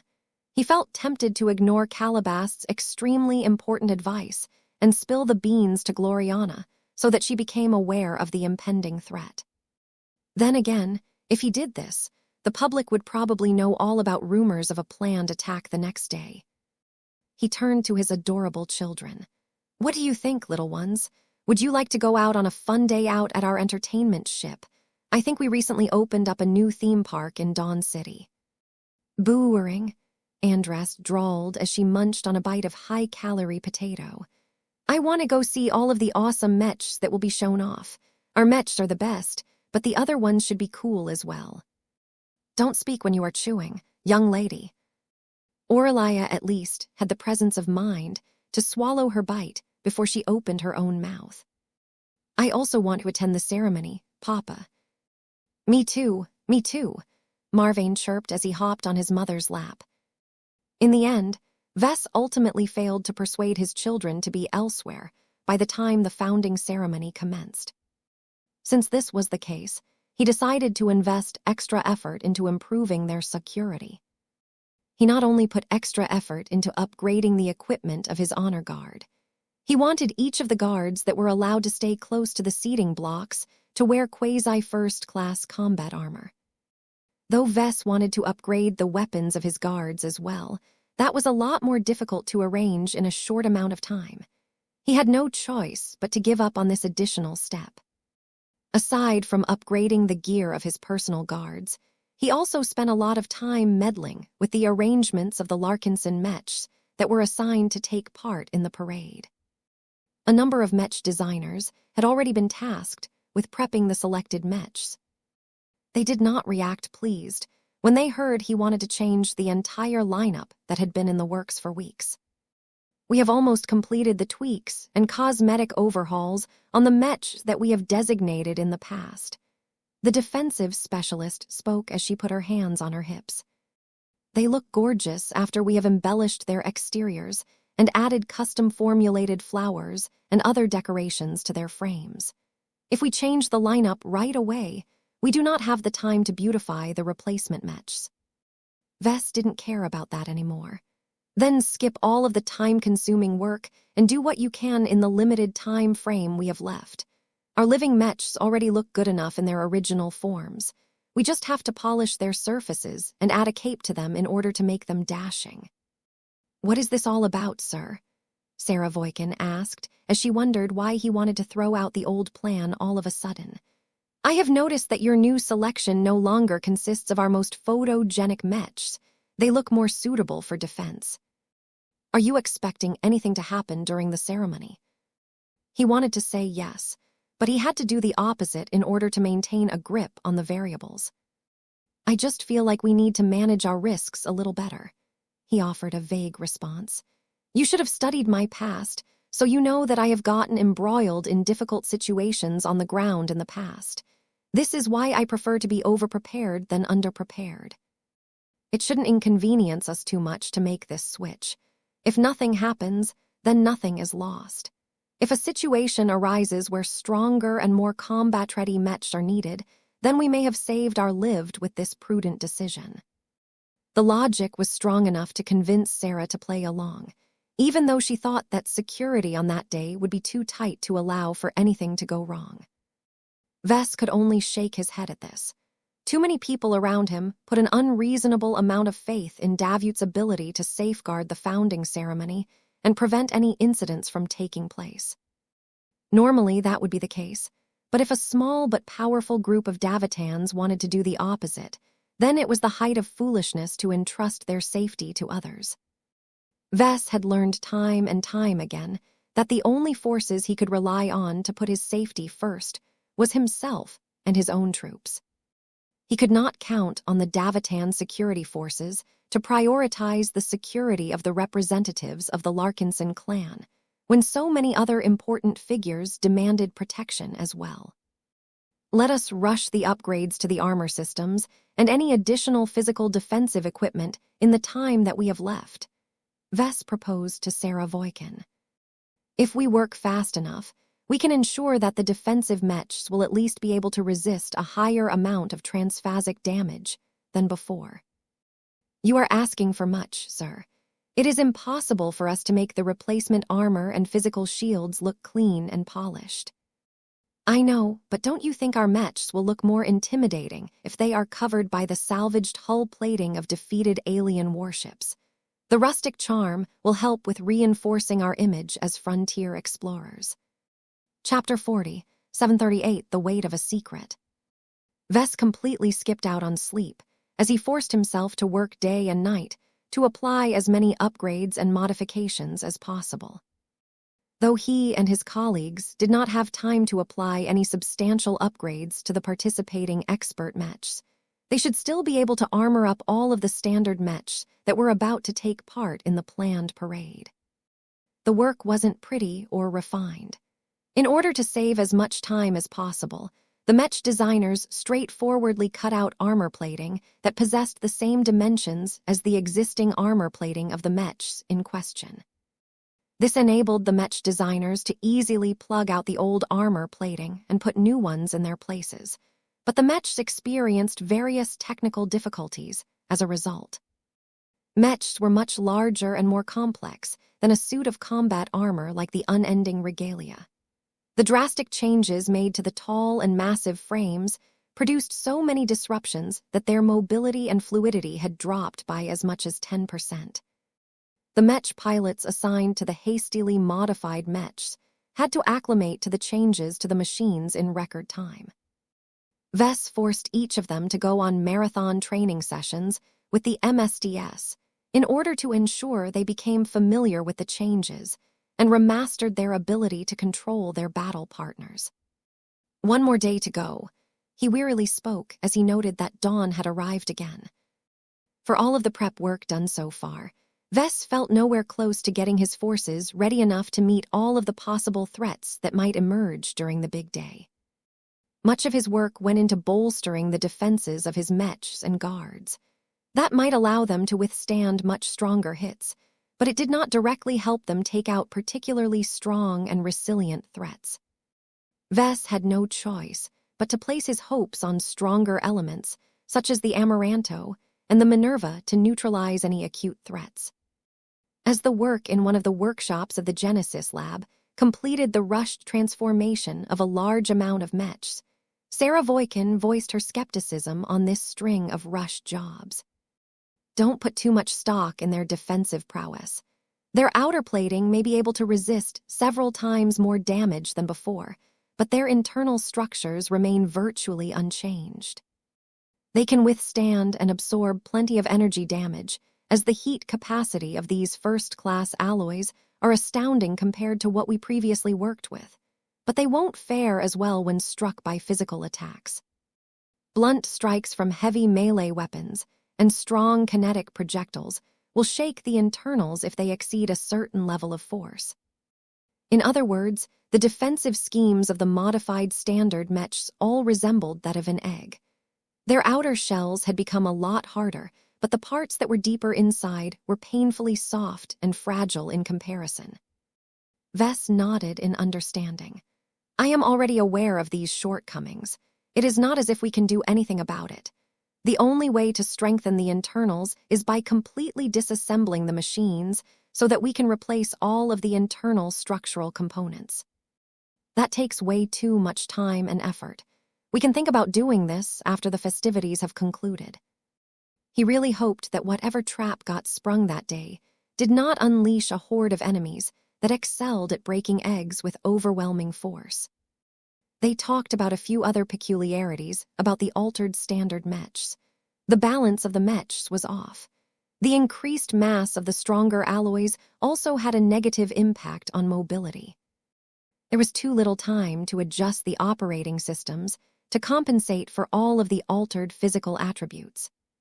The mechs will be able to fight when it matters, right? Vess asked. They can do so if necessary. Then that is all that matters as far as I am concerned. It doesn't really matter what other people think once our machines will show up in public. Your wife will not react well to their sight, sir. We have done our best to polish their surfaces and apply thicker coating in order to obscure any rough and uneven areas.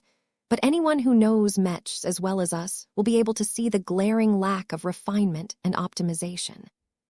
She can complain all she wants, but that won't change anything. In the end, Vess became decently satisfied with the work he and his team had been able to do. The nullifiers and the other potent Larkinson mechs looked ready for business. The flowing red capes that hung from their shoulders added a nice touch of civilization to a bunch of machines that looked more at home in the middle of a battlefield in space. Before he concluded his marathon session, Vess took the time to visit Calabast in a more secure meeting room. Due to the extreme sensitivity of the topics they intended to discuss, they no longer met at the Spymaster's office, but instead chose to gather in a special purpose-built room. The secure meeting chamber was already fairly secure, but Calabast had directed her black cats to thicken its signal-blocking walls and install additional high-powered jammers and interference devices. Once Lucky made his rounds and verified that no hidden microscoping spy bugs had managed to sneak inside, the two spoke frankly about the progress that they have made. As Vess filled Calabast in on the hasty upgrades he had managed to apply, the director of the Black Cats outlined the results of her investigations.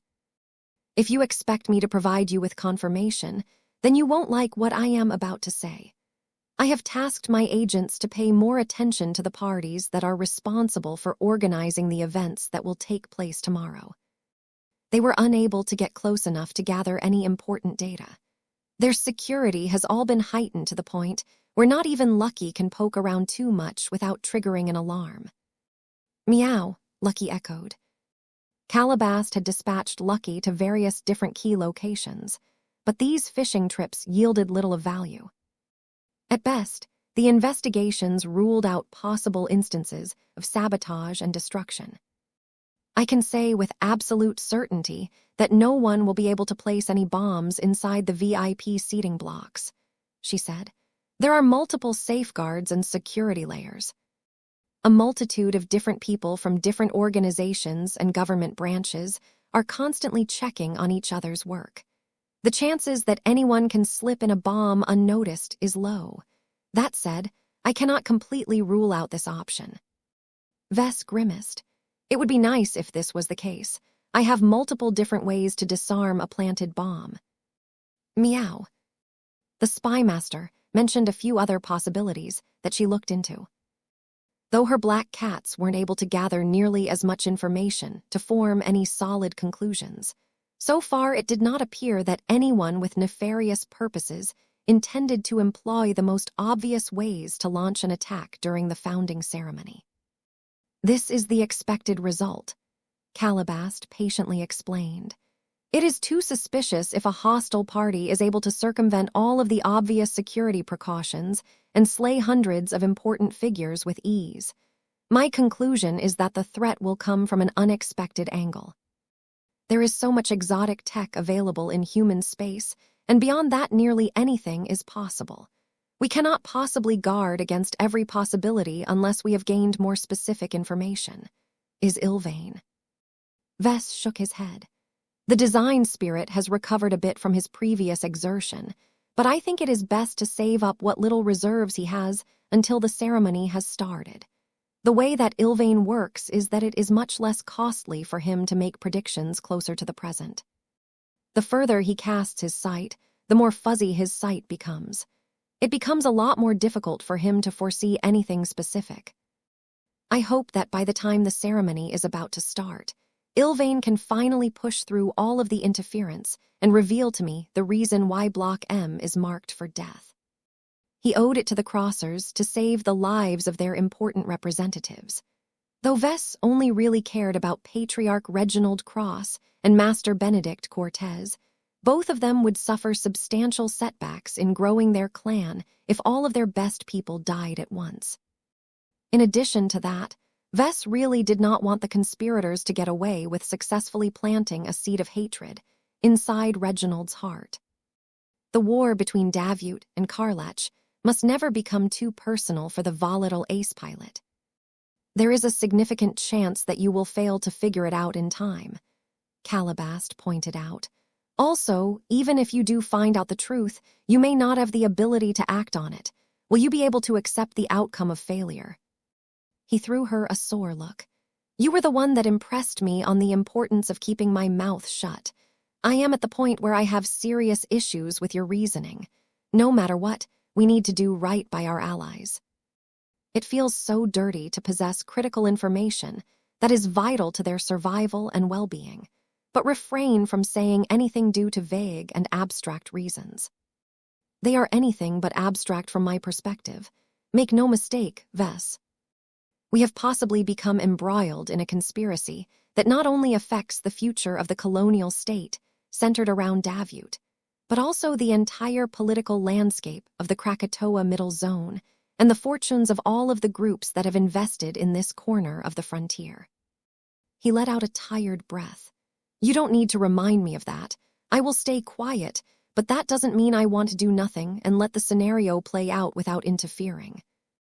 I am tired of high-end mighty manipulators who keep thinking that they can get what they want by using people up as if they are consumables. In the past, Vess lacked the strength, resources, and agency to go off script. This time was different. Enough years had passed for Vess and his clan to grow strong enough that they gained the ability to affect the outcomes of major political developments. What will you be doing tomorrow?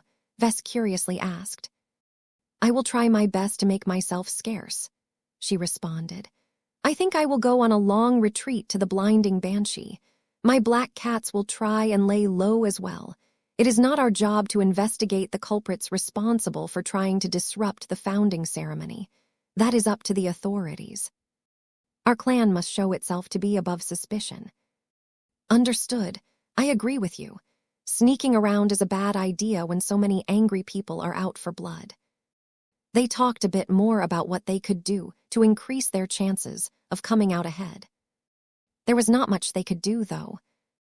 The colonial government has already imposed heightened security rules on the entire planet, Calabast told Vess. Not only are most Mechs driven out of the metropolitan area, but numerous powerful machines that are not a direct part of the armed forces have been forced to accept lucrative guard contracts that place them well away from Cotter City.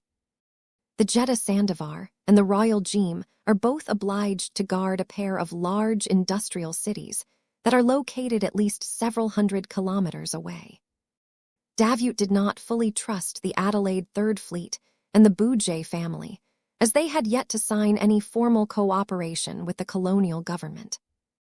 This meant that the ace mech of those organizations could not be trusted. This was bad because those ace mechs could do a lot of damage if they wanted. In order to prevent these exceptionally powerful machines from ruining the founding ceremony, it was best to pay off their owners and send them far enough away. It would take far too many minutes for the two ace mechs to race back to Cotter City at their highest speeds. By the time they arrived, Vess predicted that the show would already be over. Oh well, I guess we can only rely on ourselves. Chapter 40, 739, Risen GK 22. As morning began to dawn, the rays of the local star began to shine through the windows that had become increasingly clearer in the last hour. The bright and warm rays of light lit the bed, in the center of the large and opulent bedroom. As the two figures sleeping on the bed just started to awaken from their slumber, the door to the chamber unexpectedly slid open. 3 different munchkins, wearing cute and colorful pajamas, stormed inside and ran straight to the bed. The 3 kids climbed onto the soft and bouncy surface and began to jump on it in unison. Wake up, wake up, wake up. The ceremony is starting in a few hours. I love you, Mama. I love you, Papa. Meow. Lucky tiredly floated inside the room. Meow. Clixie looked more enthusiastic as she looked forward to witnessing a grand show. The 2 girls and boy jumped so much that Vess and Gloriana had no choice but to rouse from their slumber and calm their overexcited children. Quiet down, my darlings, Gloriana said as she embraced both her daughters at once. The main show starts at noon local time. We still have more than enough hours to do our makeup and dress in the custom ensembles that I have commissioned for you all. Each of you will look so pretty. As his wife continued to talk about the upcoming founding ceremony, as if it would become a joyous occasion where she could show off her offspring, Vess maintained a more sober mood. He held his youngest child in his arms and cuddled with him for a moment. Marvain looked so small and delicate that Vess could not bear the thought of seeing any harm befall his only son. Today is an eventful day, Marvain. While I want you to have fun, don't get distracted by all of the shiny and impressive-looking mechs. There is more to this ceremony than what is obvious on the surface. His pajama-clad son tilted his head in confusion. What are you talking about, Papa? He sighed. I will explain it to you when you are older. For now, make sure that no matter what happens later today, make sure to stick close to me. I will always keep you safe. Now that they had risen from their beds, Vess and Gloriana, along with their children, proceeded to prepare for the day. An elaborate team of bots, cosmeticians, tailors, and other beauty experts did their best to elevate the appearances of their subjects as much as possible. Each of them looked more dignified, professional, and beautiful than any previous points in their lives. Though Vess did not see much of a difference, to be honest, his wife constantly gushed how gorgeous she and the others had become. She bent down and touched Aurelia's shoulders. You are so pretty now. Do not let anyone tell you that you are ugly. I can already see that you will be able to wrap any boy around your finger once you have grown into a big girl. Hiss hissy, Aurelia giggled. I already have boys wrapped on my finger, Mama. During breakfast, Vess decided that the time was right to give his children an unexpected but welcome surprise. He clapped his hands, which not only caused his wife and children to quiet down, but also caused a trio of bots to float into the dining room. I know that none of your birthdays have arrived just yet, but I decided to give each of you a birthday present. Oh, what is it, Papa? Is it a new toy? As the children all lit up when they heard the word present, the bots that each carried a decoratively wrapped box stopped close to them. The shiny wrappings were just begging to get torn. As the present boxes tempted the kids into action, Gloriana threw a puzzled look at her husband. What are you doing, Vess? We haven't talked about giving them any presents. I know. I am sorry about that, honey, but I had to take care of this on short notice. The presents that I have ordered for them have only arrived late last night. Meanwhile, Aurelia, Andrast, and Marvane all wanted to receive their presents so badly that they found it difficult to control themselves, as they had been taught by their mother. Gloriana let out an exasperated sigh. Very well, children. You can open your presents now, but be sure to control yourselves. Yes, Mama. Andrast promptly ignored her mother's advice and tore at the paper, like a cat that went crazy.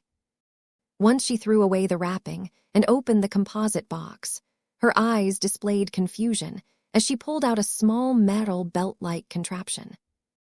Aurelia and Marvane looked similarly perplexed as they obtained identical gifts. What is this, Papa? Is this a comm? No, honey, Gloriana replied as she studied the advanced devices with increasing consternation. They are not communication devices. They are personal shield generators, similar to the ones your parents always wear. Huh, but these are smaller. Vess smiled. That is right. These are copies of the Risen GK-22, a first-class compact transphasic shield generator that I have carefully selected from the catalog of the MTA. Compared to the shield generators that we are currently using, these ones make use of face water to generate significantly stronger protection in a much smaller form factor. You will hardly notice the weight at all once you have worn them for a while. He moved forward, took the shield generators and clasped them onto their bodies one by one, replacing their older second-class models while he was at it. The nature of their designs allowed them to function as belts if necessary, but Vess preferred to keep them underneath a layer of clothing to avoid drawing attention to the advanced technology. His wife, meanwhile, looked increasingly more suspicious as she crossed her arms. Vess. Yes, my dear. How much did it cost for you to exchange these first-class shield generators from the MTA? Only 5 million MTA merits each. I would have liked to go for a more expensive one that can resist greater hits, but it will eat too much in my budget if I have to buy 3 of them at once. His wife immediately grew still when she learned how much Vess had spent on these goods. Her eyes narrowed in a dangerous manner. You refused to contribute 60 million MTA merits to an essential upgrade to my design capabilities, but you did not hesitate to spend a quarter of that sum on protection that is largely redundant. They already have the shield generators that we bought for them a few years prior. Hey, I would do anything for our children. Those merits are mine to spend, and I chose to buy protection that better reflects their value. Any enemies that are determined to mess with us will most certainly employ a heavy arsenal to take us all out at once. It is better to minimize the risks and upgrade to a proper first-class shield generator while we still can. Besides, the new Risen GK-22 is modern enough to satisfy our children's security needs for a long time. I will replace these kid products with larger and more higher capacity versions once they grow up and are ready to attend university. His wife looked as if she still couldn't get over the fact that Vess spent his merits on anything aside from her precious first-class cranial implant. The only reason why she hadn't blown up yet was because she did not want to disrupt what should have been a joyous day for their children. We will speak later about this. She leaned forward and hissed into his ear. I will not tolerate any more delays on this matter.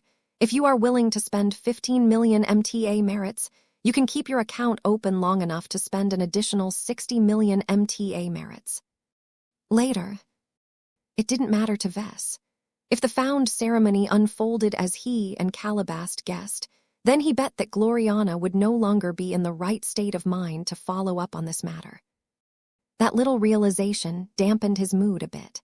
Though he had ensured that his children would not have to fear from any casual attacks, a determined Mech could still power through the first-class energy shields through brute force. Vess mainly equipped his children with the Risen GK-22 shield generators in order to increase their buffer and buy time for actual rescue to arrive.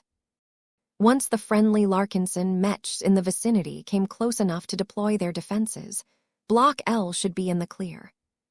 After they finished their breakfast, the little family along with their cats boarded their armored shuttle. The vehicle did not have to travel too far in order to reach its destination. The VIP seating areas were all located in the government district where the security levels were the highest. As the seat of power of the colony and the colonial state, it was only natural to make the announcement at this location. All of the beautiful and well-designed government buildings looked even more impressive today as the Davitans covered their walls with vertically striped white and blue banners. Occasionally, a wall displayed different symbols and colors. Each of them represented the organizations and individuals who had made significant contributions to the Davut project. Vess could even spot a red banner bearing a golden cat head adorning the structure that housed Davut's Ministry of Justice. Interesting choice. He figured that the Davitans probably chose to hang the banner of the Larkinson clan on this building as tribute to the best-selling pacifier model. Vess could see plenty of copies of this popular law enforcement model in the surroundings. No planetary guard force had made greater use of this odd but highly effective Mech model than this colony. After all, Davut was one of the home planets of the pacifier model. Multiple Mech manufacturing complexes owned by the LMC and other companies who licensed the design churned out copies of the Mech day and night. Vess felt a little more reassured when he saw how much Davut trusted the pacifiers to keep the peace and control the crowd. Their calming glows should play a major role in quelling any full-blown panic and help with suppressing any hostile parties. As the shuttle touched down at the designated landing pad, Vess and his family moved out and followed an attendant to a reception plaza where many other important figures had gathered. A few groups moved into the indoor reception areas in order to sit down and get served. His wife used this opportunity to drag her children to the acquaintances that she had made over the last few years and show off her children. Before Lucky and Clixie followed suit, Vess bent down and touched both of their heads. "I want you to stick close to my kids today, okay? No matter what, you stay with them, keep them together, and make sure that they can always rely on you. I will try and do the same, but if I am not available for whatever reason, I am counting on you two to pick up the slack." Meow. Lucky sounded serious this time. Meow. Clixie, on the other hand, did not know why Vess was being more serious than usual. The organic wasn't stupid, though. When she saw how Vess and Lucky behaved, she grew more vigilant as well. As a genuine Rubarthan Sentinel cat, her entire purpose in life was to protect the individuals that she was accompanying. Aurelia, as well as Andrast and Marvane, all fell into the scope of Clixie's responsibilities. This sense of purpose injected a jolt of strength into her body and caused the cat to become several times more alert than before. Meow, meow, meow. Vess grinned and rubbed her head a few more times. "Thanks, I knew I could count on you. Now go and make sure they remain safe and accounted for. I need to catch up to a number of people." Chapter 40, 740 New Friends. Not a single person invited to attend the founding ceremony exhibited any particular concerns. No matter whether they developed an attachment to Davut or not, none of the individuals who would soon be taking their seats in the VIP seating blocks had any reason to suspect foul play. Not even the bodyguards, who were mostly instructed to stay at the edges of the venues, exhibited any greater vigilance. They all assumed a posture of routine alertness, as if they expected a long day ahead of them where they would do nothing but stand and look menacing. His own guards were different. The minds of Nira and his honor guard were exceptionally alert. They did not hesitate to activate a few more integrated sensor systems than usual in order to detect threats and inconsistencies as early as possible. They picked up nothing so far. It didn't help that much of the guest areas fell under a subtle but pervasive interference field that blocked many forms of observation, but also interfered with communications. Fortunately, measures like these did not stop Vess from communication with the other elements of his clan. He felt inordinately pleased that he had developed the habit of wearing a tool belt years ago. All those times he appeared in public with a hammer hanging on his side, and a few other gadgets attached to his waist had essentially defined and normalized his look. None of the security guards confronted him over this issue, as it was too trivial to bother. As one of the most important guests attending this event, the patriarch of the rapidly growing Larkinson clan earned a few allowances. It was just one of many examples that humanity never applied its rules fairly. In a dwarf galaxy, where the old adage of might makes right rang more true than ever, those perceived to be powerhouses no longer had to follow the rules set by society. Instead, they could set their own rules. As long as their fist was big enough to carve out a domain of their own, they could shape an entire society with themselves at the center. That was what this day was all about, essentially. The founding of a new colonial state was an official declaration that the territory around the Davut system became the exclusive domain of its investors and its residents. However, not everyone agreed with the unbridled claiming of territory. Karlach sought to expand its own exclusive domain by nabbing the territories close to Davut. This made it so that the two regional power blocks were on an inevitable collision course. All of these stupid power plays are incredibly dangerous and wasteful, Vess muttered under his breath. Greed and ambition fueled the leaders of both sides. They just couldn't settle for the modest slice of territory that they could absorb with great ease. The owners of both colonies just had to go for broke. To the original investors, the war was just a means to double up on their bet. They were willing to expend so much money, resources, and manpower to multiply their colonial holdings that they never paid much attention to the human cost of their ambitions. Aren't I the same? Vess briefly wondered. He never really thought about all of the Larkinsons who perished during the battles that he provoked throughout his journeys. Still, Vess had always been earnest and open about the risks. He never tried to deceive his own clansmen on what they had in store, and opened up the Davut branch to give an opportunity for more timid Larkinsons to live a semblance of a normal life. Vess also felt he put more of an effort into rewarding and uplifting his own clansmen.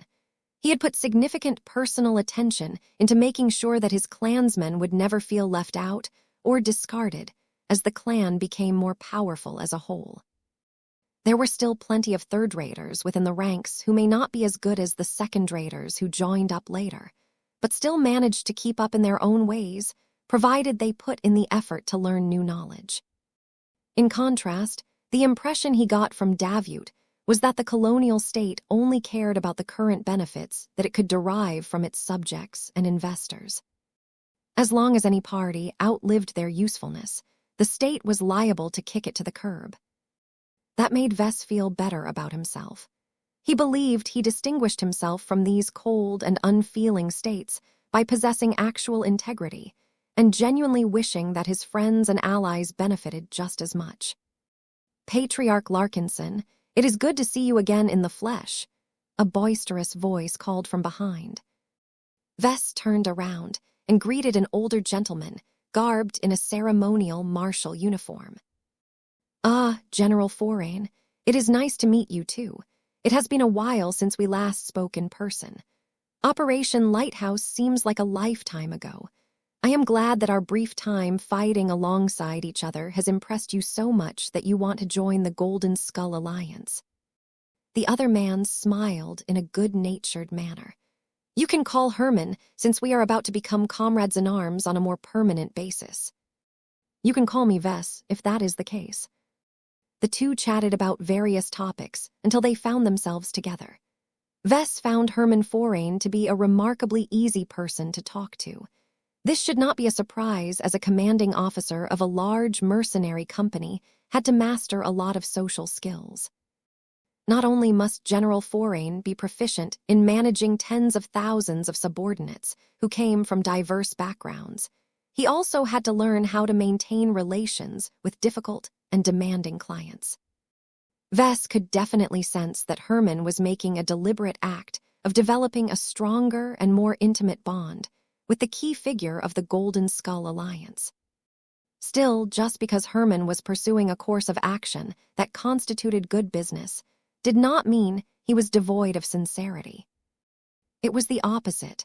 Herman was genuinely a nice person. The impression he made was completely opposite of that of the likes of President Yename's Clive. That snake of a future president might plaster a smile on his face and talk all day about friendship and mutually beneficial partnerships, but the man's inner personality was filled with ruthless calculations. Though a man who ranked as high as General Forain could never completely stop making calculations either, he at least retained his humanity. Vess couldn't say the same about many other people. I had to start from the bottom, you know.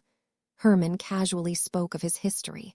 Well, I received officer training while I was attending a Mech academy and chose to go mercenary rather than joining the military. My original intention was to accrue more experience in a more relaxed environment before entering a more professional force. I take it you did not go through with that plan, Vess guessed. I went off the rails all right. I fell in love with the mercenary lifestyle. Instead of signing up for military service, I applied to join larger and more interesting mercenary companies. Over the years, I fought under the banner of several different outfits, never sticking around for too long for one reason or another. What made you settle down with the Adelaides? I felt most at home with them, Herman said. Due to their history, they were more professional and organized than other mercenary companies, but they also knew how to let go and ease on the formality. I think the biggest reason that attracted me the most to the Adelaide Mercenary Company is the brotherhood that they have formed. The old school members are the most tight-knit band of mercenaries that I have ever met. That sounded similar to what Vess had built in his clan. He was curious how the Adelaides managed to pull it off without relying on a spiritual network. Has it been easy for someone who wasn't a part of the original deserting Mech regiment to worm your way into this inner circle? Herman let out a breath. You can argue that I have never joined this circle. Your clan is too new, so you probably haven't experienced this dynamic yourself, but here among the Adelaides, we remain separated by many qualifiers. There are the generational differences that you have just referred to. There are also the fleets that cause us to become more unique over time. The fleets founded at a later date are especially different from the oldest ones. Vess became more and more intrigued by Herman's descriptions. The growth and splintering of the Adelaide Mercenary Company may be a precursor of what the Larkinson clan would be going through. Tell me more. The original old soldiers have largely died off or retired, but the ones that are still around watch the company and its people fiercely. Then, there are the second and third generation of mercenaries that are just starting to take the reins. I count myself among them. We may not have the experiences of the founding generation to call upon, but our lack of burdens and our fresh perspectives are beginning to steer our mercenary company into a different and arguably better future. That sounds interesting, Vess said as his interest remained high. Do you think that the shifting of leadership from older mercenaries to younger mercenaries is a source of renewal within your mercenary company? Herman Forain nodded. Change is always necessary. As much as the original generation of Adelaides have laid the foundation of our mercenary company, they were also limited by their own choices. I arrived later and have experienced the growth of the company from a fresher point of view. I know what has worked and what still needs to be done. I think that one of the reasons why I was put in charge of the Third Fleet was because I am more open to shifting our focus away from pure mercenary work. I took the initiative to bring my fleet to the Red Ocean and explore the frontier without pursuing any explicit mission objectives. Did you encounter a lot of criticisms and objections within your own company?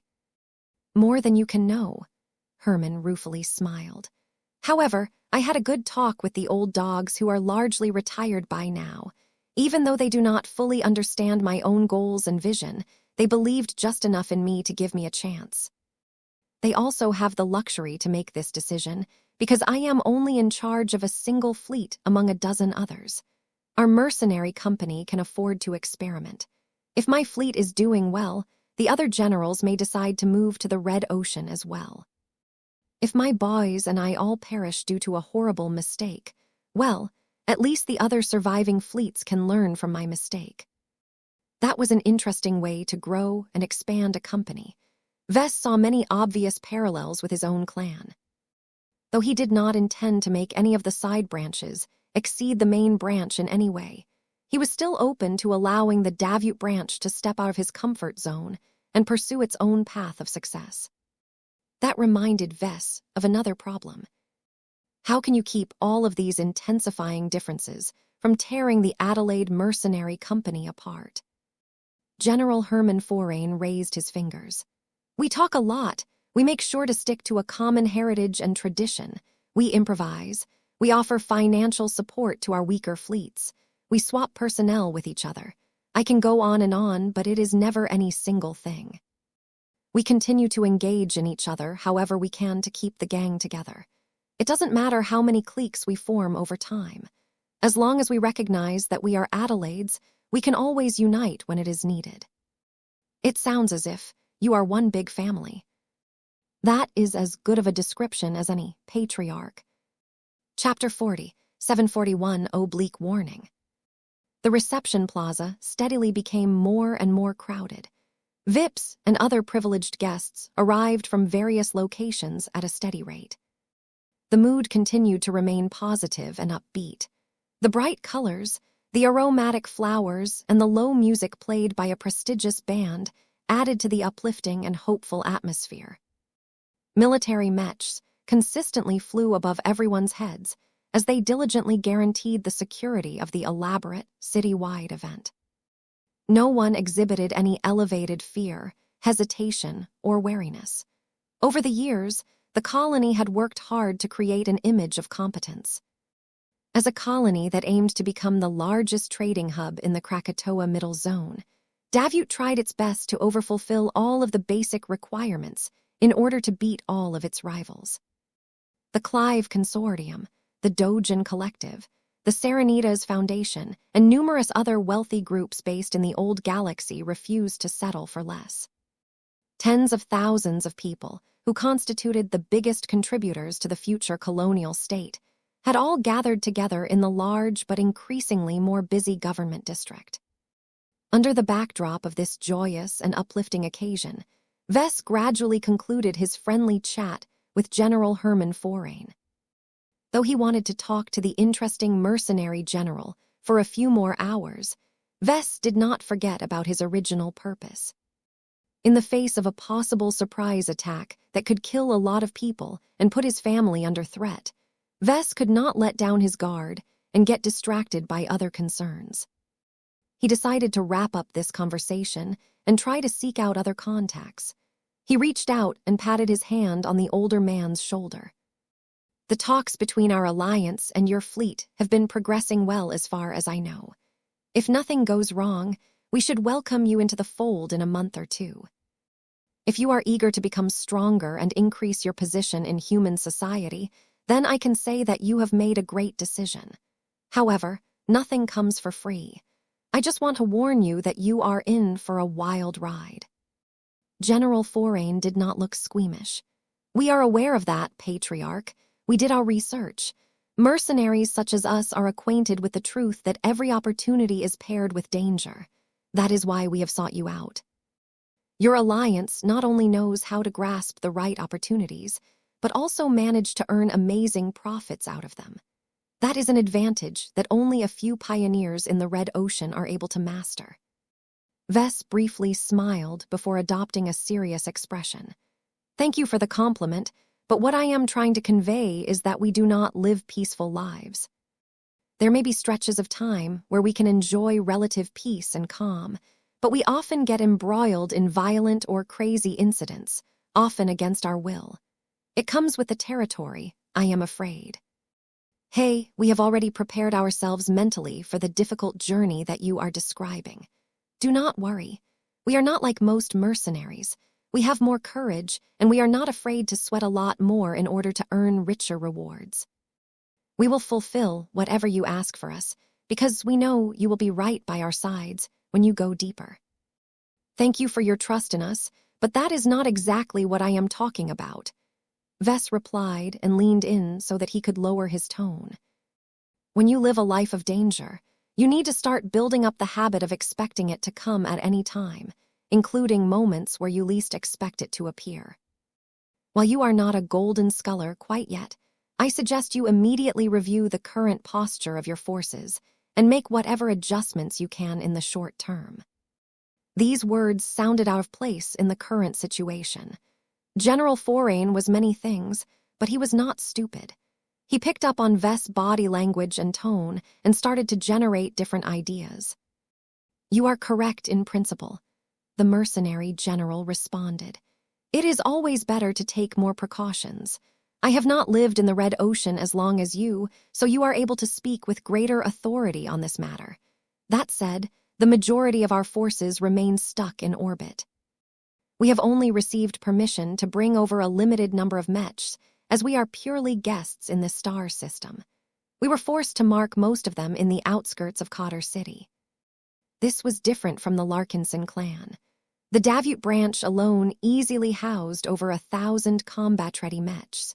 Years of business and cooperation had built up a lot of trust between the local branch and the colonial government. A newcomer like the Adelaide Mercenary Company simply couldn't compare. Fortunately, Vess never counted on them anyway. There was only one particular combat asset that Vess valued the most. Your ace Mech is stationed elsewhere on the planet, right? Correct. St. Marissa Lewandowski is not pleased at being forced to observe the founding ceremony in a distant city, but Davut has promised to open up access to a large amount of priority services.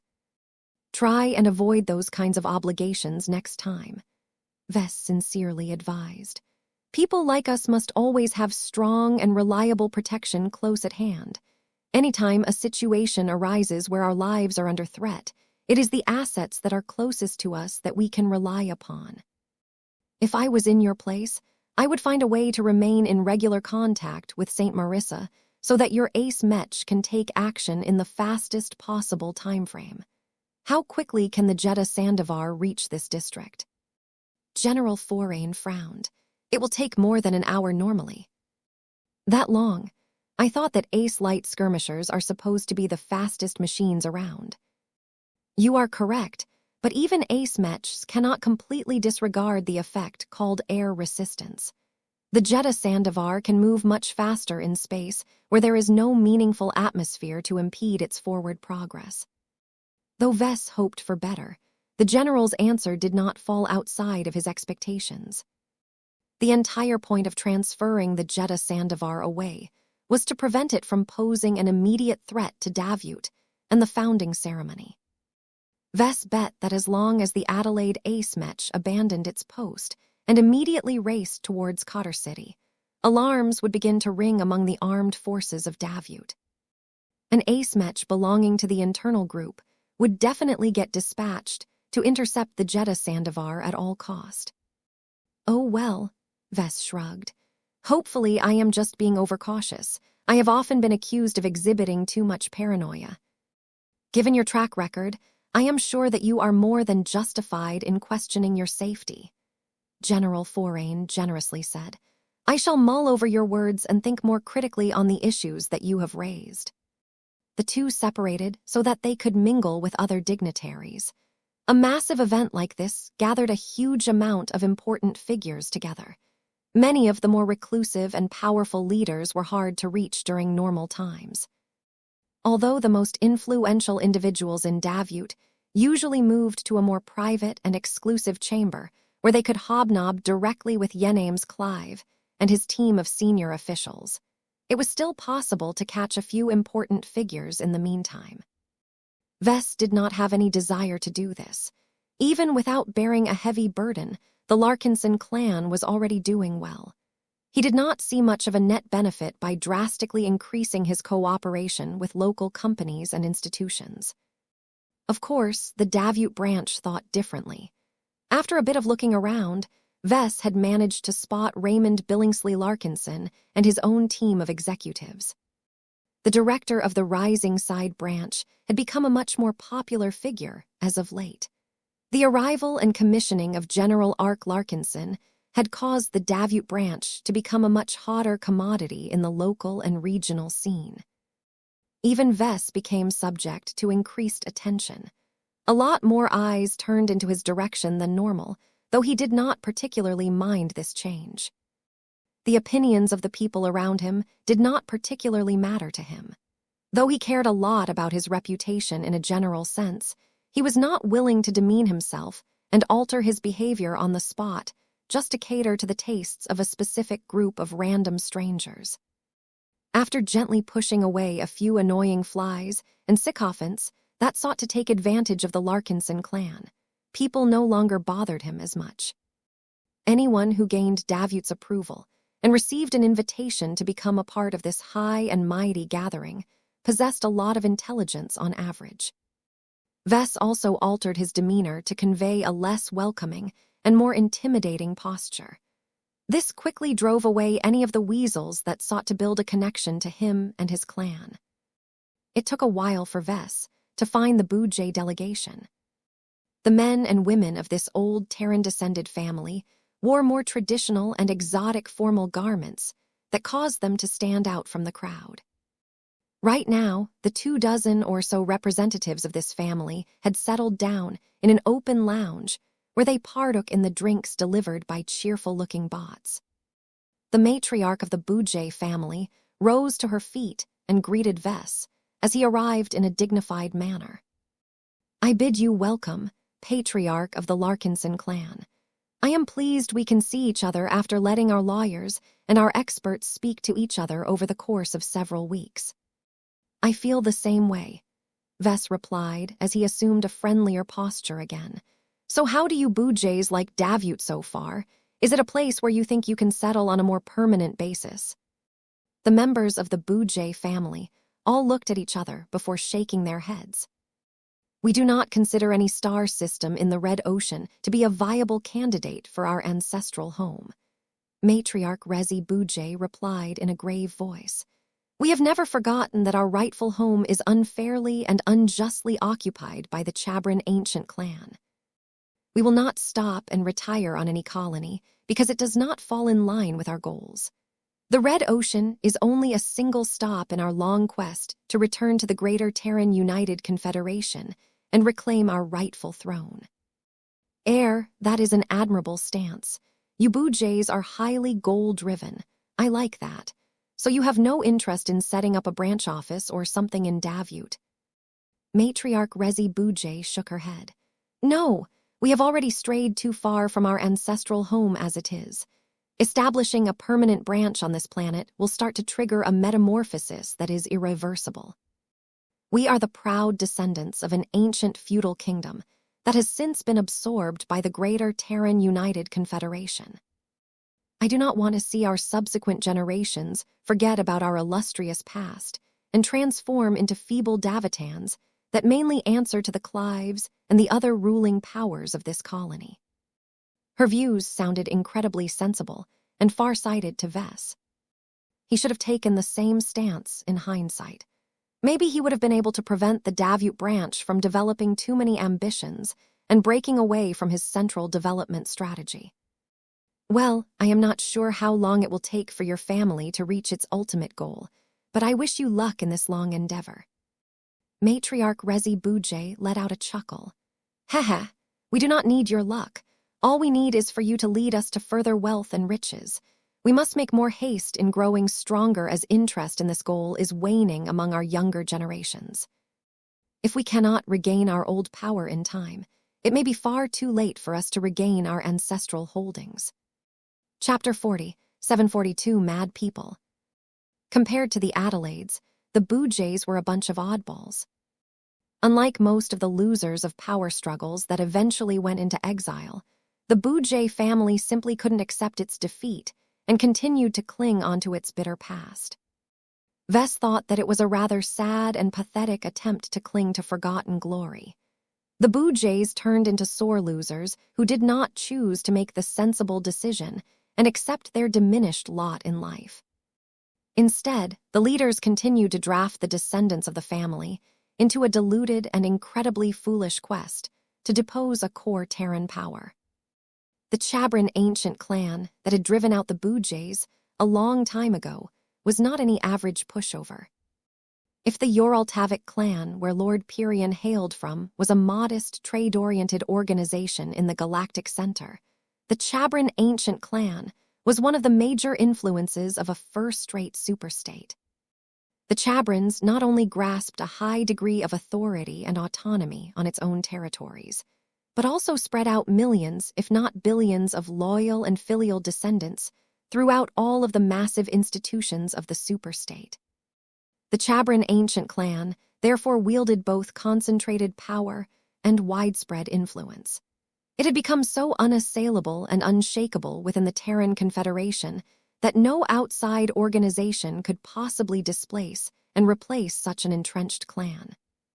This sounded like a fool's errand of epic proportions. Vess believed that if the Bujays ever became crazy enough to travel all the way to the Terran Confederation so that they could wrestle against the Chabrans, the other ancient clans would soon rise up to reinforce the latter. After all, if an outside group with just the barest hint of a claim to the territories of the Terran Confederation could actually succeed in displacing an existing ancient clan, then all of the other ones became vulnerable to external challenges as well. Whether the Bujays understood this reality or not, Vess could not say for certain, but he did not hear much encouraging words from the matriarch of this madhouse of a family. The opening of the Red Ocean is an event that reveals that destiny is in our favor, Matriarch Rezi Bujay rambled.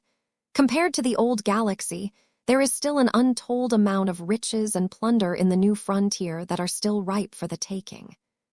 Many pioneers shall fall in the pursuit of greatness, but we must persevere because our ancestors are still waiting for us to return their ashes to the graveyards of their homelands.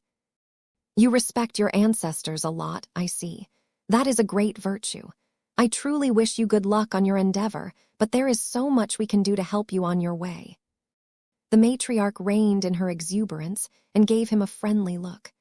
We did not request to join your Golden Skull Alliance in order for you to fight our battles on our behalf. We have our mechs, expert mechs and ace mechs to rely upon. We mainly wish to join forces with you so that we can challenge greater alien opponents and yield vastly greater rewards upon defeating them. The joint operation organized by the Gemini family has shown us that there is a faster means of earning a multitude of face water, resources, money, and MTA merits. Vess nodded. That is true, and we welcome you into our alliance as long as you are willing to abide by our rules. No matter what your ultimate goals you are pursuing, we in the alliance are united by our commonalities, not our differences. Everyone in our group wants to become stronger. That is what we are all fighting for. You will be in good company as long as this goal fits into your own plans. They chatted a bit more, but Vess did not manage to warm up to Matriarch Rezi Bujay as well as General Herman Forain. The latter possessed a more modest background and still retained a touch of his humble past, just like Vess. That caused both men to click with each other and talk frankly without being too concerned about differences in perspective and social taboos. The matriarch of the Bujay family was a lot stiffer and more formal in comparison. It didn't help that she was considerably older than the likes of General Forain. The gray-haired woman wielded authority for so long that it had become ingrained in her aging but still vigorous bones. She seemed to possess no casual interests and never let down her airs. Vess decided to bring up the topics he really wanted to raise with the Bujays. He gave her the same spiel about how danger could creep up on them at any moment. Your concerns are valid, Matriarch Rezi Bujay said. However, as long as we remain guests of this planet, we can enjoy the hospitality of Davyut.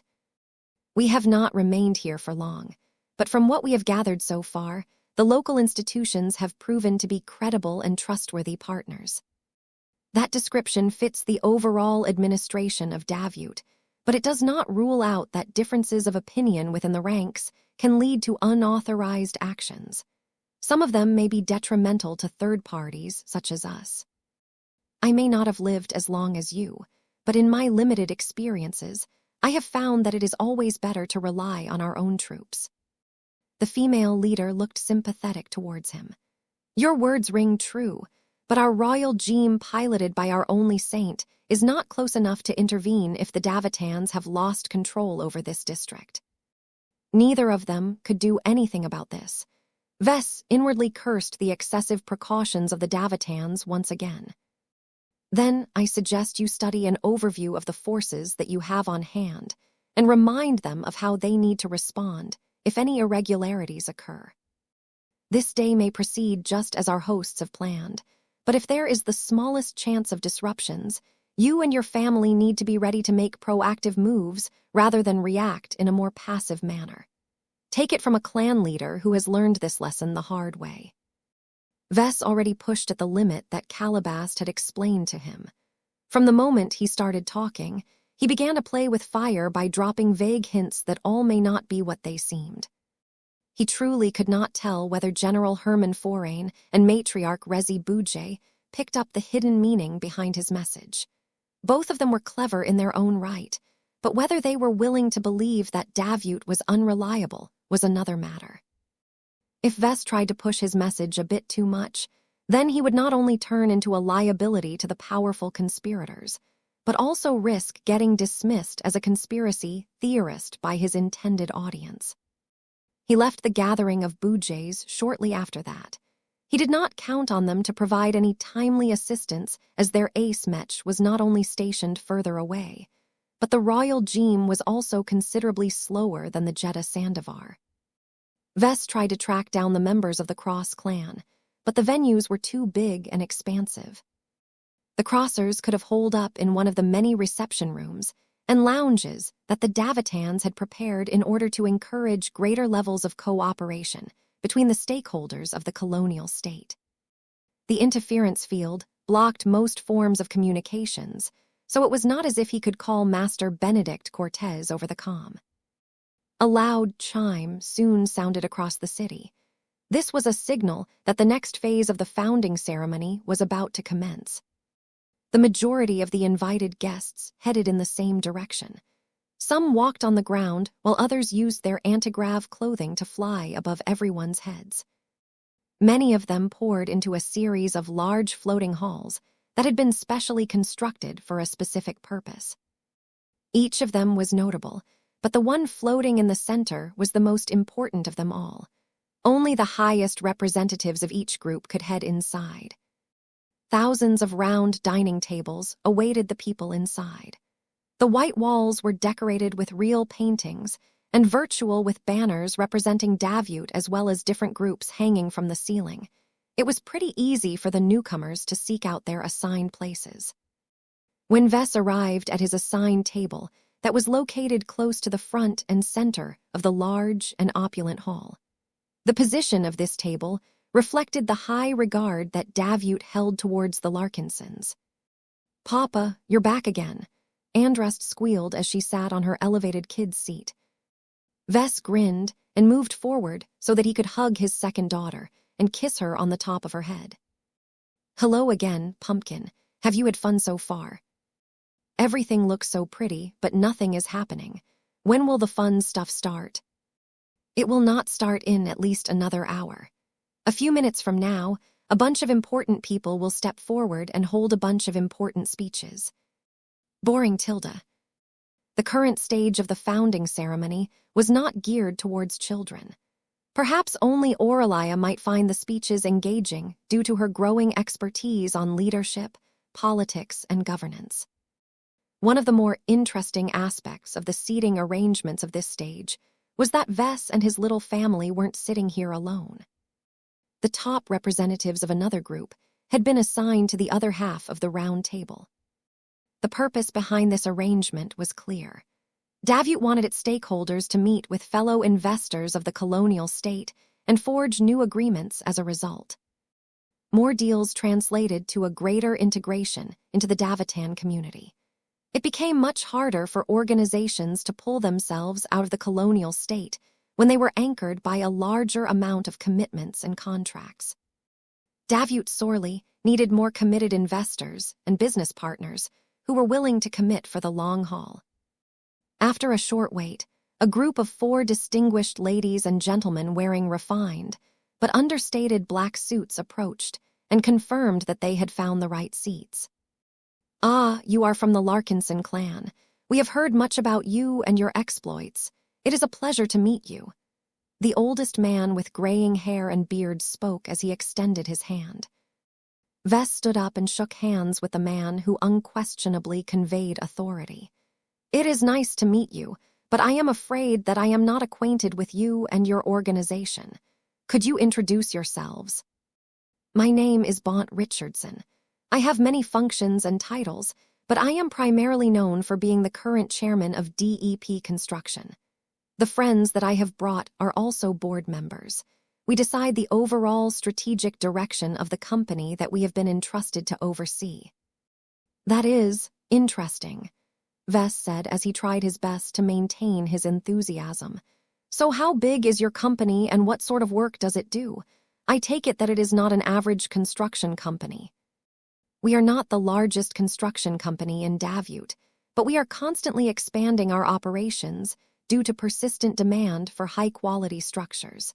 We can build anything from civilian condominiums to artificial floating islands. However, we are most known for erecting strong land-based defensive fortifications," Chairman Richardson explained as he sat down on his seat. "I see. Has your company built a lot of fortifications in the star system?" Richardson responded with a rich grin. "We have completed many above-ground and underground fortifications that are of great strategic importance to Davut. We are proud of our completed projects and the trust that the colonial government places in our work methods." Now that truly stood out to Vess. "That sounds impressive. Is there a reason why your construction company has received so much trust from the government? No casual construction company can build so many military strongholds." "You are correct in that," Richardson nodded. "The truth is that DEP Construction is a wholly owned subsidiary of the Serenitas Foundation. I believe you understand what that means." Vess widened his eyes when he heard the name of the second organization. Before he could issue his comment, his wife already blurted out her own thoughts. Serenitas Foundation is one of the original founders and investors of the Davut project. It carries just as much weight in this colony as the Clive Consortium. Chapter 40, 743 Serenitas Foundation. Meow meow. Meow. "Settle down, you two," Aurelia instructed the cats. "Snacks will be served later." As Clixie and Lucky stayed on guard and kept watch over the surroundings, Vess began to get pulled into a surprisingly engaging discussion with complete strangers. Vess understood now why the directors of DEP Construction had been assigned to the same table as him and his little family. He was not necessarily given the opportunity to talk to the representatives of a boring-sounding construction company. Instead, Vess came in touch with the Serenitas Foundation for the first time. There was no other reason why Chairman Bont Richardson should be seated at this table. The Davut branch may have planned to build a lot of new real estate now that General Ark Larkinson pushed for greater engagement, but that did not require any special attention from a company known for building lots of military infrastructure. Vess treated Richardson as if the older gentleman spoke for the Serenitas Foundation rather than his construction company. Since Vess lacked an understanding of the mother company of DEP Construction, the chairman thought it would be best if he elaborated on this topic. Vess, along with the rest of his immediate family, listened with rapt attention as Richardson unveiled a small amount of details about one of the more mysterious founding parties of Davut. "I assume that you have received at least a basic description of the Serenitas Foundation. It is publicly known as a trust fund and has investments in over 60 different star sectors in the Milky Way galaxy." "Wow, 60 star sectors." Marvane couldn't control himself and sounded impressed. "You must be really rich." Chairman Bont Richardson laughed in a good-natured manner. "We are richer than you, I am sure. Seriously speaking, we must work hard for the money. It is a constant struggle for the foundation to keep its investments afloat over the long term. There are situations where our financial managers must decide to cut our losses and let go of an enterprise that previously earned us a fantastic return, but has since fallen behind the times." "How long has the Serenitas Foundation been in operation?" Gloriana asked. "It has started to allocate the funds placed under its care for over 2 centuries. Our investment strategy is fairly moderate in risk, so we have rarely lost our entire investments. On the other hand, our returns are not as dramatic as those earned by more adventurous investors." This sounded like a great outlook for a trust fund that was expected to operate for several centuries. Vess leaned forward in interest. "From what it sounds like, the Davut project does not fit into this moderate risk category. The way that the colonial state is gearing up for a violent confrontation with Karlach makes it clear that this is among the riskier but more lucrative investment choices that your foundation has made." The chairman gave Vess another appreciative smile. "That is correct. Others have made similar observations to us in the past. To that, we reply that there are no colonization projects in the Red Ocean that can truly be described as low risk.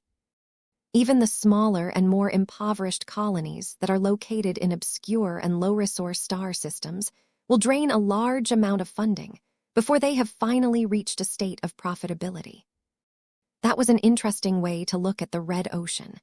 Vess was inclined to agree with the man's descriptions. A lot of star systems in both the Milky Way and the Red Ocean were so low in value that it was extremely difficult to make them profitable. Groups that tried to take them over and transform them into livable and profitable locations usually ended up harming themselves in the process. "So what has drawn Serenitas to Davut?" Vess questioned. "In our opinion, the Davut system is no more special than the Karlach system and the other port systems in the surrounding middle zones. We chose to invest a significant amount of funding in Davut because it was available and because we have existing business relations with the Clive Consortium." As Richardson continued to say more about the Serenitas Foundation's stance on Davut, Vess got the feeling that the wealthy trust fund did not value this investment particularly highly. If the chairman's opinion was reflective of the people who he answered to, then Serenitas actually treated this colonization project as a gamble that it could afford to make. The impression that Vess got from this faction was much different from that of the Clive Foundation. "So who carries the most weight in the halls of power in Davut?" Vess cautiously asked. "Are the rumors true that the Clive Consortium is the largest voice?" Richardson and his fellow directors looked amused after they heard this question. The discussions that take place in the Skyline Palace and other governing institutions are confidential. I cannot go into too much detail on this topic, but as far as your rumor is concerned, let me correct you and state that the Clive Consortium has the loudest voice in the room. Whether the other founding partners are interested in the message that is being said is another matter. Your message is clear. The subtext was that the Clive Consortium may make the most noise in public, but that it might not wield that much influence behind closed doors. Chairman Richardson provided a bit more information. The Clive Consortium has tied a considerably greater proportion of its funding and resources into this colony. The Clives have elevated it into their prestige project. The success and failure of this entire colonial venture will have major implications to their consortium's profitability and growth. I take it that the success and failure of the Davut project will have much less of an impact on the bottom line of the Serenitas Foundation. Vess threw out a guess. "You can say that?" The other man smiled. "You have to realize that we are still in the early phase of the colonization of the Red Ocean. The Big Two has only conquered a modest corner of the galaxy at large. There are still an untold amount of star systems that contain much more value than the Davut system. For now, they remain in alien hands, but they will gradually become available for colonization in the following decades. These are our true targets. This was a much greater outlook. It sounded as if Serenitas did not care that much about securing a first-mover advantage in the new frontier. What about Davut? We primarily consider it to be an experiment or a learning experience, if you will. The Red Ocean is far greater than the Krakatoa Middle Zone. I believe that you are clear about this truth as well, Patriarch. I do. Davut is a great place, don't get me wrong, but we are in the Red Ocean equivalent of the galactic rim. The star systems closer to the center of the galaxy must be a lot more interesting and lucrative. That is true. Serenitas, along with many other groups in the old galaxy, are still waiting for the Big Two to make more progress, though it appears that we may have to delay our spending plans further than we expected. Richardson responded. In the meantime, side projects such as Davut not only allows us to accrue practical experience in founding and growing a state from the beginning, but also gives us a chance to build a strong and reliable supply depot in the new frontier. If all goes well, we can use this colonial state as the base of operations of a much greater colonization wave targeted towards the center of the Red Ocean. It was fascinating to hear how casually Serenitas belittled Davut. The trust fund did not treat this colonial state as a crown jewel like the Clive Consortium. Instead, it only treated this place as a tool to attain the colonies it truly cared about. How utilitarian, how cold-blooded, how dispassionate. Vess suddenly came up with the idea that he may be seated at the same table as the group responsible for hatching a conspiracy that sought to kill a lot of people later today. The moment he made this connection, he tried his best not to show any outward expression of surprise or realization. He immediately split his concentration into two separate threads. He usually did this when he was working, but he found it necessary to take this step in a moment where he could not afford to make any mistakes. His first mental thread tried to maintain a casual act so that he could continue to converse with the directors of DEP construction without any noticeable difference. His second mental threat ran through the information that he had gathered so far and also focused on observing his conversation partners. Vess couldn't read any clues from Chairman Bont Richardson. The man's ability in the social arena was just as good as Calabast, if not better. Not only did he control his body language to perfection, emotional and spiritual fluctuations were also suppressed. It reminded Vess a lot of rational Mech designers who deliberately drained themselves of their passion so that they could emulate other design philosophies to an accurate degree. Just like those eerie Mech designers, Chairman Richardson emulated a specific personality as he continued to unveil the Serenitas foundation to the patriarch of the Larkinson clan. Whenever Richardson smiled or laughed, his mind remained ice-cold. The chairman of DEP Construction was pretending to put on a friendly act the entire time. Of course, as Vess climbed higher and higher in society, it became a lot more probable for him to meet with these sorts of figures. Emotions had no place in high-level decision-making. A lot of catastrophes had taken place throughout history because idiots with too much power for their own good had gone off the handle. That didn't mean that Vess liked it, though. At least President Yename's Clive cared so much about Davut that he was willing to put his career and future on the line. As for the likes of Bont Richardson and the people he spoke for, they probably wouldn't shed much of a tear if Davut crashed and burned, so long as they managed to evacuate in time. These were precisely the sort of people to target the people who ostensibly belonged to their own side, if they could gain a greater advantage in the process. As a number of well-dressed individuals started to walk up to the center podium, Vess quickly asked one more question to the talkative chairman. I would love to talk more with you about Serenitas Foundation and its plans for the future, but it seems we are out of time. If it isn't too much to ask, can you tell me who is actually behind the Serenitas Foundation? Chairman Bont Richardson responded with a coy smirk. Many have asked, but few have ever received an answer. Only a small group of top executives of the trust fund are privy to the identity of its truster. Even I cannot reveal anything to you about the identity of the person or persons I am ultimately working for. All we pay attention to is the capital that we are entrusted to manage. Doesn't that bother you? Vess furrowed his brows. I can't imagine working for a boss who could be anything from a Terran Mech designer to a Rubarthan shipping magnate. We tend not to ask any questions that are not convenient for us to know the answers, patriarch. Curiosity may be a virtue in your line of work, but it can be a career ender in our sector. We follow rules, not people. It matters not who issues the orders. As long as that person holds the rightful authority to command us, we are expected to obey without making any superfluous actions. What a dreary mindset. Vess could not bring himself to agree with this stance. He did not want to be treated like a mindless drone, and he did not want to treat his subordinates like one either. Vess found it questionable whether it was worthwhile to befriend anyone who adopted this heartless mindset. Chapter 40, 744 Shared Experiences. Speeches were being held in every hall that was floating close to the center of the government district. Different high-ranking individuals from different public institutions stepped forward and told their own stories. These public officials generally spoke how proud of what they appreciated about the current state of Davut and what progress they wanted to see in the future.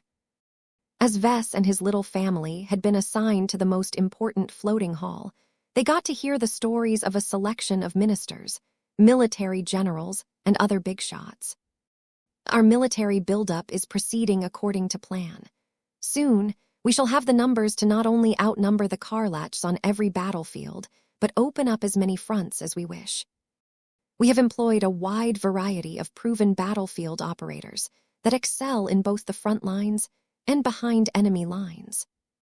Vess questioned whether it was wise for a general of Davut to reveal so much information about his colonial state's military preparedness. Then again, Karlach might have learned all of this a long time ago. It may therefore be better for Davut to brag about all of the measures it took to increase its chances of winning the upcoming war. Our diplomatic outreach continues to produce results. Our exceptionally trade-friendly policies have earned us the support and confidence of multiple major colonies in the Middle Zone.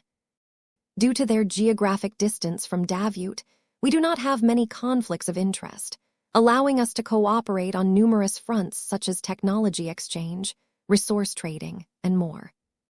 Gloriana perked up a bit when she heard this message. The talk about cooperating with other states might just refer to the Hex Federation. She turned towards Aurelia.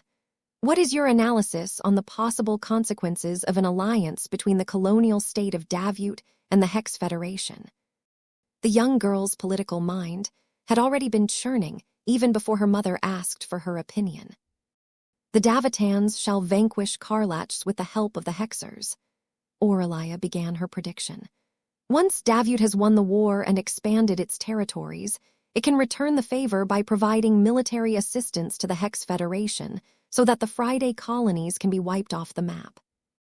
This way, both the Krakatoa Middle Zone and the Magyar Middle Zone will fall under the indirect control of our clan. We can become the uncrowned queens of these two neighboring middle zones. Vess almost spurted out the glass of wine that he had been sipping. Not just him, but all of the other adults at the table reacted with various degrees of surprise. This time, their emotional responses towards the young girl's political forecast were genuine. Chairman Bont Richardson gave an ambiguous look at Vess. You have taught your daughter well. I have taught most of her lessons. She takes after myself. Gloriana proudly raised her chin.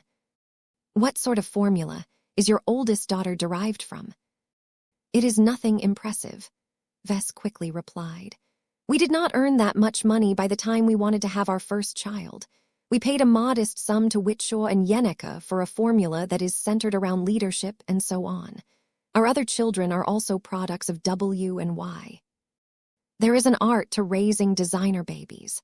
The performance of your eldest exceeds the level that we typically encounter in children at her age bracket, and we have great confidence that they have invested at least 1 or 2 orders of magnitude more funding into their formulas."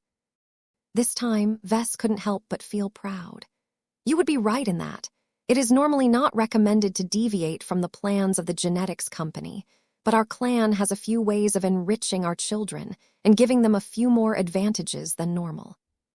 The directors of DEP construction all showed greater interest towards this. Each of them were parents in their own right and always wanted to raise talented descendants that could exceed their own work attainments. "What measures have you applied to make your daughter so much more clever and insightful?" I cannot go into this any further because it concerns a trade secret of our clan," Vess said, as he refrained from revealing any more sensitive information.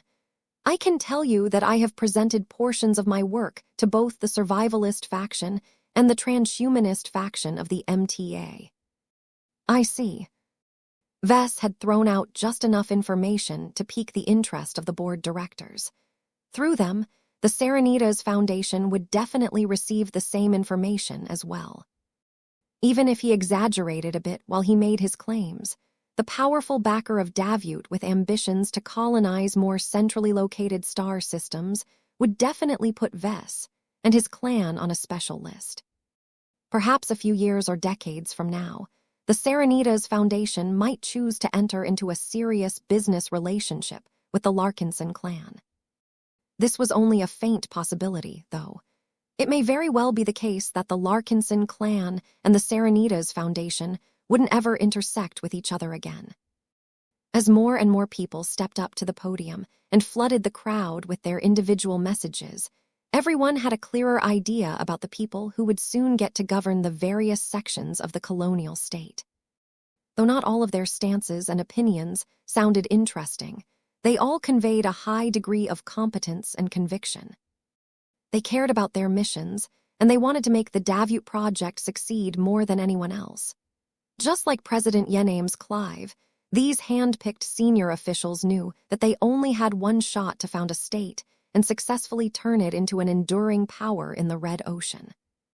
As the messages started to blend into each other, more and more people already started to lose interest and began to chat with their table mates again. People like Vess only really cared about the big speech, which was the only one that mattered today. The history books and documentaries would never bother to mention anything from these mundane public addresses. Only the words spoken from President Yename's Clive would get remembered by every attending this founding ceremony, and those born afterwards. Vess had experienced the same in his youth back when he grew up in the bright republic. Every decent state tried its best to indoctrinate its children and make them as loyal and attached to their homes as possible. Davut had a much harder task ahead of it, as it needed to generate a lot of attachment in people who previously never had anything to do with this colony. This caused Vess to turn grave again. Noon was getting closer, and Vess had made no significant progress in figuring out the details of the conspiracy and preventing the representatives of the Cross clan from getting killed in an attempt to drive Patriarch Reginald crazy. As the Davitan officials continued to step forward in order to speak uplifting words about how great their colonial state would become, Vess felt as if he was living in an alternate reality. It felt surreal for all of the people around him to treat this occasion as a celebration when hundreds of them may die in a few hours. As the time to the most important event of the day continued to draw closer, Vess felt more and more ill at ease. Vess entered a state of mind that caused him to become extra paranoid and a lot more jumpier than usual. He had to put significantly more effort into maintaining his cool. His intuition became more sensitive towards any perceived inconsistencies that might denote possible threats. Though he usually derived a lot of benefits from his intuition, this time was different as the entire government district was filled with military mechs. Standard mechs, expert mechs, and ace mechs openly flew above everyone's heads. Each of them were armed with deadly weaponry that could definitely inflict mass casualties among a crowd as long as their attacks punched through whatever energy shields or other forms of protection was in the way. Who could tell whether their pilots had secretly turned traitor. Maybe the threat did not originate from the Mechs. As Vess surreptitiously glanced at the heavily armed and armored soldiers that were chiefly responsible for securing the various venues, perhaps these lowly guards that no one ever paid much attention may hide a few sleeper agents who were actually planted by Karlach from the beginning. He inwardly shook his head. The answer shouldn't be so simple. The colonial government took security so seriously that the true nature of the threat had to come from an angle that no one could foresee. Yet as Vess kept churning his mind while continuing to scan his surroundings with his various senses, he failed to pick up any useful clues. Once the round of speeches had ended, it was time for the guest to make their way over to the dreaded seating blocks. The pit in his stomach grew heavier as he realized that time was beginning to run out. The great speech was about to commence in less than an hour, and Vess guessed that the surprise attack would begin not much later. Although all of the parallel thinking that he had done so far had presented him with a possible solution on how to foil the attempt to kill the people assigned to Block M, he was not sure it would work. Even if it successfully produced a positive result, Vess risked a lot of exposure, which was not desirable. At least he had been able to catch up to the crossers before they took their seats on that blasted floating seating block. "Master Benedict," Vess called, "I've been meaning to catch up with you today." The master Mech designer, who had decided to wear a colorful ceremonial garment for this occasion, turned around and greeted the younger Mech designer with a smile. "Hello again, Vess. You look more handsome than before. You are truly growing into your role as a top Mech designer and a clan leader." "Heh, thank you for the compliment. To be honest, I wanted to share my feelings on this ceremony with you. No one really understands my perspective, but I think that you are one of the few who do, Master." "Oh, what is this all about, Vess?" "We are more alike to each other than anyone else," Vess stated. "Our work experiences are remarkably alike, despite the fact that we are separated by several generations." "That we do, but this is not the time to talk about our Mech designs. We are about to witness an occasion that will have a profound effect on many lives." Vess nodded. "You are correct. The upcoming speech will indeed affect a lot of lives, some more than others. I think that whatever President Yenames Clive is about to announce will literally cause people to fly off the seat of their pants, including you guys. Especially you guys." The other man frowned a little. "You are not wording this phrase correctly. You are also not applying it in the right context." "Oh, did I? My mistake.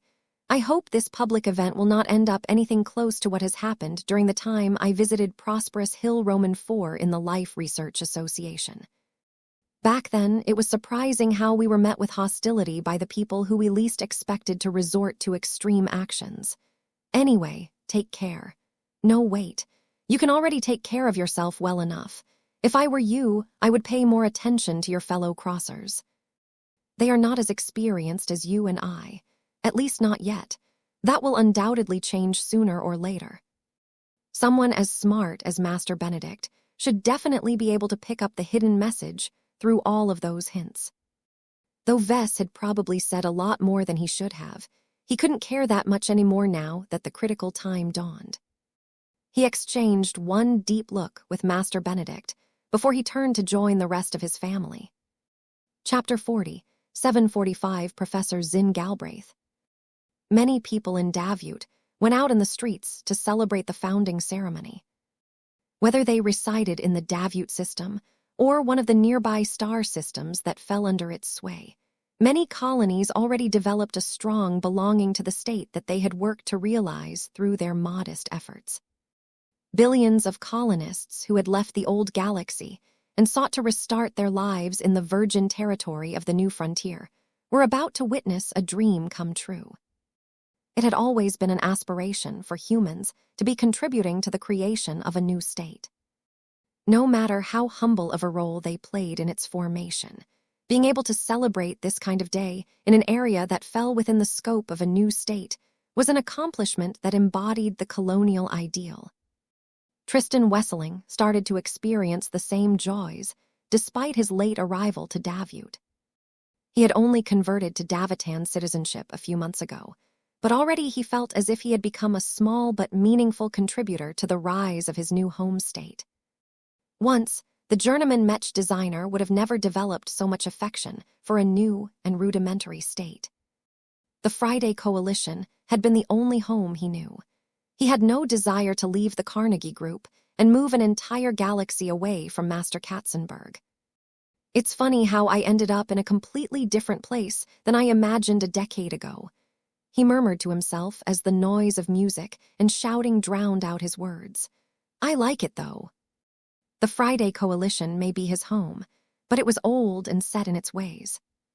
Originally formed by numerous coalition partners who had nothing in common aside from getting beaten by the Hexers, his former home state never managed to move beyond its initial tribalistic divisions and form a strong collective identity. While life was still fairly good in the Friday Coalition, Tristan simply couldn't tolerate the constant infighting and division any longer. It would have been much better if they all accepted the current reality and broke up, but none of the coalition partners wanted to lose the strong collective defense that allowed them to carry a lot of weight in the Yena star cluster and the Magyar middle zone. Compared to the complicated rivalries and covert undermining of the Friday Coalition, Davut was like a breath of fresh air. The founding groups responsible for building up this colonial state had a lot of time to formulate elaborate plans, build all of the necessary infrastructure, and move all of their men and assets into place. The lack of haste allowed the Davitans to do things right. They could have announced the formation of their colonial state a few years earlier, but they deliberately dragged it out in order to bolster Davut's foundation and basic institutions. It clearly paid off. As the colonists poured into the commercial district in droves, none of them expressed any doubts or skepticism. Everyone had become convinced that the time was finally ripe for Davut to ascend to a higher stage. Tristan's heart swelled further as he thought about all of the changes that would take place. The deep integration of many different star systems surrounding the Davut system practically merged their economies together. From today onwards, there would no longer be hundreds of individual markets. Instead, they would all combine into one unified market, where the only complication was the time it took to ship goods over from one star system to another. This made it a lot easier for him to take on bigger and more lucrative orders. The recent windfall he earned from satisfying Rihanna Kernsk's curiosity helped a lot with expanding his company. He had already bought an additional set of processors and was in the process of doubling his pool of low-ranking Mech designers. His career slowly started to advance again after a long time of interruption and stagnation due to being forced to take on other jobs during and after the Komodo War. Mr. Wesseling, one of his subordinates, shouted in his direction. The team and I are thinking about getting smashed at the Huxine Drawl. Do you want to come with us, boss?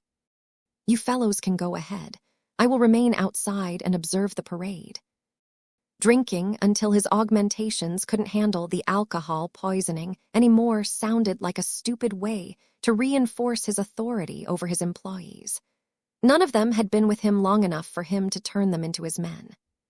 Compared to all of the assistants and retainers that Master Katzenberg had accrued over her career, Tristan still had a long way to go before he was able to build his own core circle. He couldn't help but compare himself to the only other Mech designer on this planet that he considered a friend. Vess Larkinson had managed to progress at light speed, all without relying on the assistance of a mentor or a strong backer. Though it had become clear that Vess had managed to build numerous relationships with powerful groups and factions, he always had to work for it, rather than getting everything handed on a silver platter. If Vess could do it, so could Tristan.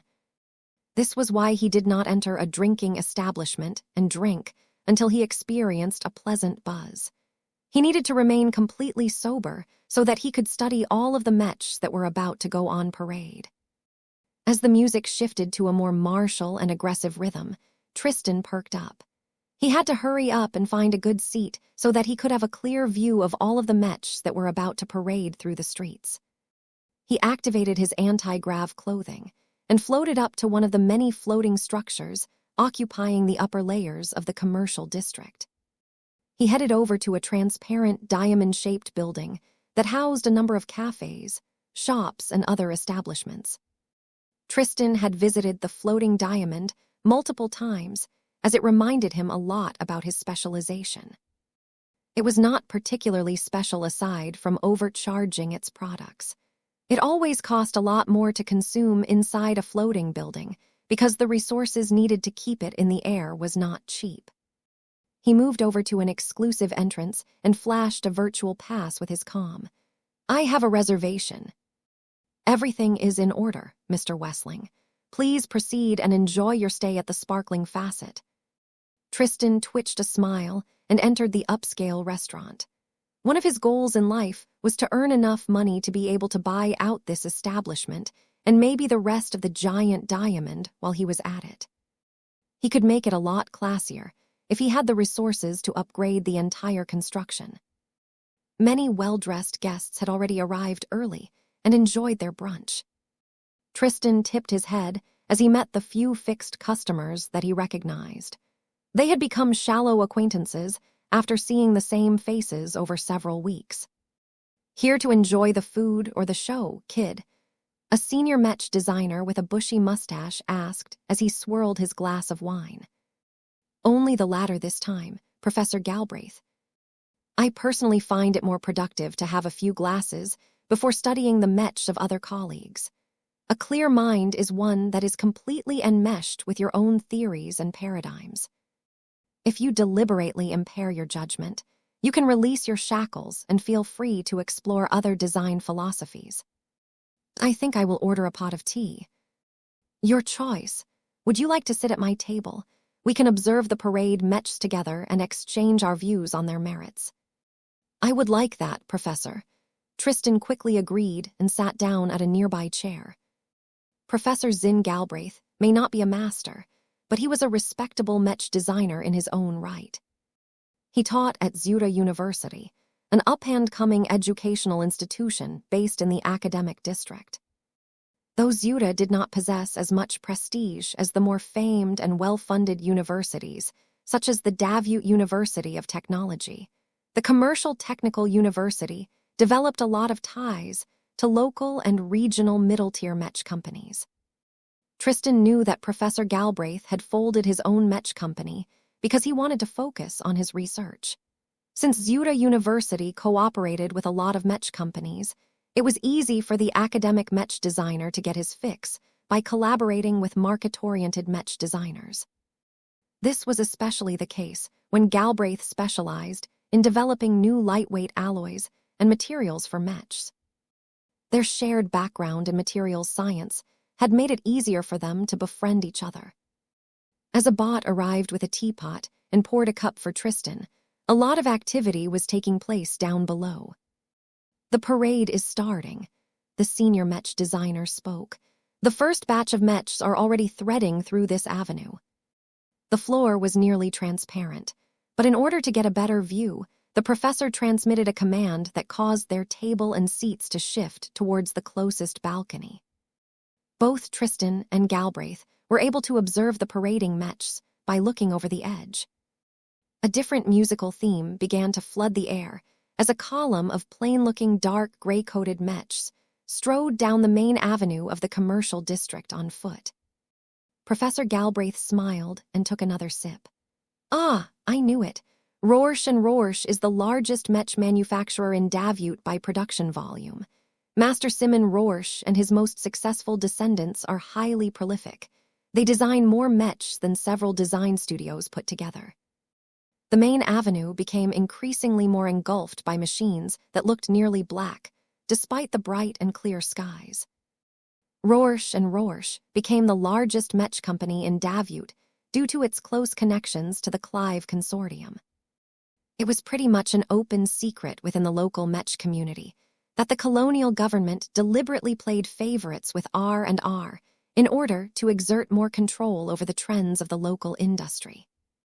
If the colonial government did not do so, then any other Mech company could have become the leading player in the Mech industry.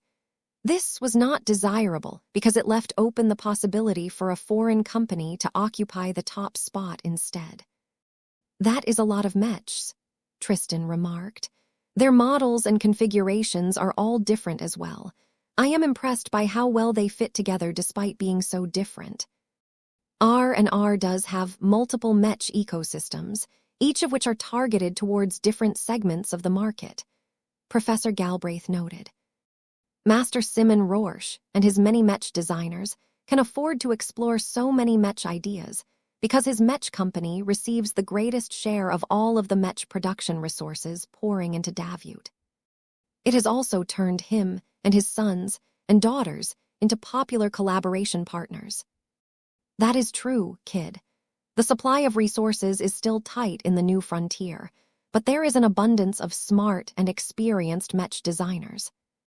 R&R can easily gain their most valuable input under favorable conditions, merely due to the fact that the company can produce the collaboration works in large volumes. The resulting Mech designs need to be good in order for Rorsch and Rorsch to decide to mass produce it. That is not always the case. Tristan spoke. Given the large variety of distinct Mech models down below, their business model is doing well enough. That was true. R&R cleverly exploited its favorable relations with the government to gain more resources from long-term suppliers and lure more valuable Mech designers into lending their respective advantages. Though the Mechs designed by R&R could hardly be called the best, the unified standards of the different Mech ecosystems often made it a lot more economical to settle for this company's products. Chapter 40, 746 Requirements for War. Rorsch and Rorsch was the biggest local game in town. Everyone who needed to buy a large batch of Mechs and have it delivered in a short time could always count on R&R to satisfy their needs, at least on a basic level. As Tristan lifted up his teacup and took another sip of his exotic tea that had a fruity taste that was unique to the restaurant, he thought more about how the dominance of this large and iconically Davitan Mech company pressed upon the rest of the Mech industry. "I am glad that Rorsch and Rorsch is not in the business of accepting client commissions or offering customization services," he commented as the tide of black Mechs seemed unending. "I wouldn't know if other Mech companies would still have room to survive if that was the case." Over 100 unique models had already marched down the avenue below, and the column still hadn't reached its limit. Professor Zin Galbraith chuckled in a good-natured manner. Master Simon Rorsch already accumulated enough power as it is. While there is an argument to be made about artificially inflating a single Mech company so that it can be a dominant market force in the Krakatoa star sector, it is detrimental to everyone else if it has gained a monopoly.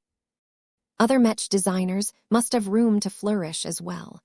Davut wouldn't be a good trading hub if competition has been kneecapped to the point where competitors can only crawl on the floor. The politicians are pretty okay. This topic touched on economics and government policies, areas in which Tristan Wesseling had no background in. He only felt irked that Rorsch and Rorsch managed to cheat its way to the top by exploiting its connections to the founders of the colony. Rorsch and Rorsch wouldn't be able to do nearly as well if it started to expand into other Mech services. Professor Galbraith elaborated.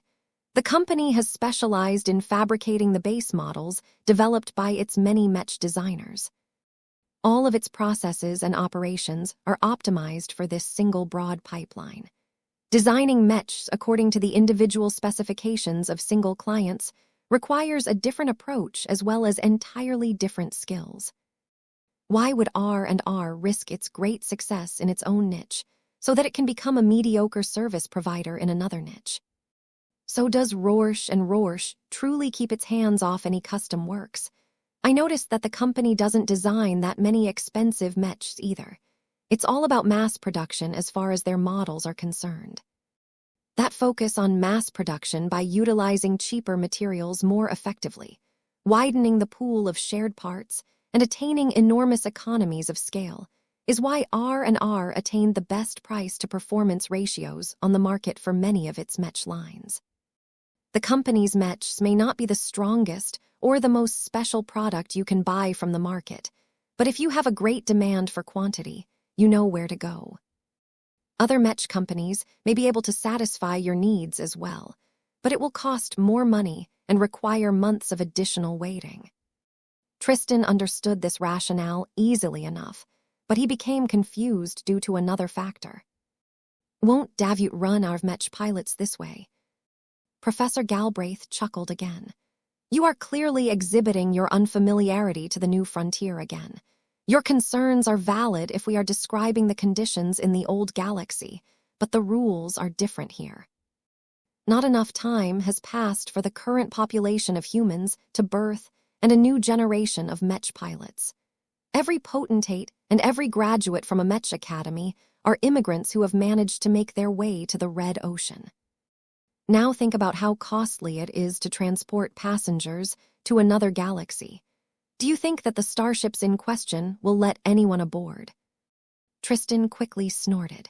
No, you either need to pay a large sum, have someone more important secure passage for you, or possess excellent skills in order to persuade an employer to bring you along. That is correct, kid. All of these methods are ultimately an indicator of ability. The Red Ocean's demographics stand out for being much younger, significantly better educated and performing considerably better at their respective professions than what we consider normal. With regards to Mech pilots, their share of the population is almost double in the new frontier.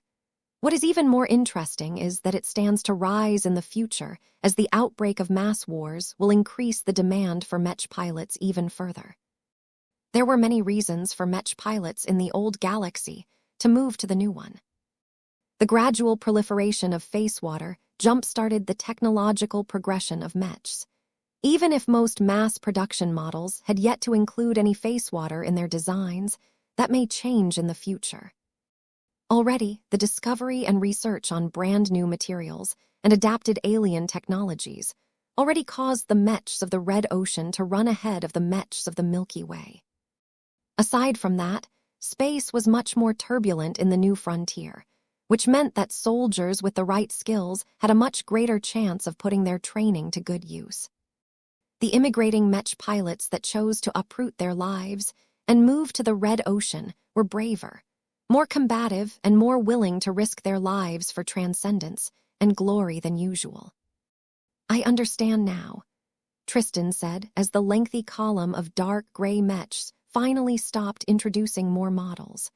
The greatest limitation to fielding more Mechs in the Red Ocean is not a lack of Mech pilots, but a limit on the supply of materials needed to mass-produce the machines. The university professor nodded. That is almost right, Tristan, but another limitation plays just as much of a role. There is still a shortage in carrier vessels that can transport large quantities of Mechs to their destinations. This constraint has produced a glut in land-bound Mechs, assigned to defend planets from external attacks. Tristan had already heard that Davut started to reinforce the defenses of other star systems within its new state boundaries by shipping over more and more land-bound and aerial Mechs. Carriers and cargo haulers only needed to go on a single trip to ferry over the newly produced Mechs to their destinations. After that, the disembarking Mechs could be put to good use right away without any further naval assistance. As the next column of Mechs produced by another major company in Davut made a much better effort at putting on a festive display, Professor Galbraith made another remark. Than what we are accustomed to in the old galaxy. Do you think there will ever be a market for 2356? Low-end Mechs, for example frontline Mechs. Tristan shook his head. No, resources are too scarce for that. The mining industry and shipping industry cannot keep up with the demand for raw materials as it is. There is no room for additional factories to be built so that they can churn out low-end Mechs in mass quantities. You are wrong. I am. Despite what I have said a moment earlier, there are still uses for Mech pilots who are not as gifted as their better peers. Professor Galbraith said as he put down his empty glass of wine, He already flagged a bot to refill his glass. "Let me give you a piece of insider knowledge." Rorsch, alongside many other well-connected Mech companies, are working on designing a multitude of simplistic, budget-oriented mechs. They are even in the middle of designing frontline mechs that are much clumsier and more inflexible than their normal counterparts, but can effectively be controlled by mech pilots with D-grade genetic aptitudes. What does that tell you, Mr. Wesseling? The shiny white mechs marching down the avenue below did not look anything like the machines that the academic mech designer described. The current trends in the mech market overwhelmingly centered around premium mechs. Focusing on superior quality and performance was the most accessible way to strengthen a mech force. The difficulty of obtaining more mechs made it uneconomical to put too much emphasis on quantity. However, Tristan recalled what Galbraith said earlier about shipping lots of landbound and aerial mechs to different planets. "I understand now," he said. "The upcoming wars between different states will be brutal by all accounts. Every side will try to do their utmost to gain an advantage and win the war.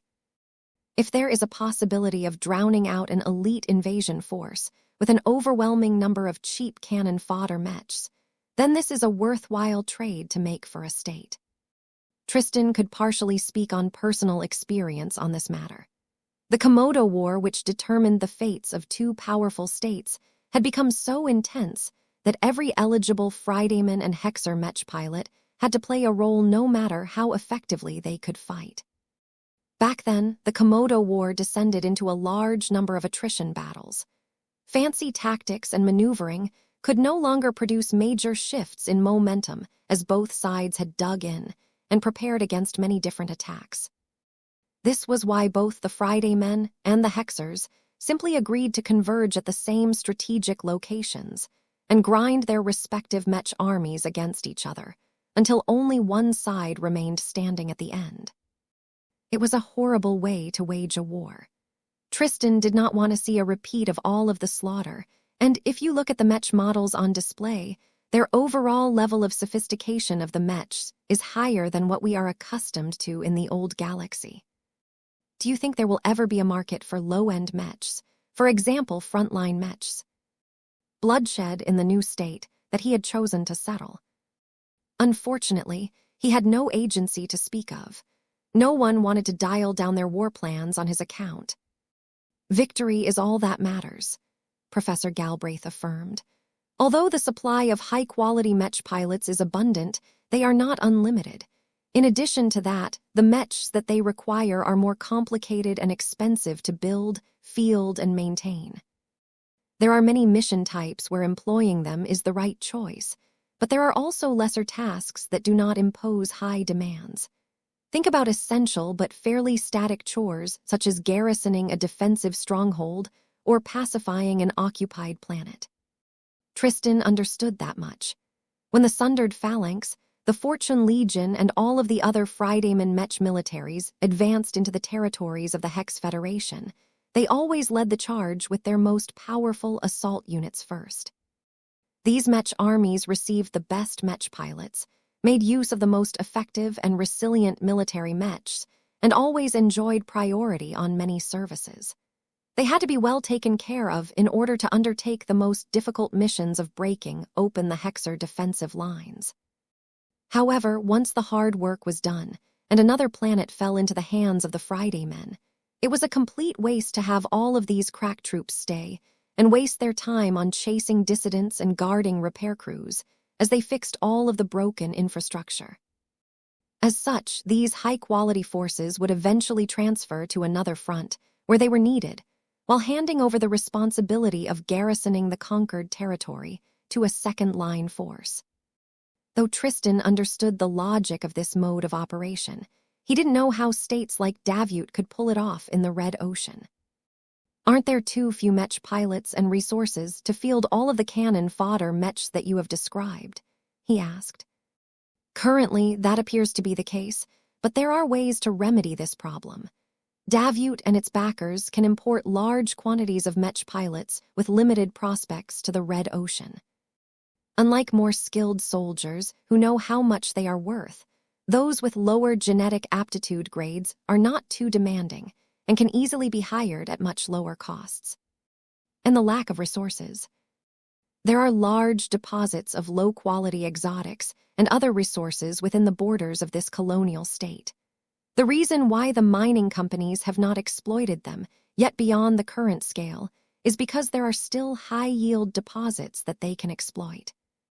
Once they can no longer open up new mines that contain sizable quantities of medium to high-grade exotics, they will turn their focus to mining more readily available bulk resources. This means that the supply of more affordable materials will most certainly double or triple in the coming 2 years. Tristan widened his eyes. Such a vast increase in materials shipments would not only accelerate low-end construction and production, but also satisfy one of the essential requirements for waging a major war. Chapter 40, 747 Selena Dynamics. As the parade of Mechs continued to delight and amaze the massive crowds and viewers watching the popular live broadcasts, Tristan's mood was no longer as joyous as before. He did not know why Professor Zin Galbraith picked this day of all times to talk about the realities of preparing for war, but Tristan no longer felt as hopeful and uplifting as before. The university professor did not talk about these sordid topics because he wanted to torture the younger Mech designer, though. You are a rarer breed of Mech designer of your generation than most of your peers, the older man said as he drank from his third glass of wine. You have a good pedigree and a solid foundation in Mech design, but you have also participated in a real war between Mechs at a closer proximity. The experiences that you have accrued in the old galaxy will serve you well in Davut. You should know what is in store and how the Mech industry will shift as the war intensifies. I expect much from you. The nature of the work that you do will also become more relevant to the Mech companies that seek to expand their range of low-cost Mechs, but cannot figure out the right alloys to increase the value propositions of their products. Tristan should feel happy about the increased demand for his services, but he couldn't bring himself to look forward to his rising prospects. One of the reasons why I gave up my citizenship to the Friday Coalition was to distance myself from wars fought at an enormous scale. I had hoped Davut would be different, but from what you are telling me, the coming conflict will be just as bad. Few places in the Red Ocean will become exempt from war, Professor Galbraith remarked. Over in the neighboring Magyar Middle Zone, the Friday colonies and the Hex Federation are also dancing towards a reprisal of their earlier competition for dominance. They are just being slower at it, because neither side believes the time is right. As a former Fridayman, Tristan understood those circumstances well. The Komodo War had taught much to the two states about how much preparation mattered. The more they overlooked important variables, the greater the impact on their ability to fight down the line. Tristan nodded. Logistics matters. Having more manpower and resources than the other side will make it a lot easier to persist in a war. The side that runs out of Mechs and soldiers first is the one that will no longer be able to launch any further offensive operations. It all came down to numbers in the end. Davut, Karlash, the Friday colonies and the Hex Federation were all preparing to field as many Mechs as possible. No matter whether they were high-end Mechs or low-end Mechs, any additional machine on the battlefield was one more factor that could affect the outcome of a battle. Tristan recalled the young and earnest Mech pilots he met before. Whether they fought for the Fortune Legion, the Blue Cavalry, or the Sundered Phalanx did not matter that much to him. They were all Friday men who fought to free the Komodo War from the tyranny of the Hexers and keep the coalition safe. He knew that a third of those pilots no longer had the opportunity to return to their families. Many of those soldiers had actually been killed by charging Valkyrie Mechs, whose glows granted them a major psychological advantage on a stressful battlefield. Tristan always had mixed feelings towards Vess for arming the Hexers with his astonishingly effective Mech designs. When Professor Galbraith glanced at the journeyman, the older Mech designer already had a good inkling about what the younger Mech designer was going through. He encountered many similar situations during his years as a teacher. We are Mech designers, Tristan. We are not social workers nor medical doctors. We create engines of destruction for a living. Our work isn't as noble as you have imagined back when you learned your craft in a peaceful environment under a master Mech designer. What you have experienced during one war and will experience again during the next one are much more accurate representations of our work. If you want to get further in Mech design and advance to senior, then you will need to accept and embrace this role. The man was right. Tristan realized now that Galbraith deliberately noticed this fault in himself and sought to correct it through a confrontational approach. Still, even though Tristan knew that it was for the best, the former Fridayman still couldn't get over the memories of all of the deaths and tragedies that had befallen so many people. He had seen enough bodies to build an entire mountain in Davut. I know you mean well, Professor, but what I have experienced was death and destruction on an industrial scale. I have pried upon the stuck hatches of crumpled Mechs so that whatever left of the pilots can be scraped off and put into coffins so that we can send them off with a semblance of respect. I have dug out the broken remains of civilians who tried to escape the ravages of combat by fleeing to an emergency shelter only to have the roof collapse on top of their heads. I do not think that any human was meant to witness the sights that I have seen. Yet you did, and I believe that you will ultimately become a better Mech designer for it, Professor Galbraith said with sympathy in his voice. Those Mech designers who have never been confronted by the realities of their work will either continue to work with an incomplete understanding of what Mechs can truly do, or they will get overtaken by reality at a much later stage of their careers. Which means that they are much less capable of adapting to this setback. Tristan did not particularly appreciate the bloody lessons that he had learned against his will. His expression reflected his unwillingness. I am still struggling to get my career back on track years after the Komodo War has ended, he spoke. I would have been able to push my design philosophy much further if not for all of the disruptions I have experienced. The senior Mech designer at the table shook his head. Be thankful that you have managed to overcome this test in your earlier years. Let me give you an important piece of advice, Tristan. If you let your morality and dislikes get in the way of your main pursuit, then how can you possibly expect to excel in this profession? Mech design has never been a clean line of work, and you need to accept that. But that does not mean you can make it virtuous as long as you do so for the right reasons. And how can I possibly do that, sir? By designing better Mechs than your opponents, Professor Galbraith succinctly said as he flagged a sommelier bot to fill his glass for the fourth time. Better Mech designs does not necessarily make a war end faster, but it can be a powerful contributing factor under the right circumstances. Let us take a closer look at the Mechs on parade. Let us evaluate whether our colleagues based in Davut are up to the task. Tristan was eager to shift the topic away from his traumas, so he studied the Mechs flying or marching below the floating diamond structure with renewed enthusiasm. Several different parade columns had already marched by at this time. At this time, an odd processing of pink Mechs marched down the avenue. A different theme song along with a projected display of flowers and girlish frills made it clear that the Mechs were explicitly targeted towards women. Whatever Tristan expected to observe during this high-profile parade, a procession of girlish Mechs with distinctly feminine contours wasn't on the list. For a few seconds, he wondered if a Hexer Mech designer had moved to Davut.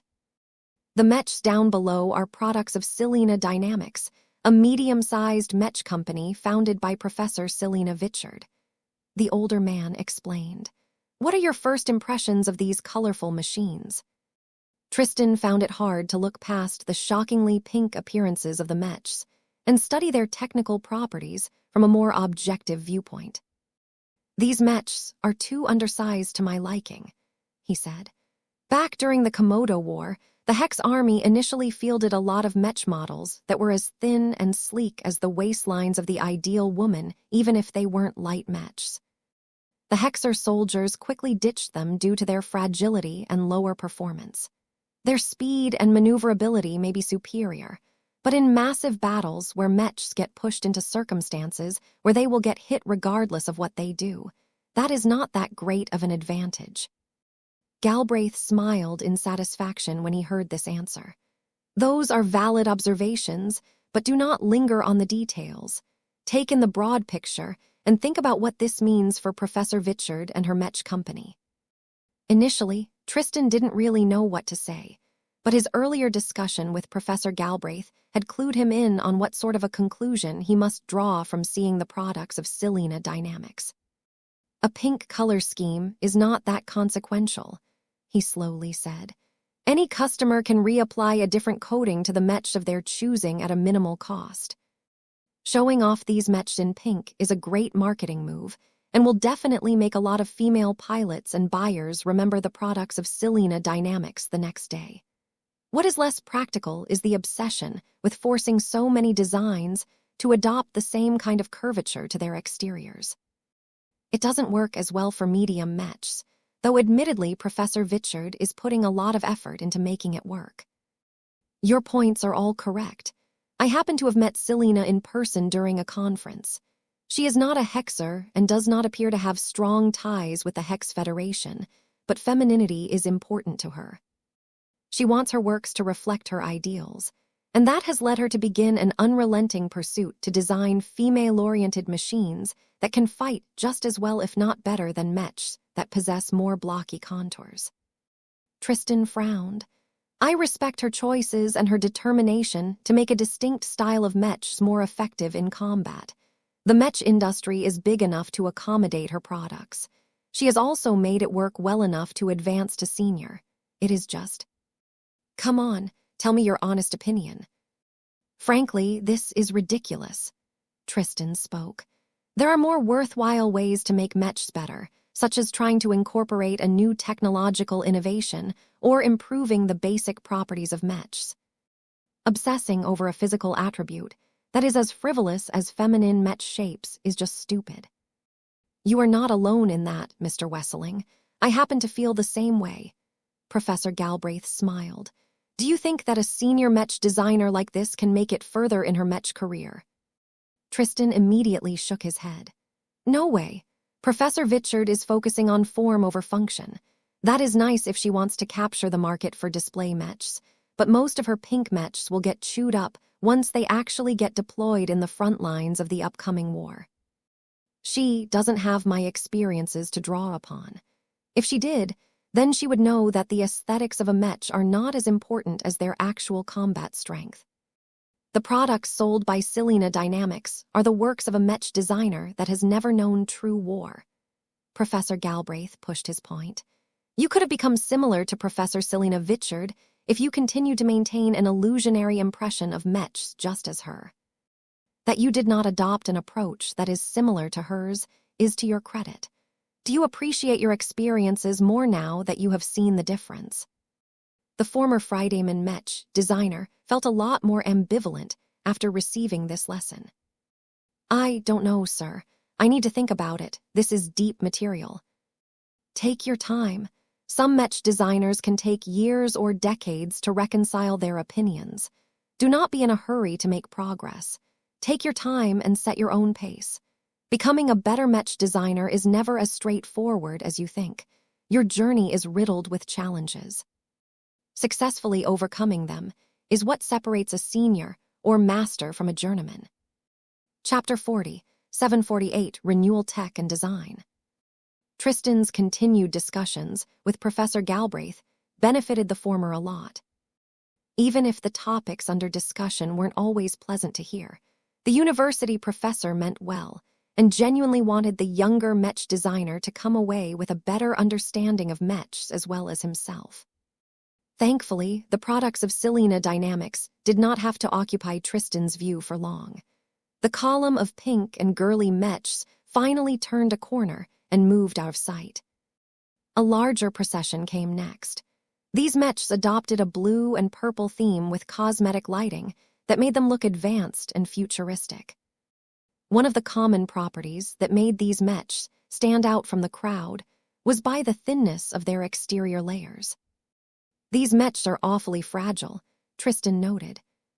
The blue and purpose mechs did not stubbornly try to cut down their weight in order to make them look more feminine.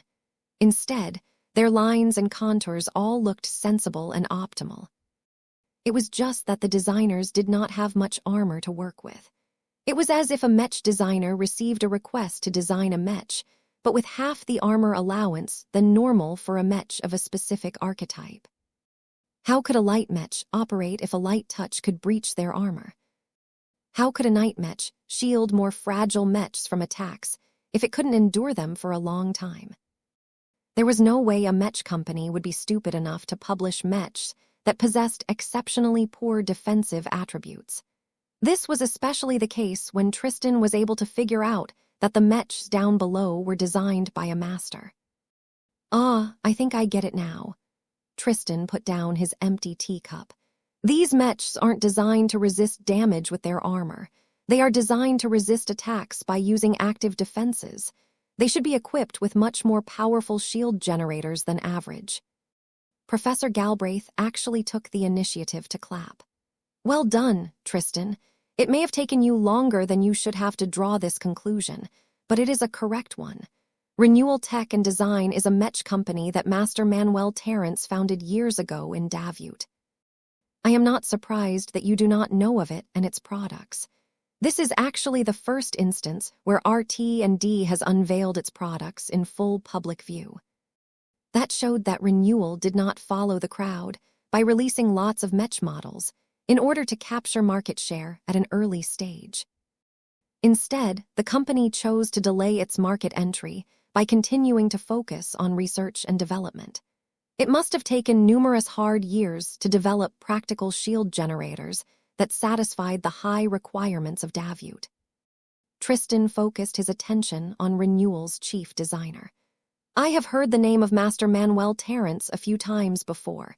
Isn't he a professor at the Davute University of Technology? The DUT was the most premier teaching institution for mech design and other hard sciences. Anyone who was able to gain a full-time teaching position over there was definitely a major leader in Terrence, is an authority in the field of energy shield technology. He is one of the few rare defensive specialists who has decided to go against the prevailing trend and base the defenses of his mechs, Davute's technology sector.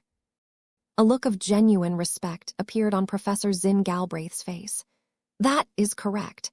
Master Terrence is an authority in the field of energy shield technology. He is one of the few rare defensive specialists who has decided to go against the prevailing trend and base the defenses of his mechs around active systems as opposed to passive systems. Davute had to work hard to win him over and persuade him to settle his operations in this port system. That caused Tristan to develop a different understanding of Master Terrence. Is he that good? It is not necessarily a question of whether he is an excellent master mech designer.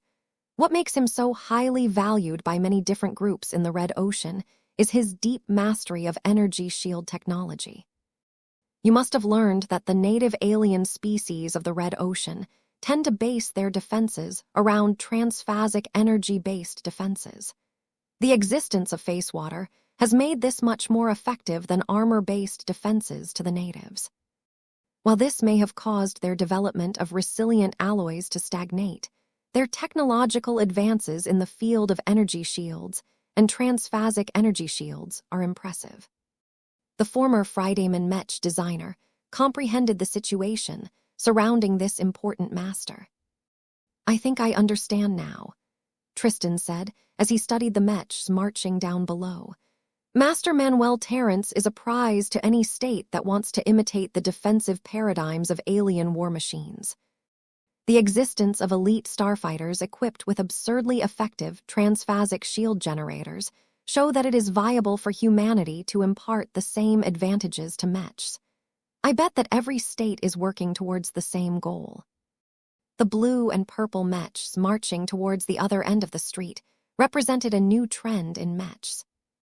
Back in the old galaxy, most second-rate states favored mechs that relied on solid and dependable armor systems to make them last in battle. Although humanity had substantially managed to improve its utilization of energy shields throughout the ages, it had always been considered a rather costly and troublesome means to defend an area from damage. They were mainly used to protect warships, structures, and cities from damage. Space was not that big of a constraint in these circumstances, so it was easy enough for engineers to develop big and heavy devices that projected powerful energy shields by relying on brute force. It didn't quite work that well for mechs, because shield generators lost a lot of effective strength when they had to be shrunk to the point where they could be slotted into a mech frame. Anyone who tried to develop more effective mech-grade energy shield generators had to fight an uphill battle. The insane physical constraints of traditional shield generators had always caused this tech to remain stuck as an auxiliary defensive measure to the mechs that could afford to integrate these energy-hungry systems. They were a lot more effective at the first-class level, but the cost of making them multiplied by several orders of magnitude, making them completely unaffordable for any second-class mechs aside from maybe ace mechs. Professor Galbraith looked envious when he thought about all of the benefits that the prominent energy shield specialist received. When Davut managed to attract Master Manuel Terrence's services, he immediately started a new and extremely well-funded research group within the Davut University of Technology. Much of the research that takes place there is classified, but it is not much of a secret that he is working together with multiple renowned and authoritative mech designers, scientists and engineers with relevant skills and specialists. This was a major government-funded effort, and one that took place right underneath many people's noses. I never realized that Davut is investing so much in building up its competences in adapting alien energy shield technology, Tristan uttered. Davut is making a strong bet by supporting this initiative, Professor Galbraith said. There is only so much funding and face water that Davut can allocate to research initiatives. By providing so much state support to the secret research group that is chiefly responsible for advancing our colonial state's application of energy shields and transphasic energy shields, our research sector cannot allocate as much resources to other applications of face water. For example, the development of superdrives and minidrives in our state is merely keeping pace with the progress of the overall pace of development in human-occupied space in the Red Ocean. That was useful to know. Is Karlach working to develop its own powerful energy shield tech? Most definitely. It would be an incredibly strategic blunder if the leaders of Karlach failed to put any emphasis on adapting and improving alien energy shield technology. However, Karlach is also keeping its cards close to its chest. We do not know how much progress they have made, and what they have done to make their version of energy shields more effective than the norm. Tristan scratched his head and gestured down below. Aren't we revealing too much information about our progress by parading the mechs of renewal tech and design? They are blatantly showing themselves off to a wide audience. What you see is only the tip of the iceberg. RT&D is a pure commercial vehicle for Master Terrence. With the support and compensation that he has managed to extract from Davut, there is no urgent need for him to earn revenue by selling mechs. The RT&D mechs that are marching down the streets are mostly designed to introduce the concept of energy shield mechs to the regional mech community. Pioneers and mech pilots must learn how to work around their strengths and limitations in reality. The new commercial mechs have deliberately been stripped of thicker armor for that reason. It was a good scheme. As long as groups began to field these energy shield mechs in battle, they would not only accrue valuable experience, but also generate highly realistic test data that RT&D could utilize to refine its more advanced applications of this powerful tech. Does Renewal sell any mechs equipped with genuine transphasic shield generators? Tristan asked. He did not expect this to be the case, but Professor Galbraith actually gave a different answer. It is not as simple as it appears. Let me give you another piece of insider information. The commercial mechs designed under the supervision of Master Manuel Terrence are equipped with conventional shield generators, though they are much more sophisticated than the models that you can find in the old galaxy. What is special about them is that they come with a standardized modular interface for shield generators. Tristan understood how remarkable that could be. You mean that customers can pick and choose what sort of shield generators they want to put into specific mechs? Exactly. If a customer or client is willing to supply enough face water, they can pay RT&D to supply them with transphasic shield generators that can readily be inserted into the modular slots of existing mechs. The Mech ecosystem, designed by Master Terrence, is completely centered around the interchangeability and universal compatibility of mechs and shield generators. What a fantastic business model. Every customer had different needs, and their demands also changed over time. A middling mercenary outfit might start off with purchasing mechs equipped with ordinary shield generators. Once they started to complete a lot of missions and develop the desire to tackle more interesting challenges, the mercenaries might decide to equip the mechs piloted by their officers and champions with more powerful transphasic shield generators. The abundance of choice and the low technical requirements to swap the shield generators provided a lot of convenience to customers. However, Tristan recognized that there may be a possible flaw to RT and DTK's business model. Are there any immediate practical advantages to make use of renewal energy shield-based mechs as opposed to the armor-based mechs employed by everyone else? I do not know if mech pilots want to entrust their lives to machines that can lose their energy shields if the internal systems of their machines malfunction due to various reasons. It takes less materials to construct an energy shield mech, Professor Galbraith explained. Armor is the greatest expense of a mech, that is common sense. The high amount of exotics required to produce highly damage-resistant alloys imposes an enormous burden to a state. If Davut can reduce the amount of tough materials used to produce mechs by 30%, then it can allocate those resources to produce tougher carriers at greater quantities. This was one of the biggest reasons why Davut developed an enthusiasm for energy shield mechs. Although the production of conventional shield generators imposed a higher demand on medium and high-grade exotics, it was still a lot easier for a state to meet these needs. If energy shield mechs became practical, effective, and reliable enough to replace armor mechs, then that might trigger a massive revolution in the Red Ocean's mech community. Chapter 40, 749 The Deeper Messages. After the passing of the mechs developed by Renewal Tech and Design, an entirely different procession of mechs marched through the avenue. They've come, Tristan uttered. They do indeed. Professor Galbraith adopted an expectant look. The Larkinson clan is a completely different organization from the other ones that have marched through the streets. It will be interesting to see how the people that come from the same home star sector as you has decided to present themselves to the Duvatans. The Larkinsons wanted to make an impression. That became clear to both mech designers as the first Larkinson mechs turned around the corner. The crowd on the streets reacted remarkably differently than usual. The first reason why they did so was because the column of caped mechs were led by expert mechs that also wore identical caps. This was not the first time a group added expert mechs to a parade. The previous groups that showed them off usually consisted of mercenary organizations that had agreed to fight for Davut after accepting offers that satisfied many of their needs. Of course, most of the expert mechs that the mercenary organizations were willing to display in public usually consisted of their older or relatively weaker combat assets. Showing this much was already enough to excite the crowd and boost their reputation.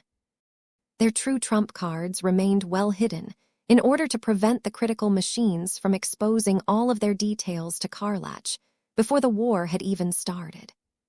Mech companies such as Rorsch and RT&D had no need to field their own expert mechs as they entrusted their safety to the state.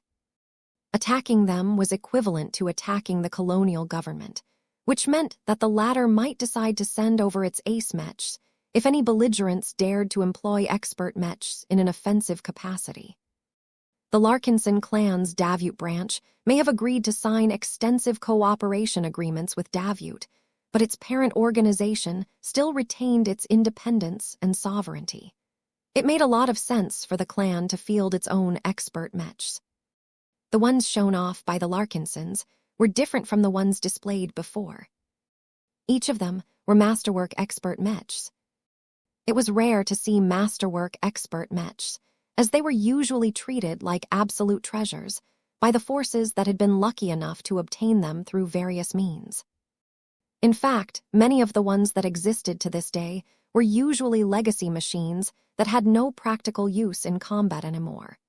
They were treated as prized museum pieces and could only be seen in private collections or highly prestigious mech galleries.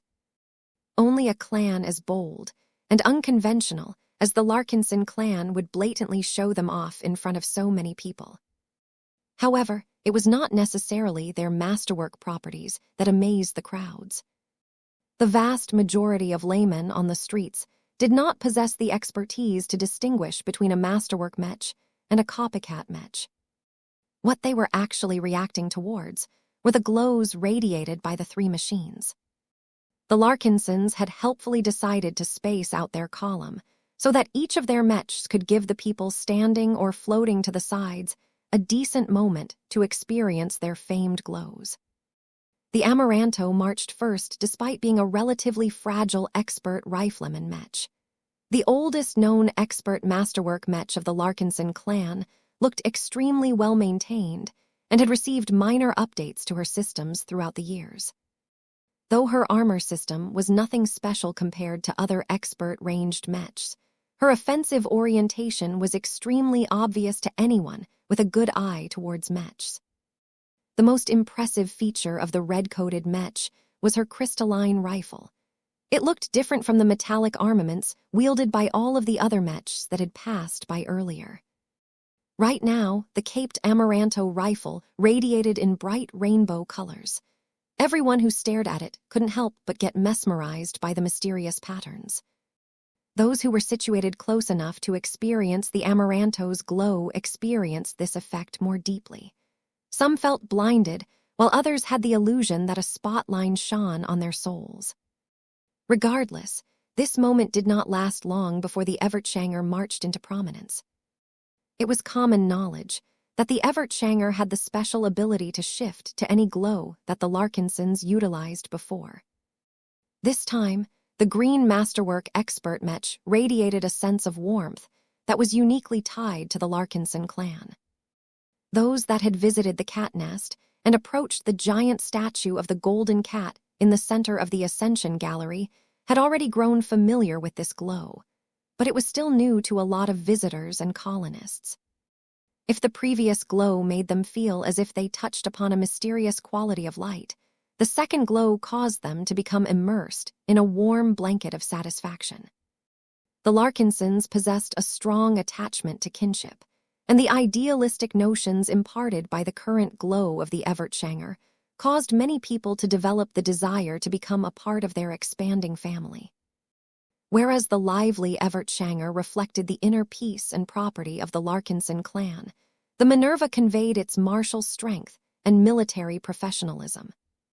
The masterwork command mech that was predominantly coated in the silver and green colors of the living sentinels made a show of exuding a glow of dominance and control. Those that were positioned closer to the streets when the impressive expert mech passed by felt as if they had come in close proximity to a dangerously intelligent alien monstrosity. Plenty of people shuddered in fear and respect, even if they hadn't seen any of the public combat footage of the Larkinson army in action. These bystanders decided to never get into direct opposition of the clan if possible. Compared to the masterwork expert mechs, the relatively modest amount of standard mechs that the clan had been allowed to bring onto the parade attracted less attention.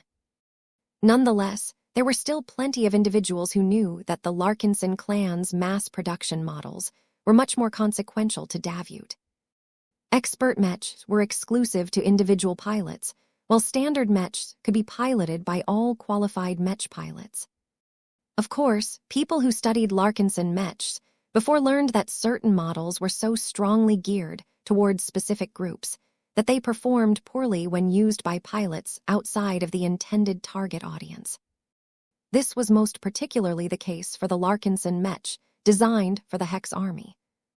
Plenty of Friedman Mech pilots had tried to make use of captured Valkyrie Mechs before, but they universally experienced so much pressure and hostility from the glows of the machines that they simply couldn't last more than a couple of minutes in the cockpit. Even so, a lot of interesting parties believed that the patriarch of the Larkinson clan could design unique and interesting mechs with useful glows for any client if he was open to accepting commissions. What an unusual composition of mechs, Professor Zinn Galbraith uttered as he started to drink from his 5th glass of wine. Unlike the other groups, the Larkinsons are not trying to advertise the variety of their commercial offerings. They are behaving more akin to the mercenaries who have chosen to project their prowess in battle. It sounded like a wasted opportunity, but Tristan knew the clan well enough that this was not the case. The Living Mech Corporation, founded by my old friend, is already doing well enough. The Mech Company's manufacturing facilities are all working at full capacity, and while the Larkinsons are no doubt in the process of building more factories, I am not sure they can increase the supply of materials fast enough to keep up with this expansion. It may be better not to attract the attention of so many potential customers, only to disappoint them by putting them on a waiting list that can stretch on for months. The LMC is indeed on the rise. Professor Galbraith nodded. The Golden Skull Alliance's exploits in the New Frontier has aided enormously in that. The Larkinsons are one of the few people to make use of such a risky and unorthodox means of marketing the strengths of their products. It is both refreshing and reckless. That pretty much describes my friend and the clan he has built in his own image, Tristan affirmed. The red-caped standard mechs of the Larkinson clan made a drastically different impression than the expert mechs that passed by first. Though laymen could hardly recognize the signs, mech designers such as Tristan and his table mate could clearly see the blatant signs of crude and hasty metalworking on all of the machines. In their knowledgeable eyes, the standard mechs might as well look like those crude and cartoonish Frankenstein mechs that often showed up in post-apocalyptic drama shows. Tristan winced at the sight of all of the minor, but still noticeable signs of hasty processing and rushed assembly. The differences especially looked bad considering that they walked behind a trio of exquisite masterwork expert mechs. What is Vess thinking? Tristan became perplexed and muttered.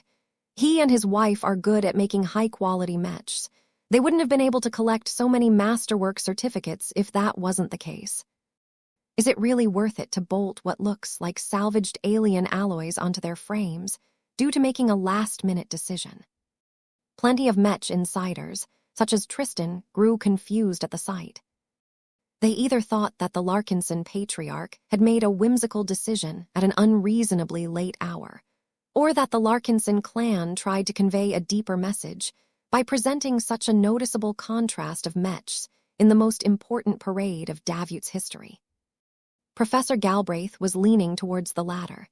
His expression turned serious as he put his considerable mind to work. He even set down his half-empty glass of wine.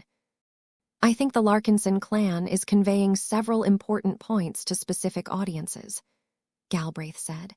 To the general public, the choice to bolt salvaged alien warship debris onto the frames of these mechs conveys the clan's considerable success in defeating powerful alien combatants. To its enemies and rivals, it is putting up an aggressive display to show that the clan should never be trifled with.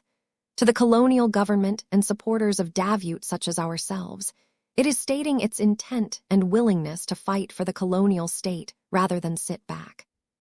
That latter message made a lot of sense, even if Tristan felt it did not match with Vess' stated goals. Nonetheless, he had already heard the news that Venerable Ark Larkinson had not only agreed to join the military, but also received an immediate promotion to the rank of Mech General so that he could lead his own Mech division. Clearly, the Larkinson clan had made an extensive backroom deal with the colonial state. Tristan already had a feeling that Vess could come around after Madame Rihanna Kernsk paid a personal visit to his office. As the standard Mechs marched down the main avenue while displaying varying degrees of stiffness due to their hasty modifications, the message that many people received was that the Larkinson clan was not just willing to sell its Mechs to others. Instead, the clan also made it clear that it was more than willing to participate in fights itself by putting its own Mech pilots into the cockpits. What an aggressive clan! Professor Galbraith spoke in admiration. We truly need an organization like this in our community. All of the other pioneers and Mech companies are much more cautious and restrained in their activities. They are older and more concerned with preserving their legacies than taking advantage of the greater opportunities of the Red Ocean. With the Larkinsons setting a positive example, there will be forces in Davut that will become more adventurous in order to earn the same windfalls that have earned the clan so much riches and glory. The Larkinsons were not allowed to parade as many Mechs as the processions that came before, but somehow it made a more memorable impression than any other group that contributed to this parade. Chapter 40, 750 The Larkinson Factor. What does Davut think of the Larkinson clan? Tristan asked Professor Galbraith. It had become increasingly clearer that the older Mech designer was not just another senior based in Davut. The man taught at Zuda University and developed a lot of contacts within the academic community of Davut Roman 7. Tristan had also noticed that Professor Zin Galbraith possessed so much insider knowledge that he was probably involved in a number of confidential projects organized by the colonial government. A Mech designer like that should possess an extensive understanding of what the people in charge of Davut thought about a quirky organization like the Larkinson clan. Opinions on the controversial clan are mixed, the professor steadily answered. There are Mech companies and political factions that are opposed to working together with such a new and volatile clan. There are also others that see great promise in what its talented patriarch can bring to Davut, especially in the long run. By this time, the column of living Mechs moved almost right underneath the floating diamond structure. The Larkinsons had opted to enhance their show of force by playing a militaristic theme that synced nicely with the battle footage projected in the air. The many sights and sensations enhanced a lot of people's impressions of the Larkinson clan. Numerous Mech pilots and personnel working for other employers seriously started to consider whether they could gain more fulfillment by joining this famous and far more exciting clan. Do you think that the products of the Larkinson clan can make a real difference in the upcoming war? Tristan asked. You are much more familiar with living Mechs. Your former state had to fight against millions of them in its last war. What do you think? I think the work of Vess will definitely make life harder for Karlach, the younger Mech designer firmly stated. Yes, the Hexers ultimately lost the war, but they managed to put up a considerably better fight with a number of highly effective living Mech models like the Blessed Squire and the Valkyrie Redeemer. Vess has only grown stronger and more experienced after he designed those Mechs. The commercial Mech sold by the LMC, such as the Pacifier and the Buzzy Bee models, are means that they have joined the same camp. In business, they may remain competitors, but as 0138 committed Davutans, they should agree to set aside any competitive rivalries and join forces for the unique and highly practical in wartime situations. And that is just the start. Professor Galbraith nodded in agreement. Those Mechs are indeed remarkable and have already proven their utility in many different circumstances, though they have yet to be employed in battles that are larger than ordinary border scuffles. That said, the LMC's commercial Mech models are not impactful enough to tilt the balance of the war. The energy shield Mechs developed by Master Manuel Terrence and his team have a greater chance of doing so due to how they can profoundly change the resource allocation and consumption patterns of our colonial state. Tristan's eyes shone as he thought of another idea. You may be correct, Professor, but that is only when you consider the works of Wes Larkinson and Manuel Terence in isolation. What if they joined forces? There is no rule that states that they should keep their biggest selling points to themselves. They are competitors. They have also chosen to cooperate and side with Davut. Tristan immediately retorted. That means that they have joined the same camp. In business, they may remain competitors, but as committed Davitans, they should agree to set aside any competitive rivalries and join forces for the public good of our state. It is understandable for RT&D and the LMC to pressure each other on the Mech markets, but their chief designers must learn how to work together to deliver the strongest military mechs that Davut can field across its Mech armies. This comprehensive answer caused Professor Galbraith to look particularly impressed by the younger Mech designer. You have thought much about this subject, I can tell. One of the mistakes that Wes has made in the past was that he did not cooperate too much with the master Mech designers in the service of the Hex army. My fellow Friday men, and I always wondered how the war would have unfolded if the two sides built up a better relationship and collaborated sincerely with each other. I guess that the egos, the lack of trust, and Wes' well-founded reluctance to cooperate with the Hexers have ultimately prevented this from happening. The Komodo War might have ended in an entirely different way if history took a different course. It was one of the great what-if scenarios that people of the Friday Coalition occasionally thought about. They were all glad they lived in a version of reality where the worst did not happen. Now that Davut stood at the same crossroads as the Hexadric hegemony at the time, the ambitious colonial state would certainly try to avoid making the same mistake. Galbraith looked intrigued by the notion that Tristan raised. Your suggestion has great promise. Wes, despite just being a journeyman, is able to impart his living Mech with strong and tangible benefits that no one in this part of human space can replicate. If he is able to add his strengths to the Mechs designed by Master Manuel Terence, the result will be a series of energy shield Mechs that perform much differently from the counterparts that Karlach's own designers are surely working on. The differences may be decisive enough to give our unique brand of energy shield Mech a decisive advantage in the war. Tristan picked up the point that the senior was trying to make. Wes' value lies not only in his ability to impart strong advantages to his Mechs, but also the difficulty of matching them or countering them. The Friday Coalition has tried various means, but they weren't really all that effective. Davut and Karlach are too similar to each other, Professor Galbraith remarked. Sure, they have their differences, their locations are different, their backers are different, their policies are different. Yet despite all of these divergences, they are both rising colonial powers that seek to attain the same goal through similar means. It is hard for one of them to exceed the other, but it is also easy for the both of them to keep up with each other's progress in many areas. Imagine how the war between the two will unfold if this parity remains intact. It would turn into a stalemate, a bloody stalemate. Exactly, Mr. Wesseling. This is why both Davut and Karlach are eager to secure advantages in other areas. An unconventional Mech designer such as your good friend can be the secret ingredient that can make our most critical Mechs win more battles, thereby preventing a dreaded stalemate that will only weaken both sides in the end. We cannot let the war drag on for too long.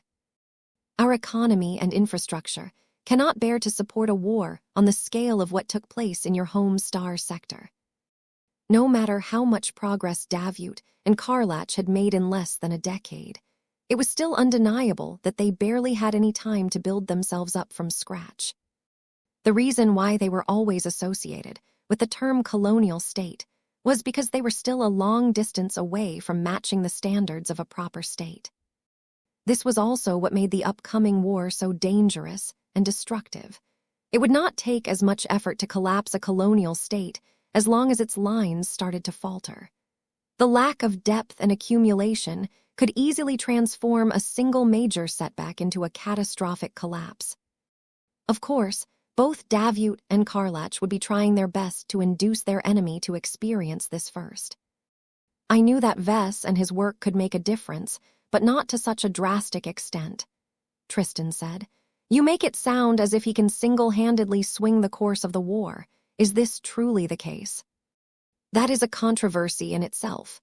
Professor Galbraith answered, as he resumed drinking his wine now that the Larkinson Mechs had moved out of sight for a while now. There are still many skeptics and naysayers in the colonial administration, in the academic halls, and in the design labs of many Mech designers. It is difficult for many people to take a journeyman Mech designer seriously. Cooperating with the patriarch of the Larkinson clan will also be a challenge due to his volatile decision-making and other well-known eccentricities. Tristan frowned when he heard that. I won't deny that Ves is weird, but that is also why he is brilliant. He generates ideas that no one has considered before and somehow found a way to make them work. Geniuses shouldn't be judged at the same standards as ordinary people. Besides, Ves has always abided by his promises, especially when it comes to his business affairs. That is true, and that is the reason why President Yenames Clive and the advocates that wanted to bet heavily on Patriarch Larkinson and his clan have gained the upper hand for the time being. There are many people and groups that have become furious at the government's decision to grant the Larkinsons priority access to several capital-grade shipyards. They will react strongly if Patriarch Larkinson fails to meet everyone's high expectations. That sounded dreadful. Not just the Larkinson clan, but also Davut as a whole would suffer if this happened. Do you think this is likely to happen, Professor? I do not possess an in-depth understanding of the Larkinson clan and its distinctive Mechs. I wouldn't trust my own judgment on this matter. I still remain on the fence for the time being. Many of my other contacts have also decided to adopt a wait-and-see attitude. Let us observe how the first Larkinson Mech commissioned by the government will fare in the war. If it does well, then we will be in favor of greater cooperation. If that is not the case, then we will hold the opposite stance. That was a cold but pragmatic attitude to take. There was no need for people like Professor Galbraith to take sides in advance and piss a lot of people off when it could be avoided. Ves has an existing track record, Tristan argued. He has helped the Hexadric hegemony before and he can do more for Davut. Shouldn't that give you more confidence in his success? It is not that simple, Mr. Wesseling. The circumstances are different. For one, Karlach knows what is coming in advance and is already in the process of making the right preparations. There is also no guarantee that Patriarch Larkinson can establish a good working relationship with the master Mech designers that the colonial government puts forward. The promised Mech designs may also not be as impactful as hoped due to poor design choices. This could all happen. It was clear that many people thought that a single quirky Mech designer had the potential to materially affect the outcome of a war that could decide the fates of billions of colonists, as well as the fortunes of many stakeholders. Yet for all of their hopes, they were too afraid to bet on this hope. The way they simultaneously valued Ves for his proven abilities, but also doubted that he could pull off his job was strange to Tristan. Then again, he knew the Mech designer who originated from the Bright Republic for many years, and had seen his work produce results on a first-hand basis. This caused Tristan to look forward to the future even more. He had a lot of confidence in Ves' ability to amaze his clients like he had often done in the past. So we are all waiting to see whether this Larkinson factor can give us the decisive advantage we need to crush Karlach in battle. Tristan summarized. The Larkinson factor, HM, that is a good phrase. You are correct. A surprisingly broad group of people are waiting with bated breath how this factor can skew a major war between two roughly even colonial states. It isn't just the people in Davut and Karlach that are paying attention. There are the Friday men, the Hexers along with many other interested and far-sighted individuals in the Red Ocean that are closely tracking the work of a single journeyman Mech designer. You make it sound as if he is a star designer. He can be a novice Mech designer and still earn our appreciation as long as his work can produce more victories. The rank is not important, Tristan. Not truly. However, it will take more than a single person's contribution to ultimately win the war.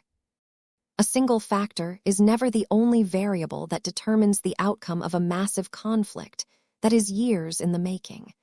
You and I can also contribute to the effort in our own ways. Tristan believed that more and more people would come to learn about living Mechs and what they could do. Not just second-raters, but also first-raters may begin to pay attention to Vess' work and what he could contribute to their own machines.